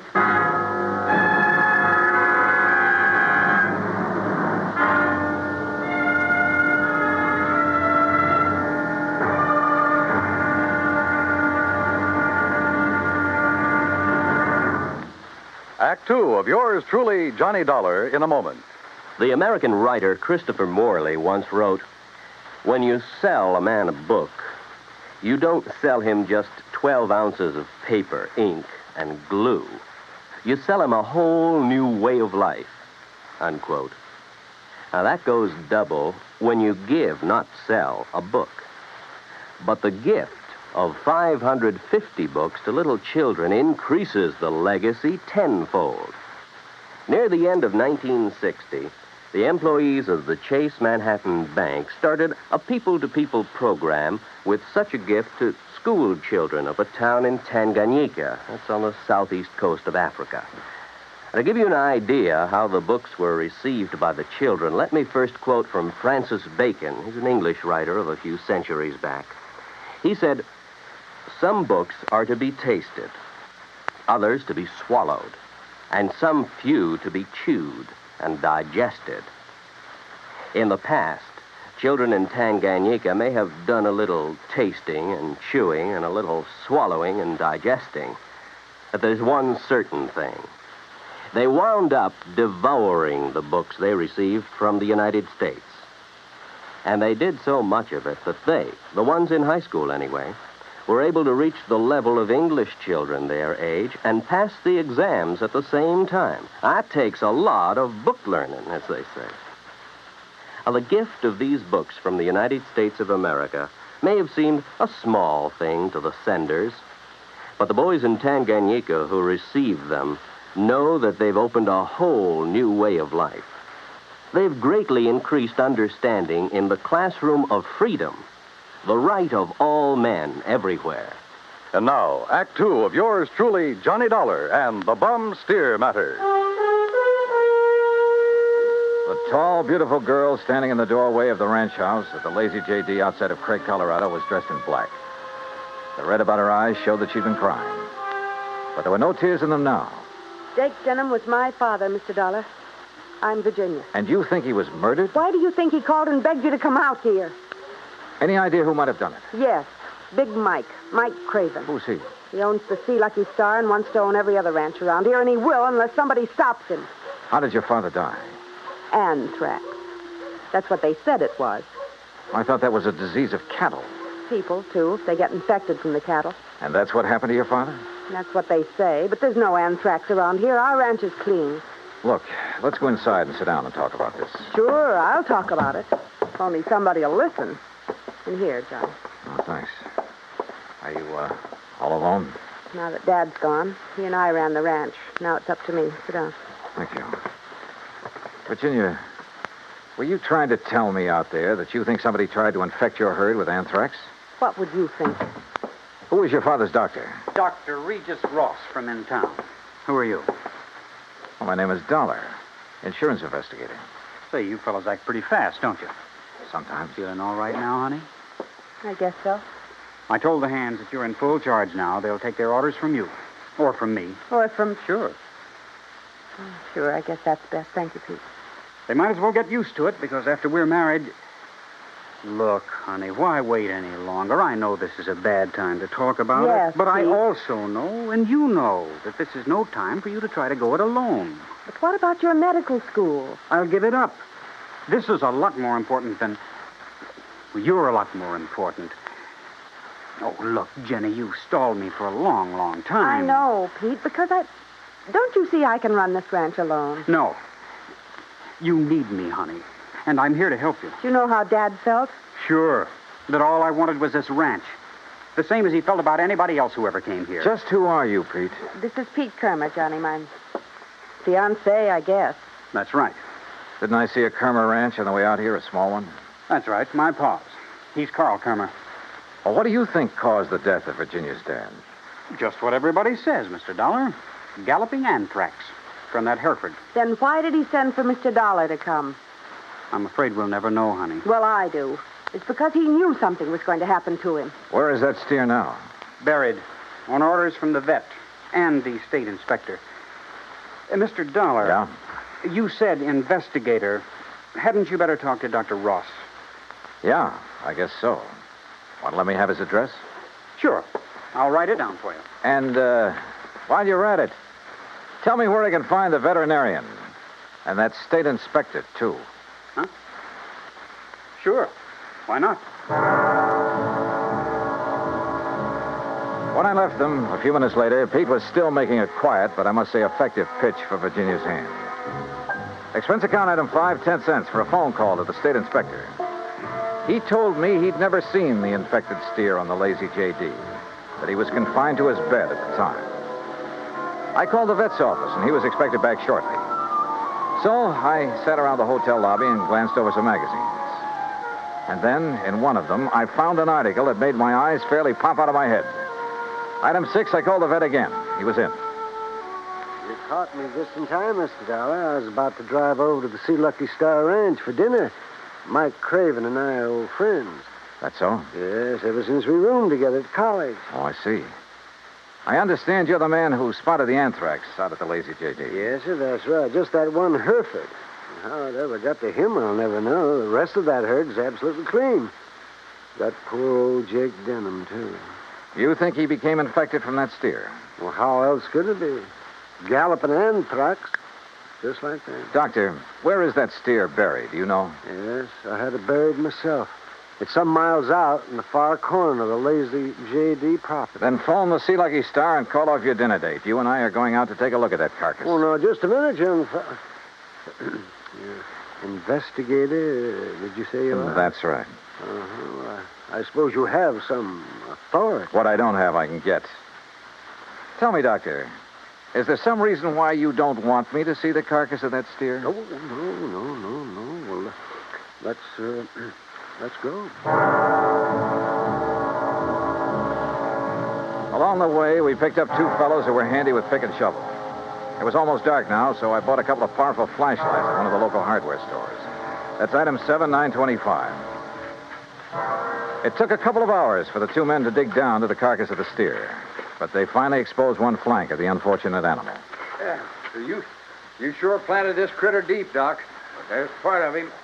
Give us a few more minutes, we'll have it. No, wait. Huh? Mr. Dollar, come down here into the hole. Sure. Oh, what's the matter, Doc? The color of that carcass. I don't understand this. What are you talking about? Well, this doesn't make sense. The deterioration and putrefaction that always occurs, well, it simply isn't here.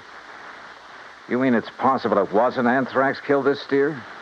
But I'm sure that all the symptoms, the swellings in the subcutaneous connective tissues, in the interstices of the muscles and lymphatic glands, and in the membranes of the mouth and tongue, they were all there, and they were edematous, too. Could some poison have possibly produced those symptoms? Poison? Yeah, look, I read in a magazine this afternoon that strychnia often produces symptoms very much like those of tetanus, lockjaw. Yes, that's true. But a poison that would... Good heavens. Yeah? Why, I haven't heard of it since my college days. Quintanogen sulfide. But why? Good question. No, Dollar. Because it wouldn't explain the death of old Jake Denham. If it was anthrax. What? Or was he poisoned, too? Good heavens, you mean you think that he... Wait a minute. Doctor, the brand on the rump of this animal. Well, that's Denham's own brand, the Lazy JD. Yeah, but it looks to me like it was put on over another brand. Yes. Yes, you're right. Any way of finding out what the original brand was? No. Yes, Mr. Dollar. The other side, the inside of the hide might show it. Then, Doctor, you got a skinning job to do. All right. Hand me my bag there, please. Okay, here you are. Go to it, Doc. Thank you. Oh. That poison, how much to infect a man? Well, even a small scratch on the skin could absorb enough to be fatal. No wonder that Dr. Ross... Ross was the one who treated Jake Denham. Yeah. No wonder we couldn't understand why death came so... Well? No. Can you see what the original brand was? Yes. Yes, I can. I'm afraid so. Let me hold the light a little. Oh. I see. But I can't believe it, Mr. Dollar. Pretty clear, though, isn't it? See Lucky Star. Act 3 of yours truly, Johnny Dollar, in a moment. A couple of 1,000 years ago, the ancient sage Diogenes remarked that all things are in common among friends. Well, he didn't mean that only material goods were in common among friends, but that they shared their troubles as well. For a long time, the United States Armed Forces have been a friend in time of need, during fires, floods, and pestilence all over the world. Many peoples of the earth have come to believe in the friendship which the U.S. military personnel have spread for so many years, and the calls for help they answer in time of personal emergency, a response which has always been immediate. Not long ago, a Korean Buddhist nun was suffering from beriberi, an advanced form of acute malnutrition. But she was living in an isolated monastery deep in the Korean hills and valleys. Her sister nuns contacted the nearest Army Signal Corps relay station, and wheels began turning. In no time, an Army helicopter landed at the station's helipad. American soldiers carried the stricken nun to the copter. She was flown to a waiting ambulance and whisked away to the hospital. Her recovery was rapid, thanks to the United States Army, her newfound friends. Army helicopter men helped in many other ways. Over the 108 islands of the Ryukyus that spread from southern Japan to northern Formosa, Army helicopters are constantly whirling their blades as they hop from one island to another on missions of mercy. They bring food donated by American women on Okinawa, or they bring vital medicine to save a life. They also bring friendship and understanding and freedom, the right of all men everywhere. And now, Act 3 of yours truly, Johnny Dollar and the Bum Steer Matter.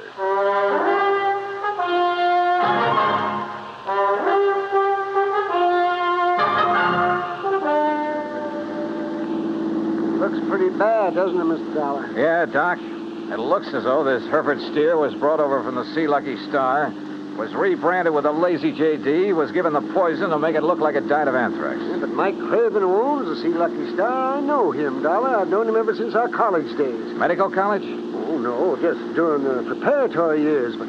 But Big Mike couldn't have done a thing like this. Big Mike has wanted to get his hands on the lazy JD for years, Well, hasn't of he? course, so have a lot of other big ranchers, but I'd stake my life on it. He'd never do it. Hey, wait. Yeah? You should have taken that left turn to get to the Sea Lucky Star. That's not where we're heading. Yeah. Well, then where? If I remember correctly, it's this road to the right, here. Well, you mean the K-Bar K? Got any better ideas? Well, I'll be...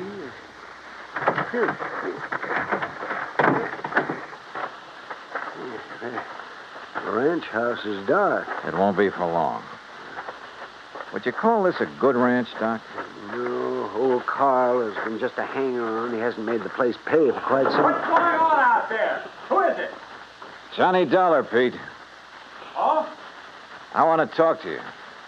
Oh, sure. Door's open. I'll be right down. Come on, Doc.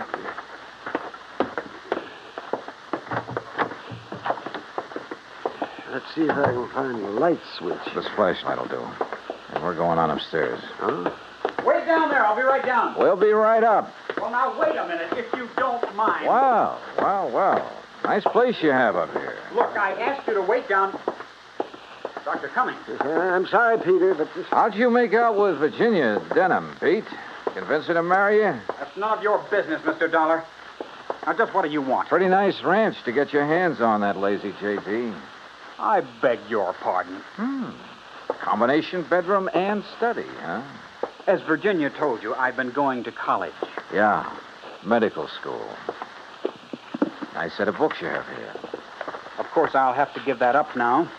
Oh, you're going to have to give up a lot of things. What? Where did you get it, Pete?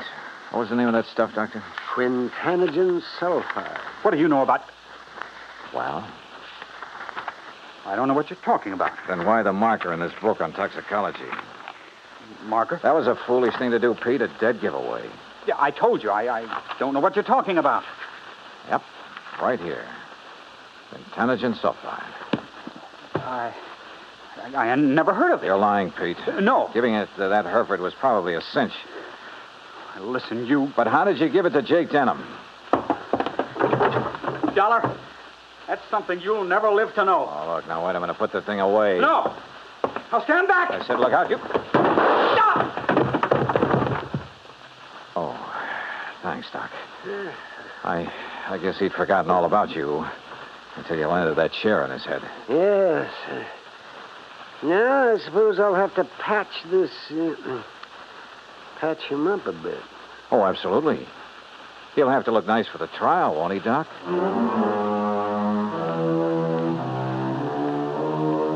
Expense account item 8, $55.95. Living expenses in Craig while waiting for the autopsy on Jake Denham. And yes, the same drug was used on him as on the Hereford steer. A small bottle of the rare drug was found in Pete Kermer's trunk. So Pete's not only lost a chance for a nice ranch, but for living very long. Expense account total, including incidentals and fare back to Hartford, $618.50.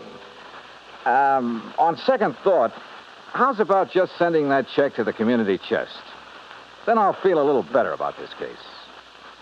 And about myself, too. Yours truly, Johnny Dollar.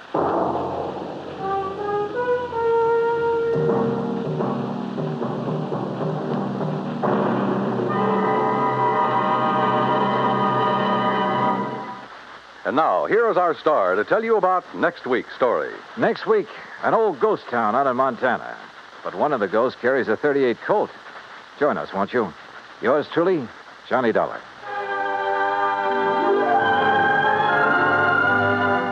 Yours truly, Johnny Dollar, starring Bob Bailey, originates in Hollywood. It is produced and directed by Jack Johnstone, who also wrote tonight's story. Heard in our cast were Virginia Gregg, Gene Tatum, Will Wright, Jack Edwards, Howard McNear, Sam Edwards, and Forrest Lewis. Be sure to join us next week, same time and station, for another exciting story of yours truly, Johnny Dollar. Dan Cubberly speaking.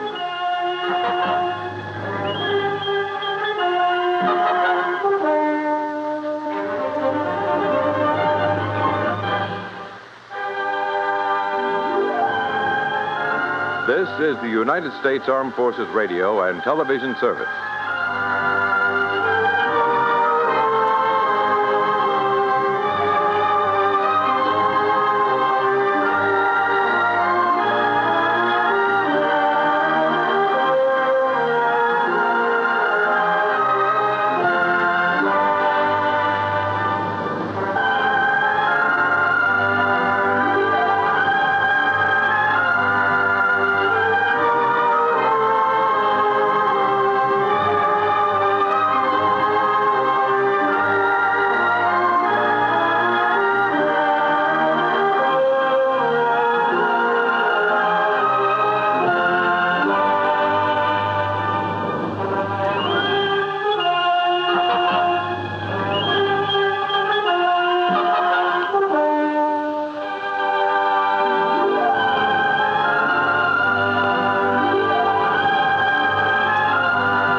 From Hollywood, it's time now for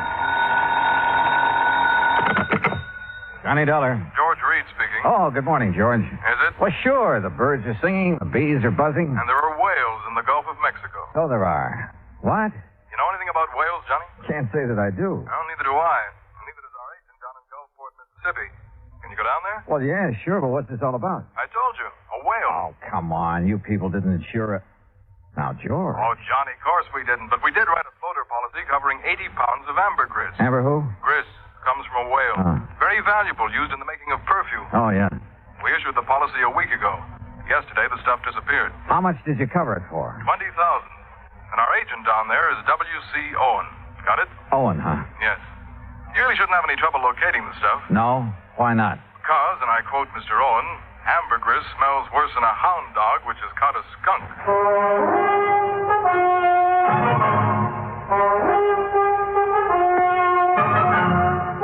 Bob Bailey in the exciting adventures of the man with the action-packed expense account.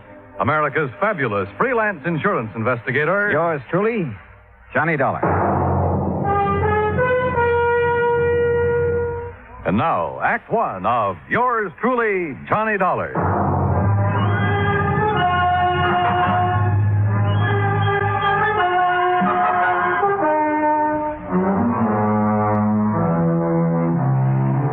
Expense account submitted by Special Investigator Johnny Dollar to Floyd's of England, American Branch Office, 443 North 15th Street, Hartford, Connecticut. The following is an account of expenses incurred during my investigation of the Michael Meany Mirage Matter. Expense account item 1, $168. Transportation from Hartford to the Markham Hotel in Gulfport, Mississippi. I called W.C. Owen, the agent who had sold the policy covering the ambergris. Half an hour later, I opened the door of my room to a middle-aged man wearing a brown seersucker suit. Mr. Dollar, is that right? Sure is. Come on in, Mr. Owen. Come on. In. Thanks. Well, Dollar, I'm not going to fool around about this. I'm in a mess, and you're my only chance of getting out of it. Well, I'll do whatever I can, Mr. Owen. You just find that ambergris. And, man, please find it within the next 48 hours. Oh, why the rush? 2 reasons. When the ambergris was stolen off the freight platform at the train depot day before yesterday, it was packed for shipping. Had enough dry ice around it to last 72 hours, but no more. Uh-huh. Now, what's the second reason? That Mike Meany. Who's he? Owner of the Ambergris and a real good client of mine. I promised him you'd locate stuff for sure. Well, I appreciate your confidence, Mr. Owen. Name's W.C. Mr. around here sounds too highfalutin for an insurance salesman. Okay, W.C. But what's this fellow Meany so worried about? The Ambergris is covered for $20,000. He told me he'd learned it was worth a lot more than that since the floater was issued. Something up near $60,000. Pretty rare stuff. It is. Matter of fact, this is the first time I've ever heard of anybody finding ambergris in the Gulf. Who fished it out of the water? Meany? No, a young fellow worked for him named Billy Fisher. Did Meany buy it from Fisher? Didn't have to. Belonged to Mr. Meany right off. Oh, why's that? Well, because Fisher works for him. Mr. Meany lets out his fishing boats to fellas which ain't got no boat of their own, or even a chance of getting one. He rents them out, you mean? No, he don't rent them. He lets them out on share. Mr. Meany puts up the boat, gas, nets, everything. And whoever runs the boat, well, whatever he catches, he belongs to Mr. Meany. Oh, and because Fisher happened to be in Meany's boat when he found the ambergris, it automatically became Meany's property, huh? Now you got it, boy. Uh-huh. Did Fisher know what it was? Or the value of it when he turned it over to Meany? Well, you have to ask him about that. Yeah, I plan to. But first, I'd like to have a talk with this Mike Meany. I'm way ahead of you, Dollar. I called Meany right after you called me. He's waiting for us. How far does he live from here? Oh, about 3 or 4 miles down the beach road toward Biloxi. Place called Mississippi City. Mississippi City? Uh-huh. But don't let the name fool you. Ain't nothing there except a couple of stores, fishing boat landing, and the train depot. Sounds like a real quiet place. It is. It's also where this whole thing started and where I hope it finishes. And the sooner, the better. A few minutes later, we were driving east along the coast. Ahead of us, we could see Mississippi City's one and only landmark, a long wooden pier extending far out into the Gulf. Anchored near the end of it were several small fishing boats. We passed the Meany General Store and the Meany Fish Market, then turned into a narrow driveway. I'm not sure what kind of a house I'd expected Mike Meany to live in, but this certainly wasn't it. It was too small and it needed a coat of paint. We got out and Owen led the way to the side porch.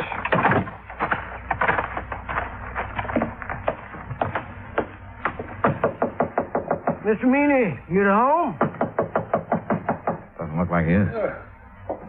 No, he's here. Listen. What in the name of... Sure heavy, ain't he? Yes, sir. Ain't another man his size in the whole United States. Good night, I believe it.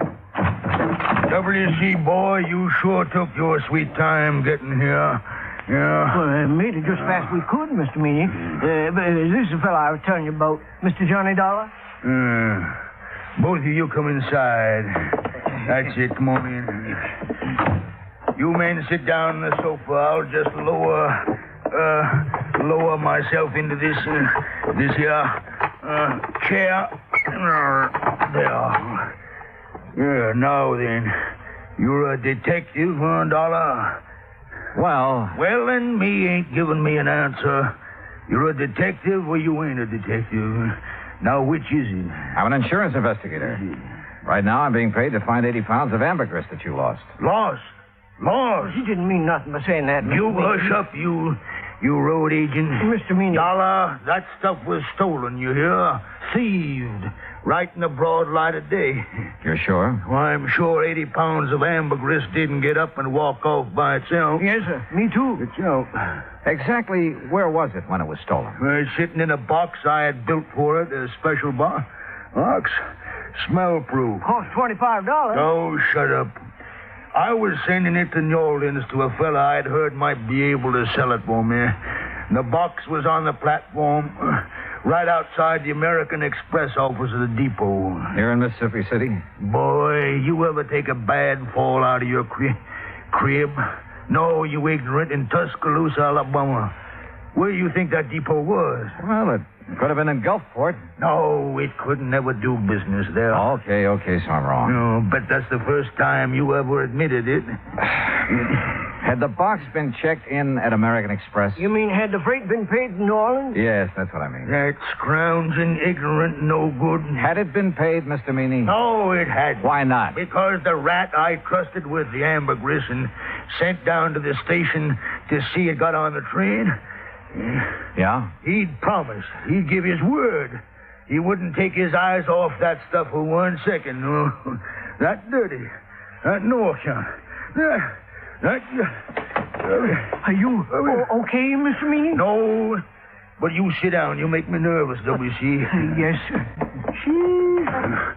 Every time I think of that, TJ, that stupid nephew of mine, well, you know what he done, Dollar.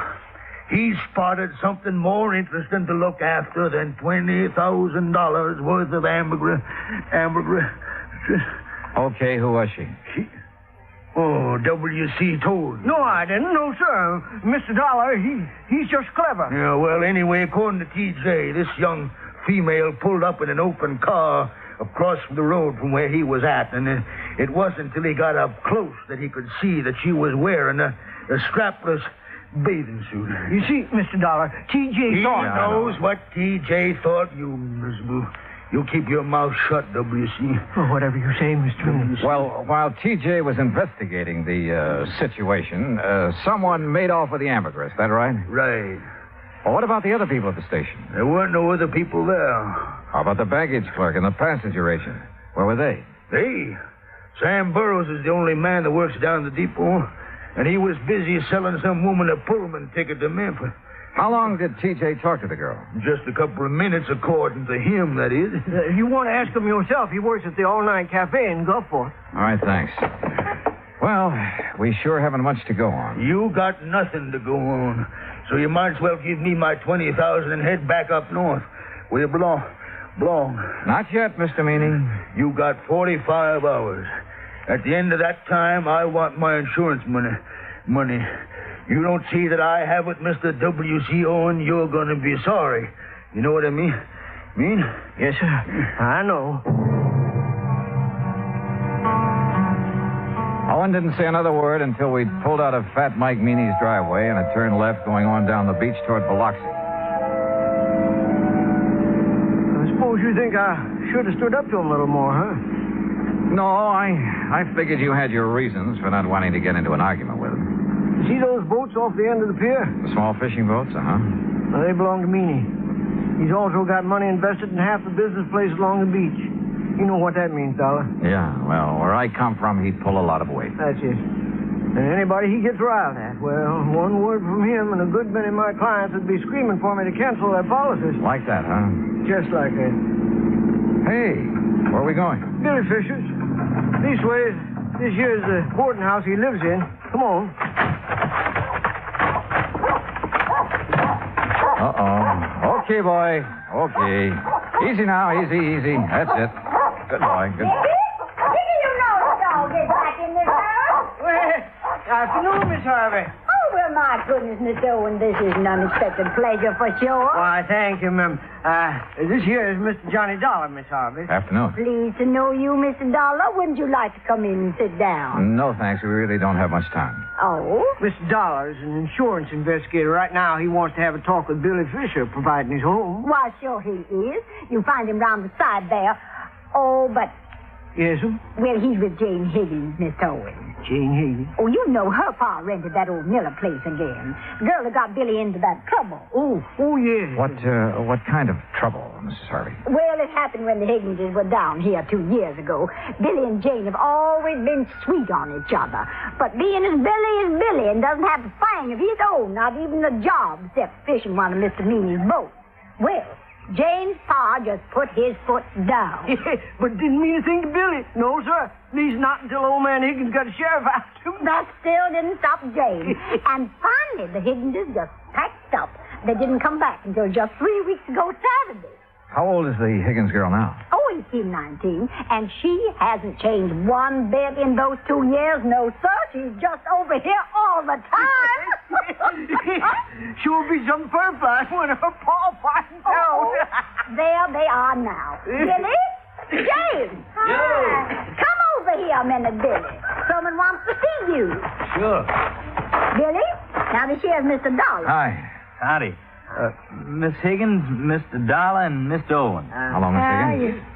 Billy, I wonder if I could speak to you alone for a moment, huh? Yes, sir. What do you want to talk to me about? Mr. Meany and the ambergris you found. Oh, that. Where did you find it, Billy? Out near Cat Island, floating in the East Channel. Uh-huh. Did you know what it was as soon as you saw it? No, sir, not exactly, but I read a story once about a fellow that found some ambergris, and he sure made a lot of money off it. So you weren't going to take any chances and you hauled it aboard, is that right? Yes, sir. Something like that.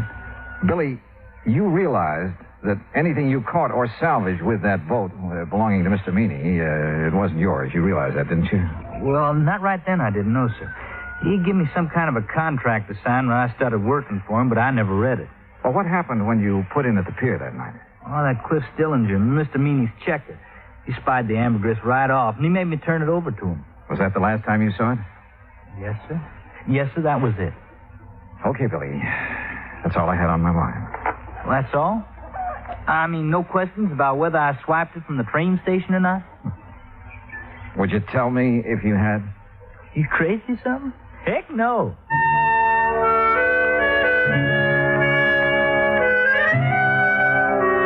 After saying goodbye to Jane Higgins and taking a rain check on a dinner invitation for Mrs. Harvey, Owen and I drove back to town. I was tired and I was discouraged, and I needed a good night's sleep, so I had him drop me off at the hotel. At the desk, I found a message to call long-distance operator 19. A few minutes later, the call was completed. George Reed speaking. Hi, George. Thought it was you. Johnny, where in blazes have you been? I've been trying to get hold of you all afternoon. Oh, something important? No, I was just curious about the weather down there. Oh, well, it's great. Warm, but not too warm. Johnny. Okay, George, what's happened? One of the boys upstairs got wind of that ambergris claim. So? So he just happens to have a friend who's an ichthyologist. Well, bully for him. Johnny, this ichthyologist says that ambergris comes only from the sperm whale. And there has never been a sperm whale alive that would be caught dead swimming in the Gulf of Mexico. What? You follow me, Johnny? I think so. If there's never been a sperm whale in the Gulf, then that stuff you people insured couldn't have been... But, George, if it wasn't ambergris, what was it? I don't know, but unless you find it, we're stuck for $20,000. Holy smokes.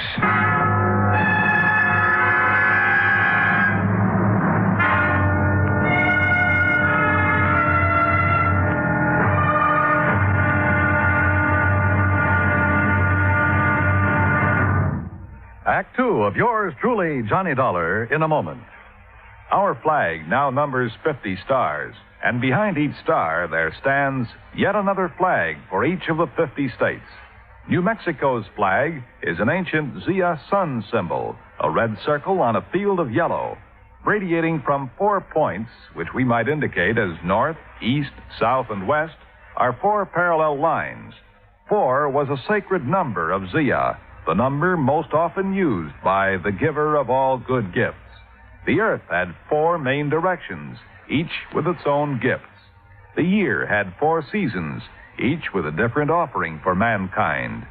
The day had 4 phases: sunrise, noontime, evening, and night.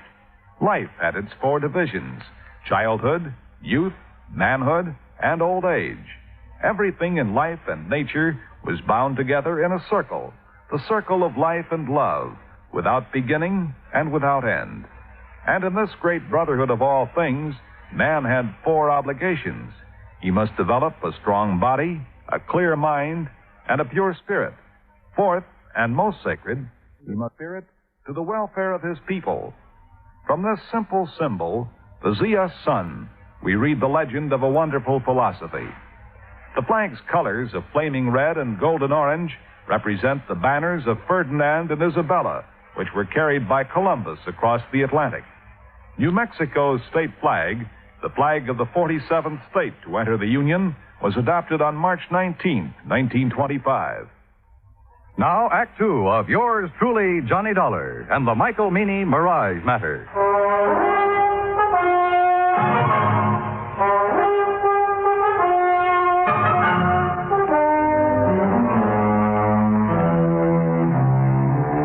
After talking to George Reed and learning that there was considerable doubt in his mind concerning the origin of the ambergris Mike Meany had insured with Reed's company, I called WCO and the agent who had issued the policy to come down to the hotel.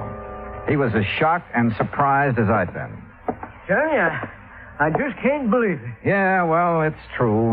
At least according to a man who studied the habits of sperm whales for years. Oh. And those kind of whales never come into the Gulf? No, not according to him. What if ambergris isn't ambergris? What is it? WC, your guess is as good as mine. But whatever it isn't worth $20,000. No, guess not. Johnny? Yeah? You don't think Mr. Meany's trying to pull a fast one, do you? Trying to defraud the company? Yeah. Oh, no, I doubt it. He has all the money he'll need for a while. Yeah, that's for sure. Tell me, W.C., did Meany have the ambergris analyzed before he asked you to insure it? Matter of fact, he did. Even showed me a letter which said that the stuff was ambergris. You remember who made the analysis for him? A chemist over in Biloxi. Don't recall his name offhand, but he signed that letter he gave Mr. Meany. Okay. First thing in the morning, we'll take another trip out to Meany's place. Good. In the meantime, don't mention any of this to anyone, will you? No, I won't. Johnny? Yeah? I should have checked on that chemist, shouldn't I?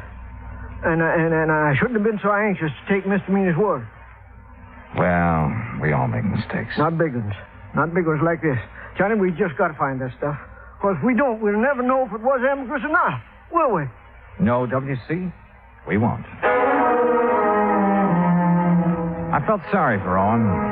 I knew as well as he did that the company might recall his franchise unless we could prove it was ambergris that had been insured. And at the moment, I was quite sure we couldn't do that. The next morning, the coffee shop was crowded, so I started up toward the center of town, looking for another place to have breakfast. I was about 4 or 5 blocks from the hotel when I heard someone calling me. Mr. Dollar. Johnny.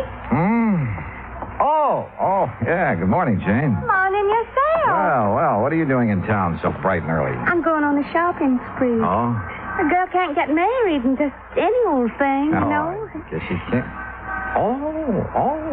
Well, who's the lucky guy? Well, who do you think? Billy Fisher? I certainly wouldn't marry anyone else. Well, Jane, it's none of my business, but I heard. You heard that my father's dead set against Billy, didn't you? Yeah, something like that. Well, he is. But there isn't much he can do about it. I'm over 18. Besides, he's going to change his mind about Billy. I hope so. He's going to be real sorry he ever treats Billy the way he has.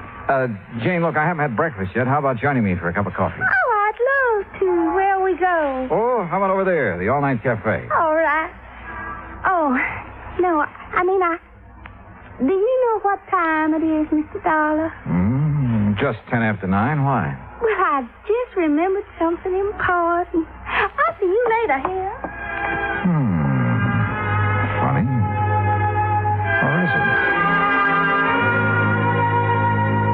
I crossed the street and entered the all-night cafe. Behind the counter, wearing a white T-shirt, apron, and a Valentino-type hairdo, was a man about 23 years old. Morning. What'll it be? Ham and eggs and coffee. I want them eggs. Over easy, okay? It's okay with me. I ain't eating them. 2 half-mice with pig. You want your coffee now? Yeah, please. Do you happen to know a man named Mike Meany? I should. He's my uncle. Oh, well, then you must be T.J. That's right.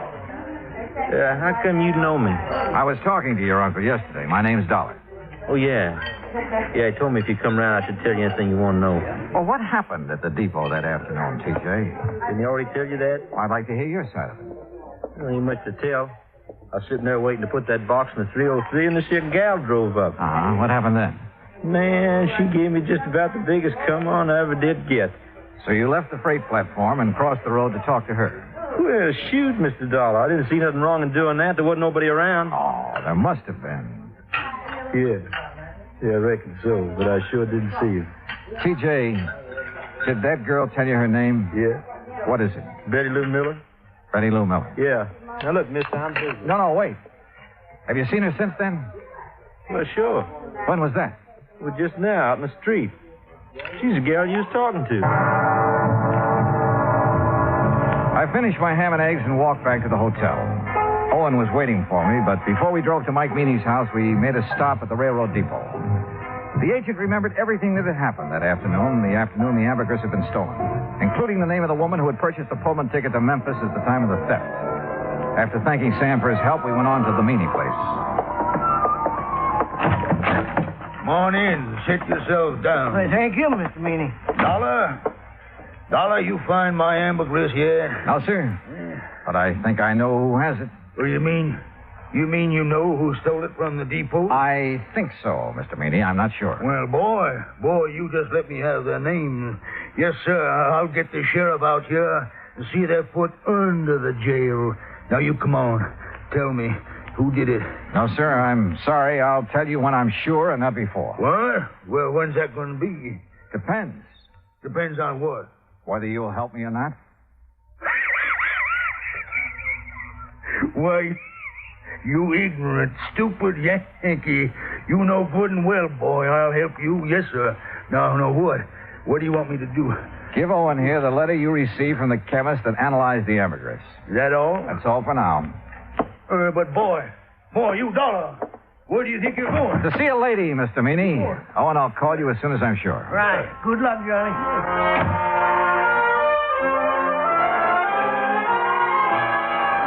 In Owen's car, I drove down the beach to Mrs. Harvey's boarding house. Billy Fisher was out with the boat, so I had plenty of time to tell her what I knew. It's all my fault, Mr. Dollar. I planned the whole thing and put Billy up to it. And bought the Pullman ticket? Yes, I still have it. Been meaning to turn it in for the money, but just haven't had a chance to get down to the depot. Tell me, Mrs. Harvey, how did you know that T.J. would leave the ambergris when he did? Oh, everybody around here knows T.J.'s weakness for girls. Wonder to me he hasn't been locked up long ago. Yeah. Well, it was a beautiful job. You timed it just like a professional. I thank you for the compliment. Where was Billy?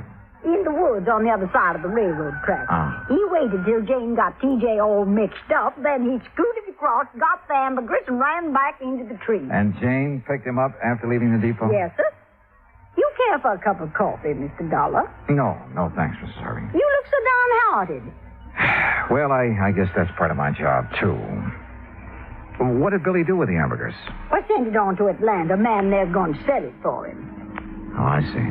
My, you sure look like you lost your best friend. Yeah, well, I ran into Jane this morning. She was going shopping for her trousseau. Yes, I know. Mrs. Harvey, if it turns out that isn't ambergris... Oh, they'll still get married no matter what, Mr. Dollar. If not now, then someday. Dollar! You Yankee schemer! What? Where you at? What on earth? Miss Harvey! Well, that sounds like Mr. Owen. And my friend, Mr. Meany. Dollar! Just what you trying to pull? I tried to keep him from coming over here, Mr. Dollar, but I just couldn't handle him at all. All right, It's a long way from being all right. Just what do you want here, Mr. Fat Mike Meany? What do I want? Why, woman, I want to arrest you and that dirty, backbiting Billy Fisher and his girl was stealing my ambergris. That's what I want. Hush. I want to see you in jail. Jail? Don't be ridiculous. Ridiculous? Why, woman... That's what I said. Now, if you don't get off my property... Yeah, but you, woman, you stole it. How do you know I stole anything? I know because this here worm of an insurance agent wouldn't have a customer left on the beach unless he told me. Well, he told you wrong. Billy took that ambergris. No. But it belonged to him all the time. Well, woman, that's a lie. Ain't that right, Mr. Dollar? Yeah, it sure is. At least it is if it was ambergris. It's ambergris right enough. Owen? Well, I called that chemist, but he quit his job a couple of days ago. Couldn't find no record he'd made of it. Don't need no record. It's ambergris, and it's mine. It's Billy's. Mine. You think it's yours? You're seeing a mirage. Tell him, Mr. Dollar. Dollar, if this is some kind of a low-down yank, trick. It's no trick, Mr. Meany. Mrs. Harvey showed me the contract you have with Billy. Well, what's that got to do with him stealing the ambergris? Just this. This. The contract states that all fish and fish products and byproducts caught or seined while using your boat belong to you. That's right. Exactly right, So, the ambergris doesn't. What? No, sir. Ambergris comes from a whale. And the whale is not a fish. It's a mammal. Dollar, you boy. No, wait a minute. Well, doggone. They say that young love can work miracles, and I guess it must be true, because later that day, a huge sperm whale was sighted about 3 miles offshore near the Cat Island Channel. Proving, as I've always said, you can't figure whales any more than you can people. Expense account total, including hotel bill and transportation back to Hartford, $420.10. Yours truly, Johnny Dollar.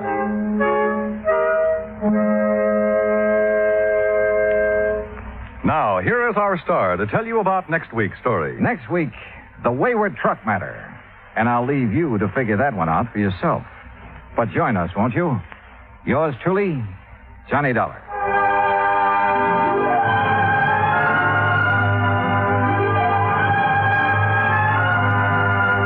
Yours truly, Johnny Dollar, starring Bob Bailey, originates in Hollywood. Written by Charles B. Smith, it is produced and directed by Jack Johnstone. Heard in our cast were Virginia Gregg, Jeanette Nolan, G. Stanley Jones, Junius Matthews, Gil Stratton, Dick Crenna, and John Daner. Musical supervision is by Amerigo Marino. Be sure to join us next week, same time and station, for another exciting story of yours truly, Johnny Dollar. This is Dan Cubberly speaking.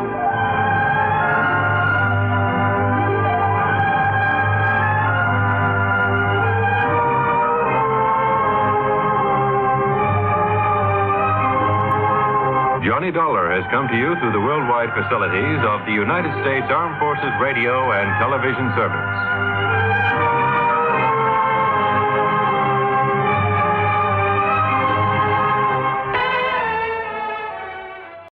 Johnny Dollar. Earl Foreman, Johnny. Oh, hi, Earl. How are things down in sunny Florida? I don't know. You what? I'm calling from Green Mountain Falls, Colorado. What under the sun are you doing out there? Fishing trip? Hardly. Because if it is, I'll join you. I want you to join me, all right, but no fishing.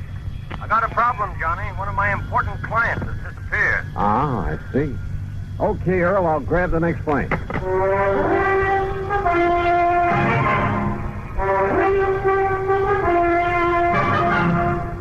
Bob Bailey, in the exciting adventures of the man with the action-packed expense account, America's fabulous freelance insurance investigator. Yours truly, Johnny Dollar.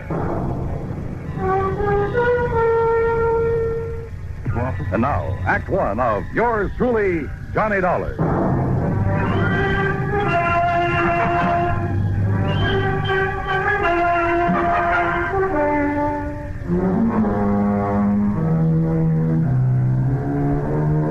Expense account submitted by Special Investigator Johnny Dollar. To the Tri-State Life and Casualty Insurance Company, attention Earl Foreman. Following is an account of expenses incurred during my investigation of the Three Sisters Matter.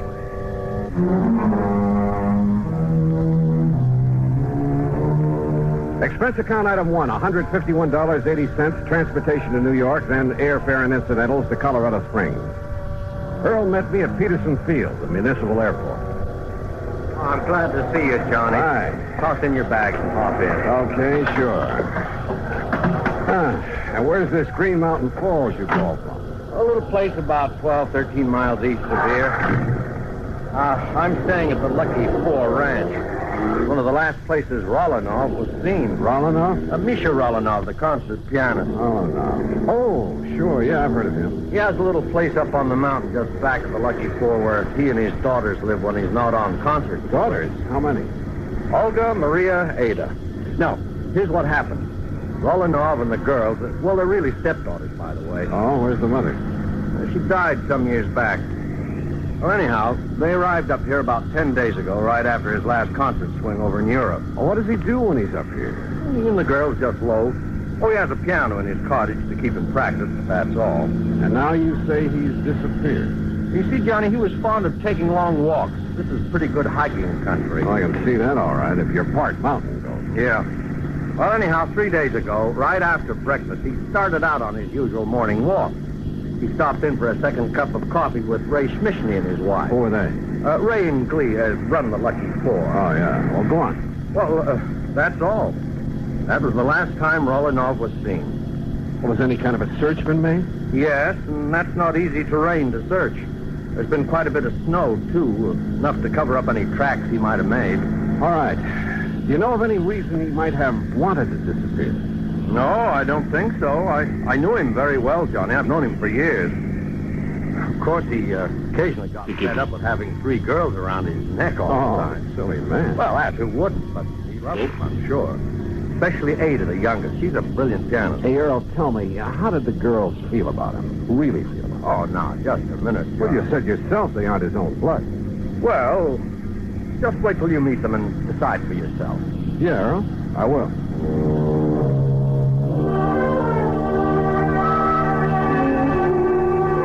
The Lucky Four was on a level spot on the side of a mountain. It consisted of half a dozen neat, modern, comfortable cottages, and from the front window of the one we shared was a beautiful view of Pikes Peak. Huh? Oh, come in, Ray. Come in. You see us come up the drive?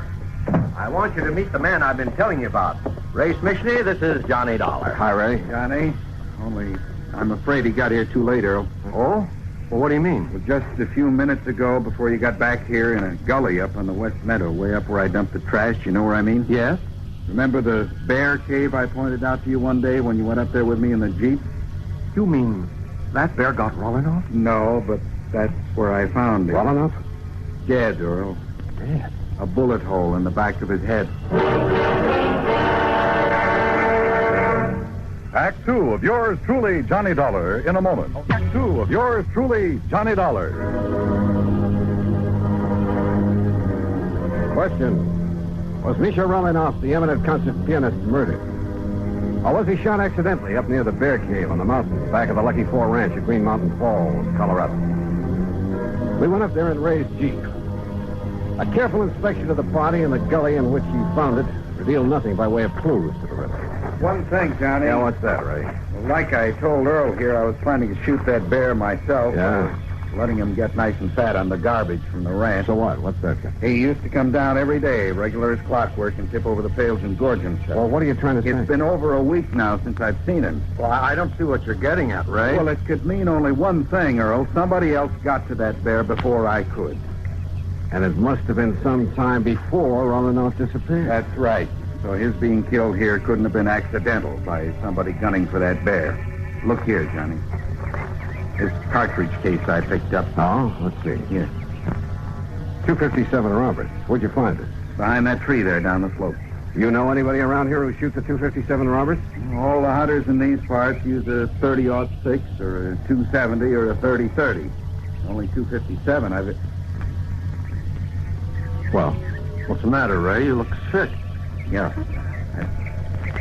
There's a 257 up in the Rolinoff cottage. And one of the girls, she's a pretty good shot. Ray, you know what you're saying. Which one, Ray? Olga? Maria? Ada? No, I won't do it, Johnny. I won't accuse them. Look, this is no guessing game. This is murder. No, Johnny, I can't believe it. Not one of them. Besides, I got to drive into Colorado Springs, notify the coroner and the police. But if you know something that'll help us... No, Johnny, because if I was wrong, I'd never forgive myself. Don't you understand? Oh, all right. Earl, do you know the way up to the Rolinoff place? Yes, Johnny. Road all right for my car, Ray? Yeah, it's okay. Then let's go.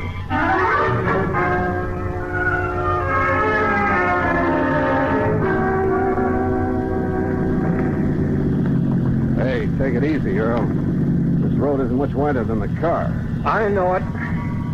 Rolinoff cottage is right up in that clearing, middle of that big meadow. You know those daughters, stepdaughters. Can you figure which one of them might have wanted to kill Rolinoff? Oh, no, Johnny, no. Well, who's the beneficiary of this policy? Well, it's a very unusual policy. Now, what do you mean, unusual? There's no beneficiary specifically named. What? The beneficiary or beneficiaries are to be the same as the heirs that are specified in Rolinoff's will. Well, who? Nobody knows. Well, where is his will? Same answer. Well, now, look here, But he always made it very clear that his will would show up at the proper time. I assume, of course, that his stepdaughters will be his heirs. Oh, but if they're not... Oh, this is the Rolinoff cottage. Well,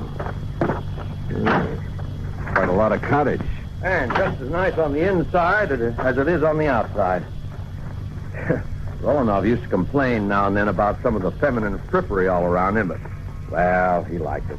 And you're sure they all got along well together? Well, of course, every family has a little spat once in a while.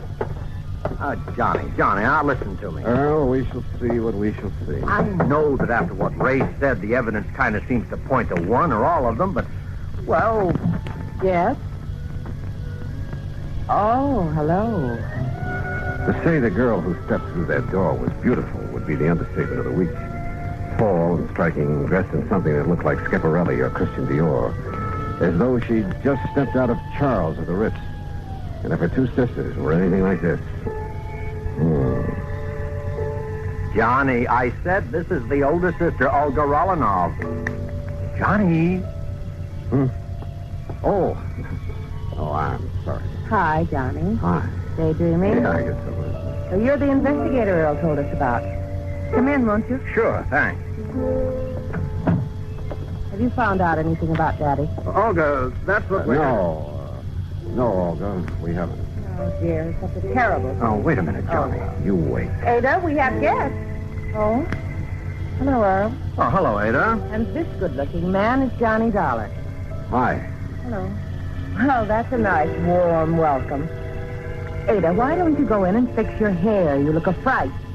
That plain old house dress, really. What's that you're playing, Ada? It's the last thing Daddy wrote. He wrote it frantically the morning it was almost as though he knew something was going to happen to him. Oh, come now. And then he had to write it before it did happen. Oh? Where were you, Ada, the morning he left? Right here, Johnny. Playing this for the first time. Ever since he's disappeared, I've been trying to figure if it has some special meaning. Oh, Ada, that's such a silly idea. Is it? What did you mean by that, Olga? Oh, it's really... Well, it's like a lot of other silly ideas she gets over her music. Yeah, like what? A lot of things. As though she should be the concert artist in the family instead of Daddy. Maybe now that he's gone, I will be. I'll be greater than he ever was. Oh, sure. And I'll do it in memory of him. You'll do it for your own self-glorification. I'm sorry, son. That's all right. Incidentally, where were you that morning, Olga? In Colorado Springs. I went shopping right after breakfast. Or rather, window shopping. Oh. I need some new things so badly, and... Well, you know, I have to keep up with the styles, or I'd look like our poor little artist here. Oh, yeah. Where was your other sister, Maria? I don't know. Oh, Ada, stop that. When I left the house, she and Ada were doing the dishes. Well, you weren't helping. I told you, Johnny, I had to go into the spring. Oh, where is she now? Oh, Maria's probably out in the hills somewhere, camping all Maria's right here, Olga. Hello, Earl. Well. Oh, come in, dear. This is Johnny Dollar, the investigator Earl said that you was getting. Yes. So I see. Well, investigator? I saw it, too. And I didn't like what I saw. Maria was dressed in khaki shirt, breeches, and hunting boots. And hanging in the crook of her arm was a high-powered hunting rifle.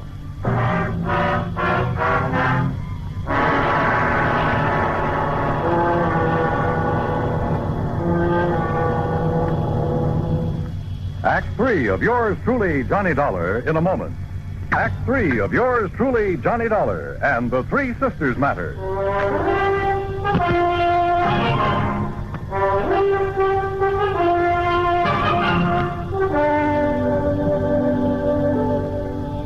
How about aiming that rifle the other way, Maria? Oh, sure. I'll set it down in the corner. It's empty, needless to say. Better let me see it, huh? Well, I told you it's empty. Are you a hunter too, Johnny? You talk as if you were, dear. Are you, Maria? Do you do a lot of shooting? Shooting, yes. Killing. Oh, Tramping around these mountains, blazing away at anything that moves just for the sake of... How about that, Maria? Oh, it gives me something to do. Kind of a relief. What else is there to do in this godforsaken place? Have you any other guns? A little 22 that I use for plinking. We all use it. Why? I want to see that one you put in the corner, Maria. Sure.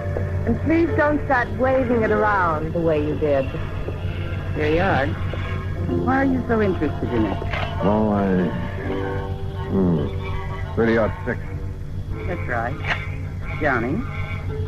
And your only other one is a 22. That's right. But why? That's no 22 up there over the mantel. That's Daddy's son. An LT-57. Oh? Get it down for me, Maria. Why? And why all these questions, Johnny? Better tell them, Johnny. Yeah, I guess. Tell us what? We found your father's body. Body? Johnny, you can't mean that. I'm sorry. He was shot by a high-powered rifle. Where? Where is he? What happened? This is terrible, Johnny. Tell me. What are you crying for, Olga? I suppose you're glad, Maria. Because now you can do what you please. No more of those boring concert trips all over the world. No more of this godforsaken place, as you call it. All right, now I listen to suppose me. you're glad, because now you'll have money, fancy clothes, Europe, the Riviera, South America, men. Stop! Stop talking like that. Why? Because it's true. No, because it's... Ada, for heaven's sake, stop playing that thing over and over and over. What are you trying to do? Drive us out of our minds? No, I'm trying to find out why Daddy wrote it. What compulsion made him feel he had to write it before he left that morning? Hey, wait a minute. Well, all I have to say... Wait, I said. What is it, John? Ada, get back to that piano. What? Sit down. Play that thing again. Now play it, slowly. Stop. Johnny, what under the sun are you doing? Listen, Earl. The notes on the piano run from A to G like this. Don't you see? The first three notes of that thing she's been playing are A, D, A. Listen. A, D, A. Ada? Yes. Daddy wrote it as a message to me. Oh, now, wait a minute. The rest of it now, quickly. D, E, F, A, C, E, deface. E, D, G, E, edge. C, A, G, E, cage. C, E, D, bed. What is that supposed to be? Ada, deface, edge, cage, bed. The canary cage. Right. And that's exactly what I'm going to do. Tear out the base of that cage. Don't hurt the little bird. Will somebody please tell me what this is all about? Hey, look here. Look. It has a false bottom. Yes, but look what's in it, hidden there. Yeah. Last will and testament of Misha Romanoff. Johnny. Plus... What does it say, Johnny? That note with it. Daddy's handwriting. What? Earl, it looks like Rolinoff put the finger on his killer. Johnny, what does it say? And my reason for deliberately omitting her from my will. Omitting whom from his will? What are you talking about? Read on, Johnny. Let me see. Is not only because of the self-centered life she's always led. Not only because of her constant, completely selfish extravagance. I'm afraid that could apply to all of it. An extravagance which finally led her to forging my name on checks. Who, Johnny? Then when I discovered that she was sneaking out and practicing with the old rifle that's kept over the mantel. The 257. It was kept over the mantel. Don't move. Oh, no, put it down. All right. So he cut me out of his will. And if I can't have what I wanted, you won't have it either. Now, look here, I'll Don't go. move. This gun holds 5 shots. I know because I reloaded after I killed him. Olga. And now you all know that I killed him. All right. 1 shot is for you, Maria. 1 is for Ada. 1 is for you, Earl, and 1 for Johnny. Olga, listen. And that leaves 1 for me. So that when I've finished, no one will ever know. Olga, you're out of your mind. Maybe so. But what difference does that make now?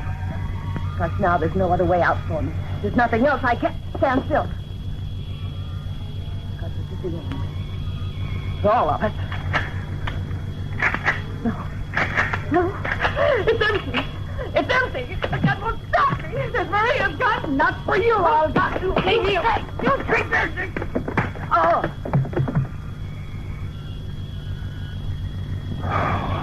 Thank God somebody emptied the bullets out of that gun. Yeah. Maria? Yes, Johnny. Ada and I, we didn't want to believe it. We tried not to, but I guess we knew that when Daddy disappeared, she must have somehow that something like this might happen. And she did kill him. Yes, she did. Oh, Johnny.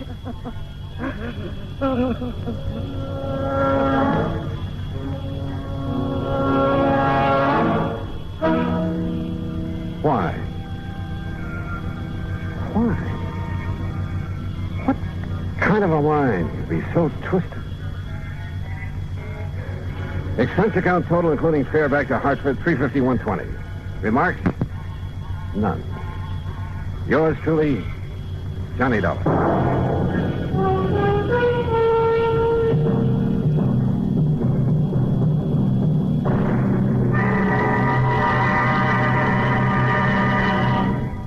Our star will return in just a moment to tell you about next week's story. Star to tell you about next week's story. Next week, A beautiful girl, a model, in fact. And, unfortunately, a model crime to go with her. Join us, won't you?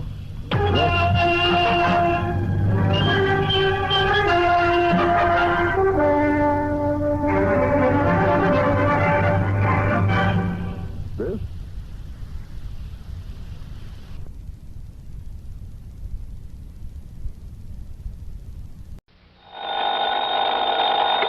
Johnny Dollar. 30 days had September, April, June, and November. All the rest have 31? Except... Okay, except so. Today is February 27th, so this month we get cheated at a couple of days or two. So what, and who are you? Oh, now, Johnny, after all these years? Oh, sure. Sure. Pat McCracken, Johnny, Universal Adjustment Bureau. Right, and I... Hey, you mean I sound like that over the phone? Yeah, just like one of the pallbearers at your own funeral, Pat. Okay, let's get down to business. Yeah, why not? But what's the worry about February being a little short on days this year? And every year? Plenty, because of something that happened almost 6 years ago. A case that even the famous Johnny Dollar couldn't solve. Oh, look, if you ever start adding up all the cases I haven't solved. Hey, wait a minute, 6 years ago? That's right. Bernard Margot. That's right. Barney the Bum. Yeah, the cheap hoodlum who died when he jumped off the Triborough Bridge in New York back there in 19... Hold it, Pat. You know as well as I do that whole thing was a phony so that Big Mike Killian could collect Barney's $300,000 insurance, remember? Well, I seem to remember you spending a few thousand of the company's money trying to prove that. But I also remember you didn't even get to first base. Because I couldn't find Barney, couldn't find where he'd skipped to. But if you could now, before the 1st of March, you'd save the company that $300,000. Pat, you mean you got a lead on him? Maybe. Want to come over here and talk about it? Brother, I sure do.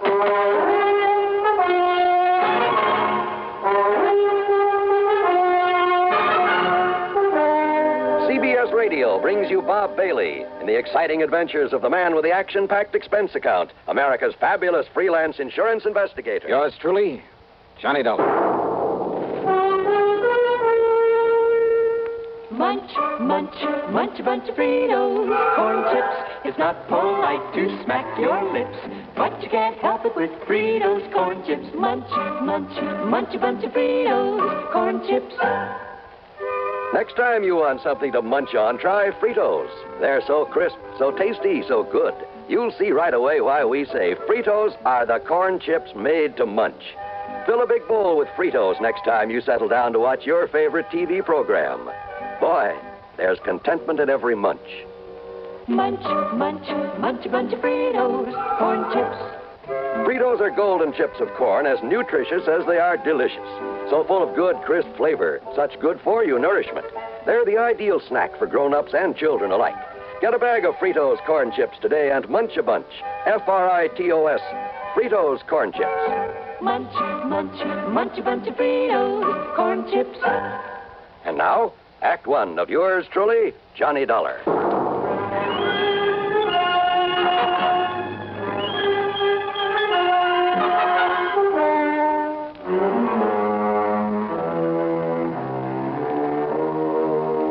Expense account submitted by Special Investigator Johnny Dollar to the Universal Adjustment Bureau, Home Office, Hartford, Connecticut.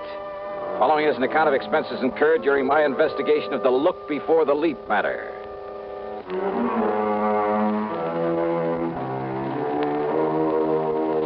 Barney Margot, Barney the Bum, a strong arm for Big Mike Killian, and his case had made me look like a fool. So, expense account item one, $1.25 for a cab to Pat McCracken's office. This is one you'd really like to clean up, isn't it, Johnny? Sit down. Pat, Eastern Trust and Insurance were crazy in the first place when they issued a big policy on that cheap mobster. I know. When they let him name Big Mike Killian as the beneficiary. Well, anybody with half a brain should have known something was wrong with it. I know, Johnny. And then to top it all by waving the suicide clause. I know. The minute we found out about it, we asked them to cancel it, but we were too late. Barney Margot had apparently jumped off the bridge. And neither you nor the police nor anybody else at that time could prove that he hadn't. And just because some of Barney's clothes were found in the water, because of that phony suicide note he left on the bridge. Don't forget the witness, Johnny, the girl who saw him alone out there on the bridge before he disappeared. Yeah, I remember. Who also saw something, presumably his body, topple off into the water. Mady Prescott was her name. Yeah, that's the one. And since Barney had been seen going onto the bridge but didn't show up after what she saw... So they took Big Mike Killian's word for it that Barney made the leap. That's right. Whereupon Big Mike immediately claimed the insurance. However, Johnny, Killian has not been paid that $300,000, nor will he be if you can produce Barney Margot in time. Yeah, but how much time? Well, according to the final decision of the courts, while we were fighting this payment, Unless he's picked up before March 1st. Oh, are you kidding, Pat? Today is the 27th of February, and Yes. according to that little rhyme you tried to charm me with over the phone, Yes. tomorrow is the last Johnny, possible chance. Johnny, will you listen? Yeah, well... The girl, that Mady Prescott, just came back from Paris. Paris? Well, what's that got to do She with it? made a report to the police, and they passed it on to us. She says that only a few weeks ago, right there in Paris, she saw Bernard Margot. Oh? Oh. Yeah. Thanks to all the international red tape involved, there's no way we can possibly get him back here in time. Well, even so... What's more, all the proof in the world that he's still alive is no good unless he himself is brought back to New York. Oh, now, wait. Well, that was the decision of the courts. That's the way it stands. Oh, great. But, Johnny, if you somehow, and believe me, not only I, but the police will close their eyes to whatever method you might have to use, if you could somehow get him back here in time, well, I'm thinking about a $10,000 fee, in addition to your expense account if you produce him. Nothing, of course, if you don't.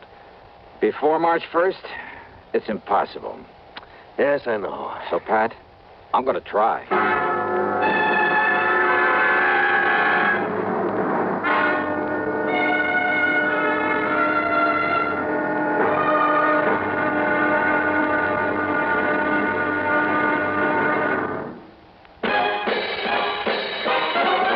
Are you smoking more now, but enjoying it less? Have a real cigarette, have a Camel. The best tobacco makes the very best smoke.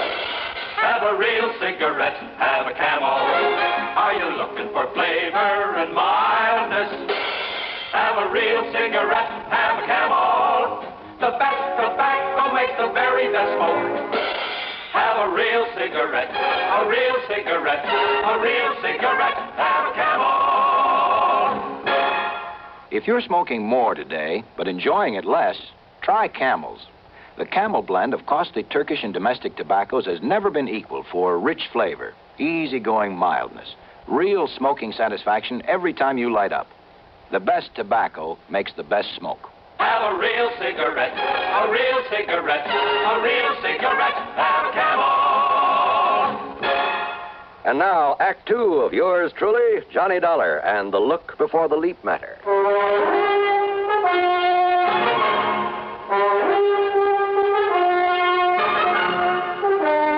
Item 2, 1050, taxi, a train to New York, and a cab to the 10th floor apartment of Miss Mady Prescott. I know, Mr. Dollar. My testimony that I'd seen him on the bridge and that I'd seen him drop off into the Well, water... that testimony, Miss Prescott, may cost the insurance company $300,000 unless I can produce Barney Margot before March 1st. Before March 1st? Yeah, and you say that you saw him in Paris. At an antique shop, run by a Monsieur Dubuisson. Dubuisson? What? Nothing. Go on. Well, I was startled, to say the least. But I'm certain it was he. Absolutely sure of it. Well, you were also pretty certain you'd seen him go off that bridge. I know, but I must have been wrong at that time. So you could also be wrong now. I know. But it's the only thing I have to go on. And you know, since you mentioned the name Dubuisson... Well, thanks very much, Miss Prescott.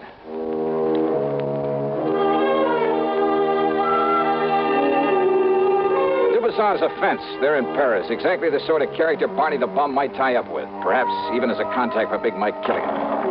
As I stepped into the self-service elevator to get back to the street, I wondered. But I didn't wonder for long about anything.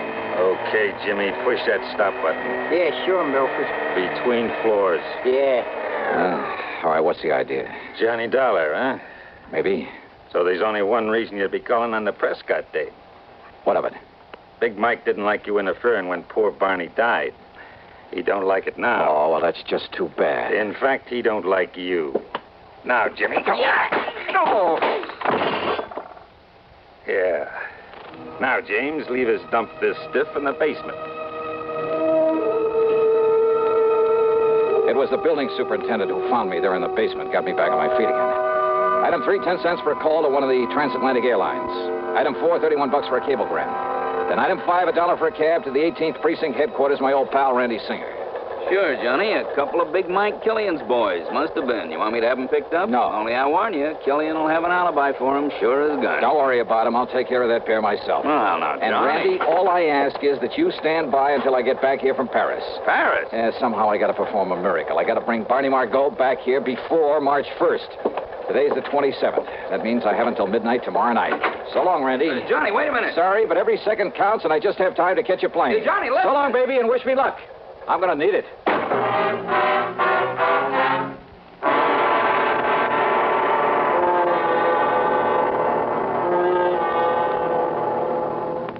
Act 3 of yours truly, Johnny Dollar, in just a moment. Meet star Stuart Irwin. Nothing's worse for an actor than a nasty cold. To feel better quickly, I take wonderful 4-way cold tablets, the fast way to relieve cold distress. Right. Tests of all the leading cold tablets proved 4-way fastest acting. 4-way starts in minutes to relieve muscular pains, headache, reduce fever, calm upset stomach, also overcomes irregularity. Take my advice. For your next cold, take 4-way cold tablets, the fast way to relieve those cold miseries. 4-way, only 29 cents. And now here's a word about another fine product of Grove Laboratories. Does dandruff dull your hair, leave scalp itchy? Get Fitch Dandruff Remover Shampoo and get rid of unsightly dandruff in 3 minutes. 3 minutes with Fitch regularly is guaranteed to keep embarrassing dandruff away forever. Apply Fitch before wetting hair. Rub in 1 minute. Add water. Lather 1 minute. Rinse 1 minute. Every trace of dandruff goes down the drain. 3 minutes with Fitch. Unsightly dandruff's gone. Fitch can also leave your hair up to 35% brighter. Fitch Dandruff Remover Shampoo. And now, Act 3 of yours truly, Johnny Dollar.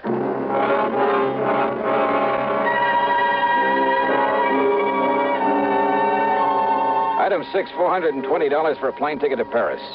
When we landed at Orly, I put in a call to Louis Dumassac, who calls himself a Chagris. If anyone in all of Paris knows the underworld, believe me, it's the Gray Cat. But I got no answer. Item 7, then, $2 American for a cab to the so-called antique shop of Francois Dubuisson. It was there that Matey Prescott swore she'd seen Barney Margot. I knew better than to expect any real help from him, but he was my only chance, and time was running out. Ah, bonjour, monsieur. Qu'est-ce que vous devez... Ah, Monsieur Johnny Dollar, the meddling American. That's right, Dubuisson.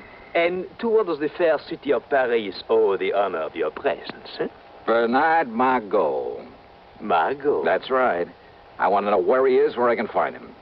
And now, by what could you possibly think I might know this Bernard Margot? Oh, look, don't start beating about the bush. And do you think that I would tell you anything of him if I did? Now, look, Dubuisson. I have not forget the trouble you have made for me when you last come here. No. Maurice. Monsieur. Oh, no, you don't. Just stay where you are, Maurice. Pardon, Monsieur Dollar. I suppose this gorilla's your bodyguard? Not at all. Well, if he tries to get rough, or you try any tricks, Dubuisson... You are a smart man, Monsieur Dollar, but also a fool. Yeah? Maurice, you have my permission to leave now to arrange the funeral of your friend. Ah, bien. You see, your alarm was for nothing. Okay. But now, about this Barney Margot. I told you I knew nothing of him. And even if I did, do you forget, monsieur, that you have no authority here in France? Now, you listen. In other words, why do you waste your time when you know that all you will learn from me is nothing? Threats, even the promise of a bribe got me nowhere. So I left him, and again I put in a call to Louis Dumassac, my underworld contact. This time the line was busy, at least it meant he was home. So item 8, $3.20 American for a cab to the dingy little apartment at the far end of the Rue de Pas de la Mule. It's one of the most disreputable-looking buildings in the whole city. Dirty, squalid, falling apart at the seams. And, of course, Le Chagris had to live at the top of 4 long flights. When I finally got up there, feeling slightly winded, I noticed that his door at the end of the gas-lit hallway was half open. And I could see him inside, lying on the floor, the telephone dangling beside him. Hey, Louis. Dumassac. Ah. Huh? Bien. Maurice. Vous, monsieur. Oh.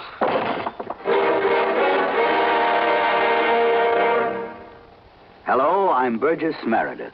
Did you know there are over 3 million persons in America who are hard of hearing and not doing anything about it? Maybe you or some member of your family is hard of hearing. Well, fortunately, I've never had this problem. Some of my friends and family have. Now, a few years ago, your excuse might have been that you didn't want to wear a bulky hearing aid. But today, it's a different story. I've just seen the new Super 60 hearing glasses developed by Mako Electronics. If I hadn't known they were hearing glasses, I would have guessed them to be regular eyeglasses. It's a wonderful way for any hard of hearing person to conceal a hearing loss. There are styles for both men and women. For an interesting free booklet on hearing glasses for yourself or a friend, stop in at Mako or write to Hearing Glasses, CBS, 485 Madison Avenue, New York. Don't wait until your hearing gets worse. It may be too late. Send for your booklet today. Write CBS, 485 Madison Avenue, New York. And now, Act 4 of yours truly, Johnny Dollar.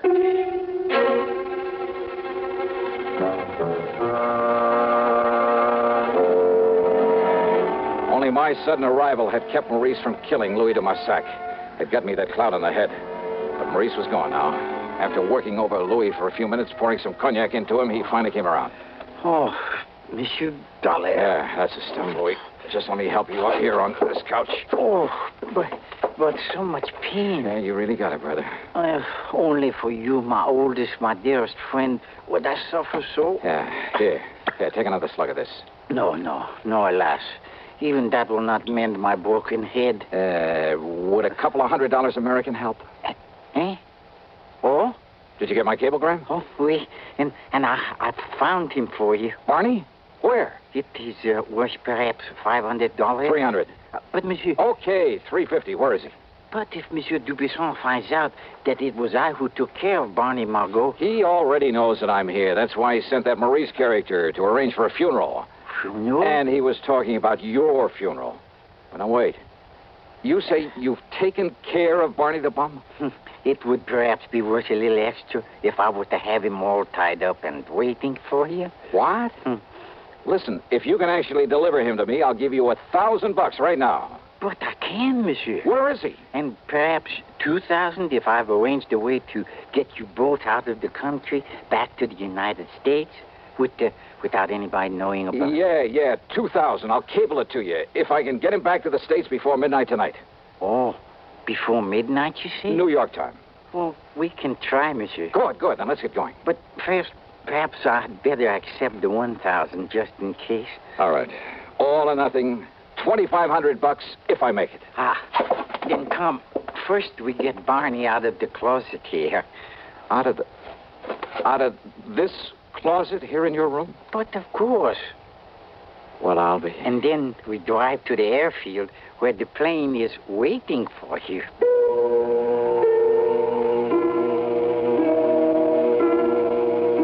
Believe me, we'd never have gotten away with a thing like this back in the States, or anywhere else I can think of, or without the help of the Chagris.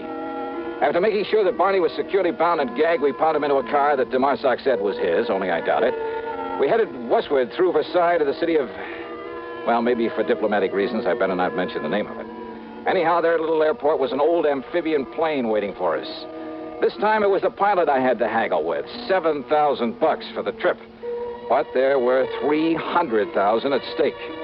Item 9 for a transatlantic call to Randy Singer in New York. No, listen, Johnny, this is too wild, too crazy. You got the ID for this plane? You've written it down? Sure I have, but Johnny... And all you have to do is get us a clearance to land, if we make it. You're out of your mind. This stunt could cause an international incident that even the United Nations couldn't... You want Barney the Bum, don't you? Well, of course we do. Then I'll lay him right in your lap if you'll hang up the phone so that we can make our takeoff. Johnny, listen to me. Randy, I haven't got any more time to talk, because if I don't get Barney back there before midnight tonight... No, Johnny, no, listen... See you in New York. I hope.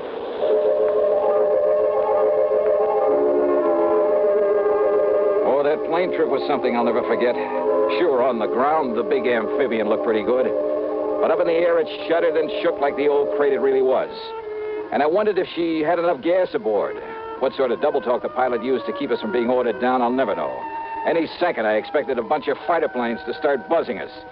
But somehow we made it. And Randy, bless his heart, and I don't know how he did it, Randy got us a clearance to land. Matter of fact, he even had an escort waiting for us to haul Barney off to the clink and take me back to the office at headquarters. Yeah, by some miracle, it all worked out. Except for one thing. But so help me, Johnny, if you ever again try to pull a thing like... You're falling asleep again, huh? Just like you did all the way in from the airport. Well, I can't say that I blame you. Mission accomplished, all that sort of stuff. Mission accomplished, Huh? Did you happen to notice what time it was when we sat down at the airport? Sure, right after midnight, 12:07. Just exactly 7 minutes too late. Too late? Ruling in the courts, don't you get Johnny. it, Randy? In order to save the company paying off that 300,000 clams, I had to get him back here before midnight. Last night, February 28th, before the 1st of March. Oh, now, so wait. the fortune I've run up in expenses has to come out of my own pocket. Johnny. And I thought I was going to make myself a cool $10,000 fee. Listen. You were right, Randy. I should have known better. It was crazy. The whole idea was completely crazy right from the beginning. Johnny, will you listen to if me? I had any sense, I'd blow my brains out 7 minutes after midnight. That's right, February 28th. So you've forgotten just one little thing. Yeah. This just happens to be 1960. So what? I had to get that punk back here before the 1st of... Yeah, leap year. Randy. That's right. So today just happens to be the day before the 1st of March, February 29th. Oh, no. You mean I made it after all? You mean I... Oh, no. It's a fact, Johnny. Fact.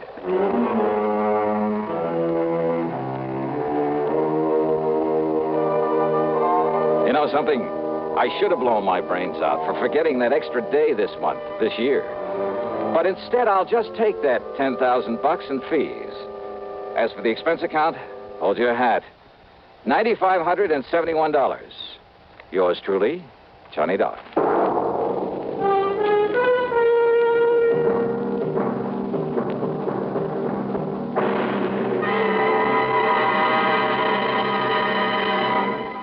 Our star will return in just a moment. Constipation is something people don't talk about much, but it can be a problem for anyone, even doctors. And when constipation occurs, it's interesting to see just what doctors consider important about a laxative they might use or recommend. Well, a majority of the doctors we heard from had this to say. A laxative should be effective, gentle, as close to natural acting as possible, and a medicine that can be used with complete confidence. Now, X-Lax has been popular with many doctors and millions of people over the years because pleasant-tasting chocolated X-Lax is effective. Overnight, it helps you toward your normal regularity. X-Lax is gentle. Next morning, it gives you the closest thing to natural action. And that's why many doctors and millions of people use X-Lax with complete confidence. X-Lax, the laxative that helps you toward your normal regularity gently, overnight. Is X-Lax in your medicine cabinet? Now, here's our star with something to think about. On account of its Brotherhood Week, Johnny? John, it's a thought for this week and every week, and it's simply this.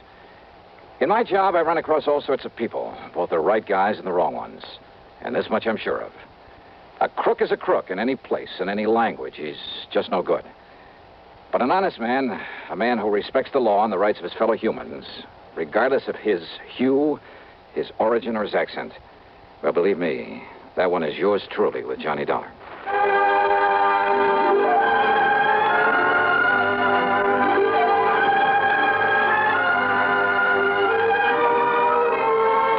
Yours truly, Johnny Dollar, starring Bob Bailey, originates in Hollywood and is written, produced, and directed by Jack Johnstone. Heard in our cast were Virginia Gregg, Lawrence Dobkin, Forrest Lewis, Frank Gerstle, Herb Vigran, and Tony Barrett. Be sure to join us next week, same time and station, for another exciting story of yours truly, Johnny Dollar.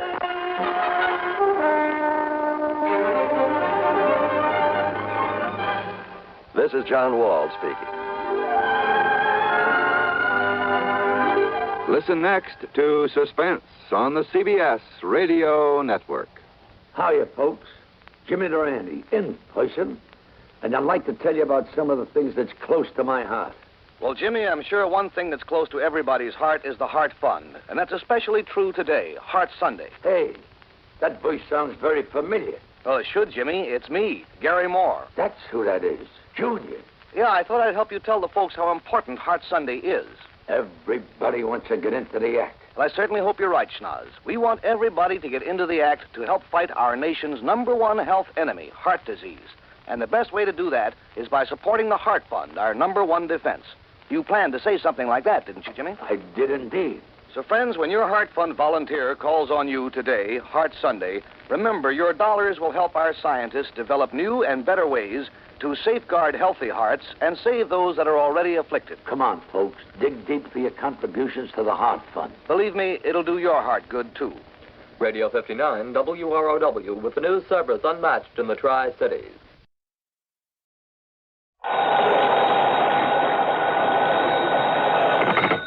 Johnny Dollar. This is the Milford Advertising Agency in Denver, Colorado, Mr. Dollar. Advertising agency? Mr. Horace W. Milford would like to speak with you. Hold on, please. Hello, Dollar. That's right, Mr. Milford. Yes, can you come out here to Denver to see me right away? Well, now, look, sir, if you're interested in buying commercial time on my weekly radio program, you'll have to contact CBS Radio in New York. No, Dollar. This is a purely personal matter that I wish to see you about, that I must see you about. Well, I'm sorry, Mr. Milford, but unless there's insurance involved... Well, yes. Yes, there is. The same company that's insured my life. One of the outfits I work with? Tri-Western Life Insurance Company? Yeah, that's one of my clients. Well, then, please, come out here right away. Well, I'd better check first with the company and get their authorization to... What was that? No, by all means, do not contact the insurance company. Not yet. Well, there's a little matter of my expense account. That will be taken care of, most adequately. Okay, whatever you say. Now, what's this all about, Mr. Milford? Mr. Dollar, here on the phone, I can only tell you it's a matter of preventing... Yeah? Yes? Of preventing a murder.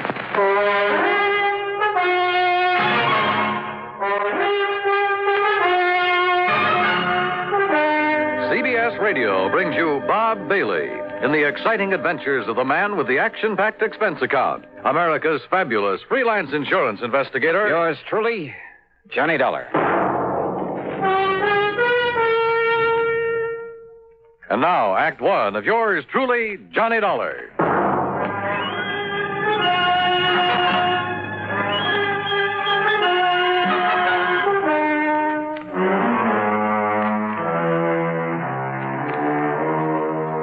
Expense account submitted by Special Investigator Johnny Dollar to Mr. Horace W. No, to the Tri-Western Life Insurance Company. You'll see why later on. And following is an account of expenses incurred during my investigation of the Hired Homicide Matter. Expense account item 1, $77 plane fare. The big mainliner took off from Bradley Field in Hartford at 8:25 p.m. and set me down at Stapleton Field in Denver at the ungodly hour of 3:35 a.m. Item 2, $5 for a cab into the Brown Palace Hotel, where I added some sleep to the few hours I'd had aboard the plane. Breakfast was item 3, $1.50. And then I walked over to the office of the Milford Advertising Agency on California Street. Horace W. Milford was tall, gray-haired, and with a very dignified bearing. He got to the point immediately, and yet in a kind of roundabout way. Mr. Dollar, I must emphasize that this whole thing must be completely confidential. Oh? Well, now that depends. I will pay you well, very well.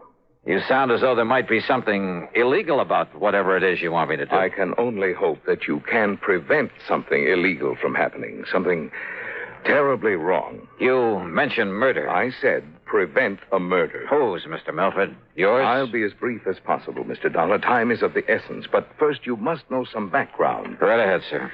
Since my wife passed away some years ago, this advertising business and my daughter Claire have been my sole interests in life. How old is Claire? She was 27 on her last... now listen, please. I'm listening. I built this business by myself. Until 2 years ago, I made all the client contacts, planned the campaigns, wrote the copy. I bought the space and radio time, everything. And then Tony came along. Tony? Anthony Ferringer. He's my son-in-law. And he works for you, Mr. Milford? Out of pity for a young man who seemed to be struggling to make his way in the world, I gave him a job. Oh. And then by way of repaying me, I thought, he brought the Bonar Electronics account to this office. Bonar Electronics Corporation. Yeah, I've heard of them. Pretty big outfit, I understand. It means annual billings of some $2 million to us. That's a sizable advertising account. Now, the point is, well, he told me later, that his means of getting it were somewhat unorthodox. Unethical is a better word. No, how do you mean? He told me that he had something on officers of the Bonar organization, that he threatened exposure and ruinous scandal if he weren't permitted to handle their advertising here. Well, now that doesn't seem possible with a big company. Thanks largely to my own efforts and ideas, we have established them as one of the most important companies in their field. Don't ever underestimate the value of advertising, huh? Yes, to the public as well as to the company. Yeah. Well, now, Mr. Once Milford... I took over the account, young Tony was content to sit around, collect his salary and a big commission and do nothing. Nothing, that is, but constantly remind me that he had brought the business here. I see. But, Mr. Dollar, were the account suddenly to go to some other agency, It would ruin me. Oh, how so? Buying this building, setting up the organization adequately to service such an account cost me everything I had. I'm not a young man anymore. Well, is somebody else gunning for Bonar Electronics? Oh, far worse than that. Mr. Dollar. Now, wait a minute, please. I'm afraid we've got far away from the subject of murder that you talked Mr. Dollar, about. far worse than his simply falling down on the job is the fact that Tony Ferringer, against my will, mind you, because I knew him well enough not to trust him, courted and eloped with my daughter. Well, now, and Mr. it wasn't because he loved her, believe me. It was only a further step in a plan to get his hands on this advertising business of mine. You're sure of that? He had the nerve, the audacity to say so himself. I can see him now, sitting right there where you are, with a smirk on his face, blandly telling me that now that he'd lost her, he'd have to resort to other tactics. Oh, wait a minute. That he'd have to take this important account away from me by opening his own agency, and that I couldn't stop him. Wait a minute, please. You said lost her. What did you mean by that? Because of his duplicity, what he'd done to me. Because of the miserable way he treated and tortured her.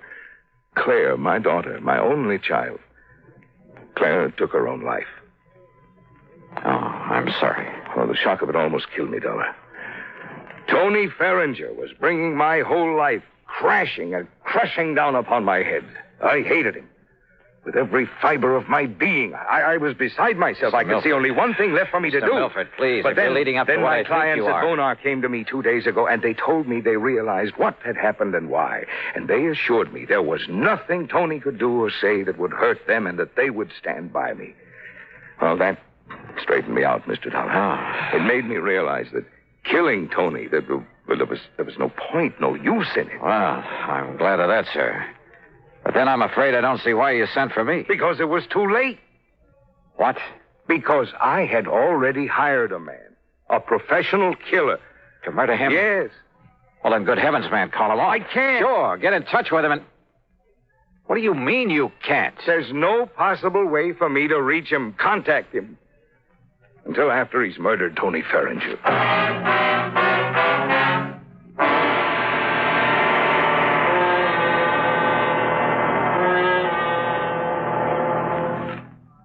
And now, Act Two of yours truly, Johnny Dollar, and the Hired Homicide Matter.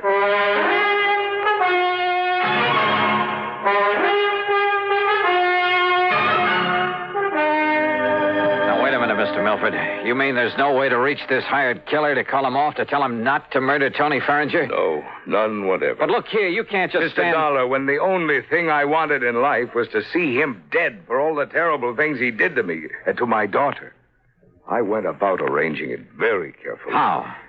By means I don't need to go into here. I finally established a contact in the underworld here in Denver. Sort of a stool pigeon, I suppose you'd call him. A man named Eric Blinker. Yeah? For a price, Blinker had the killer contact me at my home. Do you know the name of this killer? Well, he only told me that if he felt it necessary to phone me or to contact me in any way before the job was done, he would identify himself as Blackie. Oh, great.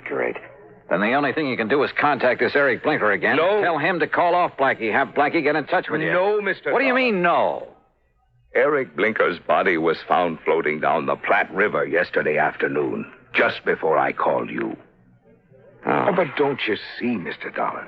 Unless we can somehow contact this Blackie, he'll go ahead with the murder. The murder I arranged. It must not happen. All right, how much do you know about Blackie? What does he look like? I don't know. But you just finished telling me that he called on you to make arrangements for the killing. He came to my home at night. He insisted on talking to me from outside a window where I couldn't see him. I couldn't see him. All right, did you give him any money? $5,000 in cash. Marked? Huh? Marked bills? No. Oh, fine. Well, he said that if any of the money was marked in any way, that he would know about it and that he wouldn't hesitate to kill me. All right. When was he to do the job? He would only say by the end of the week. And this is Friday. This is Friday. And you can't give me anything to go on to find this man, Blackie? Nothing, unless he calls. Well, if that happens, you don't need me. Mr. Milford. Yes? Have you told Tony Ferringer anything of this? Good heavens, Dollar, you don't know the man.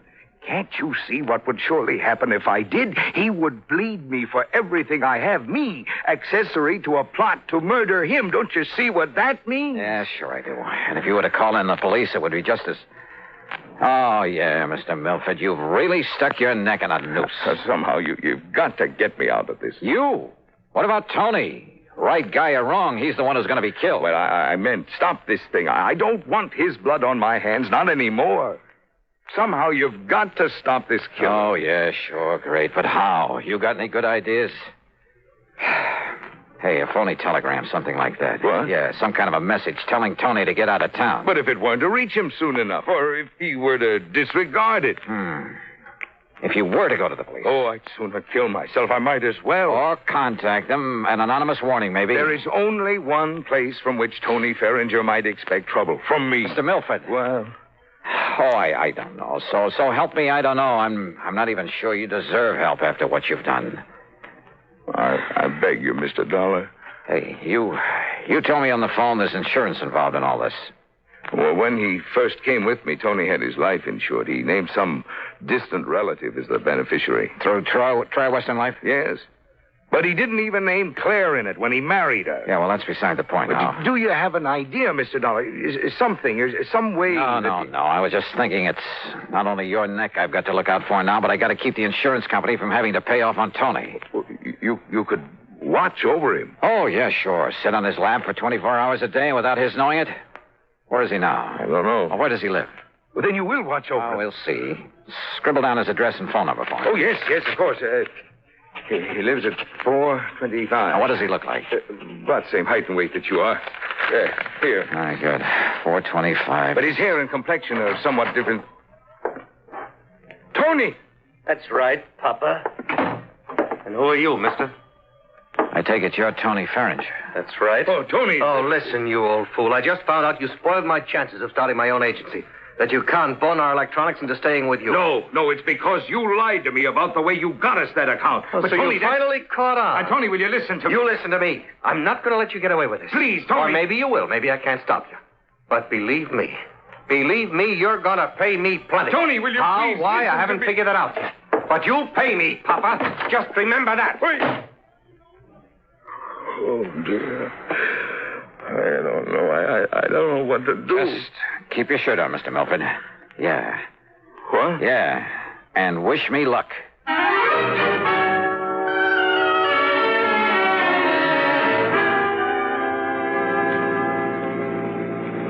Item 2, $5 for a taxi that followed Tony Ferringer's car to a residential section east of town. And sure enough, he pulled up in front of his own home. Maybe the crazy idea that I'd suddenly got back there in the office would work. Driver. Yeah? End of the line. Pull around this corner and stop.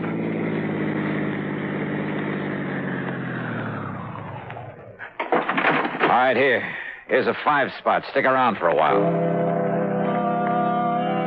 Instead of walking up to Tony's front door, I sneaked around to the back, half hidden by a hedge at the side. I hoped that none of the neighbors would see me and raise a fuss or report me as a prowler. I rang the buzzer at the back door, then stood aside, flat against the wall, so that whoever opened it wouldn't see me.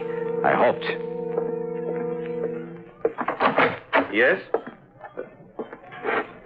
Yes? Hello, somebody ring this door buzzer? Yeah! And now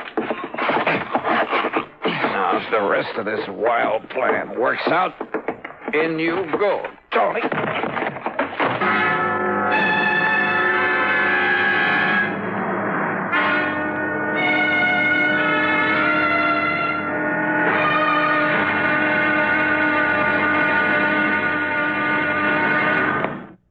And now, Act 3 of yours truly, Johnny Dollar.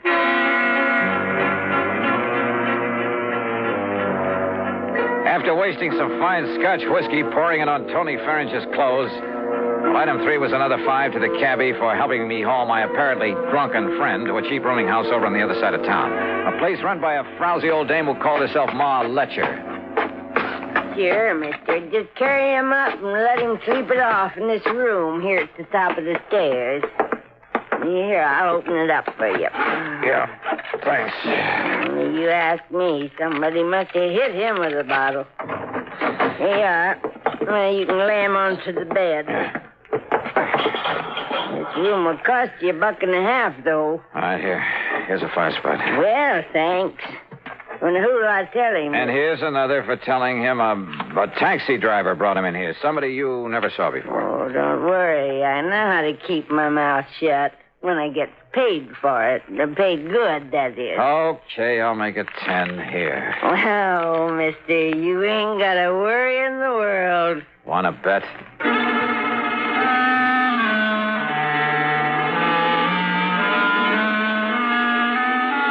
Item 4, $1.10 for another cab back to Tony Ferringer's house. Again, hoping none of the neighbors would see me, I let myself in the back door with a key I'd taken out of his pocket. I figured all I could do now was sit around and wait until the killer showed up. But as I walked through the doorway into the living room... Just hold it. And don't turn around, mister. Hands up high. Blackie? That's right, Blackie. Well, carrying a gun, huh? No, don't turn around. Just walk over to that bench now and sit down. The piano bench. There, in front of you. Now, look, if you think I'm Tony Ferringer... Sit down. Now, keep facing that way. Well, I suppose I haven't got much choice. I know you're not Tony, but you know who I am. That means you know what I was hired for. That means you know too much. All right, now listen, Blackie. Face front. I was afraid Eric Blinker might talk, but I didn't dump him in the river soon enough. And listen. I'm listening. You think I won't get Tony? Well, you're wrong. I saw you take him into that crummy rooming house. I saw what you did to him, too. He won't be moving out of there for a while. That means I have plenty of time. Hey, Blackie, so, listen. mister, I hate to do a killing without getting paid for it. But as long as you know so much, well, I'm afraid you don't give me much choice, do you? Are you talking for your own amusement?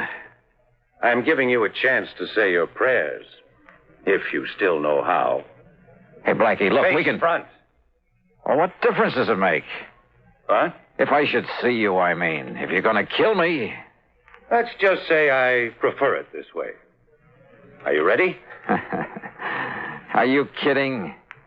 You think you're going to get away with this? I'm absolutely sure of it. And I asked you, Do you think I'd come here looking for you without taking precautions? I think you've said enough. Now, do you feel this gun in the back of your head? I could tell by his voice Well, that he it's the stood last directly behind me. I put my right heel tightly against the leg of the piano bench. And then as I felt the cold muzzle of his gun against the back of my head, I suddenly dropped to the floor, kicking the bench against his legs.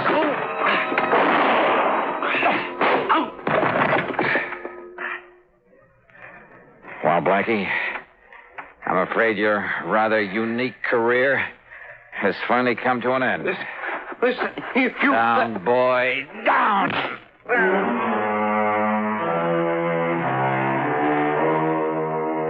Nailing Blackie for the murder of Eric Stuley made it easy for me to keep Mr. Milford out of the picture completely. Nor did Blackie talk. Some code in the underworld, I guess.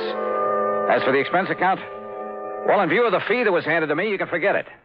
Tony Ferringer, incidentally, never did quite know what happened to him.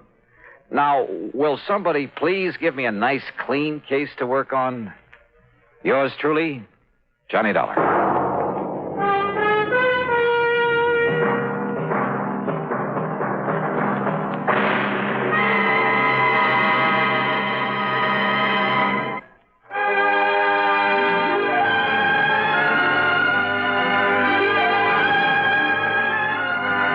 Truly, Johnny Dollar, starring Bob Bailey, originates in Hollywood and is written, produced, and directed by Jack Johnstone. Heard in our cast were Virginia Gregg, Marvin Miller, Lawrence Dobkin, and Russell Thorson. Be sure to join us next week, same time and station, for another exciting story of yours truly, Johnny Dollar. This is Dan Cumberly speaking. Johnny Dollar has come to you through the worldwide facilities of the United States Armed Forces Radio and Television Service.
From Hollywood, it's time now for...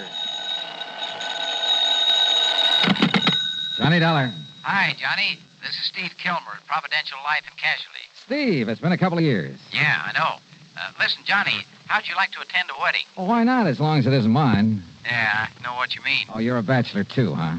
Well, I would be if it weren't for a wife, 4 kids, and a couple of grandchildren. Whoops. Johnny, do you by any chance remember Martha Mayfield Merriman? The old gal down in New York who owns Consolidated Tire and Rubber Company? Yeah, and a half a dozen other companies. Well, sure, one of my old sweethearts. Don't you remember back in '57 when I cleared up that false report of her death? Well, I thought she rigged that herself in order to make a killing in the stock market. Well, of course she did. But Steve, she must be 73 or 4 years old. 74. Well, don't tell me she's getting married again. No, it's her son, Edgar. Oh. But she insists that you be among those present at the ceremony. Well, now that's kind of funny. I wonder why. Yeah, so do I. And I wonder why she'd have me call you. Unless she anticipates trouble of some kind. Johnny? Okay, Steve. I'll run on down there.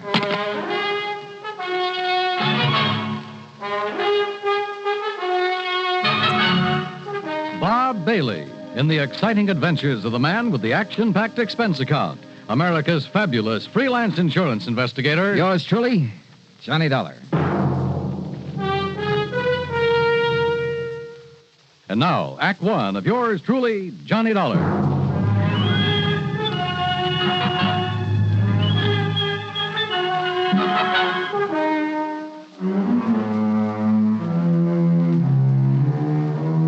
Expense account submitted by Special Investigator Johnny Dollar to the Providential Life and Casualty Insurance Company Home Office, Hartford, Connecticut. Following is an account of expenses incurred during my investigation of the Shankar Diamond Matter. Expense account item 1, 780, train to New York and a cab to the brownstone house on Sutton Place. Martha Mayfield Merriman, who looks more like somebody's cute little grandmother than a clever stock market operator, but who thinks and sounds like... Well, judge for yourself. Can you dig that, Johnny? That sprout of mine is finally taking the leap. The sucker. Well, after all, Martha. Say, how about you, Johnny? How about what about me? You know, marriage. Well? Let's change the subject, huh? Turn me down, huh? Well, then I'll just have to wait a couple of years and try you again. Or has that Betty Lewis been making time with you behind my back? Oh, do you know Betty? No, but I heard the broadcast of that case where she kept you from getting knocked off by that gangster, that Curly Waters. Yeah, Martha, she saved my life. And then didn't have sense enough to get her hooks in you, huh? Johnny, the dames nowadays are really slipping. Just don't you forget, though, that I've got a lead on all of them, because I've already proposed to you. Martha, you are a doll. Sure I am. And if I was a couple of years younger, Johnny, I'd run you ragged. Well, what do you mean if you were a couple of years younger? Have you forgotten our night on the town after I handled that other case for you? Hey, we really had a ball, didn't we? Oh, boy, it took me nearly a week to recover. Well, then we'll just have to do it again after this wedding's over with. Speaking of which, how would you like a little snort? Larkin! Well, don't you think maybe we'd better... Oh, of course you would. Larkin!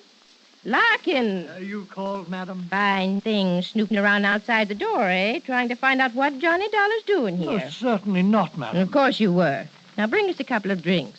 Scotch on the rocks okay, Johnny? Sure, anything. Well, hop to it, Larkin. Oh, and crack the wall safe and bring me the ring. The ring. Very good, madam. No, good old Larkin. He's leaving me, you know, and I'm really going to miss him. Hey, wait a minute, Martha. Larkin has the combination to your wall safe? No, why not? What would he ever do with the junk I keep stashed away in it? Well, what kind of junk? Just some odds and ends and necklaces and brooches and rings, mostly. A couple of bracelets. And what's the ring? A Shankar Diamond. What? Isn't that the one I've read about? Probably. The one supposed to be the opposite of the Hope Diamond that's supposed to have good luck charm about it? No, neither. Why, that thing's worth close to $1 million, isn't it? That's what the insurance company says. And you plan to wear it when your son Edgar gets married? Well, it's silly superstition, I suppose, but maybe it'll bring him and Mary Luann good luck in their marriage. Mary Luann? Mary Luann Melanie Beaufort Exum Culpepper. Sounds like something out of Gone with the Wind. The most gorgeous belle in Greensboro, North Carolina, sir. Oh, is that where the wedding's going to be? And at the old family plantation right outside of town. You're going to escort me to the wedding and the bang-up reception afterward. I understand those Southern folks really know how to throw a wingding. Hey, tell me, Martha, do you expect somebody to make a try for that diamond? Well, sure, I always do. Some of the top jewel thieves in the country have tried to snatch that rock. Huh. Now, who else knows that you've called me in? No, not a soul. Oh, good. Let's keep it that way. I'm with you. Okay, then. I'll run on back to Hartford and get some clothes to fit the occasion.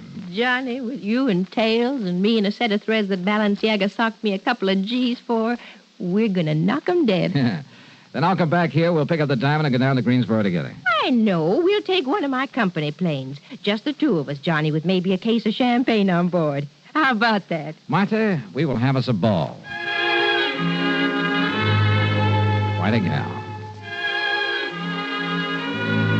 And if I have that much get up and go when I'm her age, well, I hope she'll live forever.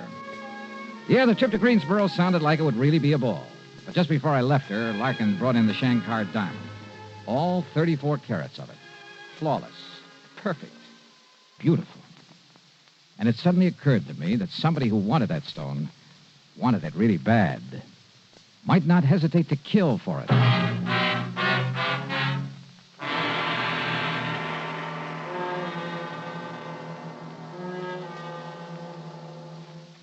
Act two of yours truly, Johnny Dollar, in a moment. And now for another episode in the life of Sergeant Donald Bellwether, my husband.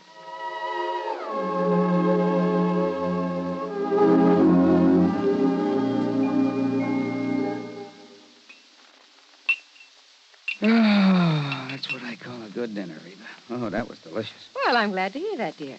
More coffee? Yeah, just about a half a cup, please. All right. There you are. Thank you. Now, tell me all about your safety class. Did the boys enjoy your speech? Oh, yeah, they sure did. Thanks to you, I did quite well. My lieutenant complimented me afterward. Well, good. Yeah, but that same lieutenant threw me a curve, too. How, dear? Well, after I gave my talk, he asked the men if there were any questions. Well, that did it. But one of the guys stood up and said, look, Sarge, you claim there were over 95,000 deaths and over 9.5 million people injured in accidents in the U.S. last year. Looks to me like all those safety campaigns and slogans are doing no good at all. Well, how did you answer it? I didn't. I couldn't think of an answer. I got out of it by saying I'd have more facts and figures at the next meeting. All right, let's see now. Oh, yeah, here it is. Now, first, Sergeant Bellwether, you start off by telling the boys that since 1913, the accidental death rate has been reduced 35%. Mm-hmm. Or, in other words, if there hadn't been campaigns and safety measures put into effect to reduce accidents, almost 1 million more people would have been killed in the last 46 years. Is that right? It certainly is. I'm reading it right out of the National Safety Council record books. Oh, and another thing. Accidents in the farming areas are much higher than in the cities. Now, do you know why? Why? Because in rural areas, there are fewer policemen enforcing safety laws and less traffic signs and signals to guide the motorists. Mm-hmm. You know, many more cars travel the city streets, and yet the per capita rate of accidents is much higher in the rural areas. Of course, the reason is obvious. In the city, more safety measures are instituted and obeyed. Reba, you are wonderful. That's a good, logical answer.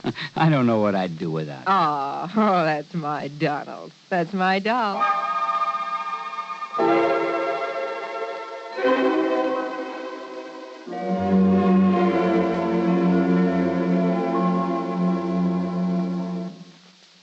And now, Act two of yours truly, Johnny Dollar and the Shankar Diamond Matter. Expense account item 2, $16.50, the trip to Hartford for my formal clothes, then back to New York and the home of Martha Mayfield Merriman. By the time I arrived, she was packed for the trip to Greensboro, North Carolina, and the wedding of her son Edgar. Her chauffeur drove us to the airport and then, much to my surprise, took over as pilot of the huge private 2-engine plane that was waiting for us. Within a few minutes, we were airborne and on our way. And in my pocket was the ring, the Shankar Diamond. What are you looking so glum about, Johnny? You, Martha. Oh, what are you talking about? I'm the one who ought to have the sourpuss. I proposed to you. You turned me down. Martha, I don't think you really level with me. You think I wouldn't marry you? You're good-looking. No. I mean about this diamond. Well, now, Johnny, I don't dig you. Well, if there'd been some real serious attempts to steal it before, I would have been warned by the insurance company. Well, so they forgot to tell you, is all. Is it? Or do you have reason to think that somebody's going to try to get it now, while you're away from your usual police protection? Yeah, I thought so. Okay, Martha. Who? Did you get a look at my chauffeur, Johnny? The laddie who's steering this crate? Well, I could hardly help it. If you mean to say... Yes. Yes, Johnny, I think the only reason Eric ever took a job with me was to get his hands on that diamond. Eric who? Eric Melvin Chatterley. Chatterley? Yes, he's a distant cousin of Larkin, my butler. And Larkin's leaving you shortly. To spend his last days in his beloved England. Did Larkin recommend him to you? No. Actually, he didn't even know much about Eric, in spite of their being related. Well, how long has Larkin been with you? Oh, years. And this Eric? 5 or 6 months. Martha, why do you suspect him? Well, now, 2 reasons. In checking up on him after I hired him, I found out that his old man, Byron Chatterley, is still serving time in an English prison. What for? He was a jewel thief. Sure. I remember reading about him. He was a real expert, painstaking and patient.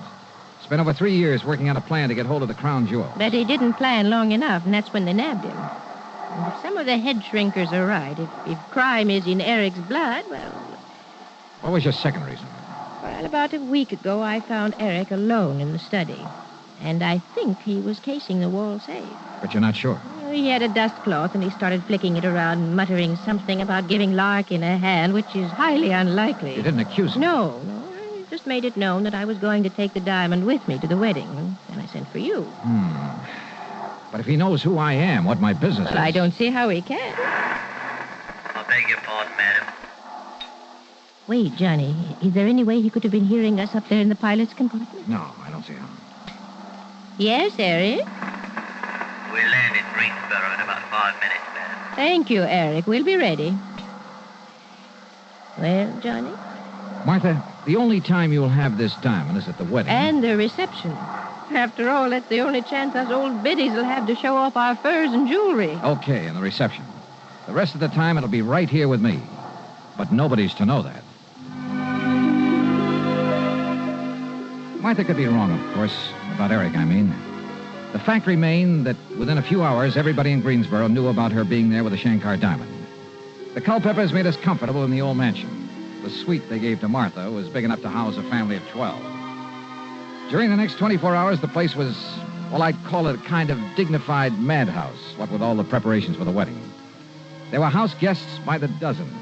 Some were obviously very wealthy, but some had just as obviously seen better days. And I couldn't help wondering if a couple of them might have designs on that $1 million diamond. I stayed as close to Martha as possible and at the same time kept a constant watch on Eric. The police who'd been hired for the occasion appointed him as a special guard. Darn fools. They didn't know it, but they were playing right into his hands. If, that is, Martha's suspicions were right. Then, late the following afternoon, the wedding went off without a hitch. The blushing bride was beautiful, and the bridegroom looked appropriately happy. After the ceremony, the ladies all retired to bedeck themselves in their most fetching gowns and furs and jewels. And finally, about 8 p.m., the big reception got underway. There must have been a couple of hundred people in that ballroom, and the champagne and bourbon flowed like water. Yeah, and I danced with some of the prettiest, most gorgeous girls I've ever seen, right out of Charles of the Ritz. Then, it must have been well after midnight. I caught a glimpse of a shadowy face outside one of the big French windows. As I looked again, it disappeared, but I was sure that it was Eric. I excused myself from Martha, with whom I'd been talking, and, well, that was a mistake. As I reached the window, all the lights suddenly went out, and behind me I heard a scream. It was Martha, no question of it. By the time I fought my way back through the crowd to where I'd left her, the lights came up again. And yeah, there she lay, unconscious on the floor. The Shankar diamond stripped from her finger. Act 3 of yours truly, Johnny Dollar, in a moment. Do you know who said, absolute freedom of the press to discuss public questions is a foundation stone of American liberty? Those words were said by former President Herbert Hoover. Mr. Hoover was well aware of the important role that freedom of the press had played in the creation and growth of the United States of America. He realized that without freedom of the press, no democratic form of government could exist. One of the first steps in the path toward totalitarianism is the creation of a controlled press. A free press hampers the work of a potential dictator. When the press is free, the people of a country are free. When the press is not free, the people of a country are in danger of slavery. Remember the words of Herbert Hoover. They are part of your American heritage. Freedom of the press is a foundation stone of American liberty. And now, Act 3 of yours truly, Johnny Dollar. Within a few minutes of the time the lights had gone out and Martha had been robbed, we had her upstairs in a suite, a doctor in attendance. Fortunately, she'd only fainted from shock and the pain of having the Shankar Diamond forcibly stripped from her finger. I acted fast. I had the special police haul Eric Chatterley into Greensboro. Then, after organizing a methodical search of the old mansion, I checked around outside the window where I'd seen Eric's face. And there, sure enough, was a main fuse box where the lights had been turned off. I checked back with Martha to be sure she was okay, then borrowed a car and drove into Greensboro to police headquarters. You all better give us some other reason to hold them on, Mr. Dollar. What do you mean, Chief? My boys went over every stitch on him, but they've found absolutely no sign of that diamond you're talking about. How about his quarters there at the plantation? Now, you know as well as I do, sir, he had no chance to hide anything, except on his person. Hey. No, sir, unless you can prove me wrong, we got no reason to hold him. Wait. Where's the nearest hospital? Hospital? Yes. And, Chief, I give you odds I can find that diamond on Eric Chatterley. The X-ray of Chatterley's midsection took a few minutes. Development of the film, a few minutes more. Careful examination of it, only a few seconds. Great day, Mr. Dollar. You were right, sir. Yeah? Was I? Look for yourself.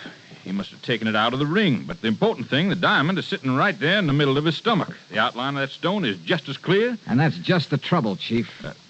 Trouble, sir? Oh, that's the stone that Eric tore off her finger, all right. So go ahead, hold on to him. But if that's it, sir... But, Chief, that's not the Shankar Diamond. All right, Governor, all right. You caught me with the ruddy goods on me, so I'll take the rap for it. And it won't be the first time. But you got to admit it was pretty clever of me. Clever? When you couldn't tell the difference between the real thing and a carefully made imitation? Imitation? That's right. The stone that you swallowed. No. He told me she had the real thing. When he got me the job with her. Who, Eric? At least when he wrote me I should come over from England and apply for the... Who, Eric? I've said enough. Yeah, I think you have at that.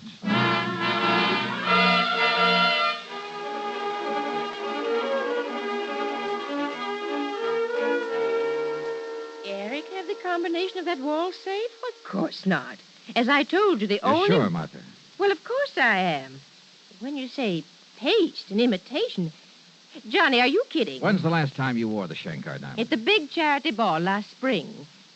If it was the Shankar, not this imitation you're talking about. You haven't had it cleaned or checked by a jeweler since. No, why should I? Then it probably wasn't the Shankar, and you're sure you didn't know about this imitation. Do you think I'd go around flashing a phony?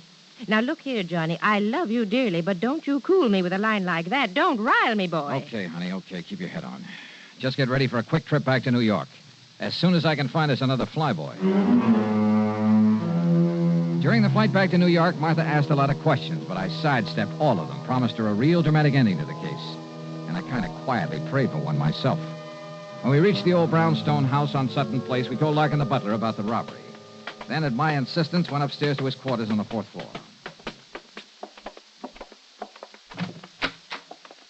Here you are, sir. I'm afraid I don't understand. You've sure got me bugged, too, Johnny. Larkin, I see you're already packing for your trip back to dear old England. Yes, sir. During my 4 years of service with Madam, I find I've accumulated quite a...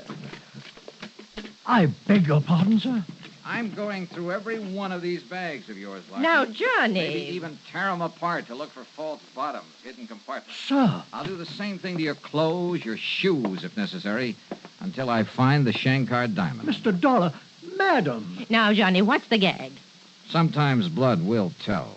Isn't what that head shrinker said to you? Well, yes, Yeah. but I...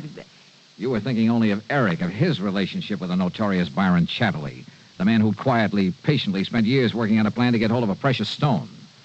You forgot all about Larkin being related Now, to him. just a minute, You trusted Larkin, to the point of letting him have the combination to the safe where you kept the Shankar. So he had an imitation made, a beauty, out of a thing they call strass. Strass? Yeah. It's a highly leaded glass that only an expert can tell from a real diamond when it's cut correctly. That's what you've been wearing the last few times Well, I up. just can't believe it. But Larkin realized that sooner or later the fake would be spotted. So he evolved another scheme. To have the fake one stolen by his distant cousin, Eric. Same blood, remember? If Eric got away with it, okay, and Larkin was clean. He could split with him later when Eric got wise to the phony. If Eric was caught as he was, Larkin's skirts would still be clean. Right, Larkin? Quite, sir. And you won't need to destroy my luggage. I'll fetch you the diamond. Yeah, you may as well. But I must say, if you hadn't discovered the one Eric stole was paste... I'd never have got on to you. May I ask how you did it, sir? Sure. The X-ray of your beloved cousin's belly. Well, I realize, sir, that that's how you located the stone. It also told me it wasn't the real one. Well, so help me, Johnny, I don't dig you. We'd never have seen the real one. What? Genuine diamonds are completely transparent to X-rays.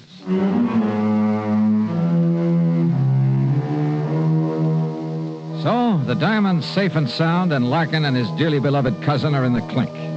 Martha was a bit upset over what Larkin had done, but, well, she'll get over it. Yeah, and I sure hope I get over this headache. That brawl she threw for me by way of celebration was a dilly. Expense account total, including incidentals and the trip back to Hartford, call it $50. Yours truly, Johnny Dollar.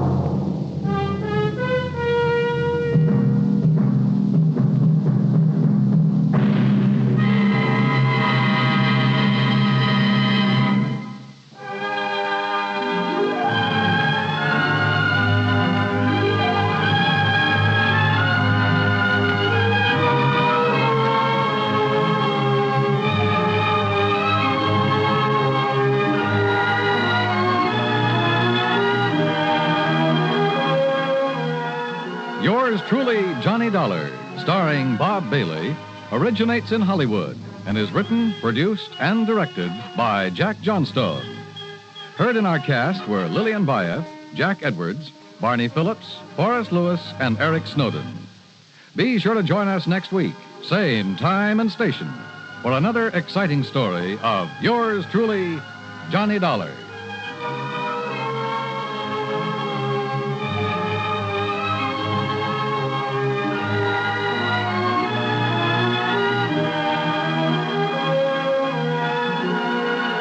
This is Dan Coverly speaking.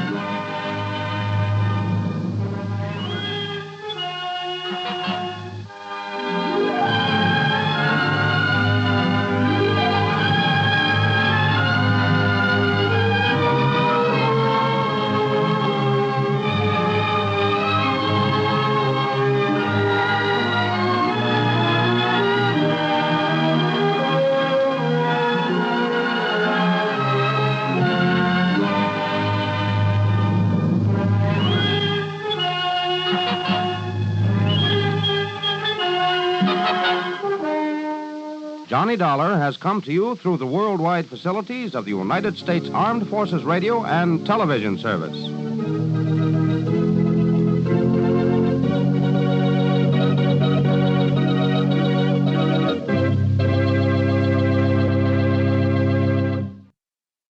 From Hollywood, it's time now for... Johnny Dollar. I have a call for you from Hartford, Connecticut. One moment, please. Oh, thank you, operator. Go ahead, please. Hello? Johnny? Yeah, that's right. Bill Ferguson at Continental Insurance and Trust. I'm glad I caught you before you left Los Angeles. Oh, I was just about to check out of my hotel here in Beverly Hills and grab the morning flight back east. Well, don't. Yeah, what's up? Do you remember Alvin Peabody Cartwright? Cartwright? That wild old character who lives up in Lakewood a few miles north of Hartford? That's the one. Batty as they come, but worth a lot of money. Hey, you can say that again. Oh? That robbery I cleared up for him last winter? Bill, he insisted on giving me a small bonus for it. 3,000 smackers. Wow. Yeah. So if Mr. Alvin Peabody Cartwright is calling for my services, I am ready, willing, and able. Well, he is, Johnny. He says it's tremendously important that you contact him at once. All right, then I'll finish my packing and grab the plane. No. What? He's out there on the coast. Has a little, or at least he calls it little. He has a place right there in Beverly Hills at 10321 North Roxbury Drive. 10321 North Roxbury. Did he tell you what it's all about? Only that it's very important that he see you right away. When you consider how many attempts have been made on his life over the years. Yeah, I know. And, Johnny. Yeah? Don't forget that Cartwright is a pretty important client of ours. If anything should happen to him... I see what you mean. Okay, Bill, I'll be in touch.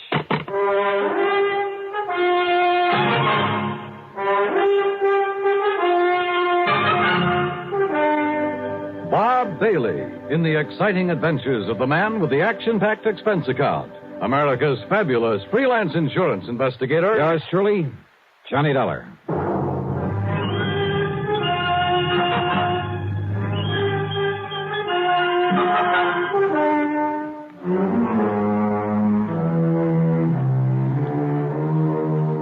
Expense account submitted by Special Investigator Johnny Dollar to the Continental Insurance and Trust Company, Home Office, Hartford, Connecticut.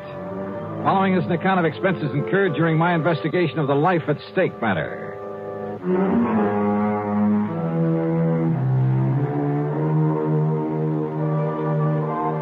I notified the Beverly Hilton that I'd be staying over for a while and grabbed a Beverly Hills telephone directory. Expense account item 1, a call to Crestview 32121.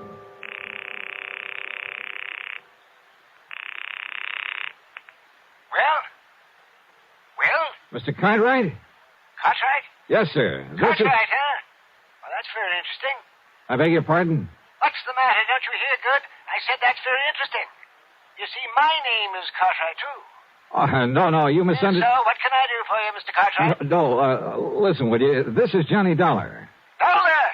Oh, now, what's the idea of trying to confuse me that way? I'm Cartwright. You remember? Yes, sir. And, Johnny? Yeah? How did you do it? Do what? Get out here so fast. I only put in that call to Hartford about an hour ago, and here you are. I mean, how did you manage it? Oh, well, you see, Mr. I know these new jet flights are pretty fast, but... Now, Johnny, you haven't been fooling around with some of those rocket ships, have you? No. I'm afraid not. I just happened to be here already, you see. I was working on a case up at Morro Bay. Oh, and did you solve it? Yeah, it came out all right. Well, congratulations. Johnny, you are a wonder. And I think you deserve some kind of a reward for it. So, maybe I'll think of something. Oh, well, thanks, but that won't be necessary. Whatever you say. I know that I'm deeply indebted to you for the things you've done for me, so, Johnny... Well, don't worry about it. Whatever you say. Well, nice to talk to you. Goodbye. Yeah. Now, wait a minute. What?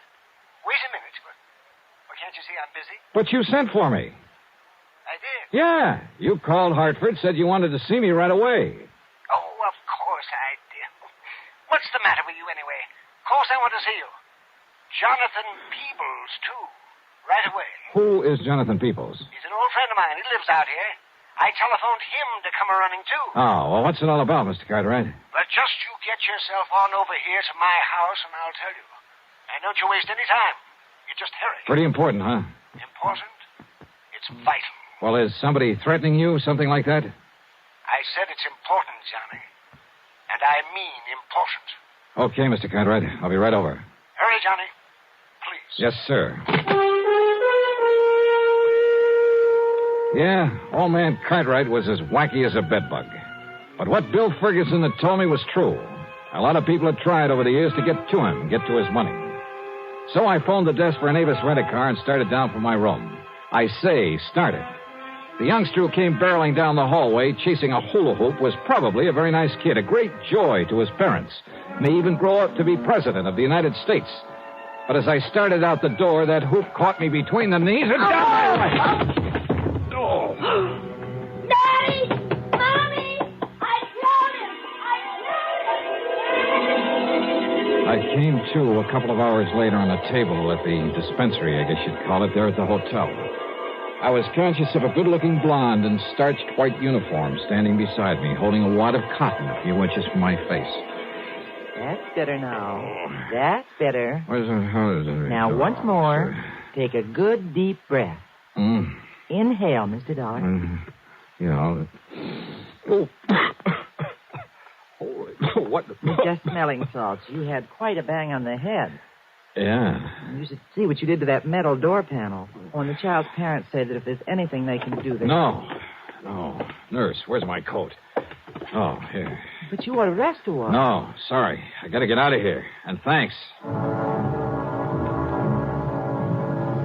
I dashed out to where my rental car was waiting for me and drove to the address on North Roxbury Drive in a wealthy section of Beverly Hills. A beat-up touring car that must have dated back to the early 30s was parked in the driveway. The front door of the house stood wide open. Mr. Cartwright! Mr. Cartwright! Oh, hello. Is that you? He isn't here. What? Are you Mr. Dollar? Are you Mr. Dollar? Yeah, that's right. I'm Jonathan Peebles, Alvin's friend, and... Oh, Mr. Dollar. Yeah. What's the matter? He's gone. Something's happened to him, and... Oh, Mr. Dollar. Well, yeah? Well, from what I saw, from what I've found around here... Oh, Mr. Dollar, he's been murdered. He what? I'm sure of it. He's been murdered.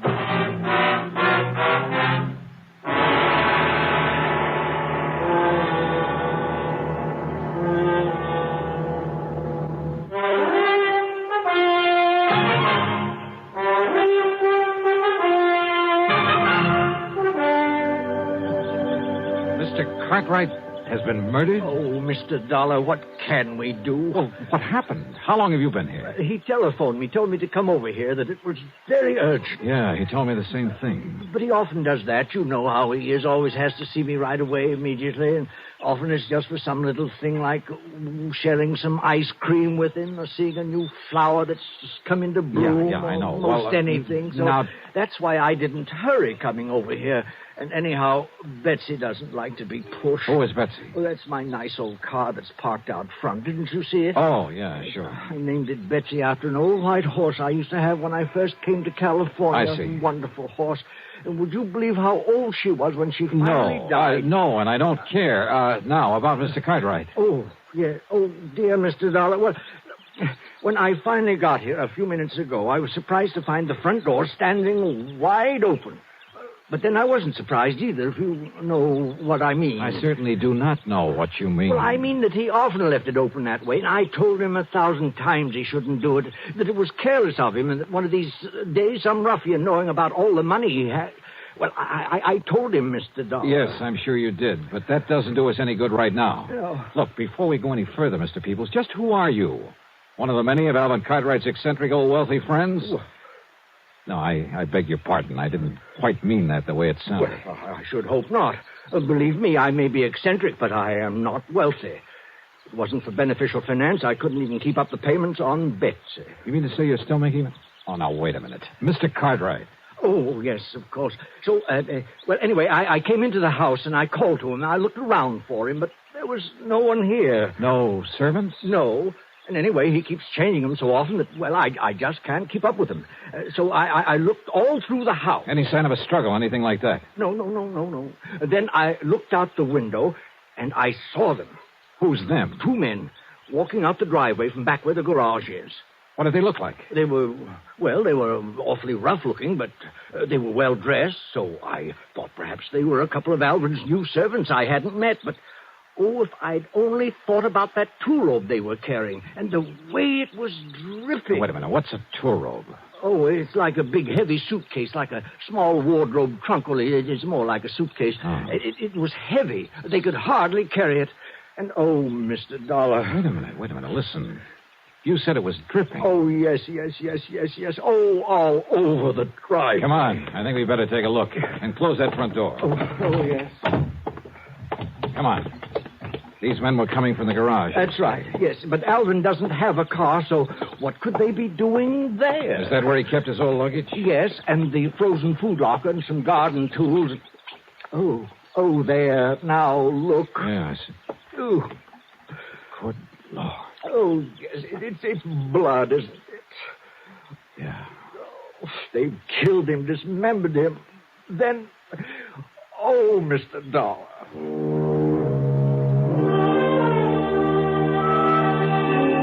I made a hasty inspection of the garage. Nothing. I found no sign of a struggle anywhere in the house. I tried to get a description of the men he'd seen from Jonathan Peoples, but I'm afraid he wasn't much help. And yet, with that funny mind of his... Oh, dear Mr. Dollar, I'm afraid I'm so distraught that I just can't remember it all. All right. Poor Alvin. Now, look, they must have had a car, Mr. Peoples. Did you notice a car out front? Car? Why, yes, I did. All right. Can you describe it to me? Yes, it was a touring car in 1931. Oh, no, that's my car, I'm thinking. Oh, great. But there was another at the end of the driveway. And, Mr. Dollar, I've seen that car before. What kind? Well, it was a four-door sedan. It was a big car. Yeah? It was silvery on the sides and a cream color on top, like vanilla ice cream. You know the make?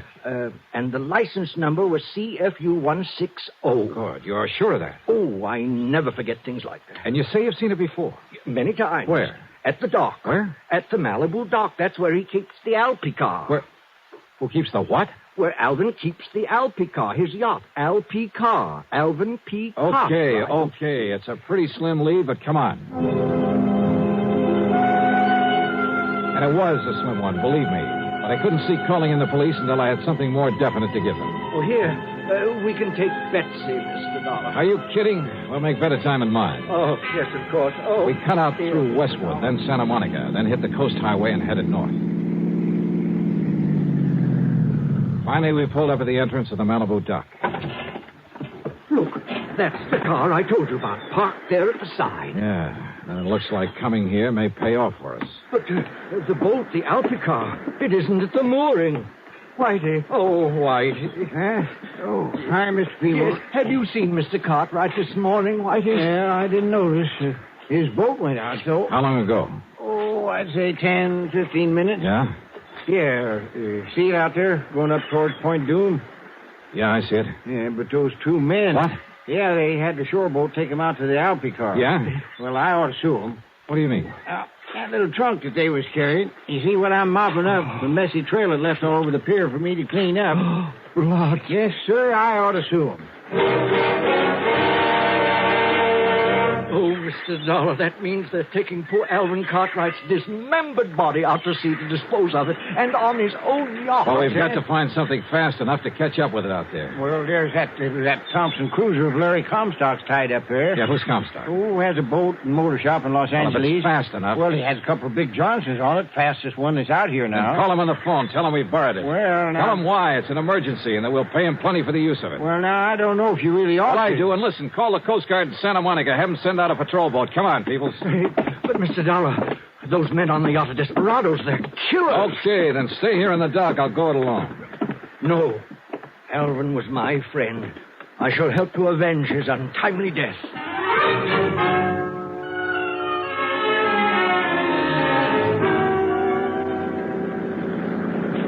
Maybe I should have left him behind. Of course, I had a gun with me. But that wouldn't keep him from stopping a bullet if the men aboard the Alpha car decided to shoot it out. I opened the throttle wide on the twin outboards, and within 15 minutes, we overtook the big 75-foot yacht. Much to my surprise, it was simply cruising along. Of course. So as not to arouse suspicion. That's why, Mr. Dollar. Yeah, possibly. And yet it must be pretty clear to them that we're chasing them. Look, the man at the wheel. That's one of the ruffians I saw carrying the trunk with Alvin's bleeding body in it. Ruffian, huh? I'm not so sure about that. And there's the other, coiling up those ropes up on the foredeck. Killers. Now, look, you better stay down low, Mr. Peebles. They're stopping the boat. If there's going to be any shooting... Look. There's Alvin. What? Yes, Alvin. He just came up on deck. Oh, you're right. Can't you see, Mr. Dollar? They put him together again. Yes, those killers... Alvin! We are here! We've come to your rescue! Jonathan, what a surprise! And Johnny Dollar. Now, what are you doing out here? Are you kidding? What? Oh, of course. I remember now. I wanted to take you out for a nice long ride in my lovely yacht. Huh? Of course. That's why I called you. Johnny, I think you deserve something nice like this for all the good work you've done. And since you've done so many fine things for me over the years, I decided I should take you on a nice long cruise. And you could relax and eat and sleep and fish and... yeah.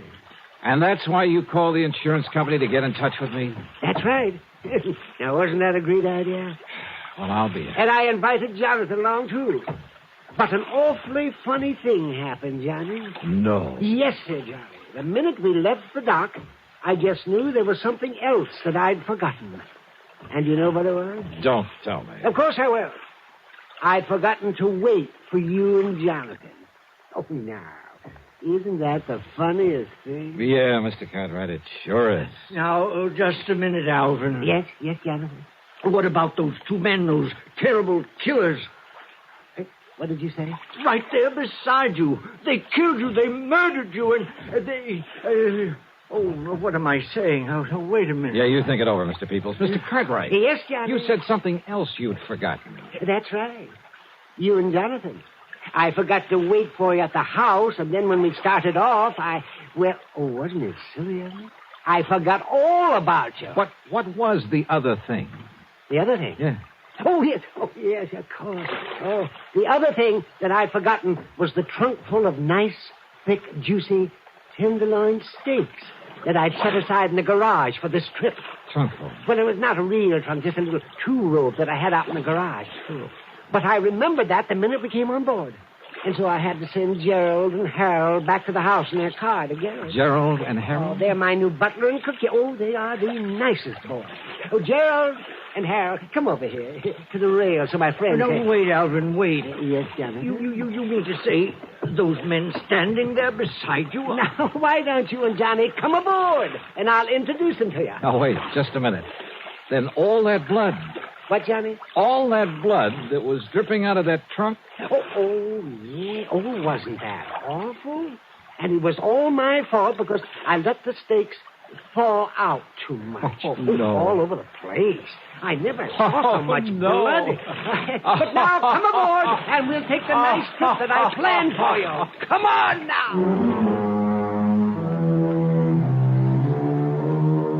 Hey, you know something? It's crazy. It's wild. But it does my heart good to get tangled up in something like this sometimes. Helps keep away the ulcers. As for the expense account, forget it. Alvin Peabody Cartwright shoved a check into my hands before I left that would cover the expense account 12 times over. As for Larry Comstock, the man whose boat I'd appropriated, well, when he heard the story of what had happened, he wouldn't accept a penny for it. So, that's that. Yours truly, Johnny Dollar.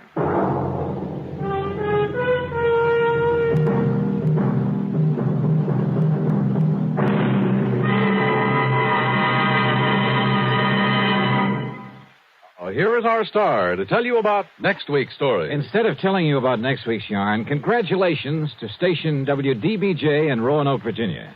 35 years on the air. Pretty good, huh? Yours truly, Johnny Dollar.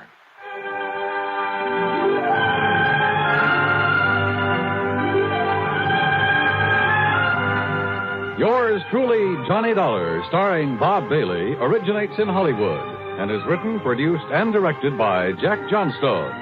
Heard in our cast were Virginia Gregg, Gene Tatum, Howard McNear, Forrest Lewis, Joseph Kearns, and Paul Dubov. Be sure to join us next week, same time and station, for another exciting story of yours truly, Johnny Dollar.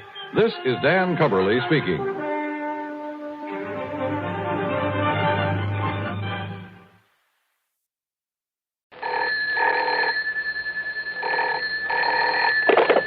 Johnny Dollar. Monsieur Dollar, you will be amazed. You will be thrilled. Yeah, well, I think I've had all the thrills I need here in Paris. And who are you? I, monsieur, am the night clerk here in the hotel. Oh, well, what's all the excitement about? Monsieur Dollar, I have the telephone call for you. And, monsieur? Yeah. It is wonderful. It is the long distance. It is the transatlantic. A transatlantic call. From what you call the United States. Well, bully for you. But across the ocean. It must be the most important. Yeah, well, put them on and we'll see. Oui, monsieur. Hello? Johnny? That's right. George Reed here. Well, George. All right, clerk, you can get off the line now. What, Johnny? You hear me? Clerk? But, monsieur. Come on, hang up. Very well, monsieur. Now, George, you get my cable report on the Only Jewels? Yes, you did a great job in spite of all the money you threw around. I mean what you gave that man de Marsac. But listen, I'm glad I caught you before you left. I'm flying on back tonight. See you in Hartford in the morning. No. What? Contact Mr. Maurice Rigaud there at our Paris office. Oh, what about? Getting those jewels back to America? No, that's all taken care of. But in talking with him a minute ago, I happened to mention that you're there, so he wants you to stay around and see if you can help locate a Cellini medallion. Cellini, the famous Italian artist? Yes, and the medallion was stolen from the galleries of the Louvre 2 or 3 weeks ago. Priceless, so it has to be found and returned to them. Well, I'll do what I can, George. Good. Now contact this man Rigaud at our office there immediately. Contact Rigaud, huh? That's right. But why do you say it that way? Because maybe I won't bother him. What? George, Maybe I've got a better idea.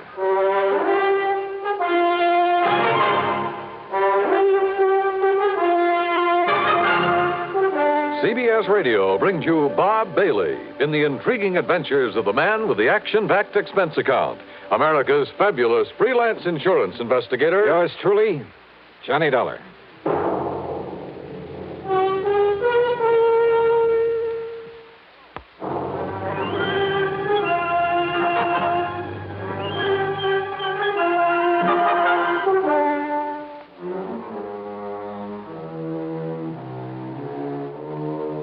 Expense account submitted by Special Investigator Johnny Dollar to Floyd's of England, North American office.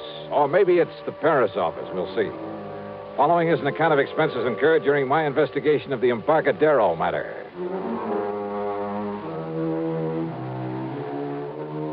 Expense account item 1, a few francs. Call it 10 cents American for a telephone call. Not to Rigaud at Floyd's of England, but to my old underworld contact, Louis de Massac. The strange little character who calls himself the Gray Cat. Oui, Monsieur Dollar. C'est la Jacquerie. Your most loyal, most faithful friend. Yeah, I'm sure. Are you living it up on that money I gave you for locating the Olney jewels for me? Alas, monsieur, I have been most unfortunate. Only one small, what you call investment. And now... Easy come, easy go, huh? Oui, the 5,000 is gone. And I was so sure of this one. What kind of an investment, de Marsac? Well, even you would have been attracted. Oh, she was young. She was so beautiful. She? Oh, no. Ah, that Marcel. How could such a lovely vision deceive me so? Oh, I'm crushed, a man without hope. And monsieur... Yeah? I'm also very, what you call, broke. Uh-huh. Think $100 might help to raise your spirits? $500? Oh, oui, monsieur. But for what? 100. For some information about what happened to the Cellini medallion. Oui, stolen from the Louvre. Oh, you know about it then? But of course. You know where it is? No. But for you, mon ami, I will somehow find out. Good. But it may be dangerous, monsieur. The people I will have to see, the cutthroats, I will have to pay for the information. But for you and the $400 you have promised me. Okay, $150. Want to call me when you've got the dough for me? No, if I bring the information to you, I can then collect for it right away. 200? I'll wait to hear from you. Okay, now, George, don't flip your lid over some more money for de Marsac. After all, he knows more about what goes on in the Paris underworld than any other man alive. And if in a day or two he can come up with the information I need, I'll put it this way. He saved the company a lot of time and money in the past, and I'm sure he can do it again. Also, if his poking around is as dangerous as he seems to... Yeah? Well, come in. De Marsac. Oh, oui, monsieur. I agree. Oh, the dangerous mission you sent me on is a fait accompli. But I only talked to you on the phone about an hour ago. I've wasted no time. You have the $300 for me? $150. You have the information? Oui, the Cellini medallion. Well, it's on the way to your own country. On the way? How? Hidden away in a case of wine aboard the ship, the Klemper Hall, out of Le Havre. The Klemper Hall, huh? Destination? San Francisco. Now, when's it due to arrive there? Late tomorrow night. The cargo is many cases of wine. Yes, bottles of wine. The medallion is hidden away in one of them. You're sure of all this, de Marsac? But of course, mon ami. Because if I fly all the way to San Francisco and find out you're giving me a wrong steer... Oh, no. How can you, my oldest, my dearest... Yeah, sure. Now, this means that someone over there is going to have to pick it up. Oui, at the warehouse at the pier. And Monsieur Frank Gestel. Gestel? You know? If he's the one I'm thinking of. A fence who used to operate in New York, but they can never pin anything on him? It must be the same. But in the shipload of wine, how'll he know which case has the Cellini medallion in it? By this mark, mon ami. Yeah? So. A tiny circle, yeah? With a Maltese cross in it. Oui, like so. Okay, de Marsac. I better pack up and catch a plane back to the States. Mon ami. Oh, yeah, sure. Here you are. 50, 100, 150. Oh, such a dangerous... Okay. 170, 90, 200. Ah, merci. Merci beaucoup. Bon voyage. Oh, success. Wait a minute. Eh? You dug up an awful lot of information in a very short time, de Marsac. Even about that mark on the case of wine. Oh, but of course, monsieur. You see, I put it there myself. You what? Oui, when I helped my friends to smuggle the medallion aboard the ship.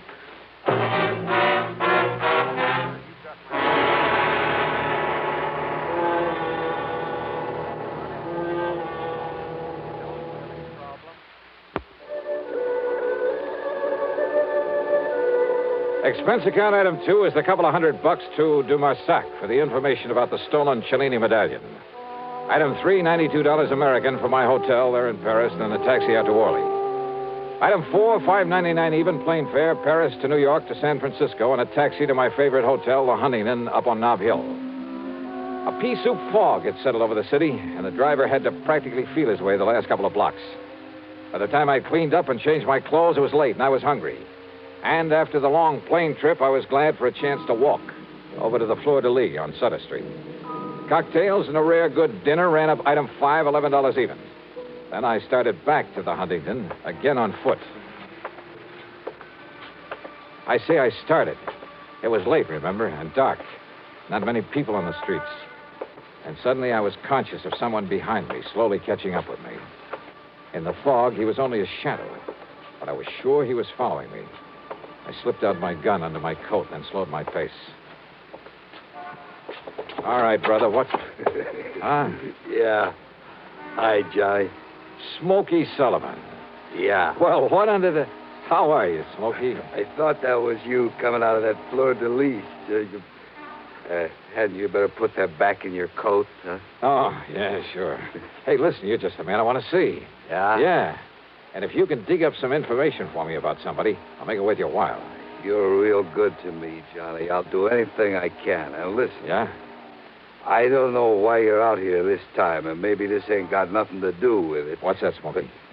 I've been hanging around the docks the last couple of days, down to the Embarcadero. Doing a little honest work for a change? Yeah.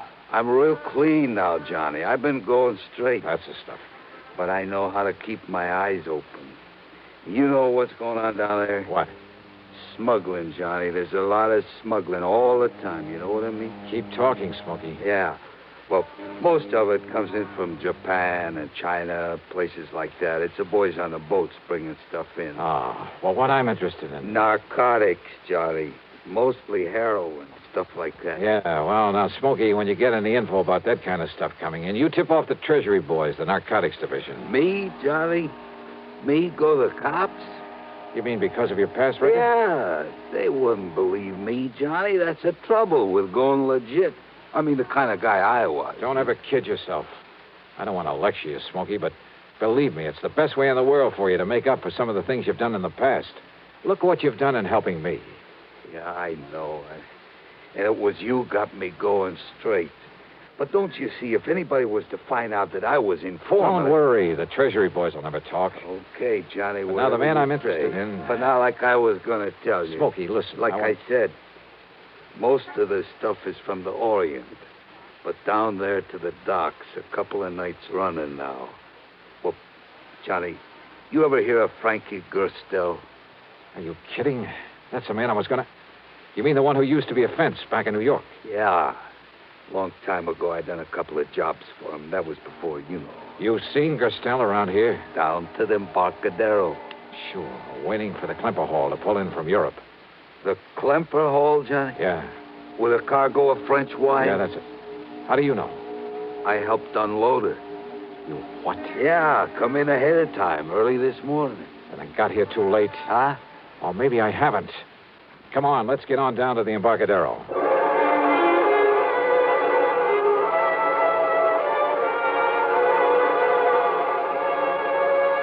Item 6, $1.50 for a taxi. Pier 93, where the Klemper Hall was berthed, was dark. Except, that is, for a dim light in the office on the street side. Back in the huge warehouse, extending out over the waters of the bay, there wasn't even a glow from a nightlight. Sure funny, Johnny. They're not having some kind of a light in the warehouse. Yeah. We'll find out about that from the watchman there in the office, if we can wake him up. Yeah.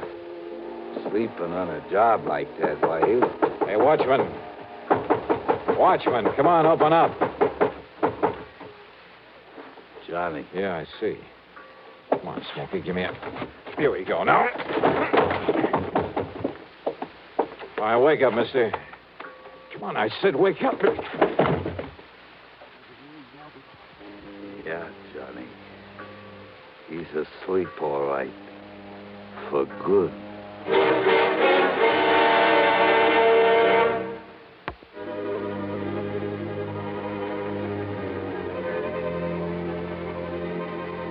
Fog-shrouded San Francisco, and the Embarcadero at night. There in the little office on the shore end of Pier 93, we found the watchman. Found him dead, with a bullet in the back of his head.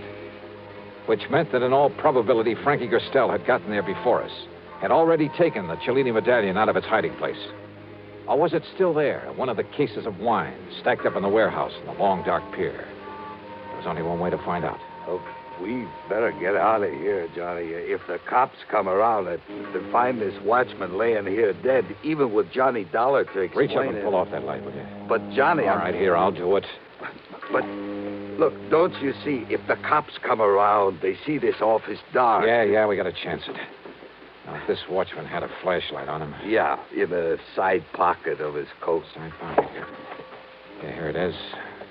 What are you going to do, Johnny? I'm going back into that warehouse. But, Johnny, don't you see, if you put on the lights back there... That's why I've got this flashlight. I've got to locate a case of wine in there with a peculiar mark on it. Well, something else in that case? A priceless medallion that was stolen from the Louvre. It was smuggled in so Gerstel could pick it up. But if he's already been in here and taken it... Well, I gotta make sure. Now, you wait right here. Johnny, if a prowl car comes down the street... Okay, shove the watchman's body under the desk. Turn the light on again and sit there in that chair with your hat pulled down over your face. If a prowl car comes along, wave to it. Whatever you say, Johnny. If anybody else comes along, tries to get in here, yell bloody murder and get out the best way you can. Now, I'm going back in the warehouse. And don't switch on the lights in there. But be careful, Johnny. Yeah.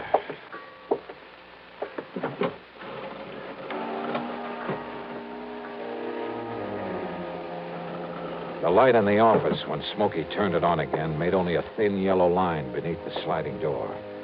It showed me nothing. It seemed only to accentuate the gloomy darkness of the huge warehouse.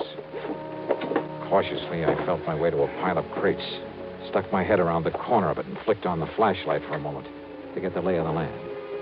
Bales, crates, packing boxes, and barrels filled the place. The cargo of the Klemper Hall. And there, at the far end, were the cases of wine I was looking for, hundreds of them. After mentally plotting a course through the mass of shipping, I turned off the flashlight and worked my way back to them in the darkness. Finally reached them. Yeah, when I tilted one of them, it gurgled slightly.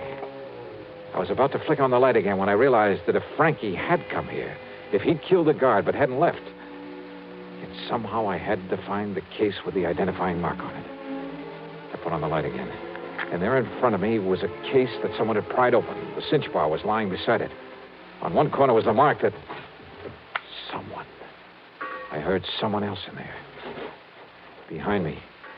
Behind one of the packing cases I'd felt my way around in the dark. I heard him again.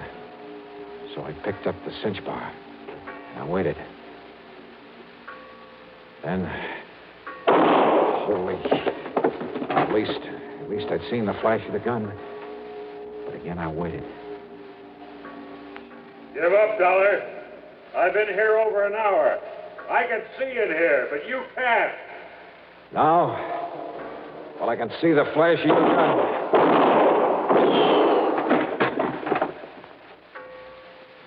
You see what I mean? Dollar?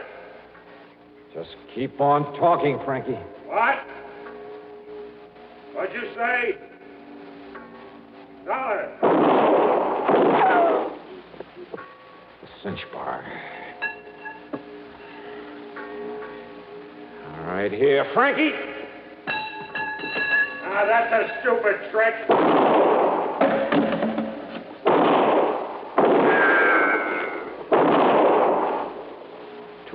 Too close. No, wait.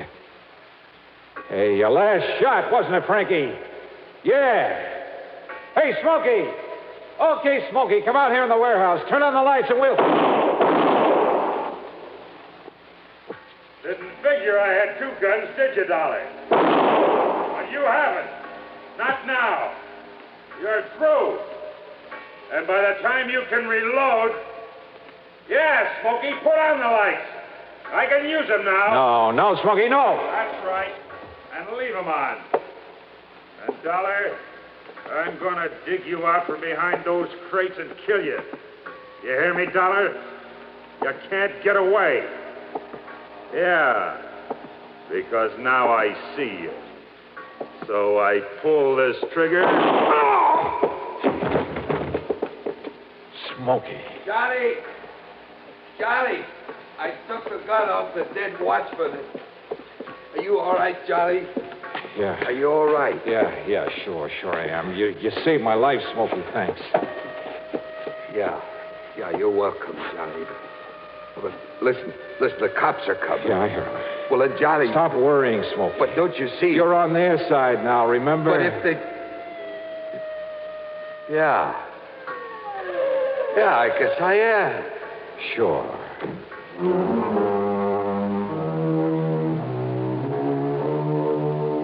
The Cellini medallion in Frankie's pocket. It was pretty obvious that he'd killed the watchman, taken the medallion out of the wine case and was about to leave when Wheat showed up. Smokey's shot had killed him. Had Smokey a bit worried, too, when the police barged in on us. But now he's a public hero. Oh, sure, there'll have to be some kind of a hearing on the whole affair. My deposition's already in. But Smokey's really in the clear. As for the couple of $100 I gave him, well, forget it, George. It came out of my own pocket. So, expense account total, including the trip home, $1,174 even. Yours truly, Johnny Dollar.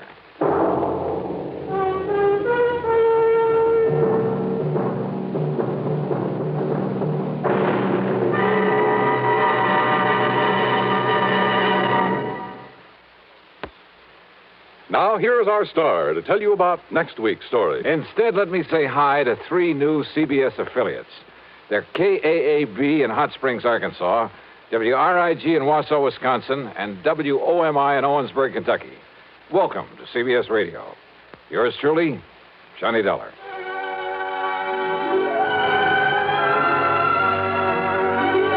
Yours truly, Johnny Dollar, starring Bob Bailey, originates in Hollywood and is written, produced, and directed by Jack Johnstone. Heard in our cast were Forrest Lewis, Vic Perrin, G. Stanley Jones, Tony Barrett, and Frank Gerstle. Be sure to join us next week, same time and station, for another exciting story of yours truly, Johnny Dollar. This is Dan Cubberly speaking. This is the CBS...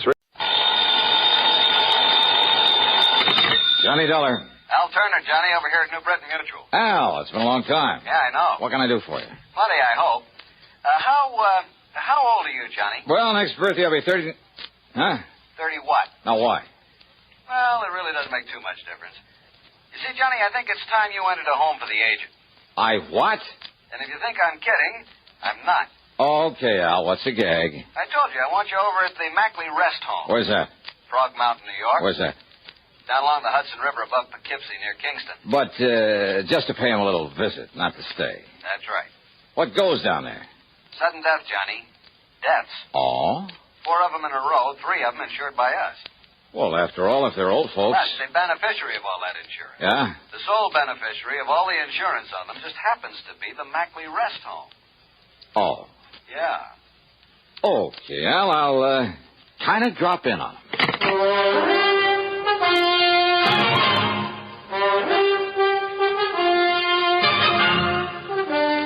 CBS Radio brings you Bob Bailey in the exciting adventures of the man with the action-packed expense account, America's fabulous freelance insurance investigator. Yours truly, Johnny Dollar.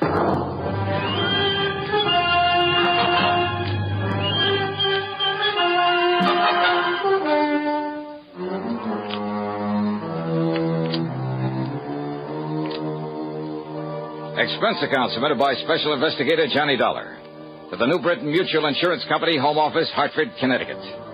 Following is an account of expenses incurred during my investigation of the Paradise Lost matter. I decided my own car would be handy to have along. As usual, the gauge said nearly empty. So, expense account item 1 is $5.20 for a tank full of gas. I drove west on 44, then cut across to Rhinebeck, then Rhine Cliff, where I took the ferry over the Hudson to the town of Kingston, New York.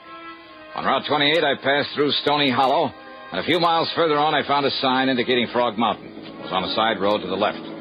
At one side of it overlooked the famous Ashokan Reservoir. And some pretty big fish have come out of that water. Thinking about it, I almost drove on past what was obviously a rest home for the agent, in among the trees. There was a large, very old frame house set on the side of the mountain, and sitting about on the front lawn, reading, chatting, playing cards, or just enjoying the afternoon sun were the happy-looking customers. As I stopped the car, a pleasant-looking middle-aged man walked over to me, smiled, and said... How do you do, young man? How do you do? Oh, how do you do? My name is Johnny Dollar. A pleasure to meet you, Mr. Dollar. I'm Justin Perry? You have some elderly relative, perhaps, very dear to you, for whom you'd like to provide a quiet, comfortable retirement home. Well, no. Oh. Justin Perry. I'm the owner of Paradise. Paradise? A really appropriate name for our lovely place, don't you agree? Well, Just yes. look at the happy faces of our guests and you can... But then you say you don't wish to send someone to us. Well, now, wait. This isn't the Mackley rest home? Oh, no, Mr. Dollar. This is Paradise. The Mackley place is further up the road. Oh, I see. Well, thanks very much. Dollar, did you say? Yes, that's right. Edward! Yes, Dad? Would you like to show Mr. Dollar the way to the Mackley place? Sure, Dad. Anything you say. Then go ahead. Well, if it's just up the road. About a mile or so. Oh, then I'm sure I'll be able to find it all right. Whatever you say, Mr. Dollar. Sure. Thanks a lot.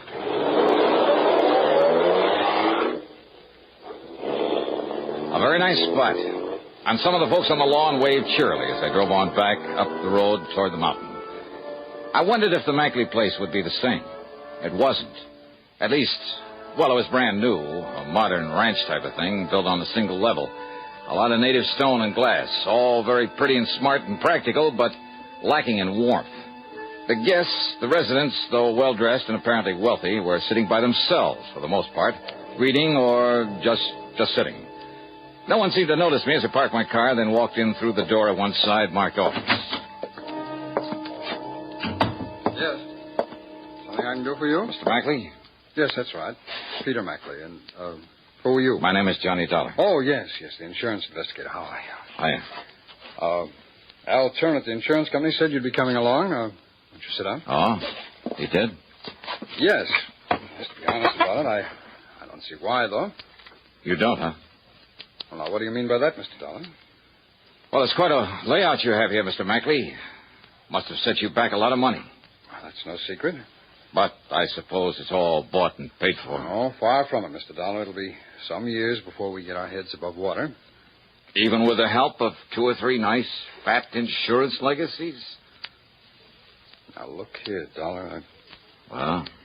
If you're referring to the fact that some people happen to die and just happen to leave some insurance to us... Just happen to, huh?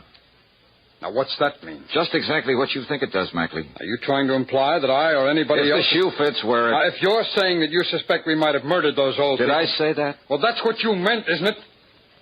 You've no right coming here accusing me of something like that. Now, look, you... And what's more, you're not the police, and you have no authority around here. So just go on, get out of here. Sorry, but I'm not leaving this place until I find out something more about how those people died. Dollar, you're going to be sorry for this.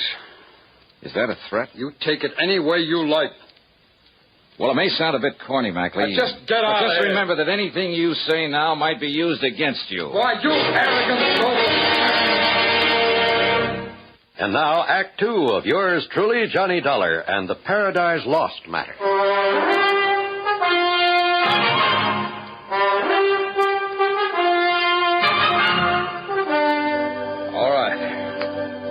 All right, Mr. Dollar. I freely admit it was too bad that 4 of the old people died here within a month and a half. It's most pathetic, most unexpected. What's more important to me is that it gives our place a black eye. Unexpected by whom, Mr. Mackley? By everyone, including the doctor who comes up here from Kingston to attend them and who is always on call in case of emergency. Who is this doctor? He's Dr. Nathan Way. He's from over in Kingston. Just how did these 4 people die? Well, according to their death certificates, the first one was an accident. Old Mr. Bartley slipped and fell off the corner of the porch one night while he was walking in his sleep. Slipped or was pushed? Now, look here, Dollar. Okay. What about the other three? They were natural causes.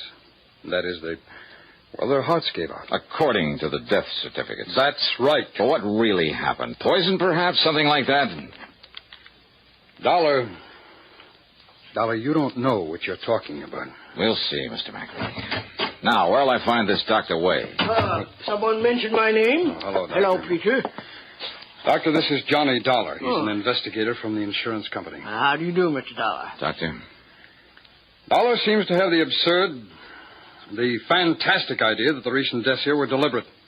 Yes, What? Yes, in order that we could benefit from the insurance, those fine old people were kind enough to leave us. Well, now, that is rather absurd, Mr. Dollar. Is it, Doctor? This place is up to its neck in debt. I told you that, Dollar. But isn't that to be expected when you consider the cost of building a fine new establishment like this? All right. After all, it's less than 2 years old. And what did you do before this, Mackley? In some business where you could go around making contacts that would assure you plenty of wealthy, gullible customers for this racket? Dollar. Well? Dollar, my wife and I have been in this business of taking care of old people ever since my parents died. That's over 15 years ago. Yeah, where? In Pennsylvania. I can check on that, you know. I know that. Why did you pack up and come here to New York? Tell him, Peter. Well, for one thing, the air, the climate is much better here than it was in the coal region. Yes. And? Tell him, Peter. Well, we had to close down over there. Why? Because our building, our facilities were considered substandard according to some new regulations. And suddenly a lot of your patients started dying off? No, nothing of the sort. Peter is telling you the truth, Mr. Dollar. You investigated, Dr. Way? Well, no, not exactly. I see. But I have talked with many of these fine old people who moved from there to here, and they are intelligent, wealthy people. Wealthy? Yes. Yeah, I'll bet they are. Dollar, will you listen to me? And it was so easy to talk a lot of them into buying a hunk of insurance and making this place the beneficiary. Now, that's not true. Isn't it? Then how come 3 of the 4 people who suddenly died around here? No, it isn't true, Mr. Dollar. It was I who suggested to them, unknown to Peter, that they leave something to this rest home. You? And they thanked me and wondered why they hadn't thought of it before. How many of your people are planning to leave you money, Mackley? I don't know, Dollar. I don't know if any of them are. And what's more, I don't care. My wife and I knew the financial responsibility we were taking on in the beginning. And unless we lose our reputation, our clientele, through more of these unfortunate deaths... Oh, sure, they're bad for business, aren't they? Yes, they are. Exactly, Mr. Dollar. But as long as the insurance money keeps rolling... Dollar, will you stop it? No. Now, Dr. Way. Mr. Dollar, I'm afraid these accusations... Tell me this, Doctor. You issued the death certificates, huh? I did. For all of them. You made autopsies on them all, huh? Why, good heavens, no. Why not? The accident in case of Mr. Bartley was all too obviously an accident. Was it? As for the others, well, after all, they were well along in years. Oh, so you gave them a quick once-over, scribbled down natural causes and let it go at that. And that's why I want those bodies exhumed and autopsies performed. Mr. Dollar. First, though, I'm checking up on you. Well, by all means, do. I want you to. Oh, I will. Meantime, if you like, I'll drive back to Kingston and arrange for the bodies to be made available. Yeah, you do that.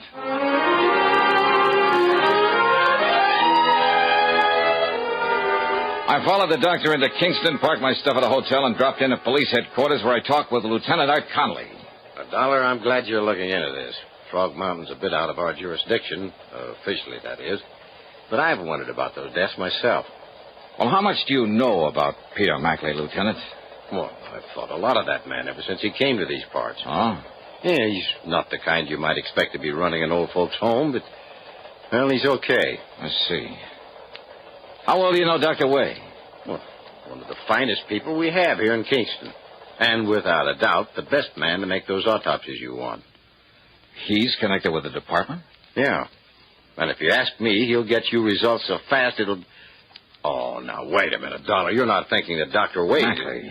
Mackley, huh? And I'll tell you this about Pete Mackley, Dollar. It took a lot of guts for him to go to that place of his. What do you mean by that? I mean, against some of the folks around town who were partial to Justin Perry, who runs the Paradise Home, who were afraid it might put him out of business. Mackley's place being so much nicer and modern and all. That still doesn't mean anything, Lieutenant. And you know, those old folks like things new and modern. And if Perry doesn't improve that place of his... Oh, yeah? Oh, hello, Doc. Lieutenant, Mr. Dollar, I'll be able to make those autopsies tonight. When I'm finished, I'll call you at your hotel. Sure, Doctor. You do that. I talked further with the lieutenant, but I'm afraid I didn't get much help from him. He was convinced, a little too convinced, that Peter Mackley was all right, and he spent all his time defending him. A late dinner at the hotel was item 2, $4.25. Item 3 was 35 cents for a magazine. I went up to my room, sprawled out in a big overstuffed chair, put my feet on the windowsill, and promptly went to sleep. Yeah, the combination of a big dinner and the quiet night had really got to me. Too much for my own good. He must have used a calling card to slip the lock on the door, because the first thing I remember was hearing the door close. And when the light switch went off... Huh? Who's that? What's the idea of turning off the... Oh, no, you...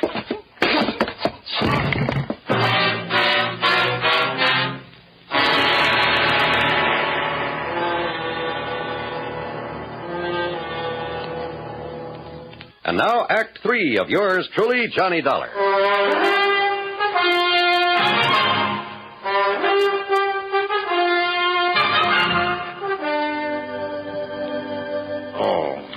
Easy now, easy. Another piece of tape to hold this bandage on your head. You'll be... Doctor.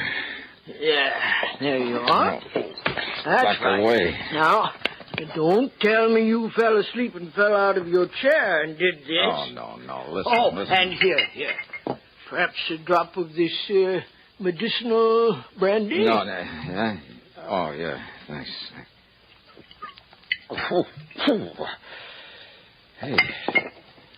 Hey, look, it's morning. Yes, and I've done the autopsies. Oh? I knocked on your door and didn't get any answer. Doc, listen. But it wasn't locked, so I came on in and, what happened? Oh, somebody sneaked in and slugged me. Who? Are you kidding? But come on, what about the autopsies? Yes. Well, no question about it. Mr. Bartley's death was an accident. But the others? Poison. A poison that made it look like heart failure. Okay, then. Hello. Your order, please? Lieutenant Art Conley at Police Headquarters. I'll call you right back, sir. Emergency, operator. This isn't... Okay.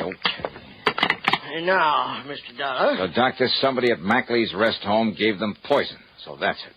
But the only medicines those people get are the ones that I myself prescribe. And I have never prescribed even the most minute dose of sodium Lieutenant Johnny Dollar. I'm glad you called, Dollar. Doc told me the result of his autopsy is on his way over to see you. Then you know. But I still refuse to believe that Peter Mackley... No? Then why did he come here and try to put me out of the picture? What? I don't know what scared him off before he could finish the job, but I'm thankful something did. When? Last night I was asleep. Oh, well, then you're wrong. It wasn't Peter Mackley. No? Knowing that sometimes you have to suspect even your best friend on a case like this, I had Mackley here at headquarters all night. So, Dollar... Doctor. My prescriptions? Yes. I've been thinking about that. They're always made up at Pearson's drugstore by Mrs. Pearson herself. Then she is going to have some visitors. What? Come along, Doc.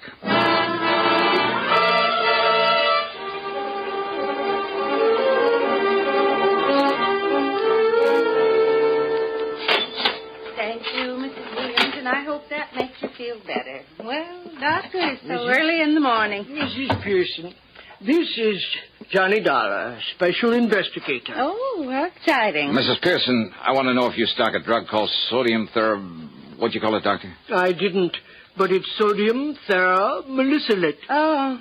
But I doubt very much. Yes, I do.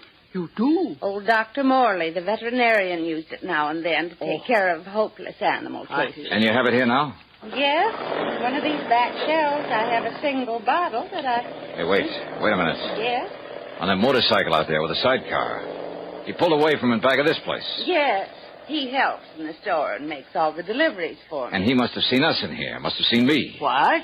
He makes all the deliveries, including prescriptions for the Mackley rest home? That's right.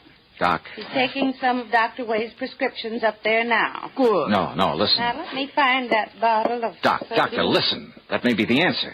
That he's the delivery boy for Mrs. Pearson? Yes. Well, I'm afraid I Dr. don't... Wade, look here. No, Doc, we've got to go after that kid. Here's the bottle, Doctor. But I don't understand. Doctor, will you listen to me? So many of them are missing. Unless we could... What was that, Mrs. Pearson? Well, a lot of these sodium theramolysilate tablets are missing. Then that's the answer, Doc. He's the answer. Come on.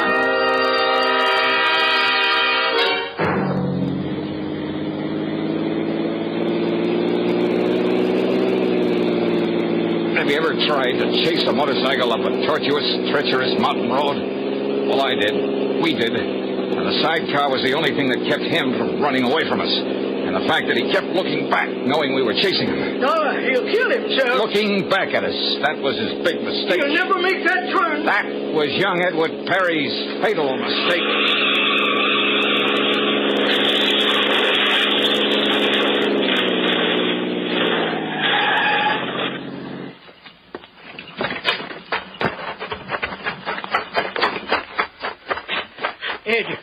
Edward. He's still alive, Doc. Here, I'll see what I can do for him. Now, Ed. Now, let's see. Now, take it easy here. No use, Doc. Well, we can try now. We can try. But why, Eddie? Saw you there in the store. Saw $1 there. All right, just take it easy. Knew you'd got wise that I was putting that poison in Doc's prescription. Give him something to knock him out, Doctor. I'm afraid there's no use. I'm afraid... But it was Dad who... Justin Perry. Dad made me. Said if enough people at Mackley's died off, they'd...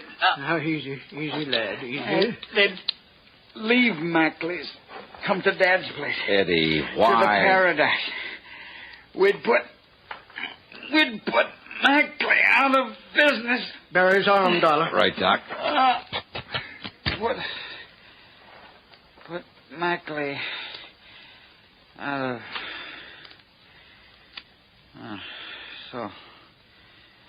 So long, Doc. Doctor. It's all over.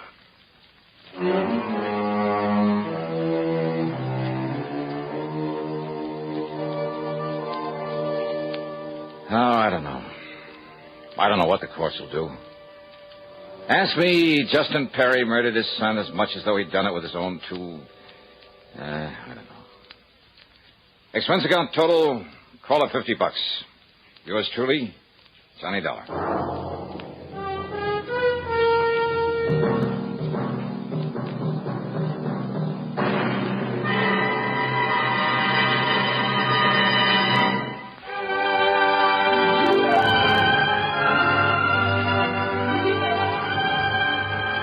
Yours truly, Johnny Dollar, starring Bob Bailey, originates in Hollywood and is written, produced, and directed by Jack Johnstone.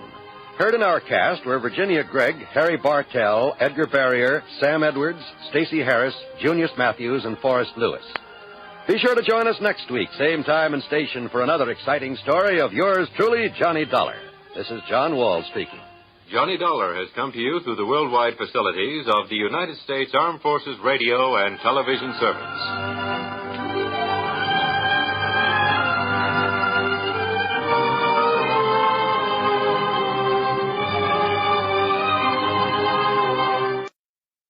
Time now for Johnny Dollar. I have your call to Universal Adjustment Bureau in Hartford. Oh, thank you, operator. Hello. Pat McCracken. Johnny Dollar, Pat. Oh, Johnny, I've been trying to reach you. Yeah, I'm in Sarasota, Florida. Oh? Been down here the better part of a week and just thought I'd check to see... Johnny, I'm glad you called. Can you grab a plane out to the West Coast? Don't see why not. Good. Your contact will be Arthur at Western Maritime and Property, office in Beverly Hills. Got it. What's it all about, Pat? Piracy, according to him. What was that? You heard me. Now, for a second there, I thought you said piracy. Maybe maybe you'd better go out there and see him, huh? Yeah, but I still don't believe it.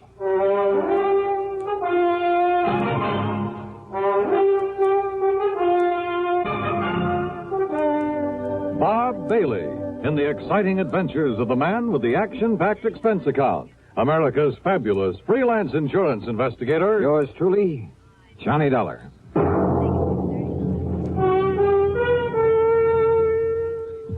Welcome, William Bendick. Nobody can act up to par with a nasty cold. I check my cold distress the fast way, with 4-way cold tablets.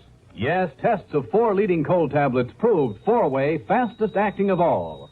Amazing 4-way starts in minutes to relieve aches, pains, headache, reduce fever, calm upset stomach, also overcomes irregularity. 4-way's the fast way to relieve those cold miseries. Then you feel better quickly. 4-way cold tablets, only 29 and 59 cents. Now, a word about another fine product of Grove Laboratories. Does dandruff dull your hair, leave scalp itchy? Get Fitch Dandruff Remover Shampoo and get rid of unsightly dandruff in 3 minutes. 3 minutes with Fitch regularly is guaranteed to keep embarrassing dandruff away forever.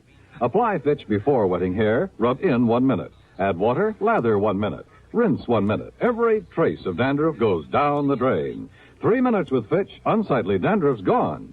Fitch can also leave your hair up to 35% brighter. Fitch Dandruff Remover Shampoo. And now, Act 1 of yours truly, Johnny Dollar.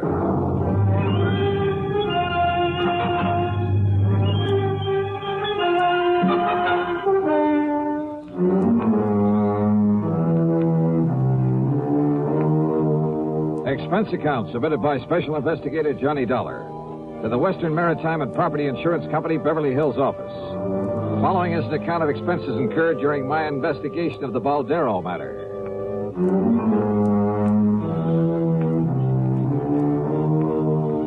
Expense account item 1, $146.85 plane ticket to Los Angeles. Earl Poorman, with whom I just finished working on a case, drove me from Sarasota to the International Airport in Tampa. I don't know why not, Johnny. Oh, are you kidding? In this day and age, a bunch of bearded gorillas stripped to the waist, bandanas wrapped around their heads, waving cutlasses. I didn't say that, Johnny. And Long John Silver, I suppose, leading the boarding party. Oh, Earl, that kind of stuff went on a couple of 100 years ago. Sure. But do you remember that palatial yacht that was boarded and taken over just off San Salvador about a year ago? Well, yes. Convicts from a prison colony on the island of Isabella. They had control of that yacht for 3 days, Johnny. And when they left, they took along everything of value they could get their hands on. Yeah, I remember. You don't call that piracy? Well, maybe so. You think that's what happened in this case? There's only one way to find out. The flight to Los Angeles was uneventful.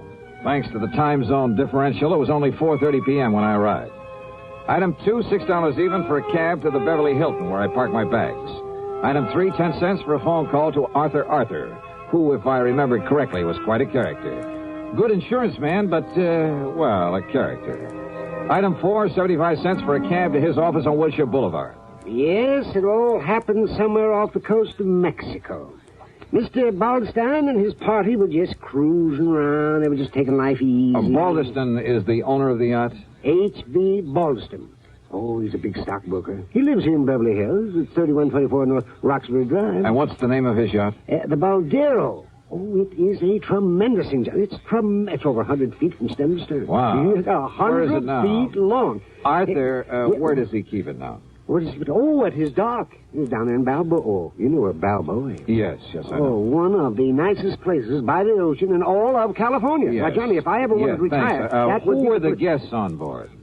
Well, let me see. His wife, of course, and Mr. and Mrs. Gerald Hooper, and young Richard Spidle, and Lee Wilway. Just cruising around, huh? Yes, but they'd planned to sail on up to San Francisco for that big charity ball up there on the 30th. Oh.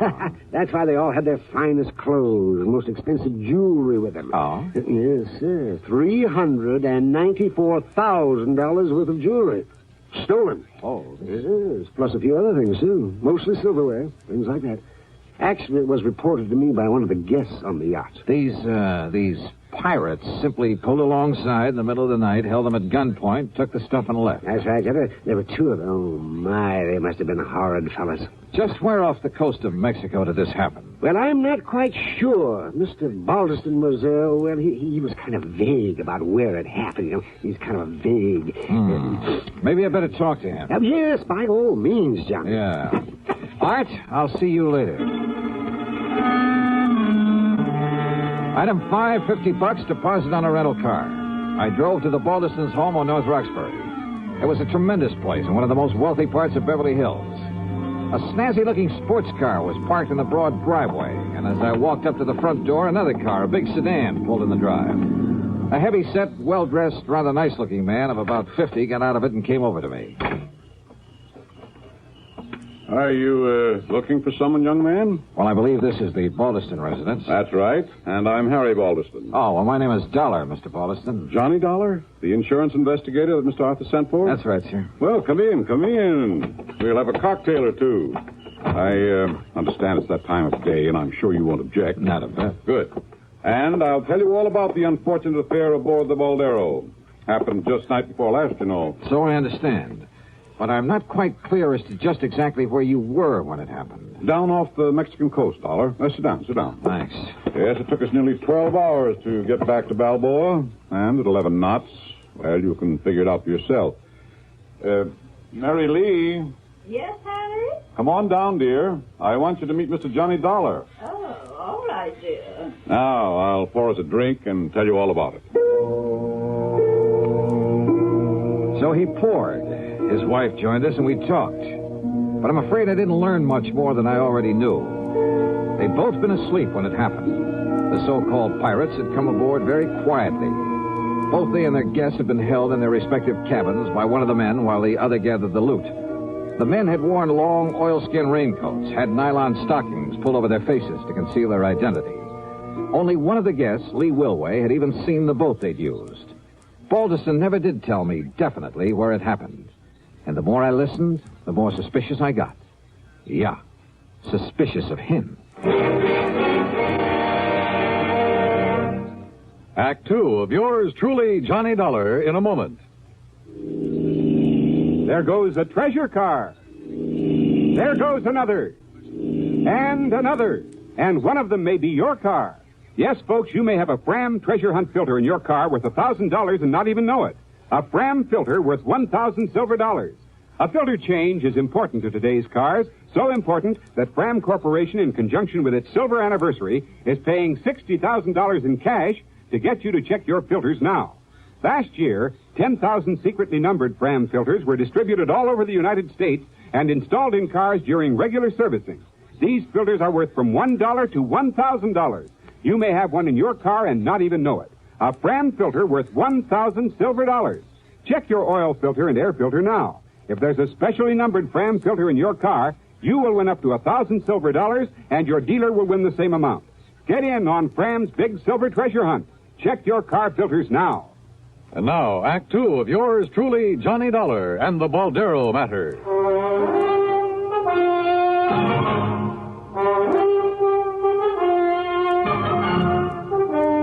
Well, Dollar, it was hard to tell just where we were. I keep an engineer on board, and he'd been at the wheel most of the day. But you were anchored for the night. Yeah, that's right. You see, we were just killing time until it was time to head north to San Francisco and that charity ball the ladies wanted to go to. Yes, the charity ball. And after waiting 2 months, now I suppose we'll just have to forget it with all our jewelry gone. Didn't you check your position to find your way back to Balboa? Just headed east, then followed the shoreline. You say that one of your guests... Incidentally, I want to check with them. Oh, by all means. I'll give you their addresses. Yes, there may have been details that we've forgotten, overlooked.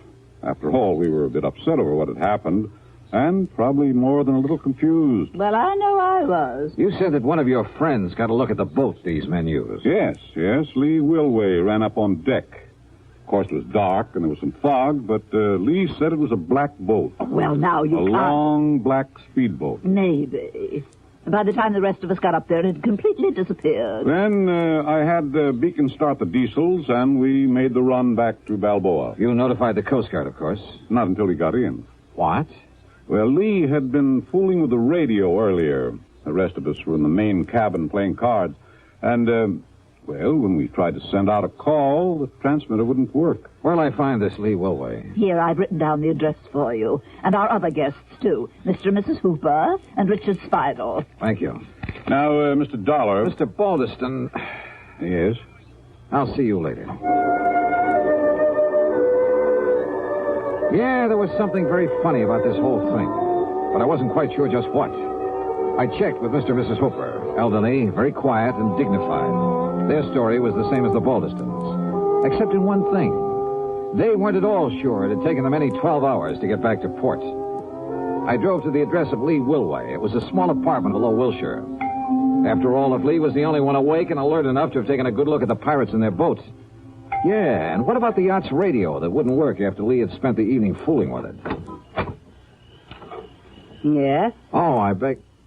Well, that is, I'm looking for Lee Wilway. I'm Lee. Who are you? Believe me, Charles of the Ritz would have been proud of this one. A living doll. 23 or 4, she was tall, slim, and her pretty face topped with red hair that looked oh so carefully disarranged. Yeah, she was a beauty. And yet, as we talked, I couldn't quite picture this gal on a yachting trip with the Baldestons. Gee, no, I haven't the least idea where we were when it happened, Johnny. It could have been a million miles out to sea, but if Baldy... Mr. Baldeston says it took us 12 hours to get back. It must have taken us 12 hours. And you're sure you didn't recognize either of the men who boarded the yacht, Lee, huh? No, I certainly didn't. But I saw the boat they had. It was a long black one. Solid black? Solid black. Did anyone else on board see that boat? No. At least, I don't think so. What did you do after they left? Went up to the bridge, to the radio. Didn't they tell you? To call the Coast Guard? Well, yeah, sure, only... They said you were at the radio earlier. Yes, just listening. But after it was over and I tried to call the Coast Guard, well, it just wouldn't work. Like another drink, Johnny? The Baldestons and Hoopers were playing bridge earlier. Yes. Look, Johnny, have you had dinner yet? Where were the other guests? Dickie boy? Yes, Dick Spidel. No, I didn't know. And what did he do after you were boarded and robbed? He was probably down in his cabin with his head under the covers, scared to death. If he had any nerve, he could have stopped them, too. What do you mean? Well, his was the one cabin they didn't go into. They didn't bother him. And he knew there was a rifle they used for shooting sharks. He knew it was on the rack just outside his door. And if he'd come up shooting with it, why, those pirates would have jumped overboard and run for home. I'll just bet they would. Apparently you don't think much of this Dick Spidel. Would you? Acting like that? Doing nothing when he could have? Incidentally, when I stopped at the Baldestons, I saw a sports car outside. Oh, yeah. Isn't that a dreamboat? It's Larry's. Who's Larry? Larry Baldeston. He's my... Oh, gee, Johnny, I'm getting hungry. Why don't we have another drink and then have some dinner? Sorry, but I'm afraid I can't. I'm not used to being turned down, Johnny. Well, I'm sorry, but there are a couple of people I've got to see. Oh, like who? Your friend Dick Spidel, among others. Oh. I'll see you later, Lee. I'll be here, Johnny. I guess I'm not as familiar with the streets of Los Angeles as I thought. It took me over half an hour to find Spidel's apartment. It was one of those ultra-swank affairs just off Sweetser Avenue below the famous Sunset Strip. I parked under a big palm tree. Then, as I backed out of my car, another one roared up and stopped behind me. The glare of the headlights partly blinded me. Just a minute, you. Huh? Johnny Dollar, huh? That's right. Who are you? Here. Oh!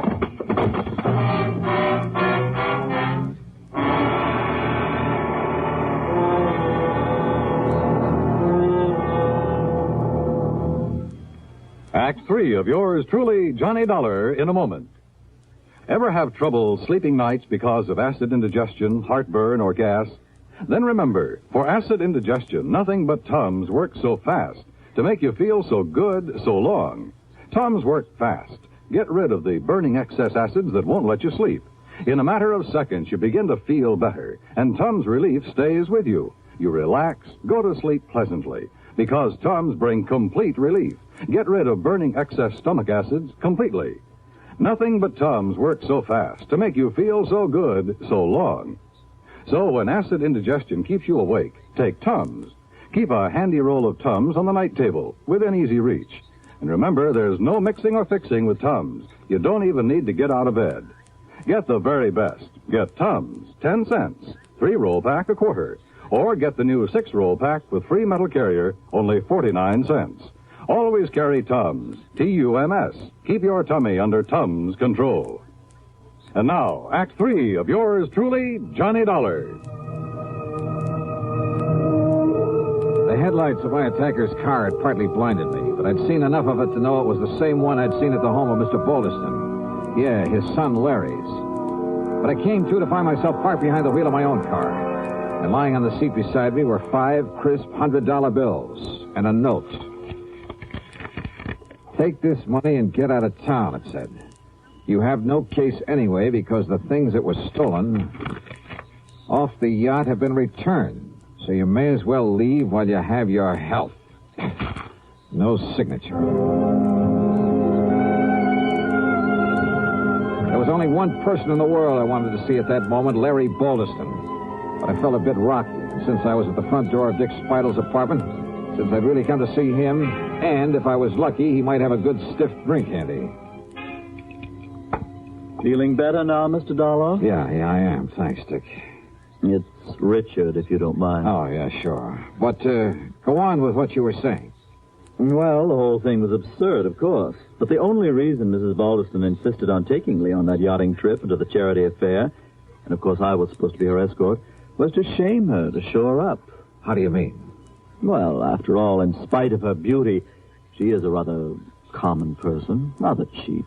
So Mrs. Balderston hoped that facing her with the ladies and gentlemen who attend the ball would embarrass her. Oh, I see. And that she'd realize she has no place among people like ourselves. People like you are just too good for her.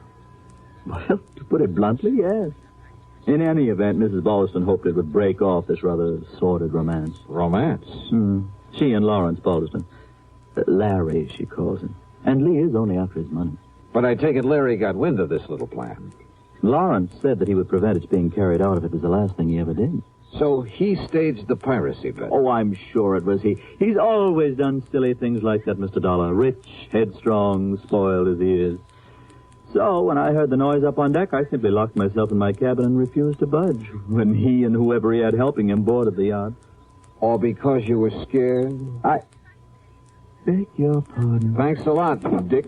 It's Richard. You've been a lot of help. Oh, and incidentally... Yes? You think Lee Wilway was in on it, too?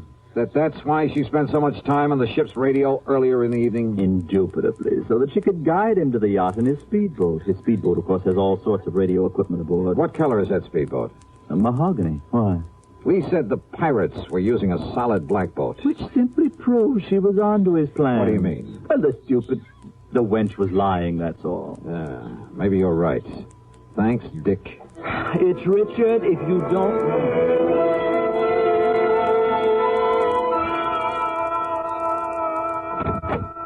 Oh, Mr. Dollar, do come in. Thank you, Mrs. Balderston. My husband's on the telephone talking to the engineer of our yacht down in Balboa. Oh? And what do you think has happened? I think I can guess. That's fine. Just stay on watch, and I'll be back down there to pick those things up in the morning.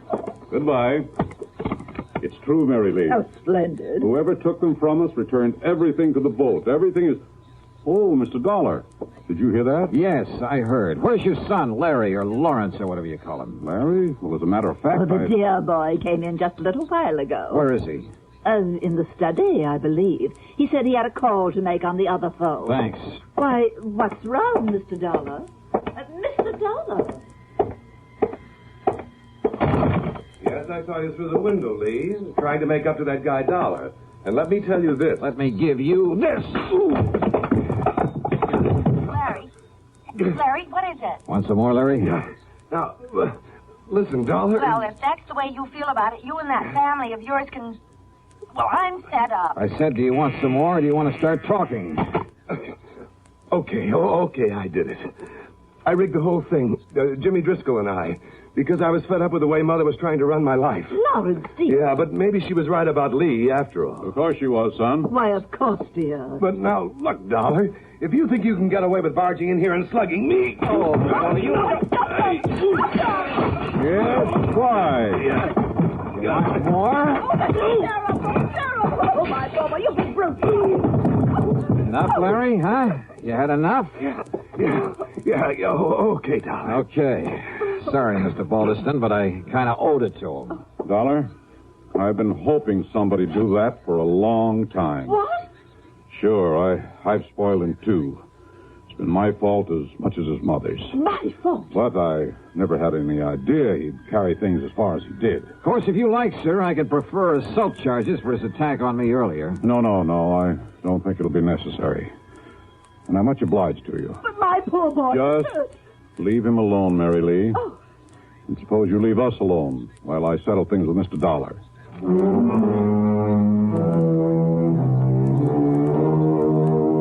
Fee on this case? Forget it. The $500 that Larry mistakenly tried to bribe me with, plus a nice fat check from Mr. Baldeston. Well, much as the thought of it hurts me, let's forget the expense account, too. Okay? Okay. Yours truly, Johnny Dollar.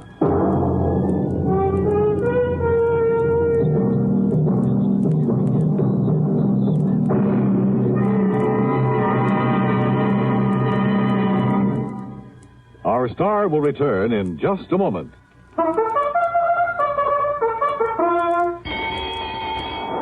Hey, who's gonna win the Thoroughbred Kentucky Club's Thoroughbred? Who's gonna win that horse and make it pay? Lots of money, well, Kentucky Club. Pipe Tobacco has to find a winner. So the horse is here, the time is near. Get your entry blank today.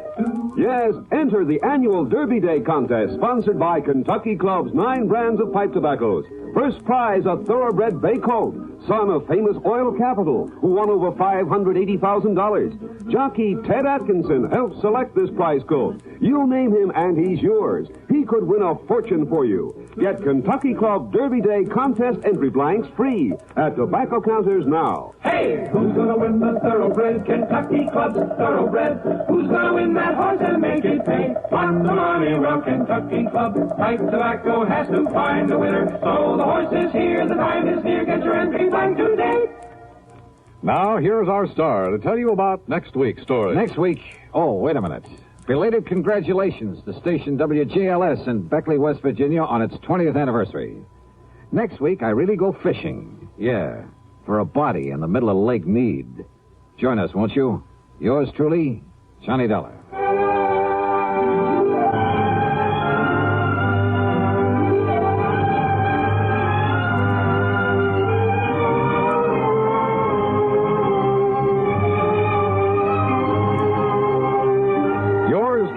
Johnny Dollar, starring Bob Bailey, originates in Hollywood and is written, produced, and directed by Jack Johnstone. Heard in our cast were Virginia Gregg, Eleanor Audley, Vic Perrin, Howard McNear, Larry Dobkin, Will Wright, Carlton G. Young, and Jack Edwards. Be sure to join us next week, same time and station, for another exciting story of yours truly, Johnny Dollar. This is Dan Cubberly speaking.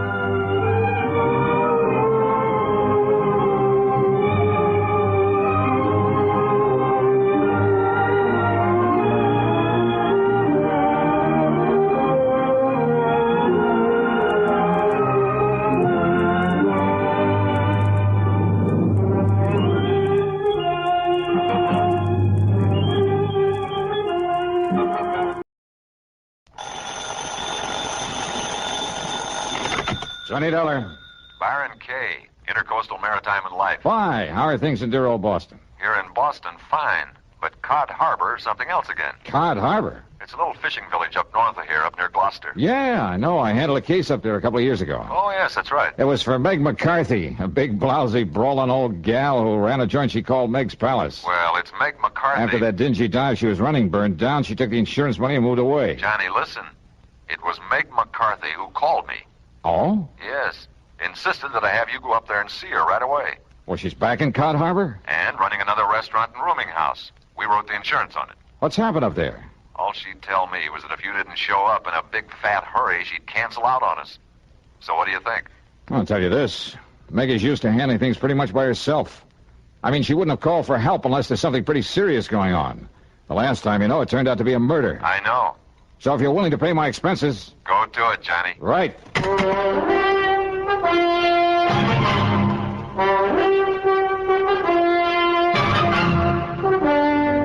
CBS Radio brings you Bob Bailey in the exciting adventures of the man with the action-packed expense account, America's fabulous freelance insurance investigator. Yours truly, Johnny Dollar.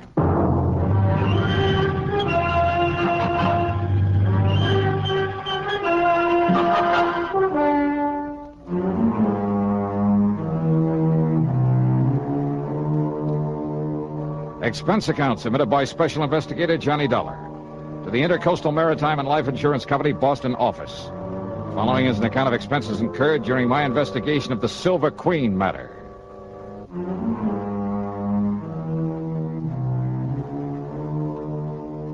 Cod Harbor is on the coast up near the famous old town of Gloucester, Mass. Transportation facilities are practically nil, so I decided to go up there in my own car. Item 1 on the old expense account then is $4.95 for gas, and having got an early start, I arrived there shortly after noon. Yeah, it's quite a colorful spot, Cod Harbor, if you could somehow manage to lose your sense of smell, or maybe if you were an artist bent on painting a picturesque waterfront. The residential section on a low hill a couple of hundred yards back from the beach consisted of a scattering of weather-beaten shacks. On the long wharf at the water's edge was an ice plant, a packing house, and a ship's chandler. At the end of the wharf, the disreputable-looking cafe and boarding house known as Meg's Palace. Alongside the piers that stuck out into the harbor were the really important part of the village, the fishing boats. There were schooners dating back to the last century and still carrying sail.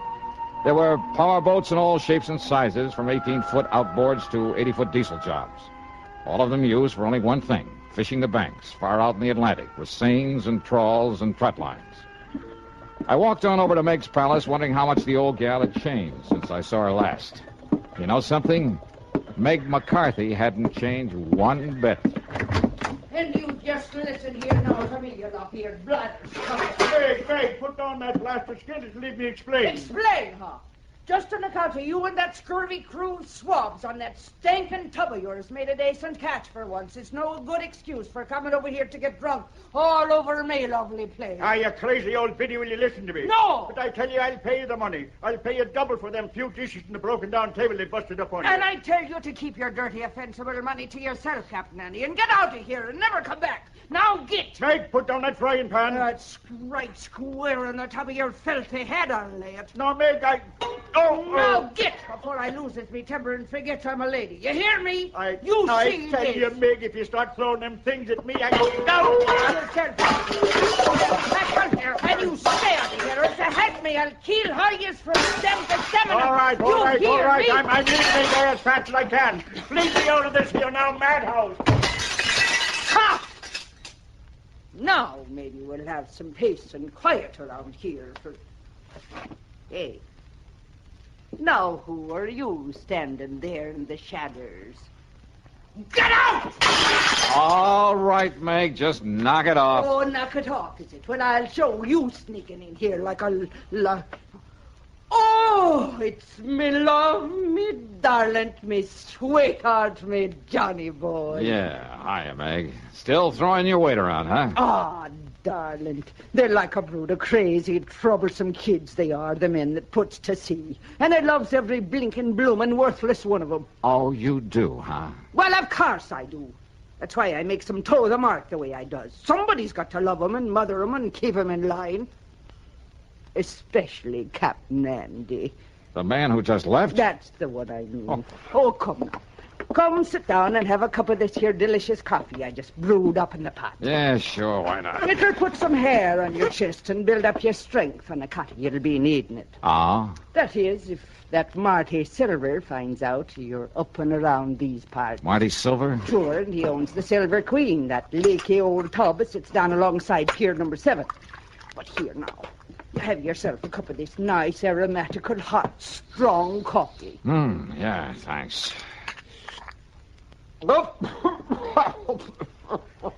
Holy, what are you trying to do, murder me? Hey? Good grief. Well, now, just a minute, me fine young, fair-feathered friend. Is it a snide and despairing remarks you be making about me lovely coffee, You is call it rat poison coffee? I'm most certain. No, just you look here, you hairy-brained youngin', come to? No wonder there's trouble up here in Cod Harbor. Oh, is that so? Well, if you think I'm going to let you sit here and make degrading remarks about me cooking... Okay, Meg, okay. Stop waving that coffee pot and settle down. Just you listen, you swab-headed young whisker Forget it, snapper. will you? Pipe down. Quiet, will you? Now, sit down. Yes, darling. Okay. Oh, Johnny. Johnny, you reminds me so of me dear, dead, departed, overbearing husband when you talks up to me like that. Oh, I'm sure. And I tell you, if I was a few years younger and maybe a mite prettier looking in the face, oh, I tell you, there wouldn't dare another girl so much as set her eyes on to you. Oh, that's true, Johnny. Okay, Meg. But now what about this Marty Silver? Captain Marty Silver, he calls himself. And he sailed in here a few days ago from up to Gloucester, he says, in that tub he calls the Silver Queen. Says he wants to sell the old wreck. Aye, and that he will, Maggie. And who invited you in here again, Captain Andy? There's already 2 or 3 suckers bidding up to buy the old wreck from him. He's pushing them hard to make a sale, he is. Then Andrew P. Hogginham, you keep them from buying it until Johnny Dollar here gets through his investigating. Investigating? Well, now, where's your manners? Shake hands with him. This here's Mr. Johnny Dollar, me lover boy from way back. Hiya, Captain. Lover boy? Him? That pasty-faced landlubber like him? Just you mind your manners, Andy, and get out here and don't let none of them boys buy the Silver Queen. Not yet. Now, look here, Meg. Go on with you. Or do I got to throw you out again? Whatever you say, Meg. But I warn you, woman, if you're being untrue to me in favor of this here Johnny Dollar... Ain't he handsome, Johnny boy? And we don't make it generally known, but Captain Andy is me very own fiancé. No. Yes, sir. And all this time I thought you only had eyes for me. Oh, well, now, Johnny... Okay. Now, just tell me about this Captain Marty Silver. Well, now, listen, darling.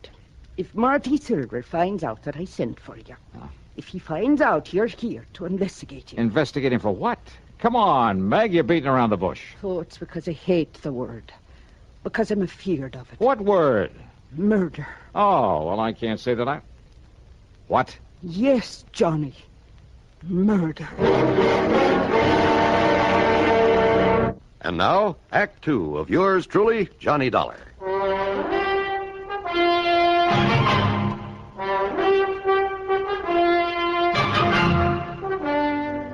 You're accusing this Captain Marty Silver of murder? I'm accusing him of preparing murder. That's why me and Captain Andy's been keeping the eye onto him. Well, just keep talking, man. Down from Gloucester it was. He said he'd come. But he telephoned me old friend Captain Lavery up there. And? Tom Lavery said he never heard of him. Oh, well, now, look, And that's... Tom has been living up there since every time in memoriam.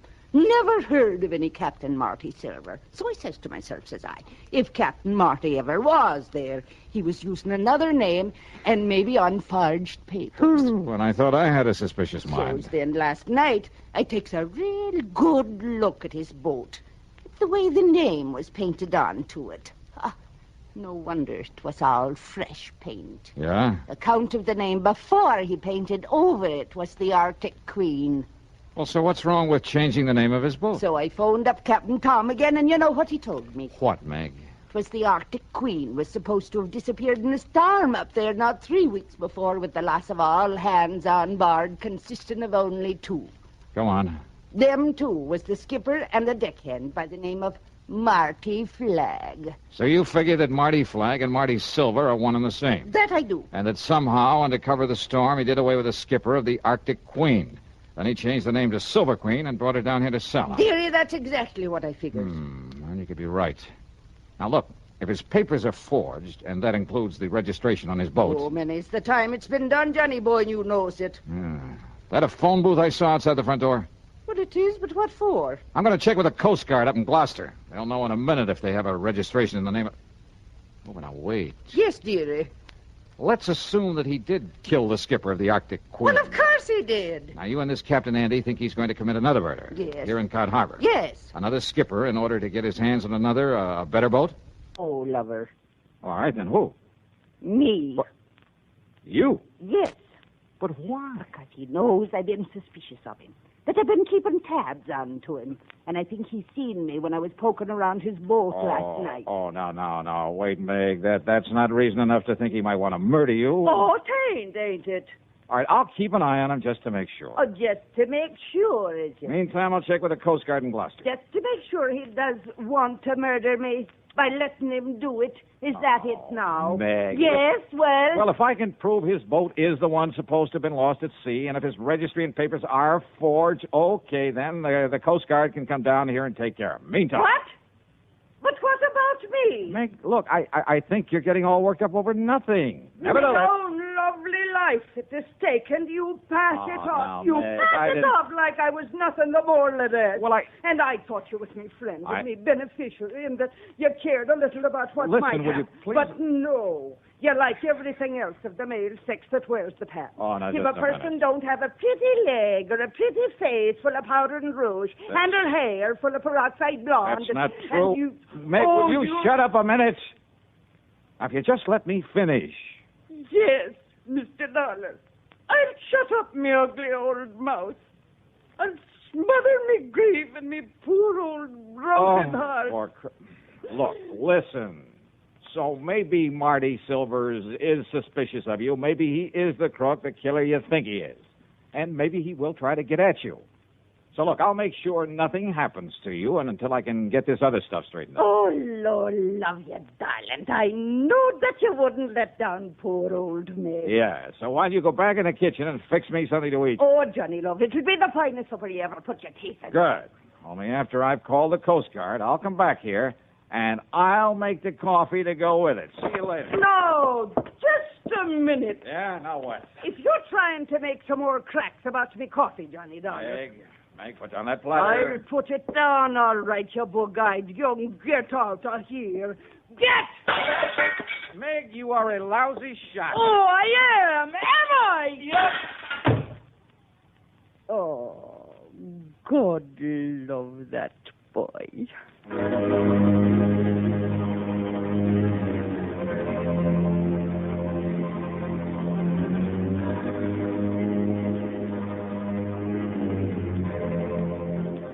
My call to the Coast Guard proved that Meg was right, 100%. They'd never heard of a Captain Marty Silver, had no record of him whatsoever. As for the boat, well, it was pretty obvious now that he must have killed the skipper of it in order to steal it, bring it down here to sell. I promised them that I'd do nothing to alarm Silver to scare him away, but that I would keep tabs on him until they could come down here and arrest him.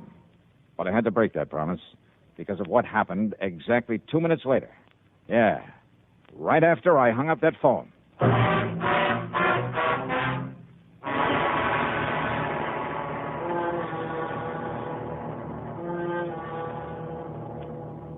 And now, Act 3 of yours truly, Johnny Dollar.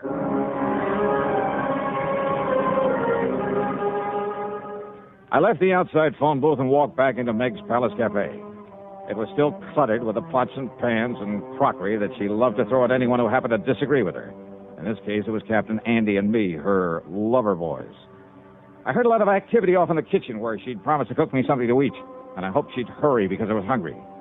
But then I heard a door slam somewhere in the back and footsteps on the boardwalk that I knew led down to the piers. I wondered if she changed her mind about fixing that meal for me. But when I got to the kitchen... Meg,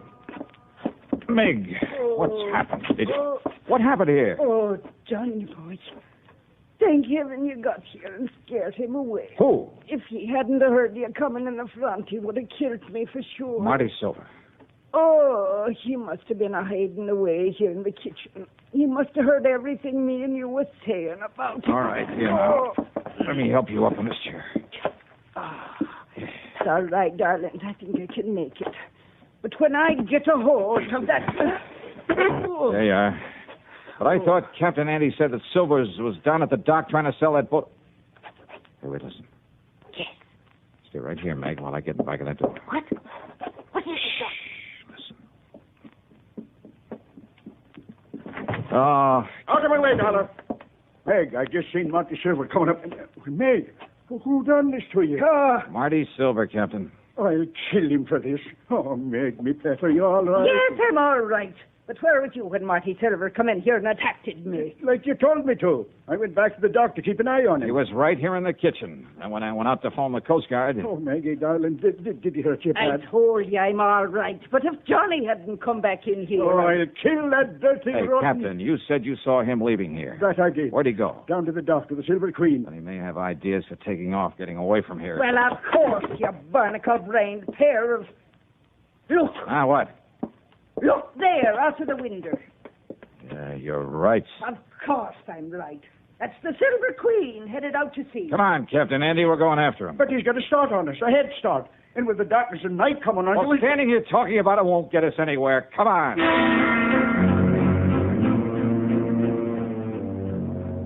We cast off and made for the open sea, because far out ahead of us we could spot the running lights of the Silver Queen. Andy put her on full power, and slowly the lights of Cod Harbor disappeared astern of us. I stood alone up at the bow, staring into the blackness of the night. You keep your eye on those running lights, Johnny. We lose them, we lose the Silver Queen. I think we're gaining on them, all right. Not very fast. Don't worry, boy. There's nothing out of Cod Harbor can outrun this boat of mine. Anything you can do to give us some more power? No. Oh, yeah. There, maybe it is. Come on back here, Johnny. Take the wheel. All right, you are. You see him?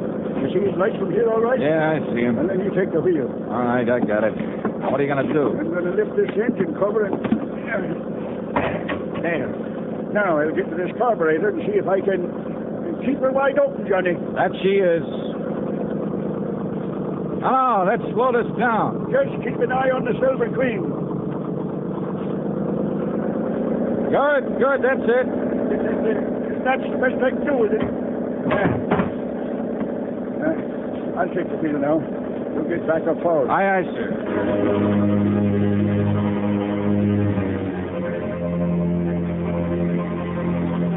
As we slowly but surely pulled up on her, I could see the vague shape of Captain Marty Silver at the wheel. I could see him turn and look back at us now and then. Just a few more minutes and we'd overtake the Queen. But if Silver had a gun, I eased my .38 out of the holster, made sure I had a full load, just in case. And then it suddenly occurred to me that if he could see us and our lights were far brighter than those of the Queen. I went on back to Captain Andy at the wheel. Keep going below now, Johnny boy. Hey, where's the switch to the cabin lights? Yes? If Silver is armed, then when we get up close to him, he'll be able to pick us off like ducks in a shooting gallery. You're right. The switch is right there inside the... No, look. Ah. Silver has turned them off. Turned off all these lights. We lose him. We'll never catch him now. Won't we? Doesn't the spotlight work? Sure it does. Turn it on. I'll put out the other light. Good. Hey, where's the switch for this spotlight? Here. Running lights. Now the cabin lights. The switch, Captain. Now we're just as black as she The switch for the... Oh, here it is. Now swing that lighter on, Johnny, so you cover the whole horizon with it. Right. When you get it on him, I'll... What's that? It's coming about. It's going to run us down. I see. Shove the wheel hard to port. Give it a gas. I am. But he's got us in a turn. We're losing way. Come on, faster, Captain. As soon as we get back on the straight course, keep the searchlight on him, square in his face. Maybe you can find him. Maybe, if I'm lucky. On my other hand. Oh, we'll never make it, boy. We'll never make it. Now, hold it steady. But he'll ram us right across the Hold it steady. But, Johnny, don't you see?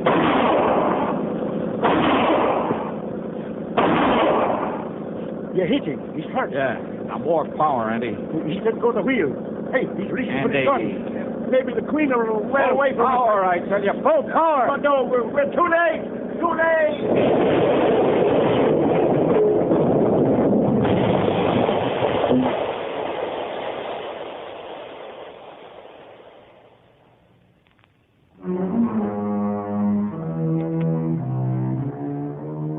Well, I suppose I ought to make some crack about it being a long swim back to Cod Harbor. But I won't because it wasn't. The Silver Queen sank like a rock, and with the help of the spotlight, we finally managed to find and pick up the body of Marty Silver. Then, with both Andy and me bailing like mad, we slowly limped on back to port. And that's about it. Expense account total, including room and board at Meg's Palace and another tank full of gas, $58.35. Yours truly, Johnny Dollar.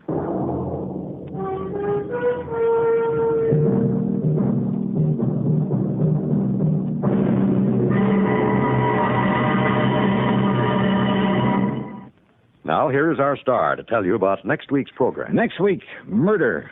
A real weirdie. Because there was no one there to commit it. Join us, won't you? Yours truly, Johnny Dollar.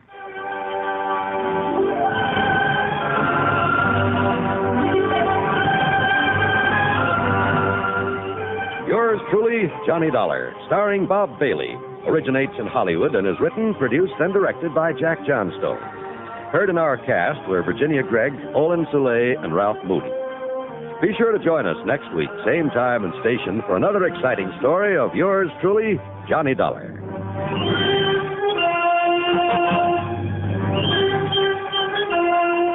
This is John Wald speaking.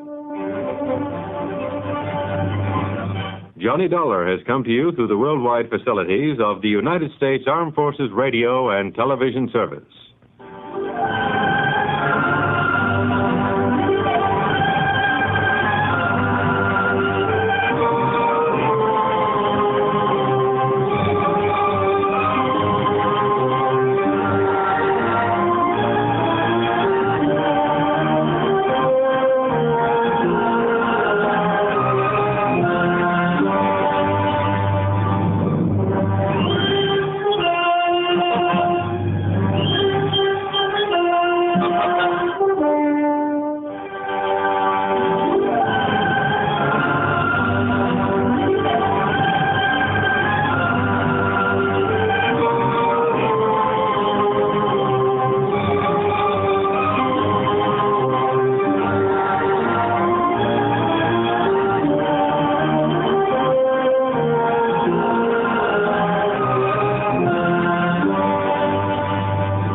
Johnny Dollar. George Reed, Johnny, at Floyd's of England. Well, hiya, George. What can I do for you? Well, Johnny, I'm afraid I've got myself into a rather embarrassing situation. Yeah, what have you done this time? One of the company's most important clients is a man named Orson Ogilvy Terwilliger, retired. He's a collector. He lives down near the little town of Bethel, New York. Where's that? Across the Hudson, east of Poughkeepsie, between Monticello and Coshecton in the Mongauk Valley. Yo, hold it. I better look it up on the map. Yes, I wish you would, Johnny. Then go on down there right away. Oh, why not? But what for? Terwilliger insists that someone from the company, preferably I, call on him immediately. Immediately, Johnny, regarding some change he wants to make in his life insurance policy. What kind of a change? Well, I haven't the least idea, but it's a really sizable policy. How sizable? Over $500,000. That's sizable. With a double indemnity clause. Wowee. You can see why it's important that we cater to this man. All right, so why don't you tear on down there? Well, you see, Johnny, oh, dear. Yeah? What's the matter, Georgie? I'm making this call from the city jail. You what? No, some fool traffic cop. I mean, one of our fine highway patrolmen. Yeah.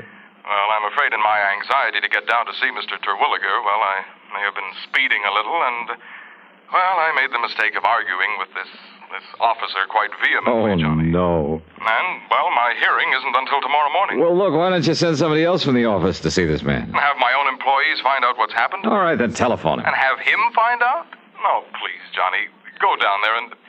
Listen, I'll double whatever your expenses are and give you $100 besides. Oh? But now, is that really all there is for me to do? Just find out from him what change he wants in his policy? Yes.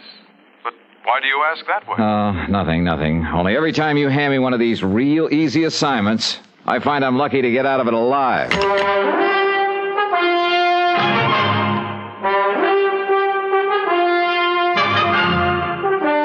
CBS Radio brings you Bob Bailey in the exciting adventures of the man with the action-packed expense account, America's fabulous freelance insurance investigator. Yours truly, Johnny Dollar.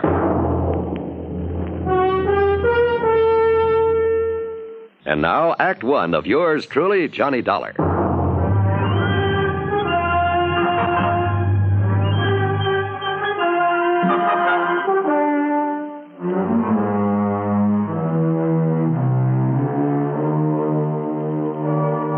Expense account submitted by Special Investigator Johnny Dollar to Floyd's of England, North American Office, Hartford, Connecticut. Following is an account of expenses incurred during my investigation of the collector's matter.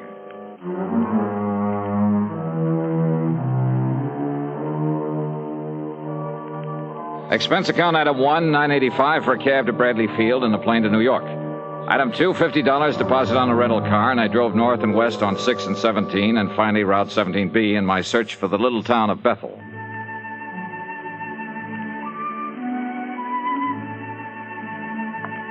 The foot of the Catskills country is mighty beautiful this time of year.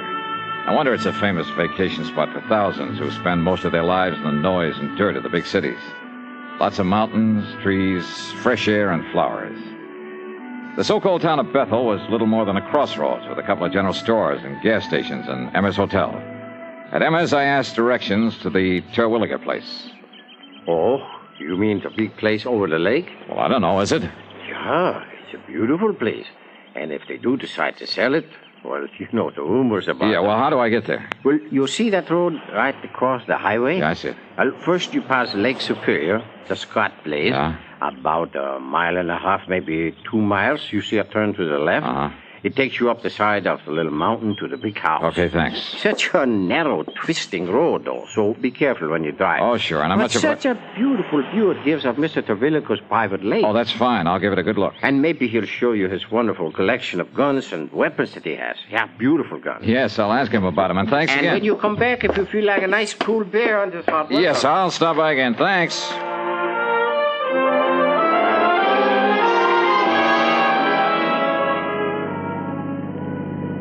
I passed the Lake Superior he'd mentioned. Then a couple of miles beyond, made a left turn that put me on the narrow, winding road up the side of a hill above another, a smaller lake.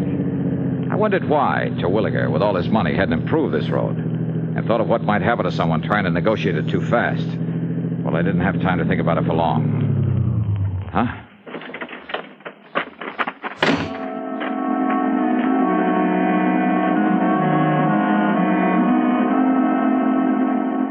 The other car must have been coming down the hill, but apparently had taken the narrow little turn much too quickly, then skidded and rolled over to land against a huge boulder that stuck out on the side of the hill just below the road. After a struggle with it, I managed to get one of the doors open to see if the man inside was still alive. He wasn't, though his body was still warm.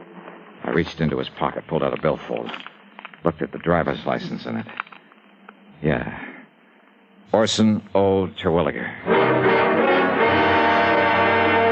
In the history of America, the inventor has had a place of importance equal to that of statesmen and other national leaders. Indeed, our inventors, many of them mechanics, craftsmen, or even thoughtful tinkerers, have strongly influenced our destiny. They have contributed greatly to our amazing development from a barren outpost of civilization to the foremost industrial nation in the world. Incidentally, when we think of great inventions, it's natural to think of involved mechanisms like the McCormick Reaper, the sewing machine, or the phonograph. However, some inventions are so simple, one wonders why they weren't thought of centuries before. An invention in this category is, of all things, the universal, all-important safety pin. This was the invention of Walter Hunt, who lived in New York in the first half of the past century. Between 1832 and 1859, he created and patented more original and worthwhile inventions than any man in the country. A revolver, a repeating rifle, and a bullet with a metal cartridge containing its own explosive charge. But of all his simple inventions, the safety pin is the most useful. It was patented in 1849, and he gave the patent to a draftsman in discharge of a very small debt. Perhaps it is safe to say that Walter Hunt's little invention has been known and used from infancy to old age by more people than any other mechanical contrivance in the world. In recognizing the need for a safety pin, Walter Hunt had the viewpoint of so many American inventors. Somehow there must be a way. Let's find it. Now, Act Two of yours truly, Johnny Dollar, and the Collector's Matter.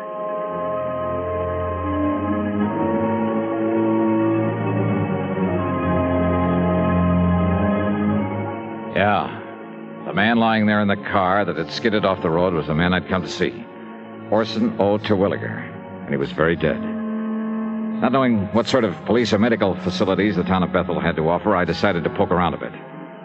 But before I could lift the body out of this car, another one came down the narrow road from the direction of the big house on top of the hill.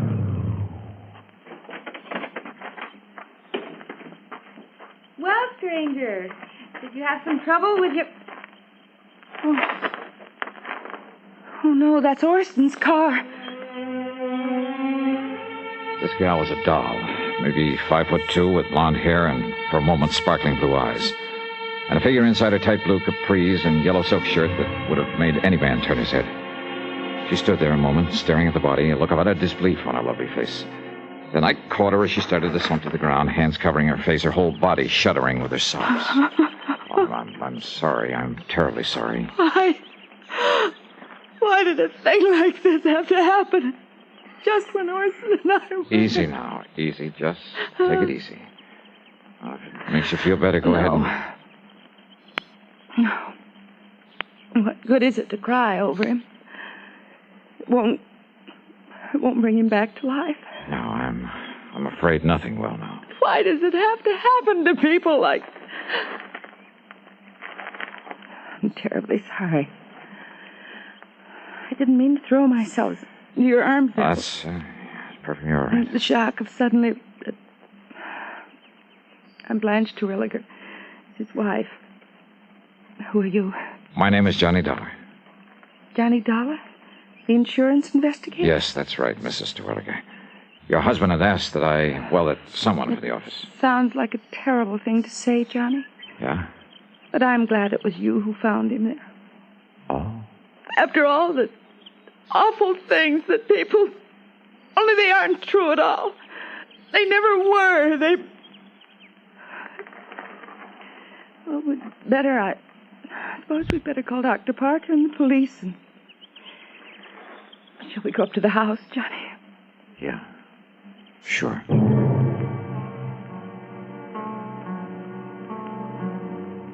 At the house, I made the call to Dr. Parker. In a matter of minutes, he and another man, a Mr. Harry Allen, arrived, and together we went back and inspected the scene of the accident. No question to me. No question at all. Yes, Mr. Dollar, I'm the whole police force here in Bethel. Somebody's got to do it. I see, Mr. Allen. Chief.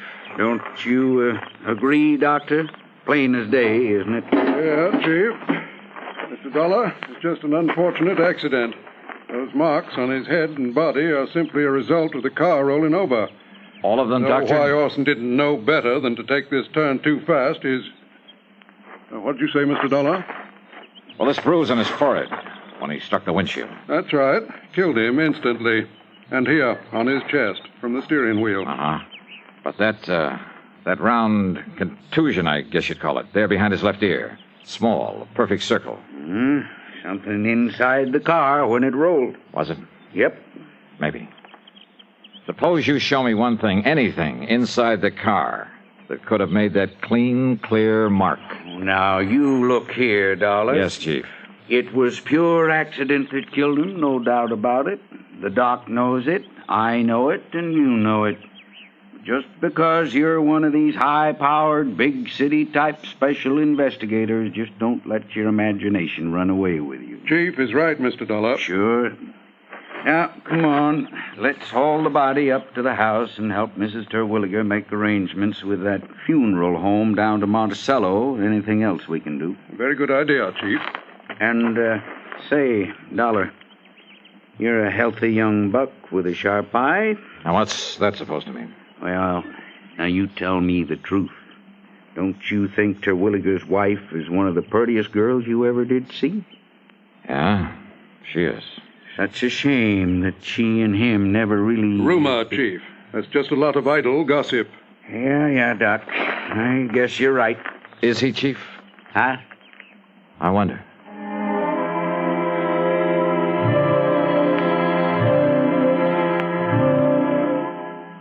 Up at the big home on the hill, Mrs. Terwilliger, only I called her Blanche now, at her insistence, she called to make arrangements for her husband's funeral. Considering her obvious shock over the whole affair, she was doing very well. She'd also called one of the local garages to remove the wreck of the car. It would be so horrible to have to see it there day after day. That car. The thing that killed him. Yes, I know what you mean. You're very understanding, Johnny, and I like you for it. Yeah, well, Yeah, I guess there's nothing further that we can do now. I've made out the death certificate and, Blanche, my dear. Yes, Doctor. You sure you wouldn't like to come down the hill, stay with Mrs. Parker and me until this is all over? Oh, no, Doctor, but thank you very much. You've all been wonderful to me, and I appreciate it. That means you too, Chief Allen. Oh, now, it's a real pleasure, Miss Blanche. Well...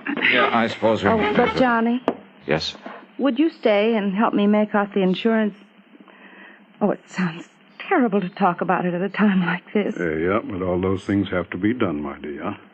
So, Mr. Dollar, if you'd like to stay here... No, I'd better run on down to Emmer's Hotel and arrange for a place to stay overnight. A hotel when we have this nice big house with plenty of... Oh, I'm sorry. I forgot that I'm alone now. You really shouldn't be, my dear. Johnny, maybe you'd come back to tell me what I must do about the insurance. And maybe have dinner with me? Well, that would be a good idea. Yeah, maybe it is.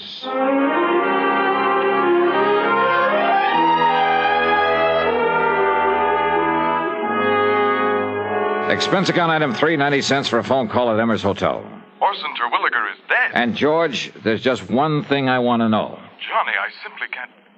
Yes, what is it? Who are the beneficiaries of Terwilliger's insurance? Why, there's only one. His wife, Blanche Terwilliger. Yes. I knew it. George, is that policy pretty much a standard form? Yes, it is. Double indemnity, as I think I told you. But he said he wanted some changes made. Well, to quote him exactly, he said he wanted to make a change in it. But frankly, I can't imagine what or why. 5 will get you 10. He wanted to change the beneficiary. Really? But the beautiful Blanche played it smart. She didn't give him a chance. Yes, I suppose that is a... What? Yeah. Now, Johnny, no, listen. If you mean what I think you do, what I mean is... Yeah, George. Give it some thought.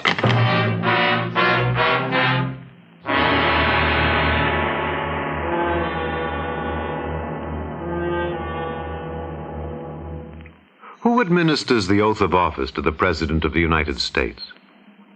And for that matter, what is the oath of office? You may not know the answer to the first question. You should know the answer to the second. Because before a man can become president, he must pledge himself to do 2 things. First, he must pledge that he will in fact perform the duties of the president. And second, that he will perform them in accordance with our Constitution. This pledge is called the oath of office. It is very short and reads as follows. I do solemnly swear, or affirm, that I will faithfully execute the office of President of the United States and will, to the best of my ability, preserve, protect, and defend the Constitution of the United States. That is the oath of office. The President takes it. But who administers it? The answer is that the Constitution does not say. Washington was sworn in by an official of New York City. Calvin Coolidge took the oath of office before his own father in the family homestead in Vermont. Frequently, it's administered by the Chief Justice of the Supreme Court. But the important point is not who administers the oath, but that the President, before he becomes President, shall swear to preserve, protect, and defend the Constitution. Because it is the Constitution which ensures that your country and mine shall be our country under God. Now, Act 3 of yours truly, Johnny Dollar.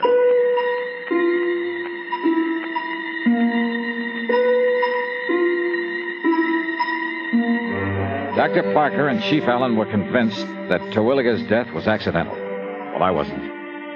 Yet, all I had to go on, some talk the Terwilliger place might be put up for sale, meant nothing in itself unless I could find out why. Or perhaps the reason might tie in with the rumors, the gossip that had been mentioned to me. Rumors of what? That Blanche and her husband weren't getting along? As for actual evidence that he was murdered, all I had to go on was that funny little mark behind his ear. I borrowed a flashlight there at the hotel and drove back to the scene of the so-called accident. I went over the ground with a fine-tooth comb. Nothing. Then I went up to the place where the car must have started its skid. I searched the bushes all around, and then...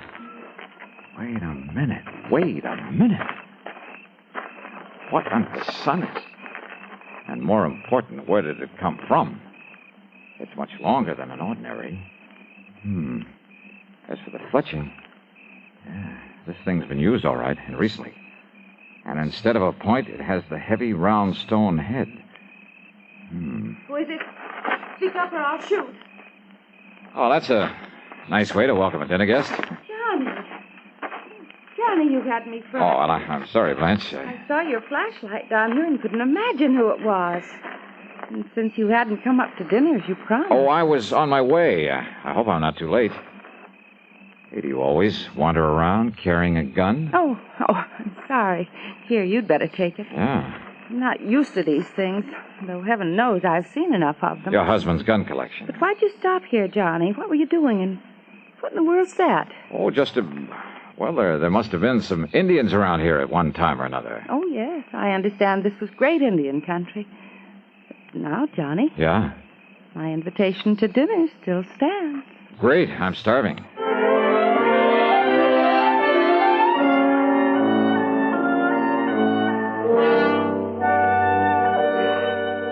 Oh, mighty fine dinner, Blanche.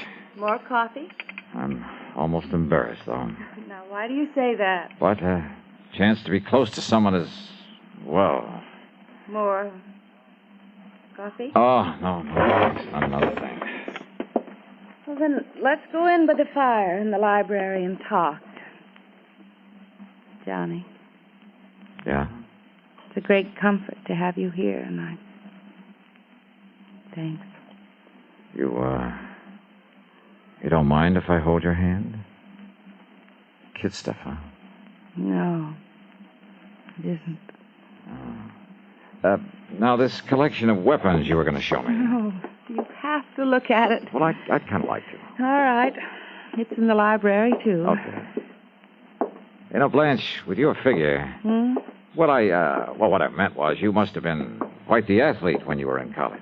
Now, what brought that on? Swimming? Tennis? That sort of thing? Sure, everything.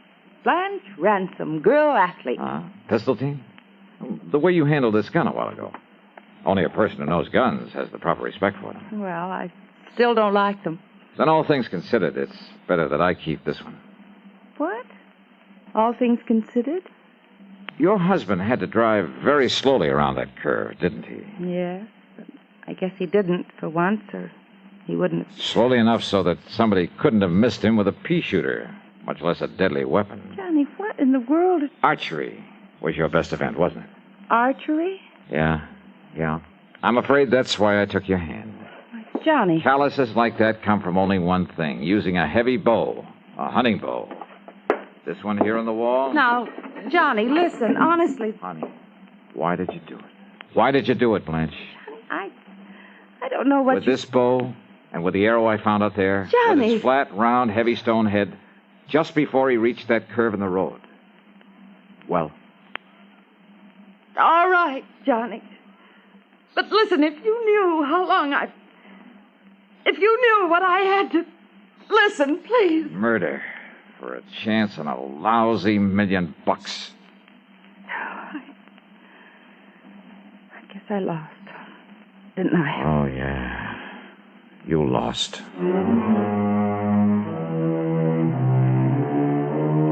And according to the law, no person convicted of the murder of the decedent shall be entitled to any portion of the estate, including the insurance. But just don't forget my commission on that amount. Expense account total, including room and board at Emmer's and the trip back to Hartford, $185.60. Doubled. Yours truly, Johnny Dollar.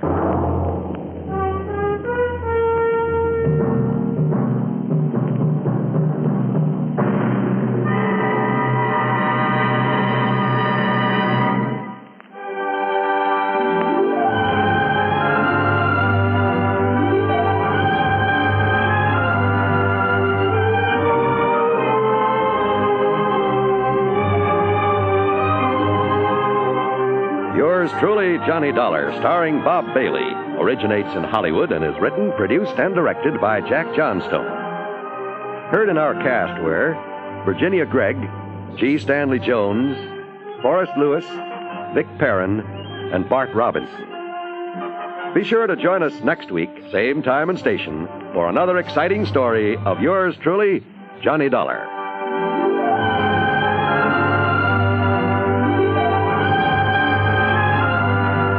This is John Wall speaking.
Johnny Dollar has come to you through the worldwide facilities of the United States Armed Forces Radio and Television Service.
CBS Radio brings you Bob Bailey in the exciting adventures of the man with the action-packed expense account, America's fabulous freelance insurance investigator. Yours truly, Johnny Dollar.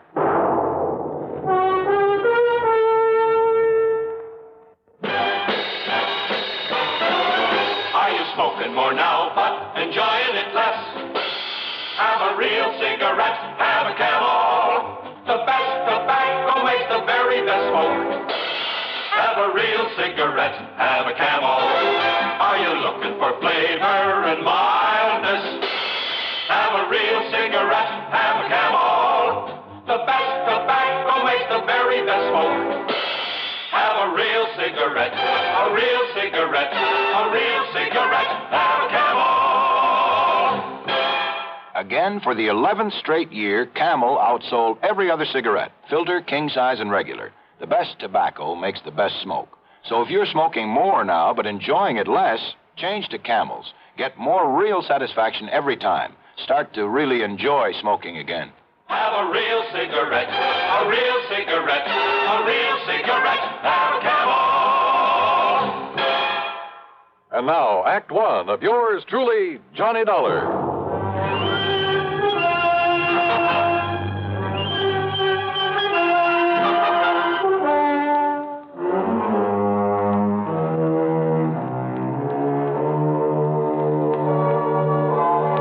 Expense account submitted by Special Investigator Johnny Dollar to the Tri-Western Life Insurance Company, Corpus Christi office.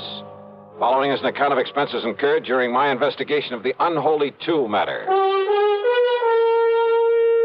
It was a little late in the day to ride all the way to Texas, but I managed to make a pretty good set of plane connections. So, expense account item 1, $127.20, plane fare and tips, Hartford to Corpus Christi. Item 2, $4 even for a cab in from Cliff Mouse Airport to the Driscoll Hotel on North Broadway. As I was about to sign my name on a registration card for the benefit of the room clerk, Well, I guess this is a pretty small world at that. And I'm sure you're going to find this room very comfortable, Mr. Dollar. Sure. Okay, then, Obie. I'll see you first thing in the morning. Here you are.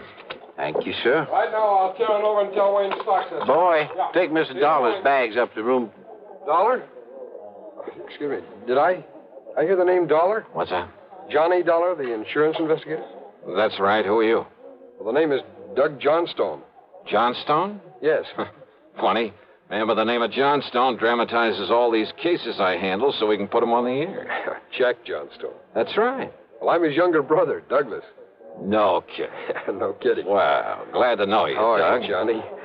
Listen, I'm in a big hurry. I've got somebody waiting for me, but I hope we can get together while you're here in town and, well, tear that brother of mine to pieces or something. Sure, why not? If you're down here working on a case, if I can be any help to you, you know.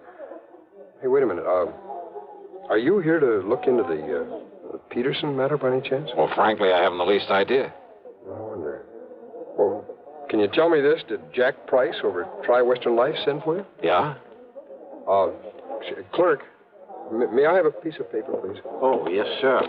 Here you are. Sorry, I've got to rush out of here, Johnny, this way, but... Well, who is Peterson, Doc? Here's my address and phone number. That's both the home and the office. All right. Now, maybe I can be of help to you, so don't lose that. Huh? Yeah, okay, thanks. But now, because Doug, if it is on account of old man Peterson, Johnny, well, I got some ideas about it, and, well, they could be helpful to you. If, as I say, that's why you're here. Well, what kind of ideas? Well, you know he was supposed to have died because his heart gave out on him. No, I didn't know. Yeah. But if you ask me, well, if it turns out this is the case you're working on, well, you give me a call now, will you? Yeah, sure. But look, why not tell me what you know about it? Well, Johnny, after all, you may be here for something entirely different. Maybe, maybe not. Well, why don't you see first what Jack Price has to say, huh? Well, now, look, Doug, you said... Johnny, this theory of mine could be all wrong. About the death of some man named Peterson. Yeah, John Ridgway Peterson. Well, come on, tell me anyhow. What is your theory? Well, it may not mean anything to you. You may have no interest whatsoever in Peterson. Oh, come on, stop beating around the bush, Doug. What do you think about his death? Well, okay. Murder. What? Yeah, Johnny. Murder.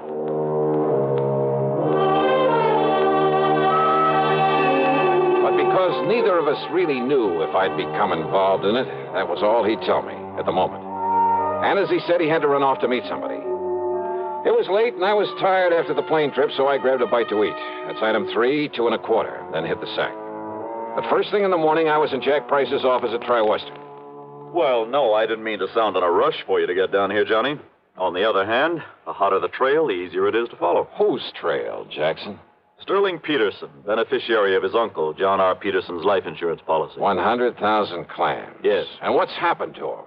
The nephew Sterling, I mean. He simply disappeared. When? About the same time his uncle died, apparently. When was that? 5 days ago. Funny that he should leave town when he was about to be presented with that wad of insurance money. He didn't know that he was his uncle's beneficiary. Oh? No.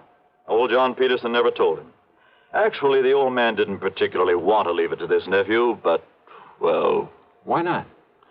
Oh, they never really got along, as I understand it. The old man had been a hard worker all his life, and Sterling is anything but. Nonetheless, he named him his beneficiary, so that's that. And as heir to whatever else there is to the estate, huh? No, that goes to Sterling's half-brother, Paul. Much of an estate? Certainly not as much as the insurance. The old man didn't have much use for either of them, Johnny. But since they were his only surviving relatives, since they'd probably get everything he left anyway... Yeah, I see what you mean. Does Paul live here in town? Yes. What does he do for a living? Apparently has some money in the stock market. And Sterling? Johnny, I don't know what he lived on. No visible means of support kind of thing. You know what I mean? Uh-huh. I tried to call him, tell him of his uncle's death. His landlady said he wasn't there, hadn't been there for a couple of days, that he'd simply packed up his things and left. I'll give you the address. Yeah, do that. Then I called his brother, but Paul didn't know where he was either.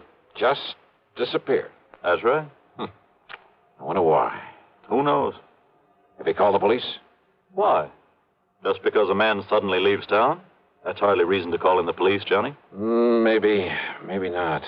What? Sterling didn't know he was beneficiary of this policy. No. But maybe he did think he'd get some of the estate if he were lucky and the old man turned up dead. And maybe Sterling needed money. I understand he always did. So if he could help the old man on his way... No, Johnny.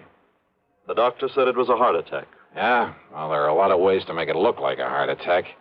Has there been an autopsy? Why, no. Then have one made. The insurance company's entitled to one. But you're saying Sterling murdered him? Maybe. Johnny. Just go ahead and order that autopsy.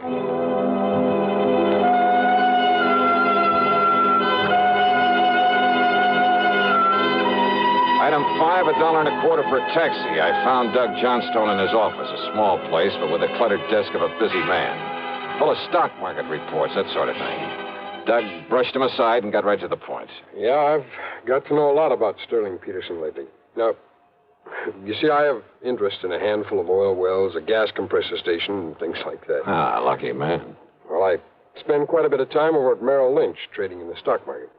You met Sterling in a brokerage office? Well, that's where I met his brother, Paul. That's where I learned about Sterling. It seems he was always trying to get money out of Paul. I take it Paul is pretty well heeled, huh? Hardly. He's a sharp one. He has a pretty wild idea of how to make money in the market. What do you mean by that? Well, you know, it's always flattering for someone to ask your advice. Naturally. Well, I'd recommend he buy something like IBM. Good, solid stuff for a stable company like U.S. Steel, AT&T. Nothing wrong with that, brother. No, but instead he'd throw his money into some crazy penny stock like, well, Golden Dream Uranium Company. It was being pushed by some crooked promoter, some boiler room operator. Yeah, I see what you mean. I'd suggest Union Carbide. He'd end up with some speculation nobody ever heard of, and so on. Yet somehow he managed to stay solvent. The point is, Sterling was always going to Paul for money. Money for what? Oh, to pay off his gambling debts. Much as I hate to admit it, civic pride and all that sort of thing, there are plenty of places in and around this town to gamble. Yeah, so I've heard. So when a stupid guy like Sterling Peterson simply won't learn the house never loses, well, you see what I mean. Yeah. And Sterling never really worked for a living. No, and he was always in debt up to his ears. Isn't it possible he simply left town because his debts had caught up with him? Some of his creditors were getting tough with him? Well, Sterling needed money badly, and... Well, Johnny, I think he finally reached the point where he's willing to kill to get it. His own uncle? If what Paul has told me about him is true, yes. Now, you remember, he thought that he would inherit part of the estate. Which, of course, was wrong. But he didn't know that. Not then. Then his running away... Well, the way I look at it, Johnny, if he did kill his uncle... And you think he did? Yes, I do. Wow. Well, when he found out he wouldn't get his uncle's money, his property, after all, that he'd killed him for, nothing, he didn't know about the insurance, you know. Yeah, I know. Well, what was left for him around here? I'll buy. Nothing but a lot of creditors pounding on his door. And once people begin to think about that, they might get suspicious, start asking him questions about his uncle's death. Questions that he didn't have good answers for. But to run out is the surest way in the world to arouse suspicion. I know. It's stupid. Well, what do you think? Well, I'm not sure. But thanks. I'll see you later.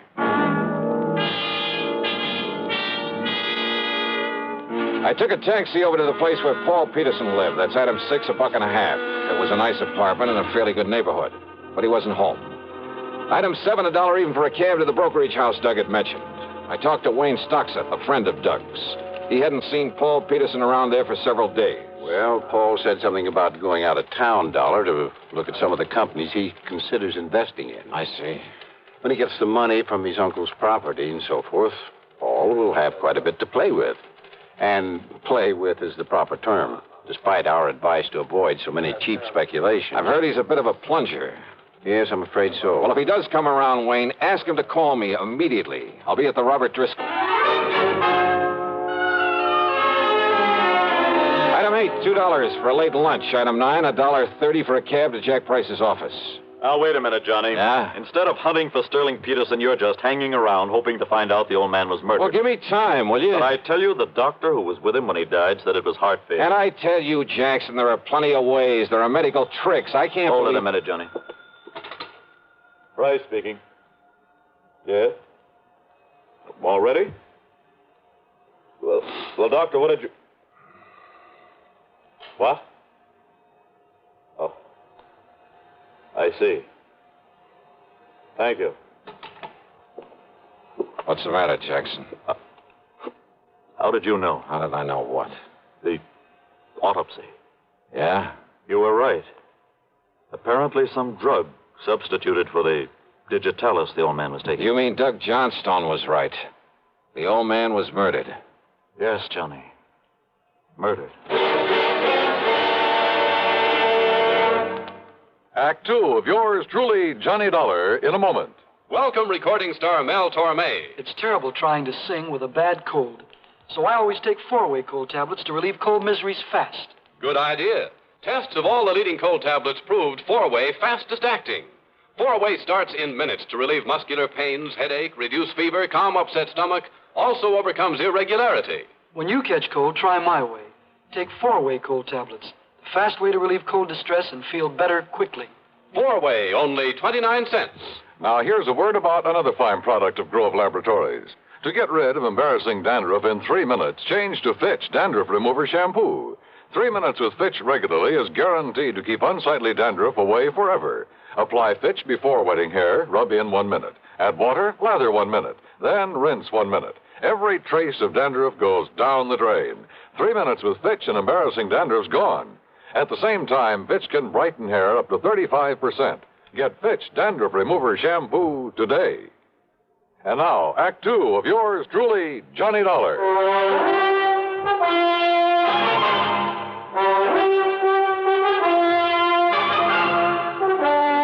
Expense account item 10, $1.70 for a taxi to the cheap rooming house where Sterling Peterson had lived before his mysterious disappearance. The landlady turned out to be quite helpful. Well, that chiseling, no-account tin-horn gambler owed me 2 months back rent, Mr. Dollar. Well, if we can find him. Only I'm beginning And to you doubt ask me there's something mighty suspicious about the way he picked up and left. Yeah, what do you mean, Yeah. Mrs. Toomey? Well, now, here, now, you look for yourself. You see all them empty hangers in that closet there, and them empty drawers I pulled out on the bureau? So what? It took every stitch of clothes he had. How he ever stuffed them all in them 2 little suitcases he owned would have been impossible. So he picked up a tour over, a couple of more handbags. Without me seeing him come in here with him? You apparently didn't see him leave. Well, no. Look here, in the medicine cabinet in the bathroom. Now,